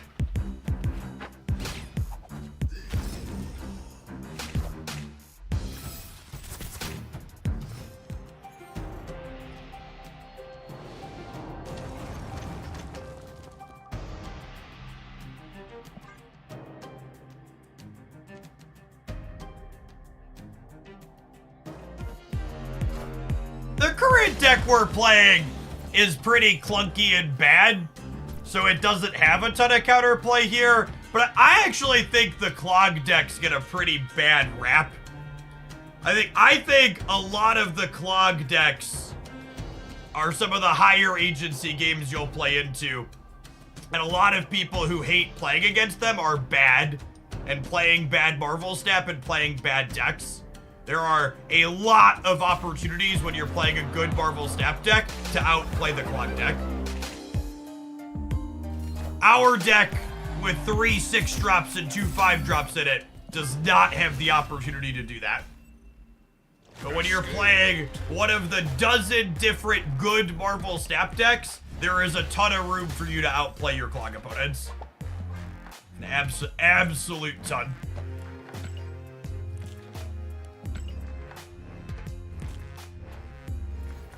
Have some adverts. We're gonna try and get some more game wins with Jane Foster here in a minute. Thanks for hanging out. Don't go anywhere.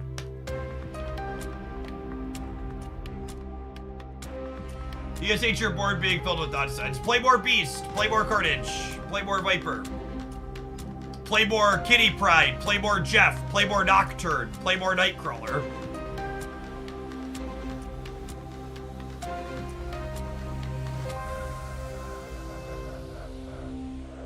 Play more Killmonger, play more Atuba.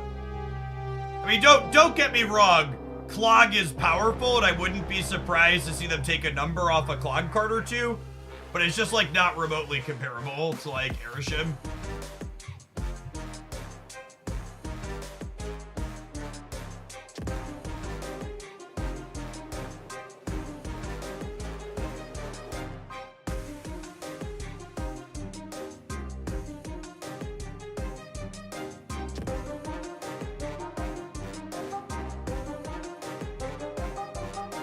Going on, Evil. Thanks for the Baker's Dozen. Welcome back.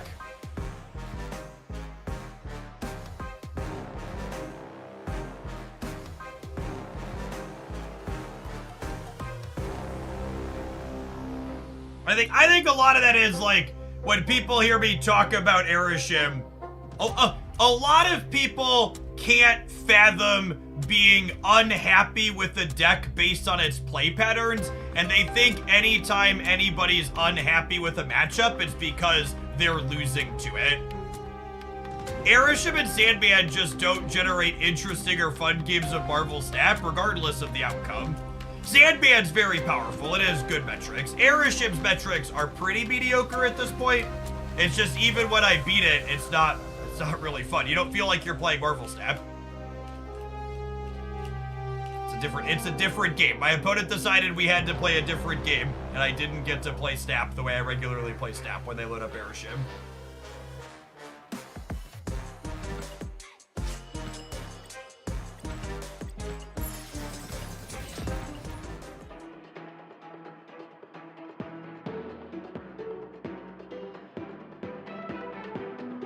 Thanks for the 7 months, Skeptive. Welcome back.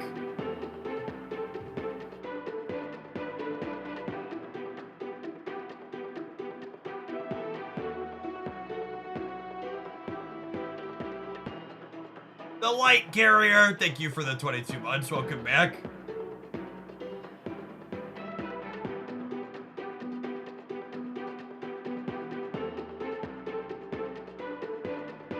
I don't know. I get Destroy. Destroy is the deck that I think has the biggest delta difference between random, inexperienced, and low MMR players and, like, my experience playing against it.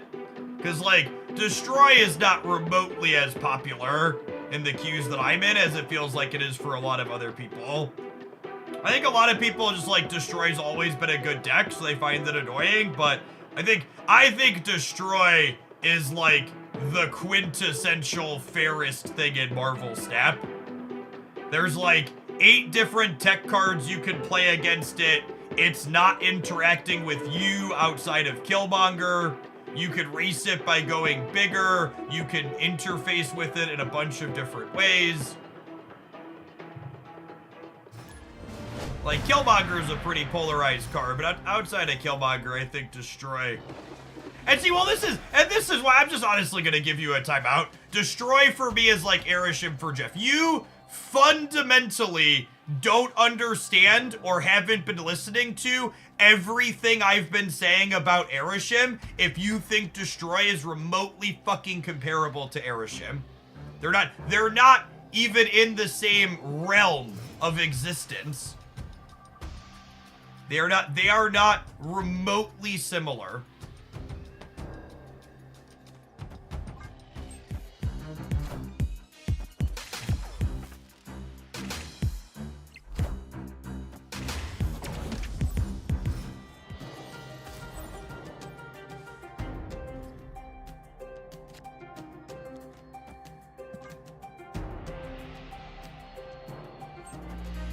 You think when I'm talking about Aeroshim that I'm just like saying this because I don't like it.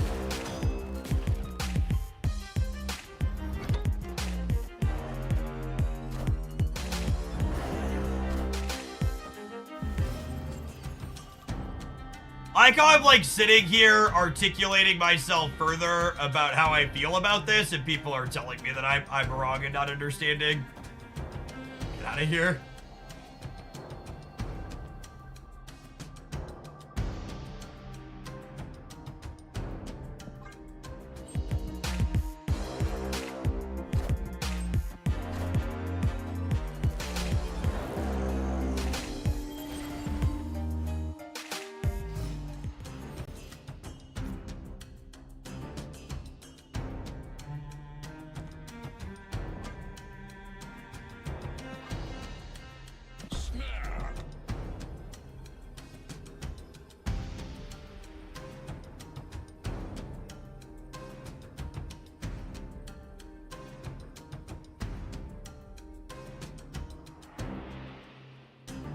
I think the biggest part of the disconnect when I talk about Aeroshim and a lot of other players is that a lot of people don't think critically about the snap mechanic. and how the snap mechanic is different with how the snap mechanic is different with Aeroshim. Aeroshim fundamentally removes one of the facets of Marvel Snap. It gets rid of the ability to read your opponent's gameplay and make good statistical choices with how you're supposed to snap and retreat. And for a lot of people, that just doesn't matter because you're not thinking about how to snap and retreat anyways, you're just pushing fucking buttons. And that's fine if you're not thinking about it anyways, but if you're actually making good snaps and good retreats and good percentage plays, you just get absolutely, it just doesn't matter. Mag's right for the blowout. I think I just win the center on rate, yeah?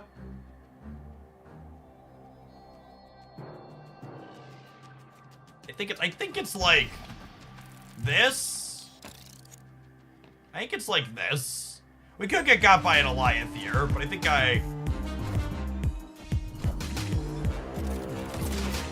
I just take the two 50/50s that we hit the hammer twice, yeah? Because there's two cards in my deck. So both times these other cards good, I'm gonna be 50% to get Stormbreaker back out.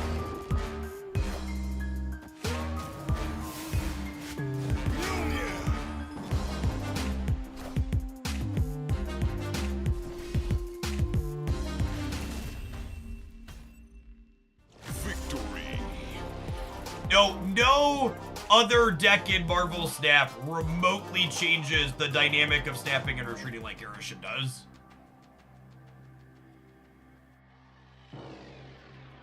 And honestly, like, the big thing the Diner taught us is a lot of people just don't think about or care about that aspect of the game. Like, most people aren't playing Marvel Snap, I don't think, for the snapping mechanic. Like, they're playing it for the heroes, the putting the cards on the boards, the points. Like, that layer of the strategy is, like, not something that they really inputs for them. Yeah, I think that's true too, Clodo. It removes an interesting deck building element. Fully agree. Only being 30% to draw your thing as opposed to 75% changes that deck building aspect of the game entirely. I mean, the extra energy is mostly whatever. That's simply to offset the fact that there's a bunch of crap in their deck.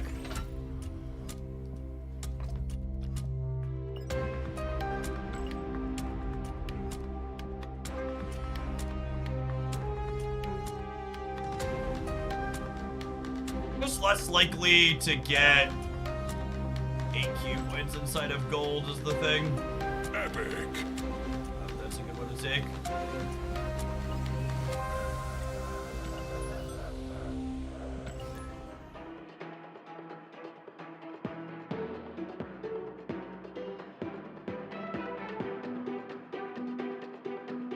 I am out of mission drops, yeah.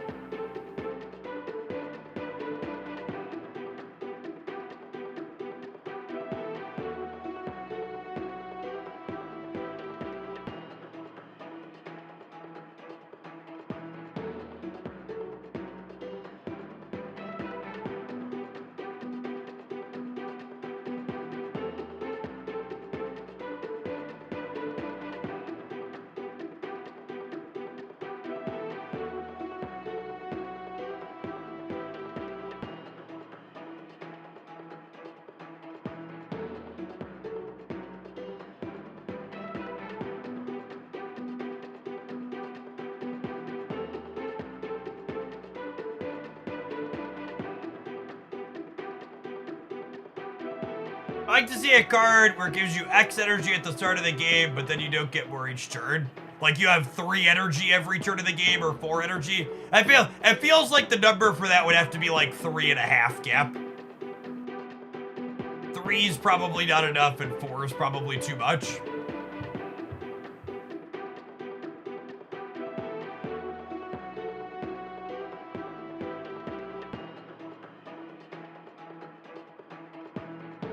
Drops work on Twitch. I get drops from any channel streaming Snap. Yeah, anyone streaming Snap in the category. It's not a manual process. And you don't have to do the entirety of your drops in the same channel either. So you can watch like some of your time here and some of it on another channel. Oh, you mean like 16 total and it depletes. Yeah, that's cute. You're right that Galactus makes that rude though.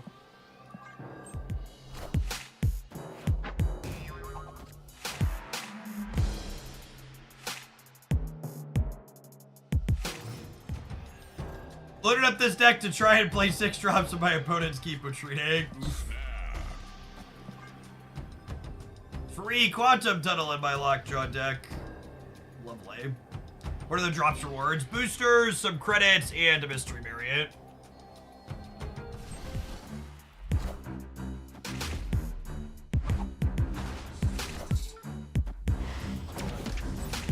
Bucky Bards. 2x Nico's not a bad one to get a random. Could have been worse. This would have been like destroy draw. That'd have been real sad here. Kinda sad, just to land things. Although I guess getting Dr. Doom and Red Hulk back into my deck is pretty good.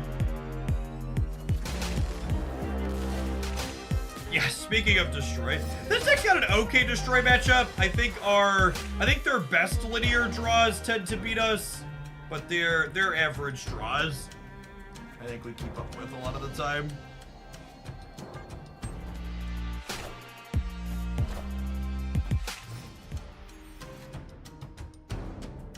For fuck's sake, video game.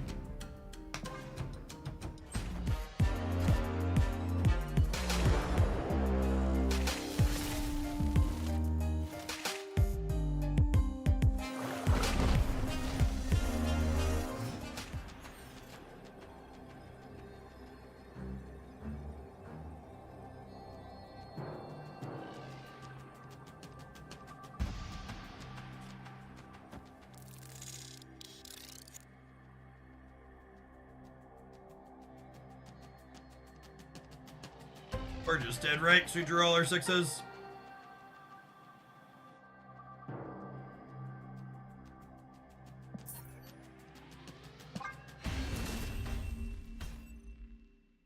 Escaped. Doom mid is less than mid. Yeah, I think I'm least likely to contest here. The Analand was really the deal breaker. If we'd have gotten to go Thor into Thor, we'd have been in a fine spot.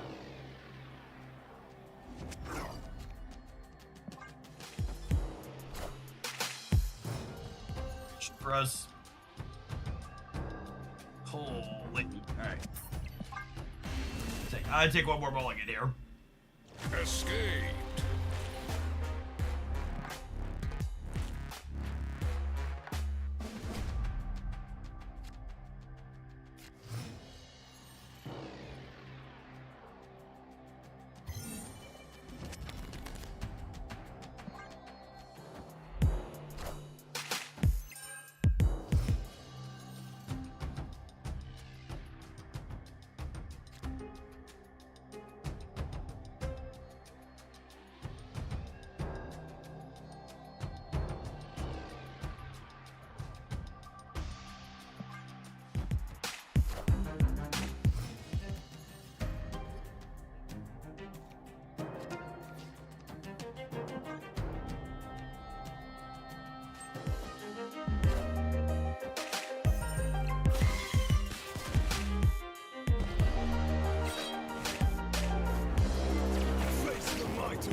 That's probably worse for them than us. It's fine. I was chuckling at Twitter. People get really upset when you tell people to fuck off. Swear words. Swear words are so scary for adults.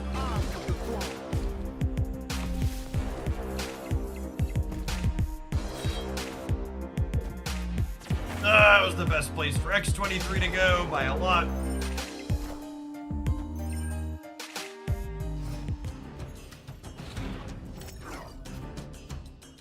Using adult language sounds illegal. Yeah, basically.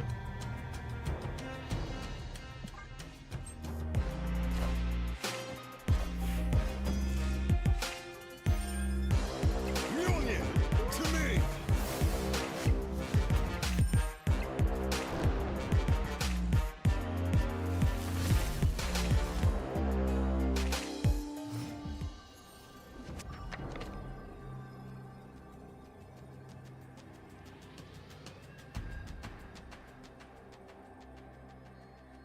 Our tech's pretty good here.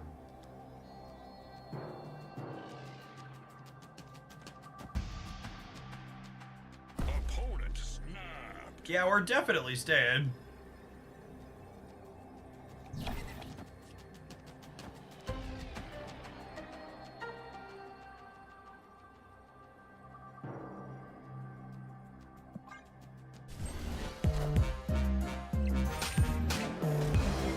I always jade second so I can get the hammer back out, Steric. Is the line of thought. Union to me. Generally speaking, getting the hammer back out is ideal. All right, and they boomer snapped us, and then we won all three. Yes, is that what happened here? I just want to check.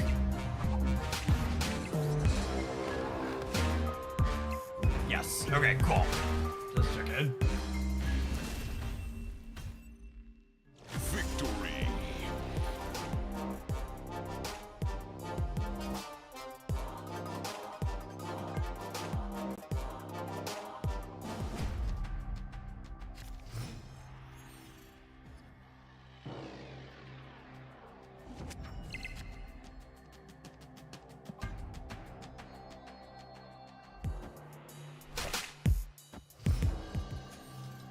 Why'd you put vision on the left as opposed to getting 6 extra on the right? That's a good question. So the first card you put into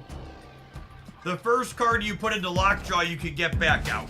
So I played vision on the left because I felt I needed the most points on the left. So I wanted to be most likely to get a big number out of the second card I was putting into Lockjaw that game.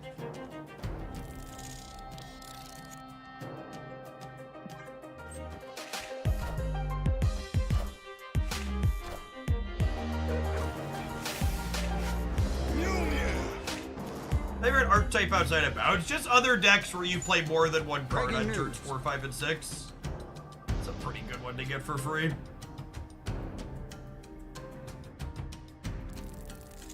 Snap.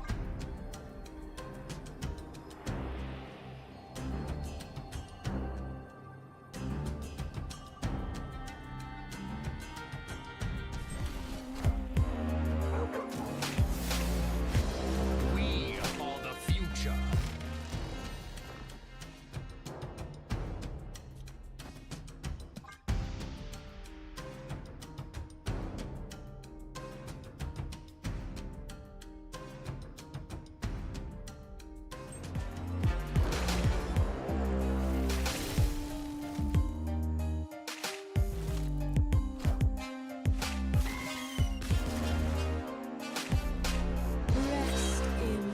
The tool that lets you see cards when you hover over them it's called a Twitch extension. The future is now.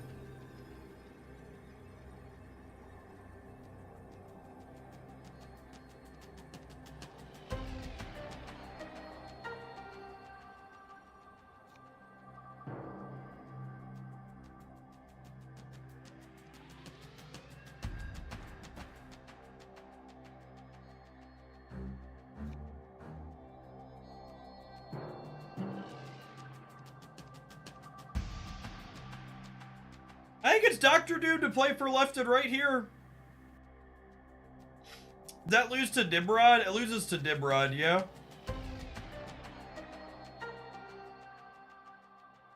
I think it's gonna come down to a flip here, huh?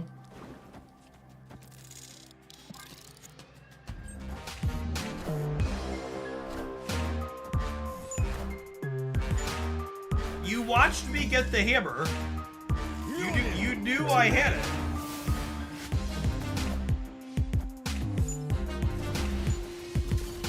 Here's my dearest video gamer. Victory.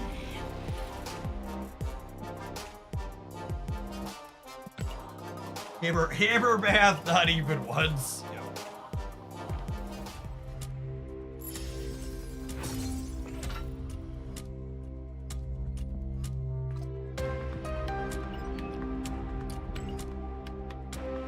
Alright, we won our Jane Foster games.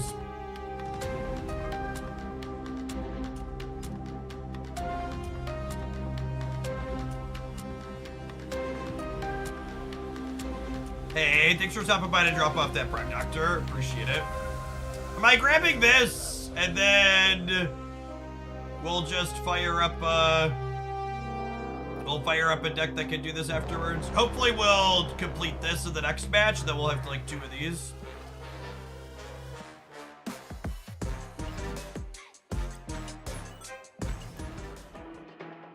We're done with Jade missions, but it'd feel wrong not to dance with the one who brought us.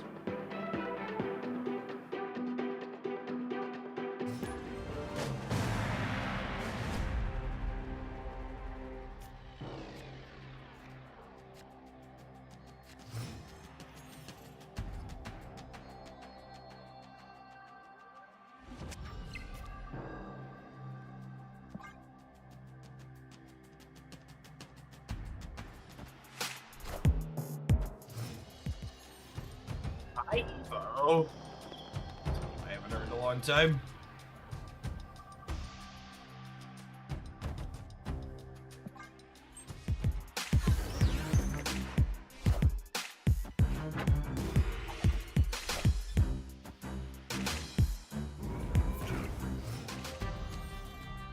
Oh, we have Red Hulk against High Evo? That seems like cheating.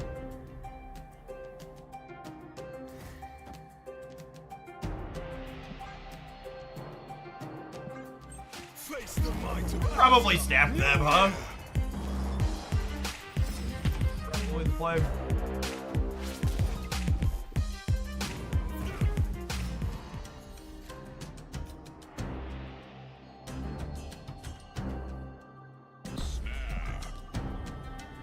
No good place to lockjaw, unfortunately, but that's fine. Let's have like Vision into Red Hulk. Hopefully we peel the hammer all natural.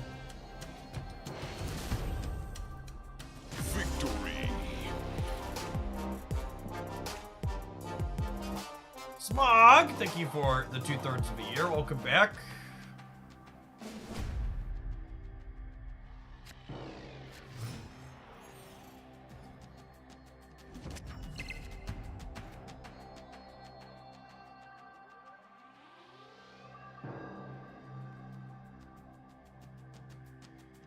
Wasp would gain more value with high Evo in your deck. You know what would be the opposite of gaining value? Drawing a vanilla 4/6, so my Wasp can give something -1 on occasion.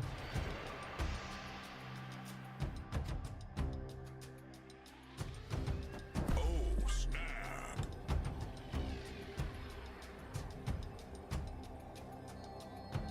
I have a favorite deck right now. Bounce is pretty sweet.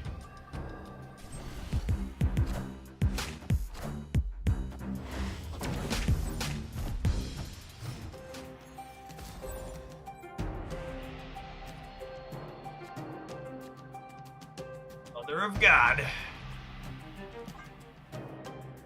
Bojack Norseman, I choose you.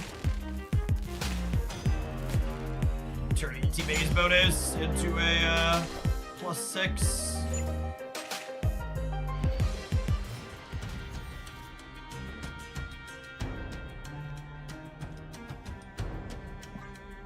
You can't just always say bounce people demand variety. I mean, I can always say bounce when they ask me for my favorite deck. 10 out of 10. Alright, they have a 16 power regular Hulk. I believe we have lost the center. Yeah, Wicked's the best form of bounce in my opinion. If you look on my decks thing, we played it yesterday. Had a good run.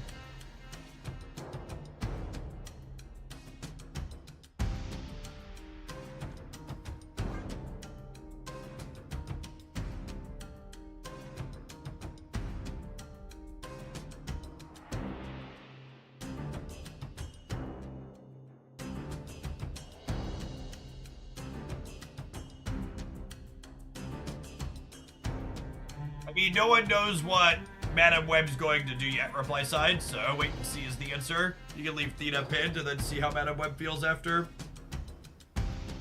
I will say I expect there to be some overlap in Thena and Madam Web decks, though, because Thena can be good with Elsa, and Madam Web's going to be a sweet Elsa card.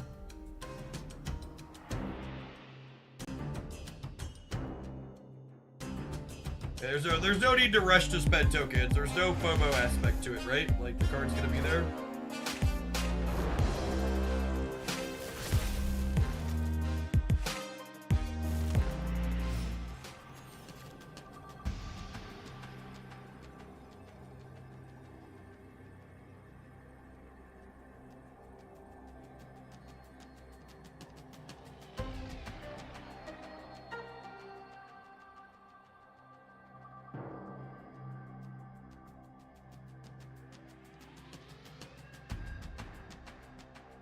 They have a 16 power Hulk. If they play 16 power Hulk here, we're 18 to 8. We're 18 to 18. And then I'm plus 12 and they're plus 14. So we're actually dead here, right?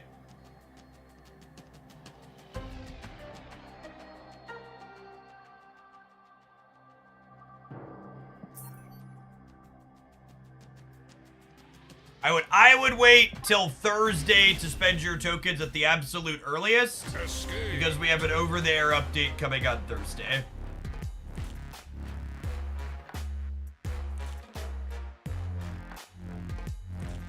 To everybody that's saying card name question mark in my chat, I would like you to count it out.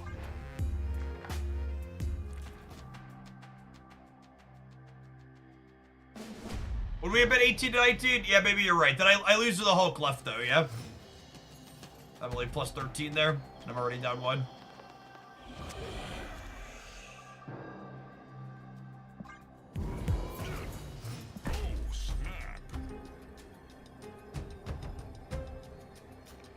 That's unfortunate for us.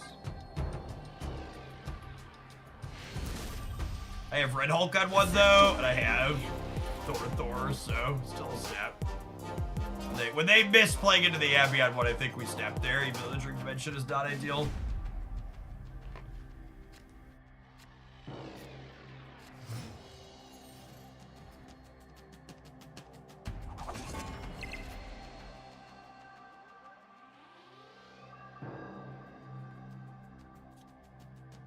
I think I vibe on this with Spider-Ham in hand. We can hit Demon or Draw Mode.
Wow.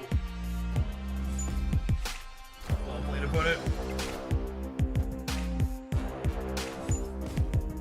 Face the might of Asgard. Mjolnir.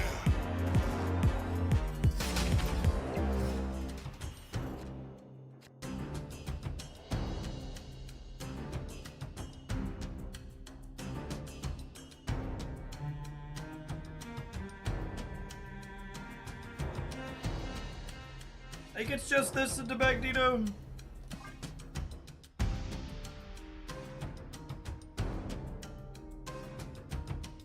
And then ideally we top deck the hammer organically. And then playing that right is huge for us.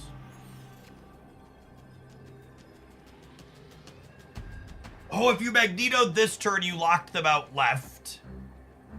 Yeah, that's a good call. I should have done that. We would have pulled these two in. That's a great catch. I think we're staying here.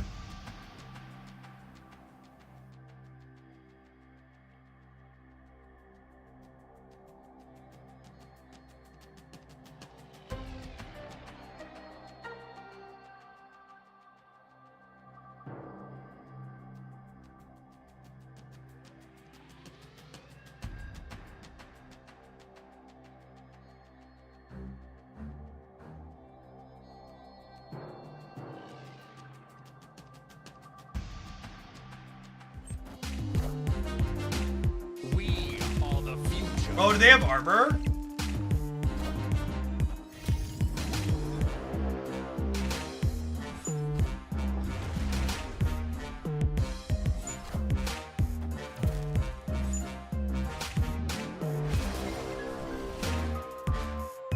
Yes, this was previously Hulk. Alright, we got one more shot here before we're done.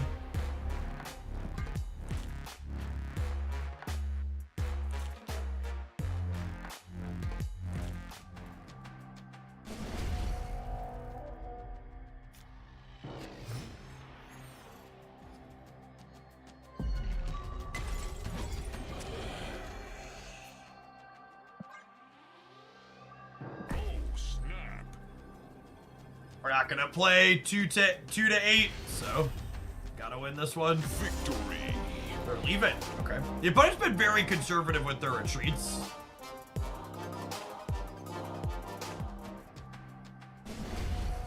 That was a down position bet. Our hand was only okay.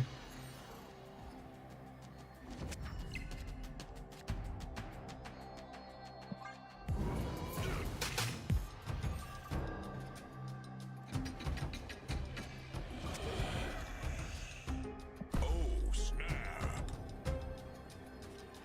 Let's see if, yeah, okay, cool. So this time, I waited to snap until after they saw the Red Hulk.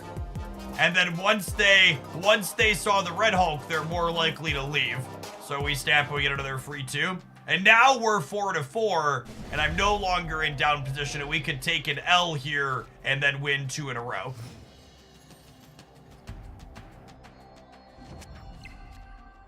So we'll be a bit less aggressive now.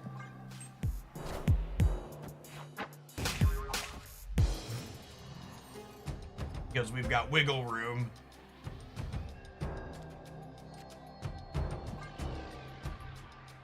Yeah, this opponent really... This game highlights the element that we talked about with Aeroshim a really good bit. Where, like, this opponent... It's Marvel Snap is more fun when both players understand the mechanic and there's give and take in conquests like this. There's the game within the game.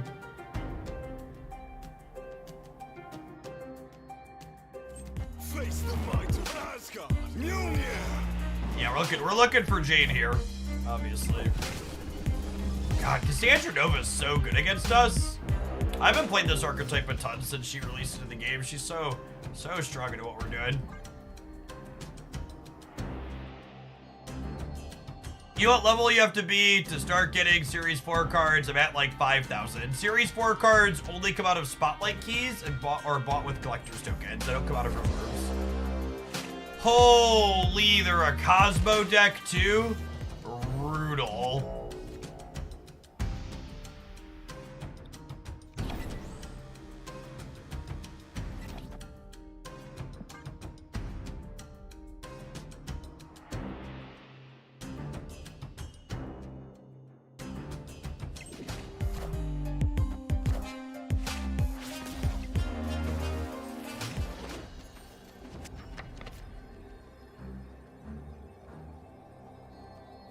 So they passed on 1, passed on 2, had an extra energy on 5.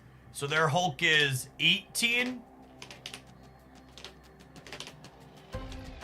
And they have a Wasp as well.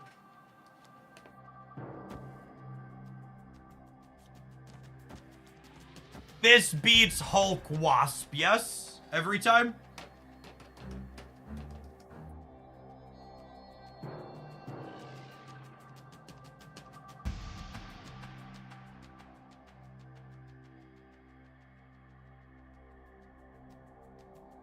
I don't need the Magneto to pull anything, chat. In fact, the Magneto not pulling something is ideal. I'll go to 15 over here. And I'll be at 8 over here, and I'll be at 17 here. So I'm beating +1 here. I lose the Hulk path, I win the other 2. The only wild card is if they like Abomination me. Yeah, this could get us. How big is this? Sunspot. I think we're good. So I'm going to 17, yeah? So if they soak 1 minus 2 and gain 1.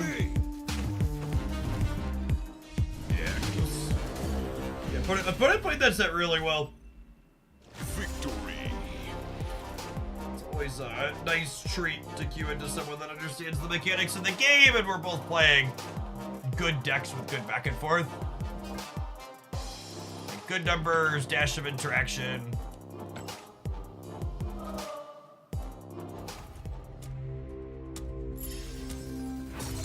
It's another infinite ticket for the pile, huh?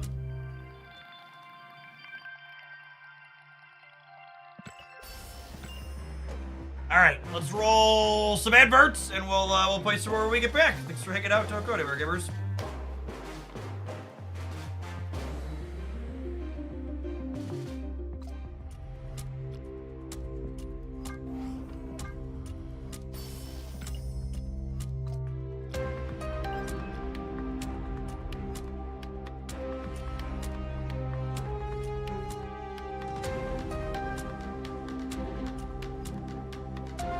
I think I'm gonna grab a Shauna deck and try and clear through these missions real quick.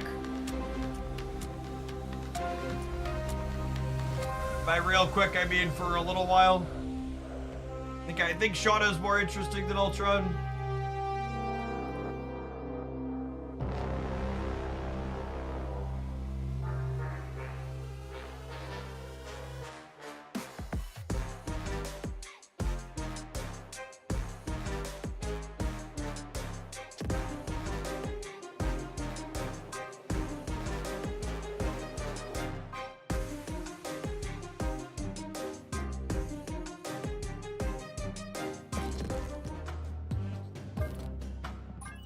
Ultron's not a Jeff Garnett, it's really not. A stock zoo build. El Proco, thank you for the 11 months. I appreciate that. Welcome back. Thanks for keeping me around.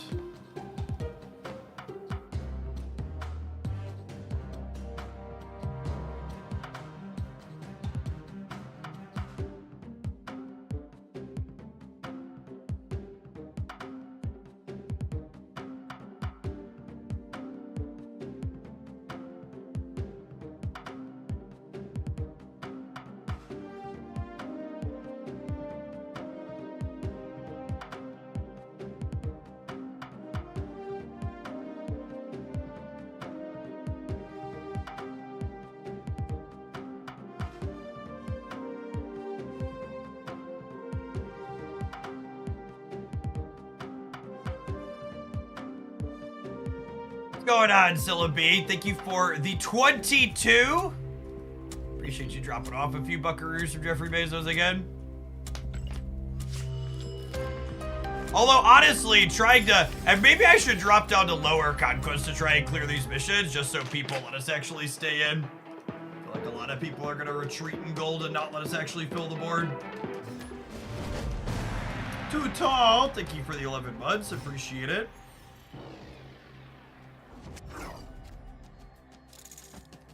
Pretty good either way.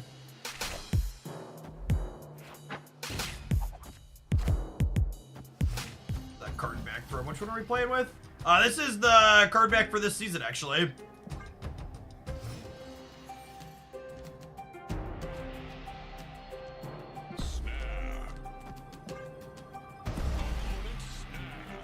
Yeah, let's go.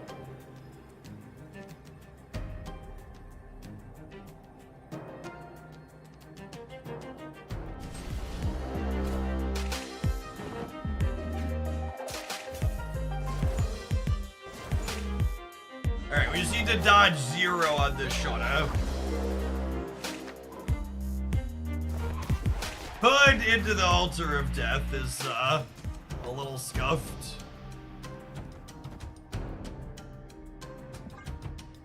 Going on, Fagin. Thank you for the 14. Oh, I have Kyera to sneak in there, though, yeah?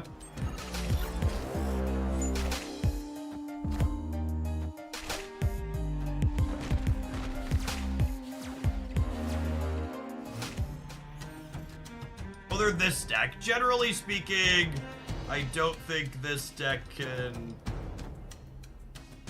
Generally speaking, I don't think this deck can interface with here outside of Proxima.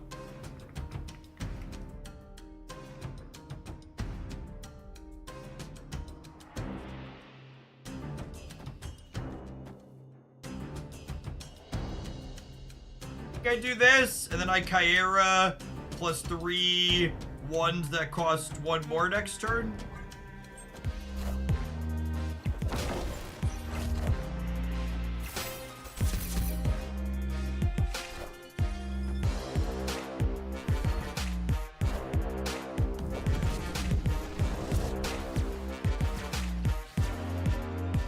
Need to draw 1 drop. Nailed it. Easy game. Oh, I guess this doesn't mean I fill though, because this acid arrow actually dies when it jumps across. Victory.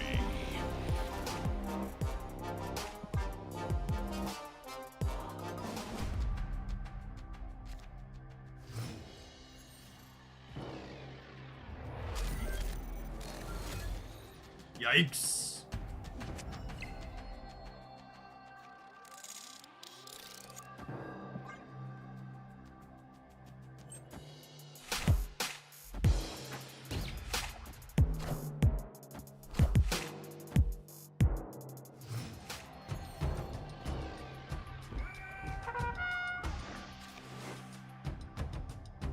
Aha!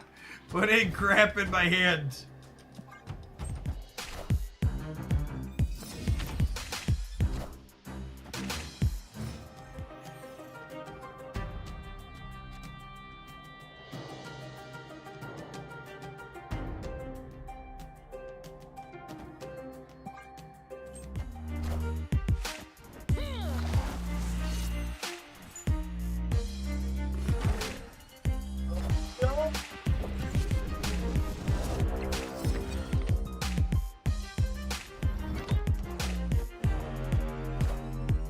There's no strings on me.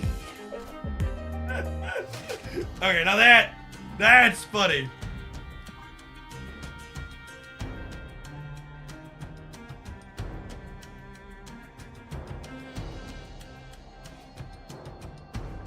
Does this count as filling the board even if I don't win the game? Right? I can just leave after this now, yeah? I hit my mission. Nailed it. Look at that min-max. Could have retreated because I was obviously dead. Instead chose to finish my mission first.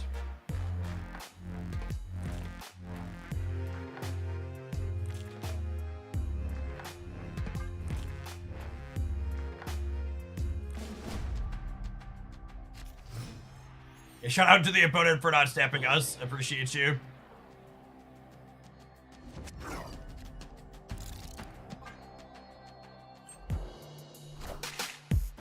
A great example of why alliance missions are dumb.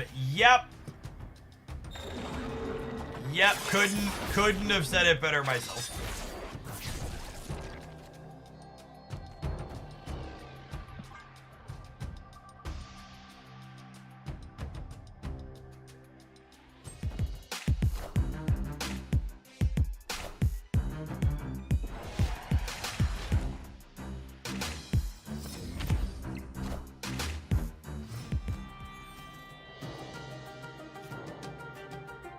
Kate is having a real rough go of it, yeah.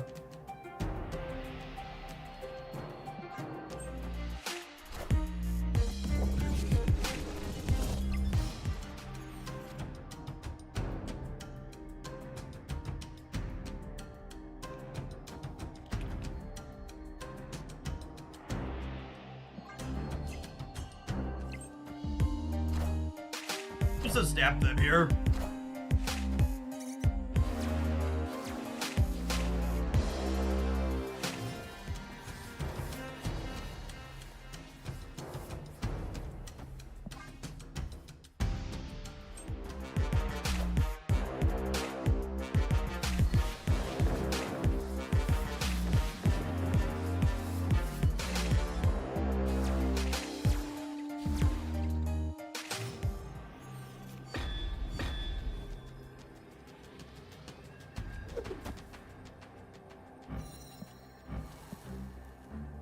I think we're staying, yeah.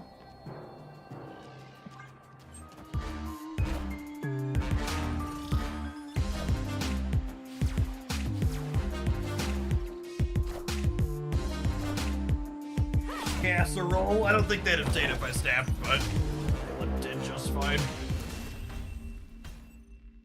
Victory.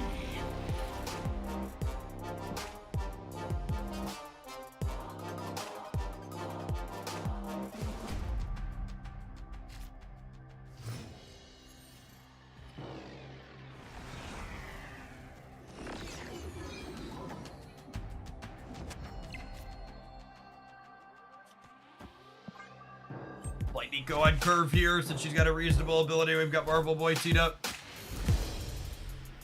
Victory. Are they leaving?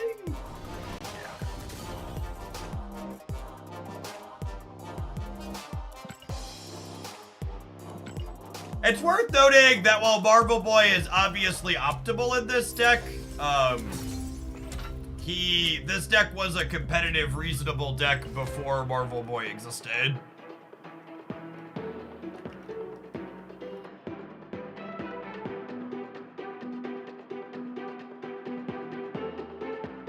Maybe they got Agatha. Yeah, perhaps. Manny Bamonte! Thank you for the 89 months. Welcome back.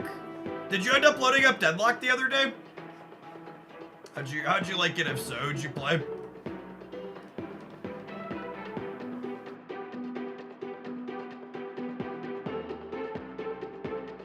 You haven't played, but you install. Alright, I'll have to play at some point. One of these evenings.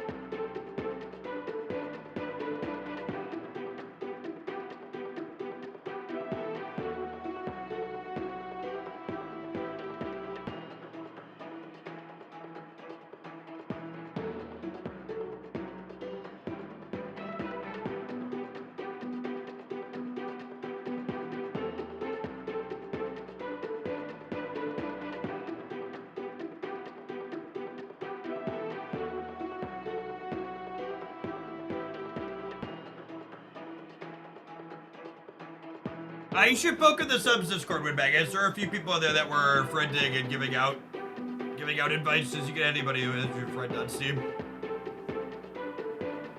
Deadlock is a new third-person MOBA shooter from Valve.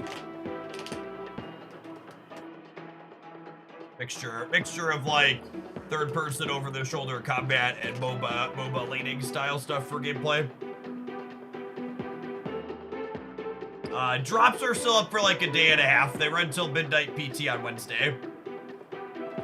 We've got all of today and tomorrow still.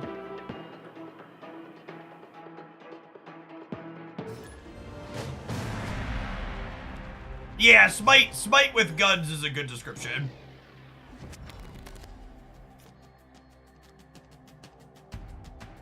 I want to draw cards with Nico. Always.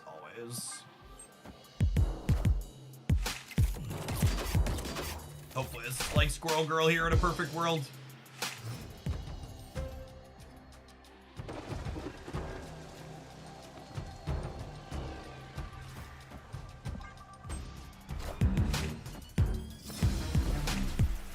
How toxic is the community? Average MOBA community.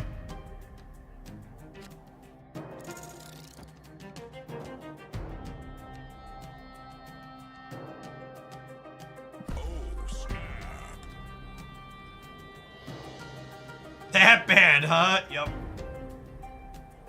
Turn your voice chat off. You'll be fine.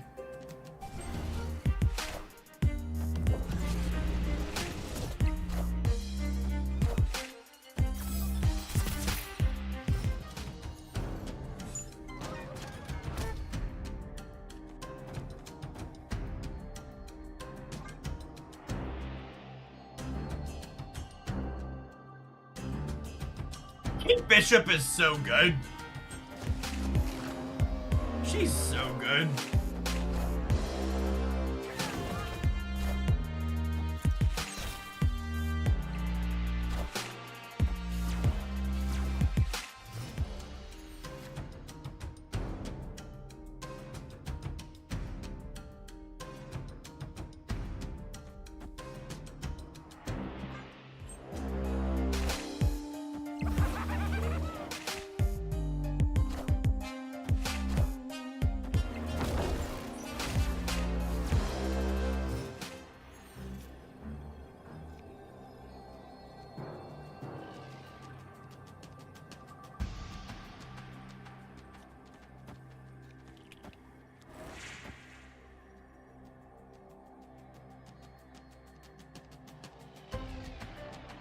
Ah, I'm gonna be one short of the fill my board mission. Tilt. Do I play poorly for the sake of filling my board? That's the game. That's the gameplay Bedbird wants to generate, yeah.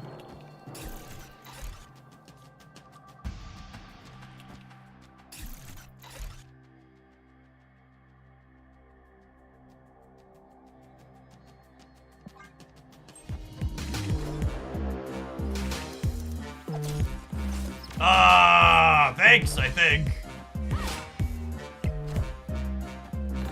Bill would have filled anyways. Should have kept the faith.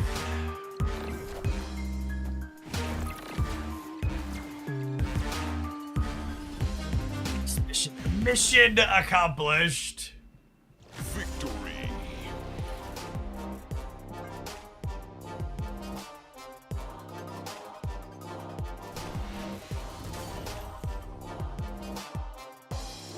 Guys, gals, and non-binary pals, we got them. Are we 2 out of 8? I think we're 2 out of 8 on that now. Oh, we finished something. Let's go look. 20 or more power. Are we finished? Okay, yeah, we're 2 out of 8. Fill all 4. All right, I would like another win AQ matches. 20 more power. No, I'll totally finish that one. Oh, gamers, we're down to 12,000 points. We're totally gonna get there. Totally gonna get there.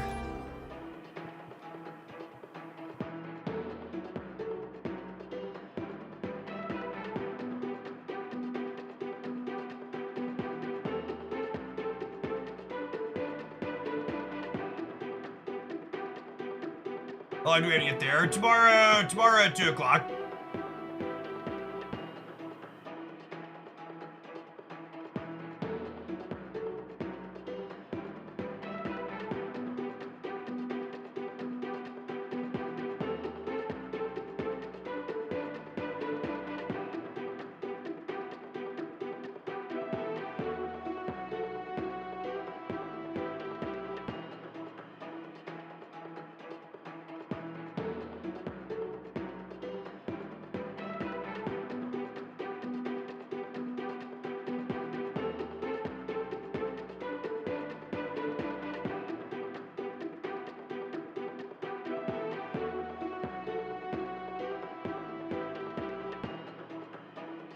What does subscribing do? Subscribing gets you some emotes in chat. It gets you ad-free viewing on the channel.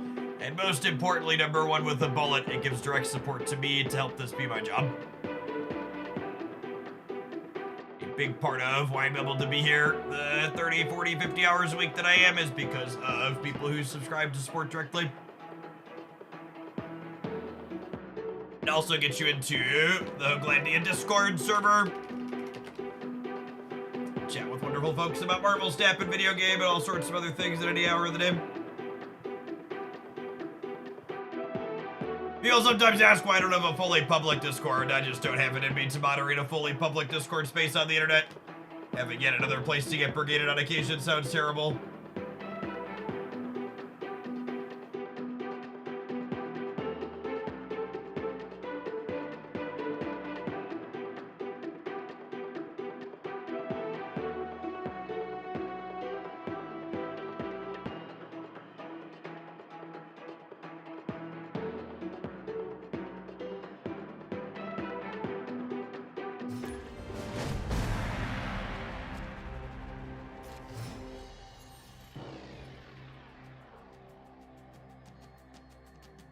And also, let's Bezos buy another super yacht. If you think you spending $6 and me getting 70% of it contributes to Bezos' wealth in a meaningful way, well, I've got some oceanfront property in Arizona that I think you would get a real good kick out of.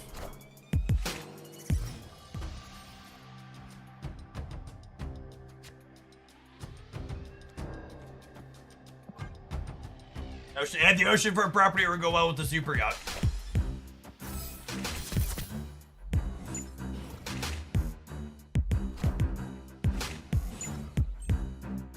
I honestly wouldn't be surprised if Jeff Bezos doesn't even know that he owns Twitch.tv.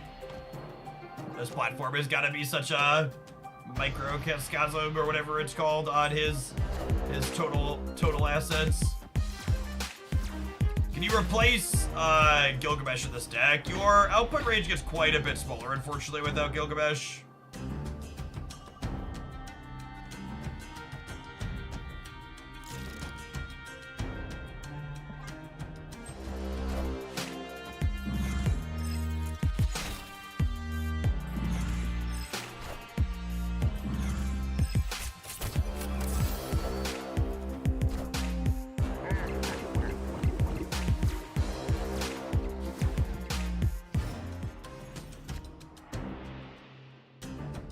Lost the left. Well, maybe.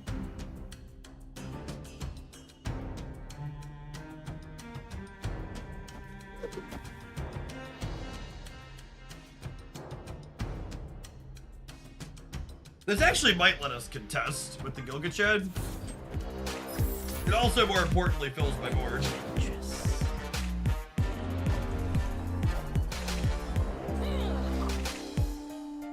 Taking aim.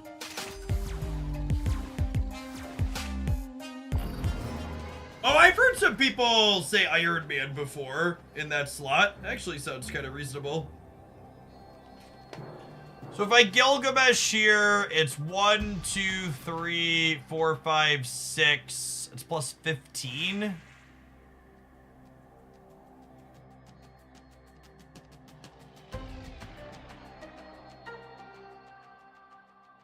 They're definitely moving dagger. If I do this...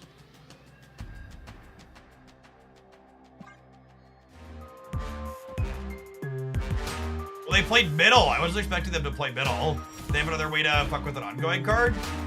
I wanted to hedge extra points here. Cool, we beat that one. And we filled the entire board! Oh, bestill my heart. Bestill my heart! Victory.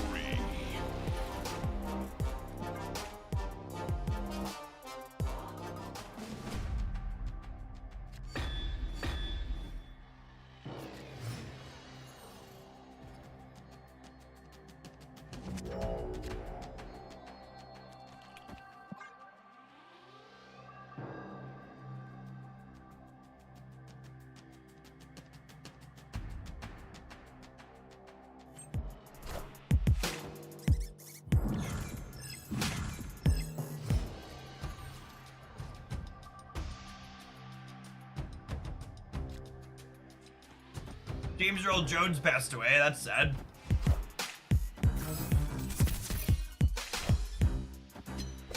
Wow, you murdered my squirrel girl? Oh no, and they bounced the Electra after. What a freaking monster.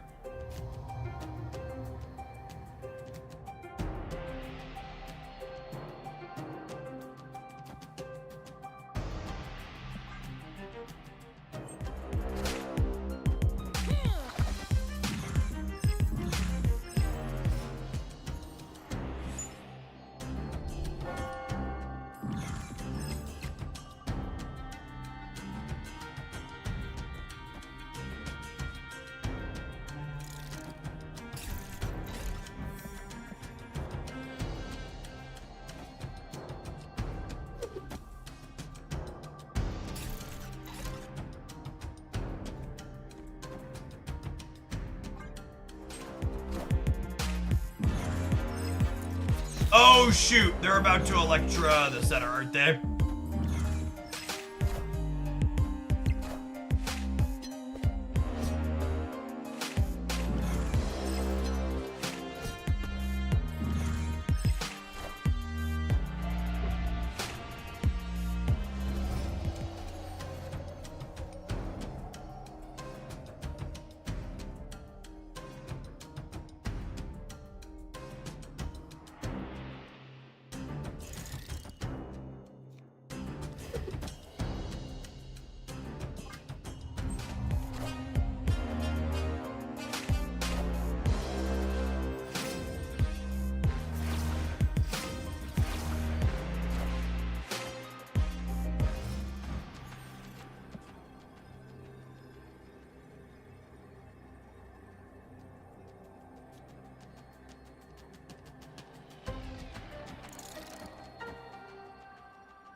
Victory.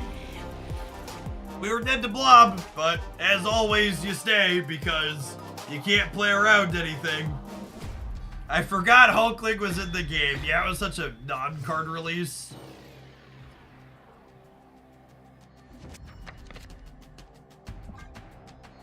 Is he the most disappointing release from like the last 2 months?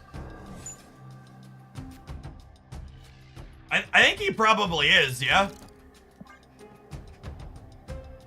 There are some other ones that like didn't see a ton of play, but at least they exist. At least like you could play them in a deck if you wanted to. Definitely the biggest miss last month for sure.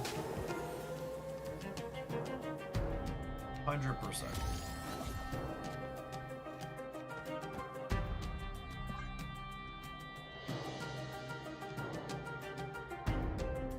Yeah, Symbiote Spider-Man's at least got some novel stuff going on.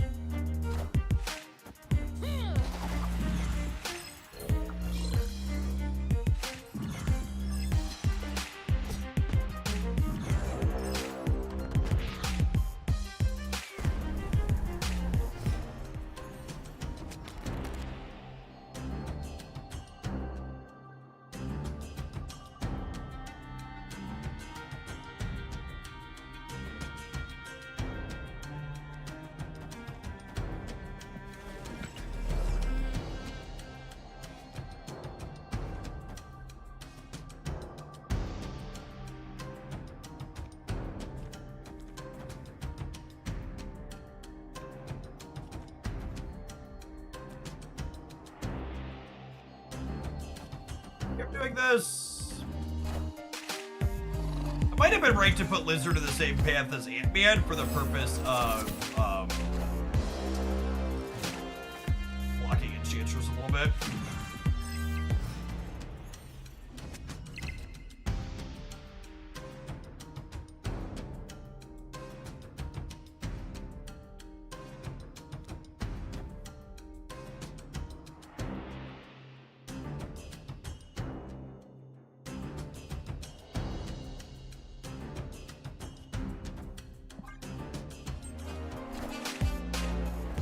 Might be right to play around a second clog card here.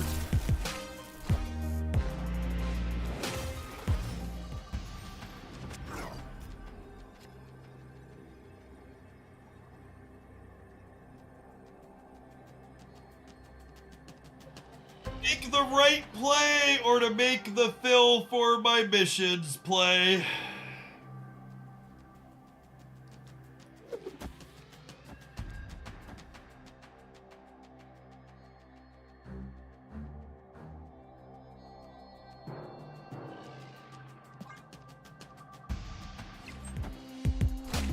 I'm probably supposed to Gilgamesh rather than play 2 cards right, but you know, I got missions to do, chat.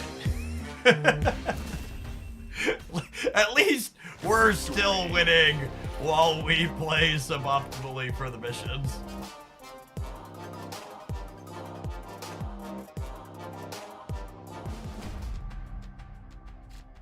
What's ETA on the Cassie mode? Probably another day or 2.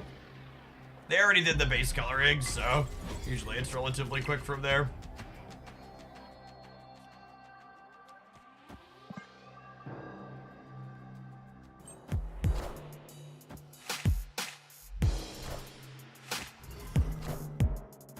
This is like the first time, because we're close, I've ever paid attention to the missions even a little bit. And I really gotta say, it reinforces how silly the whole system is in my mind.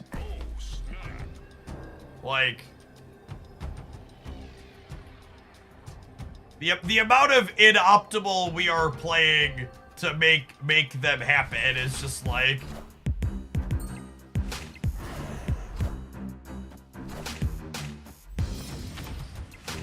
Yes, they've definitely improved it from what it was before. But it's a really low bar.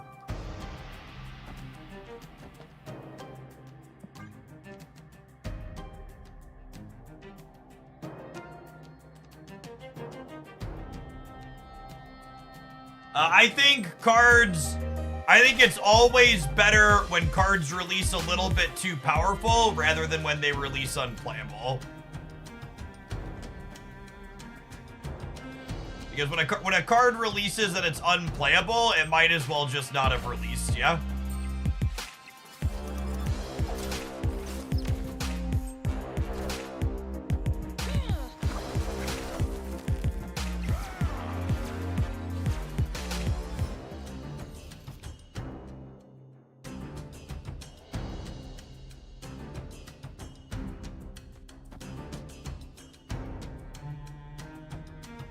What if I do this turn, and then I leave Blarvel as a surprise for next turn? 1, 2, 3, 4, 5, 6. I think that's the play. I think I don't want them to know I'm gonna add 4 into left.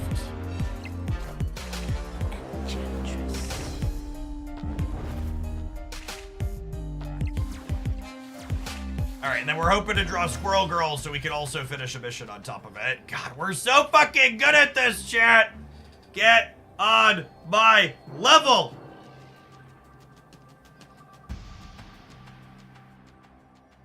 So good. They might be leaving anyways, though. I'm not sure they can stay. And if they leave, I don't get to finish my mission, right? Which sucks. Putting my cards into play and clicking end turn doesn't count as filling. Oh, they stayed! Please be lucky. Please be lucky. Please be lucky. This is normal.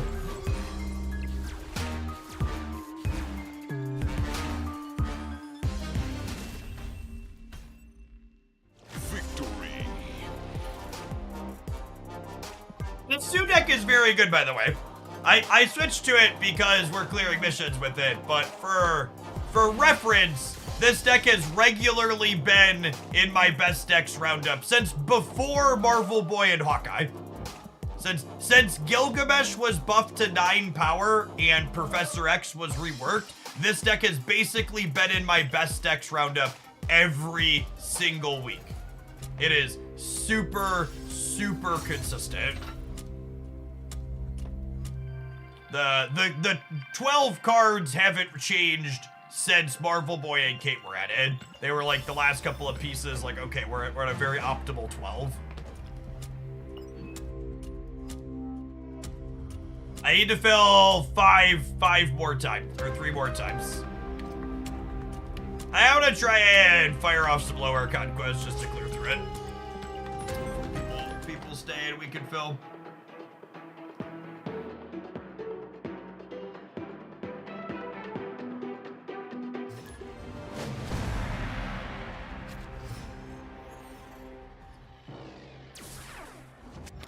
Opponent snapped.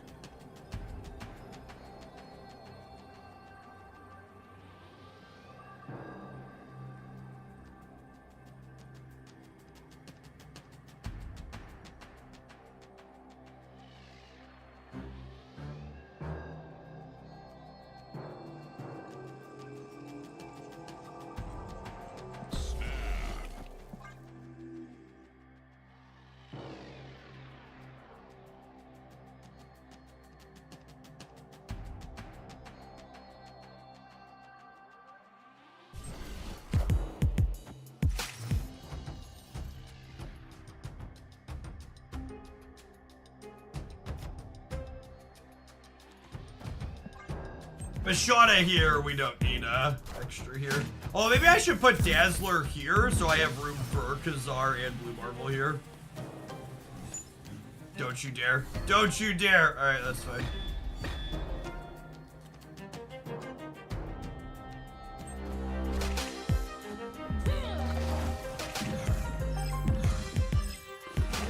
Damn it, Bast!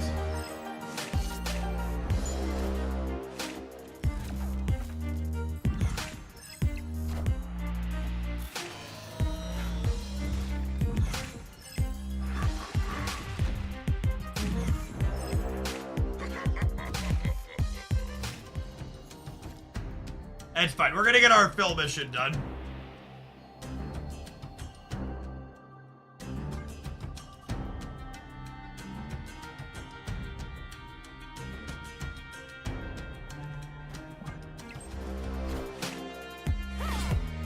Man, I almost put 2 on the right too. Nailed it.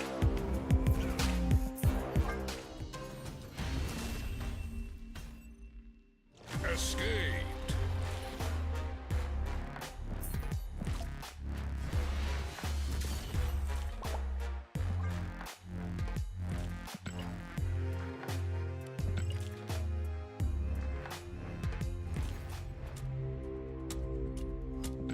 Two more. Oh, we even did the fill for 20. That's sweet.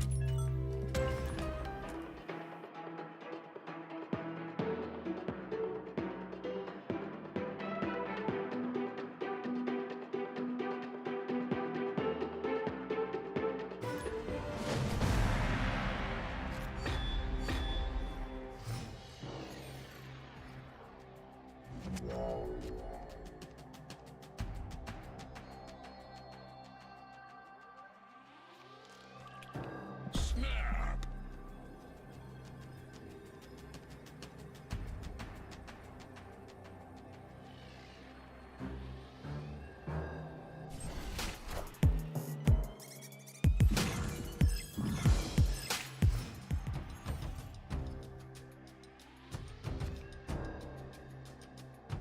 It's a pretty good one.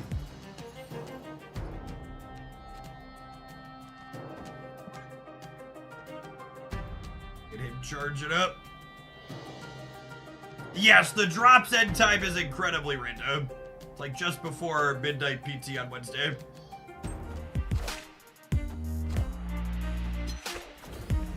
Hey, look, that gives us another turn to Marble Boy.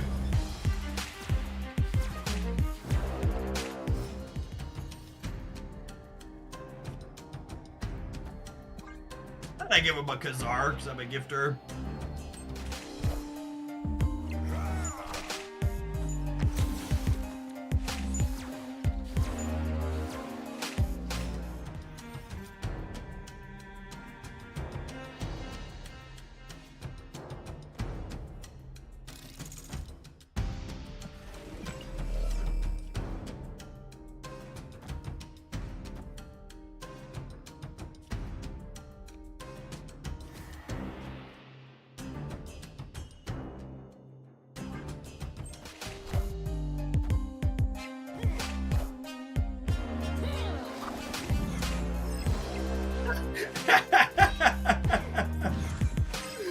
Alright, dinner's ready, come and get it.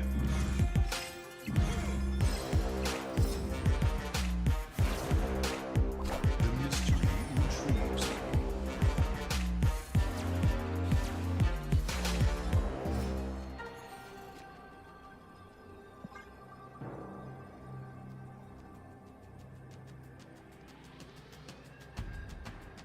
They could have inverted Iron Man plus Onslaught to beat us here.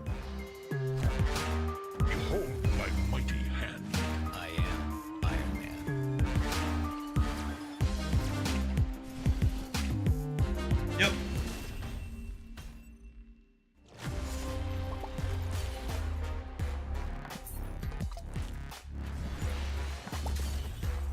I mean, it's literally the only way we lose the game.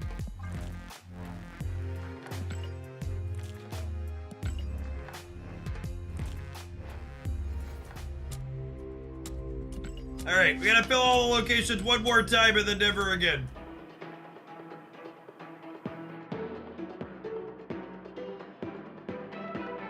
Once more with feeling.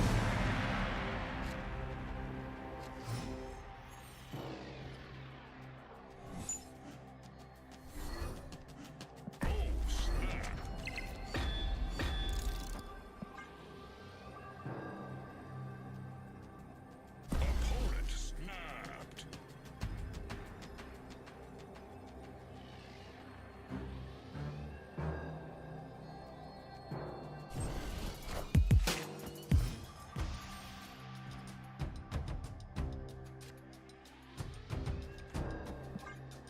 Alright, waiting for Shaunas and Squirrel Girls here.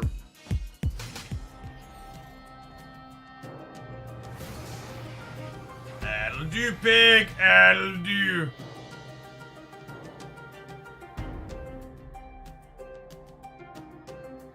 The shame our hand was quite good. Shame we're taking a reset on it.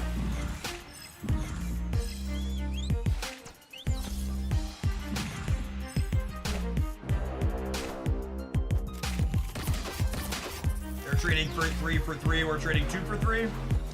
Got a little bit ahead here.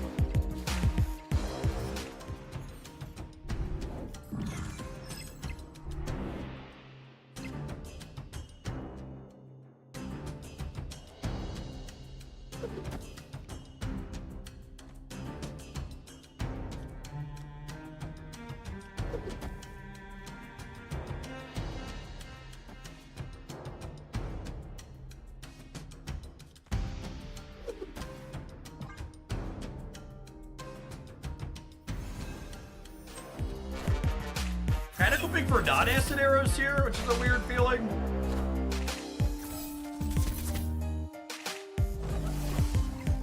Yeah, Squirrel Girl would be an ideal draw.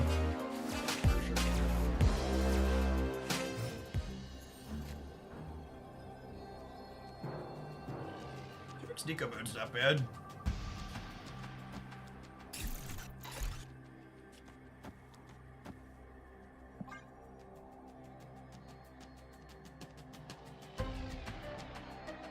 At the very least, we're finishing our silly mission.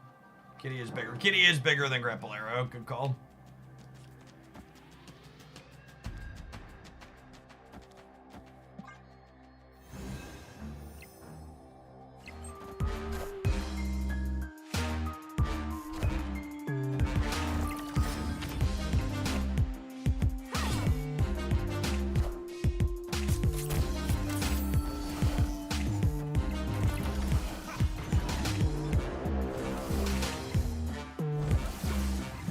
This week you played Cerebro 3. We actually played a little bit of Cerebro 3 today, and it's gonna be the highlight up on the YouTube channel tonight. So if you're looking for the games from it, Victory. I'm gonna hit publish on that as soon as we're done here.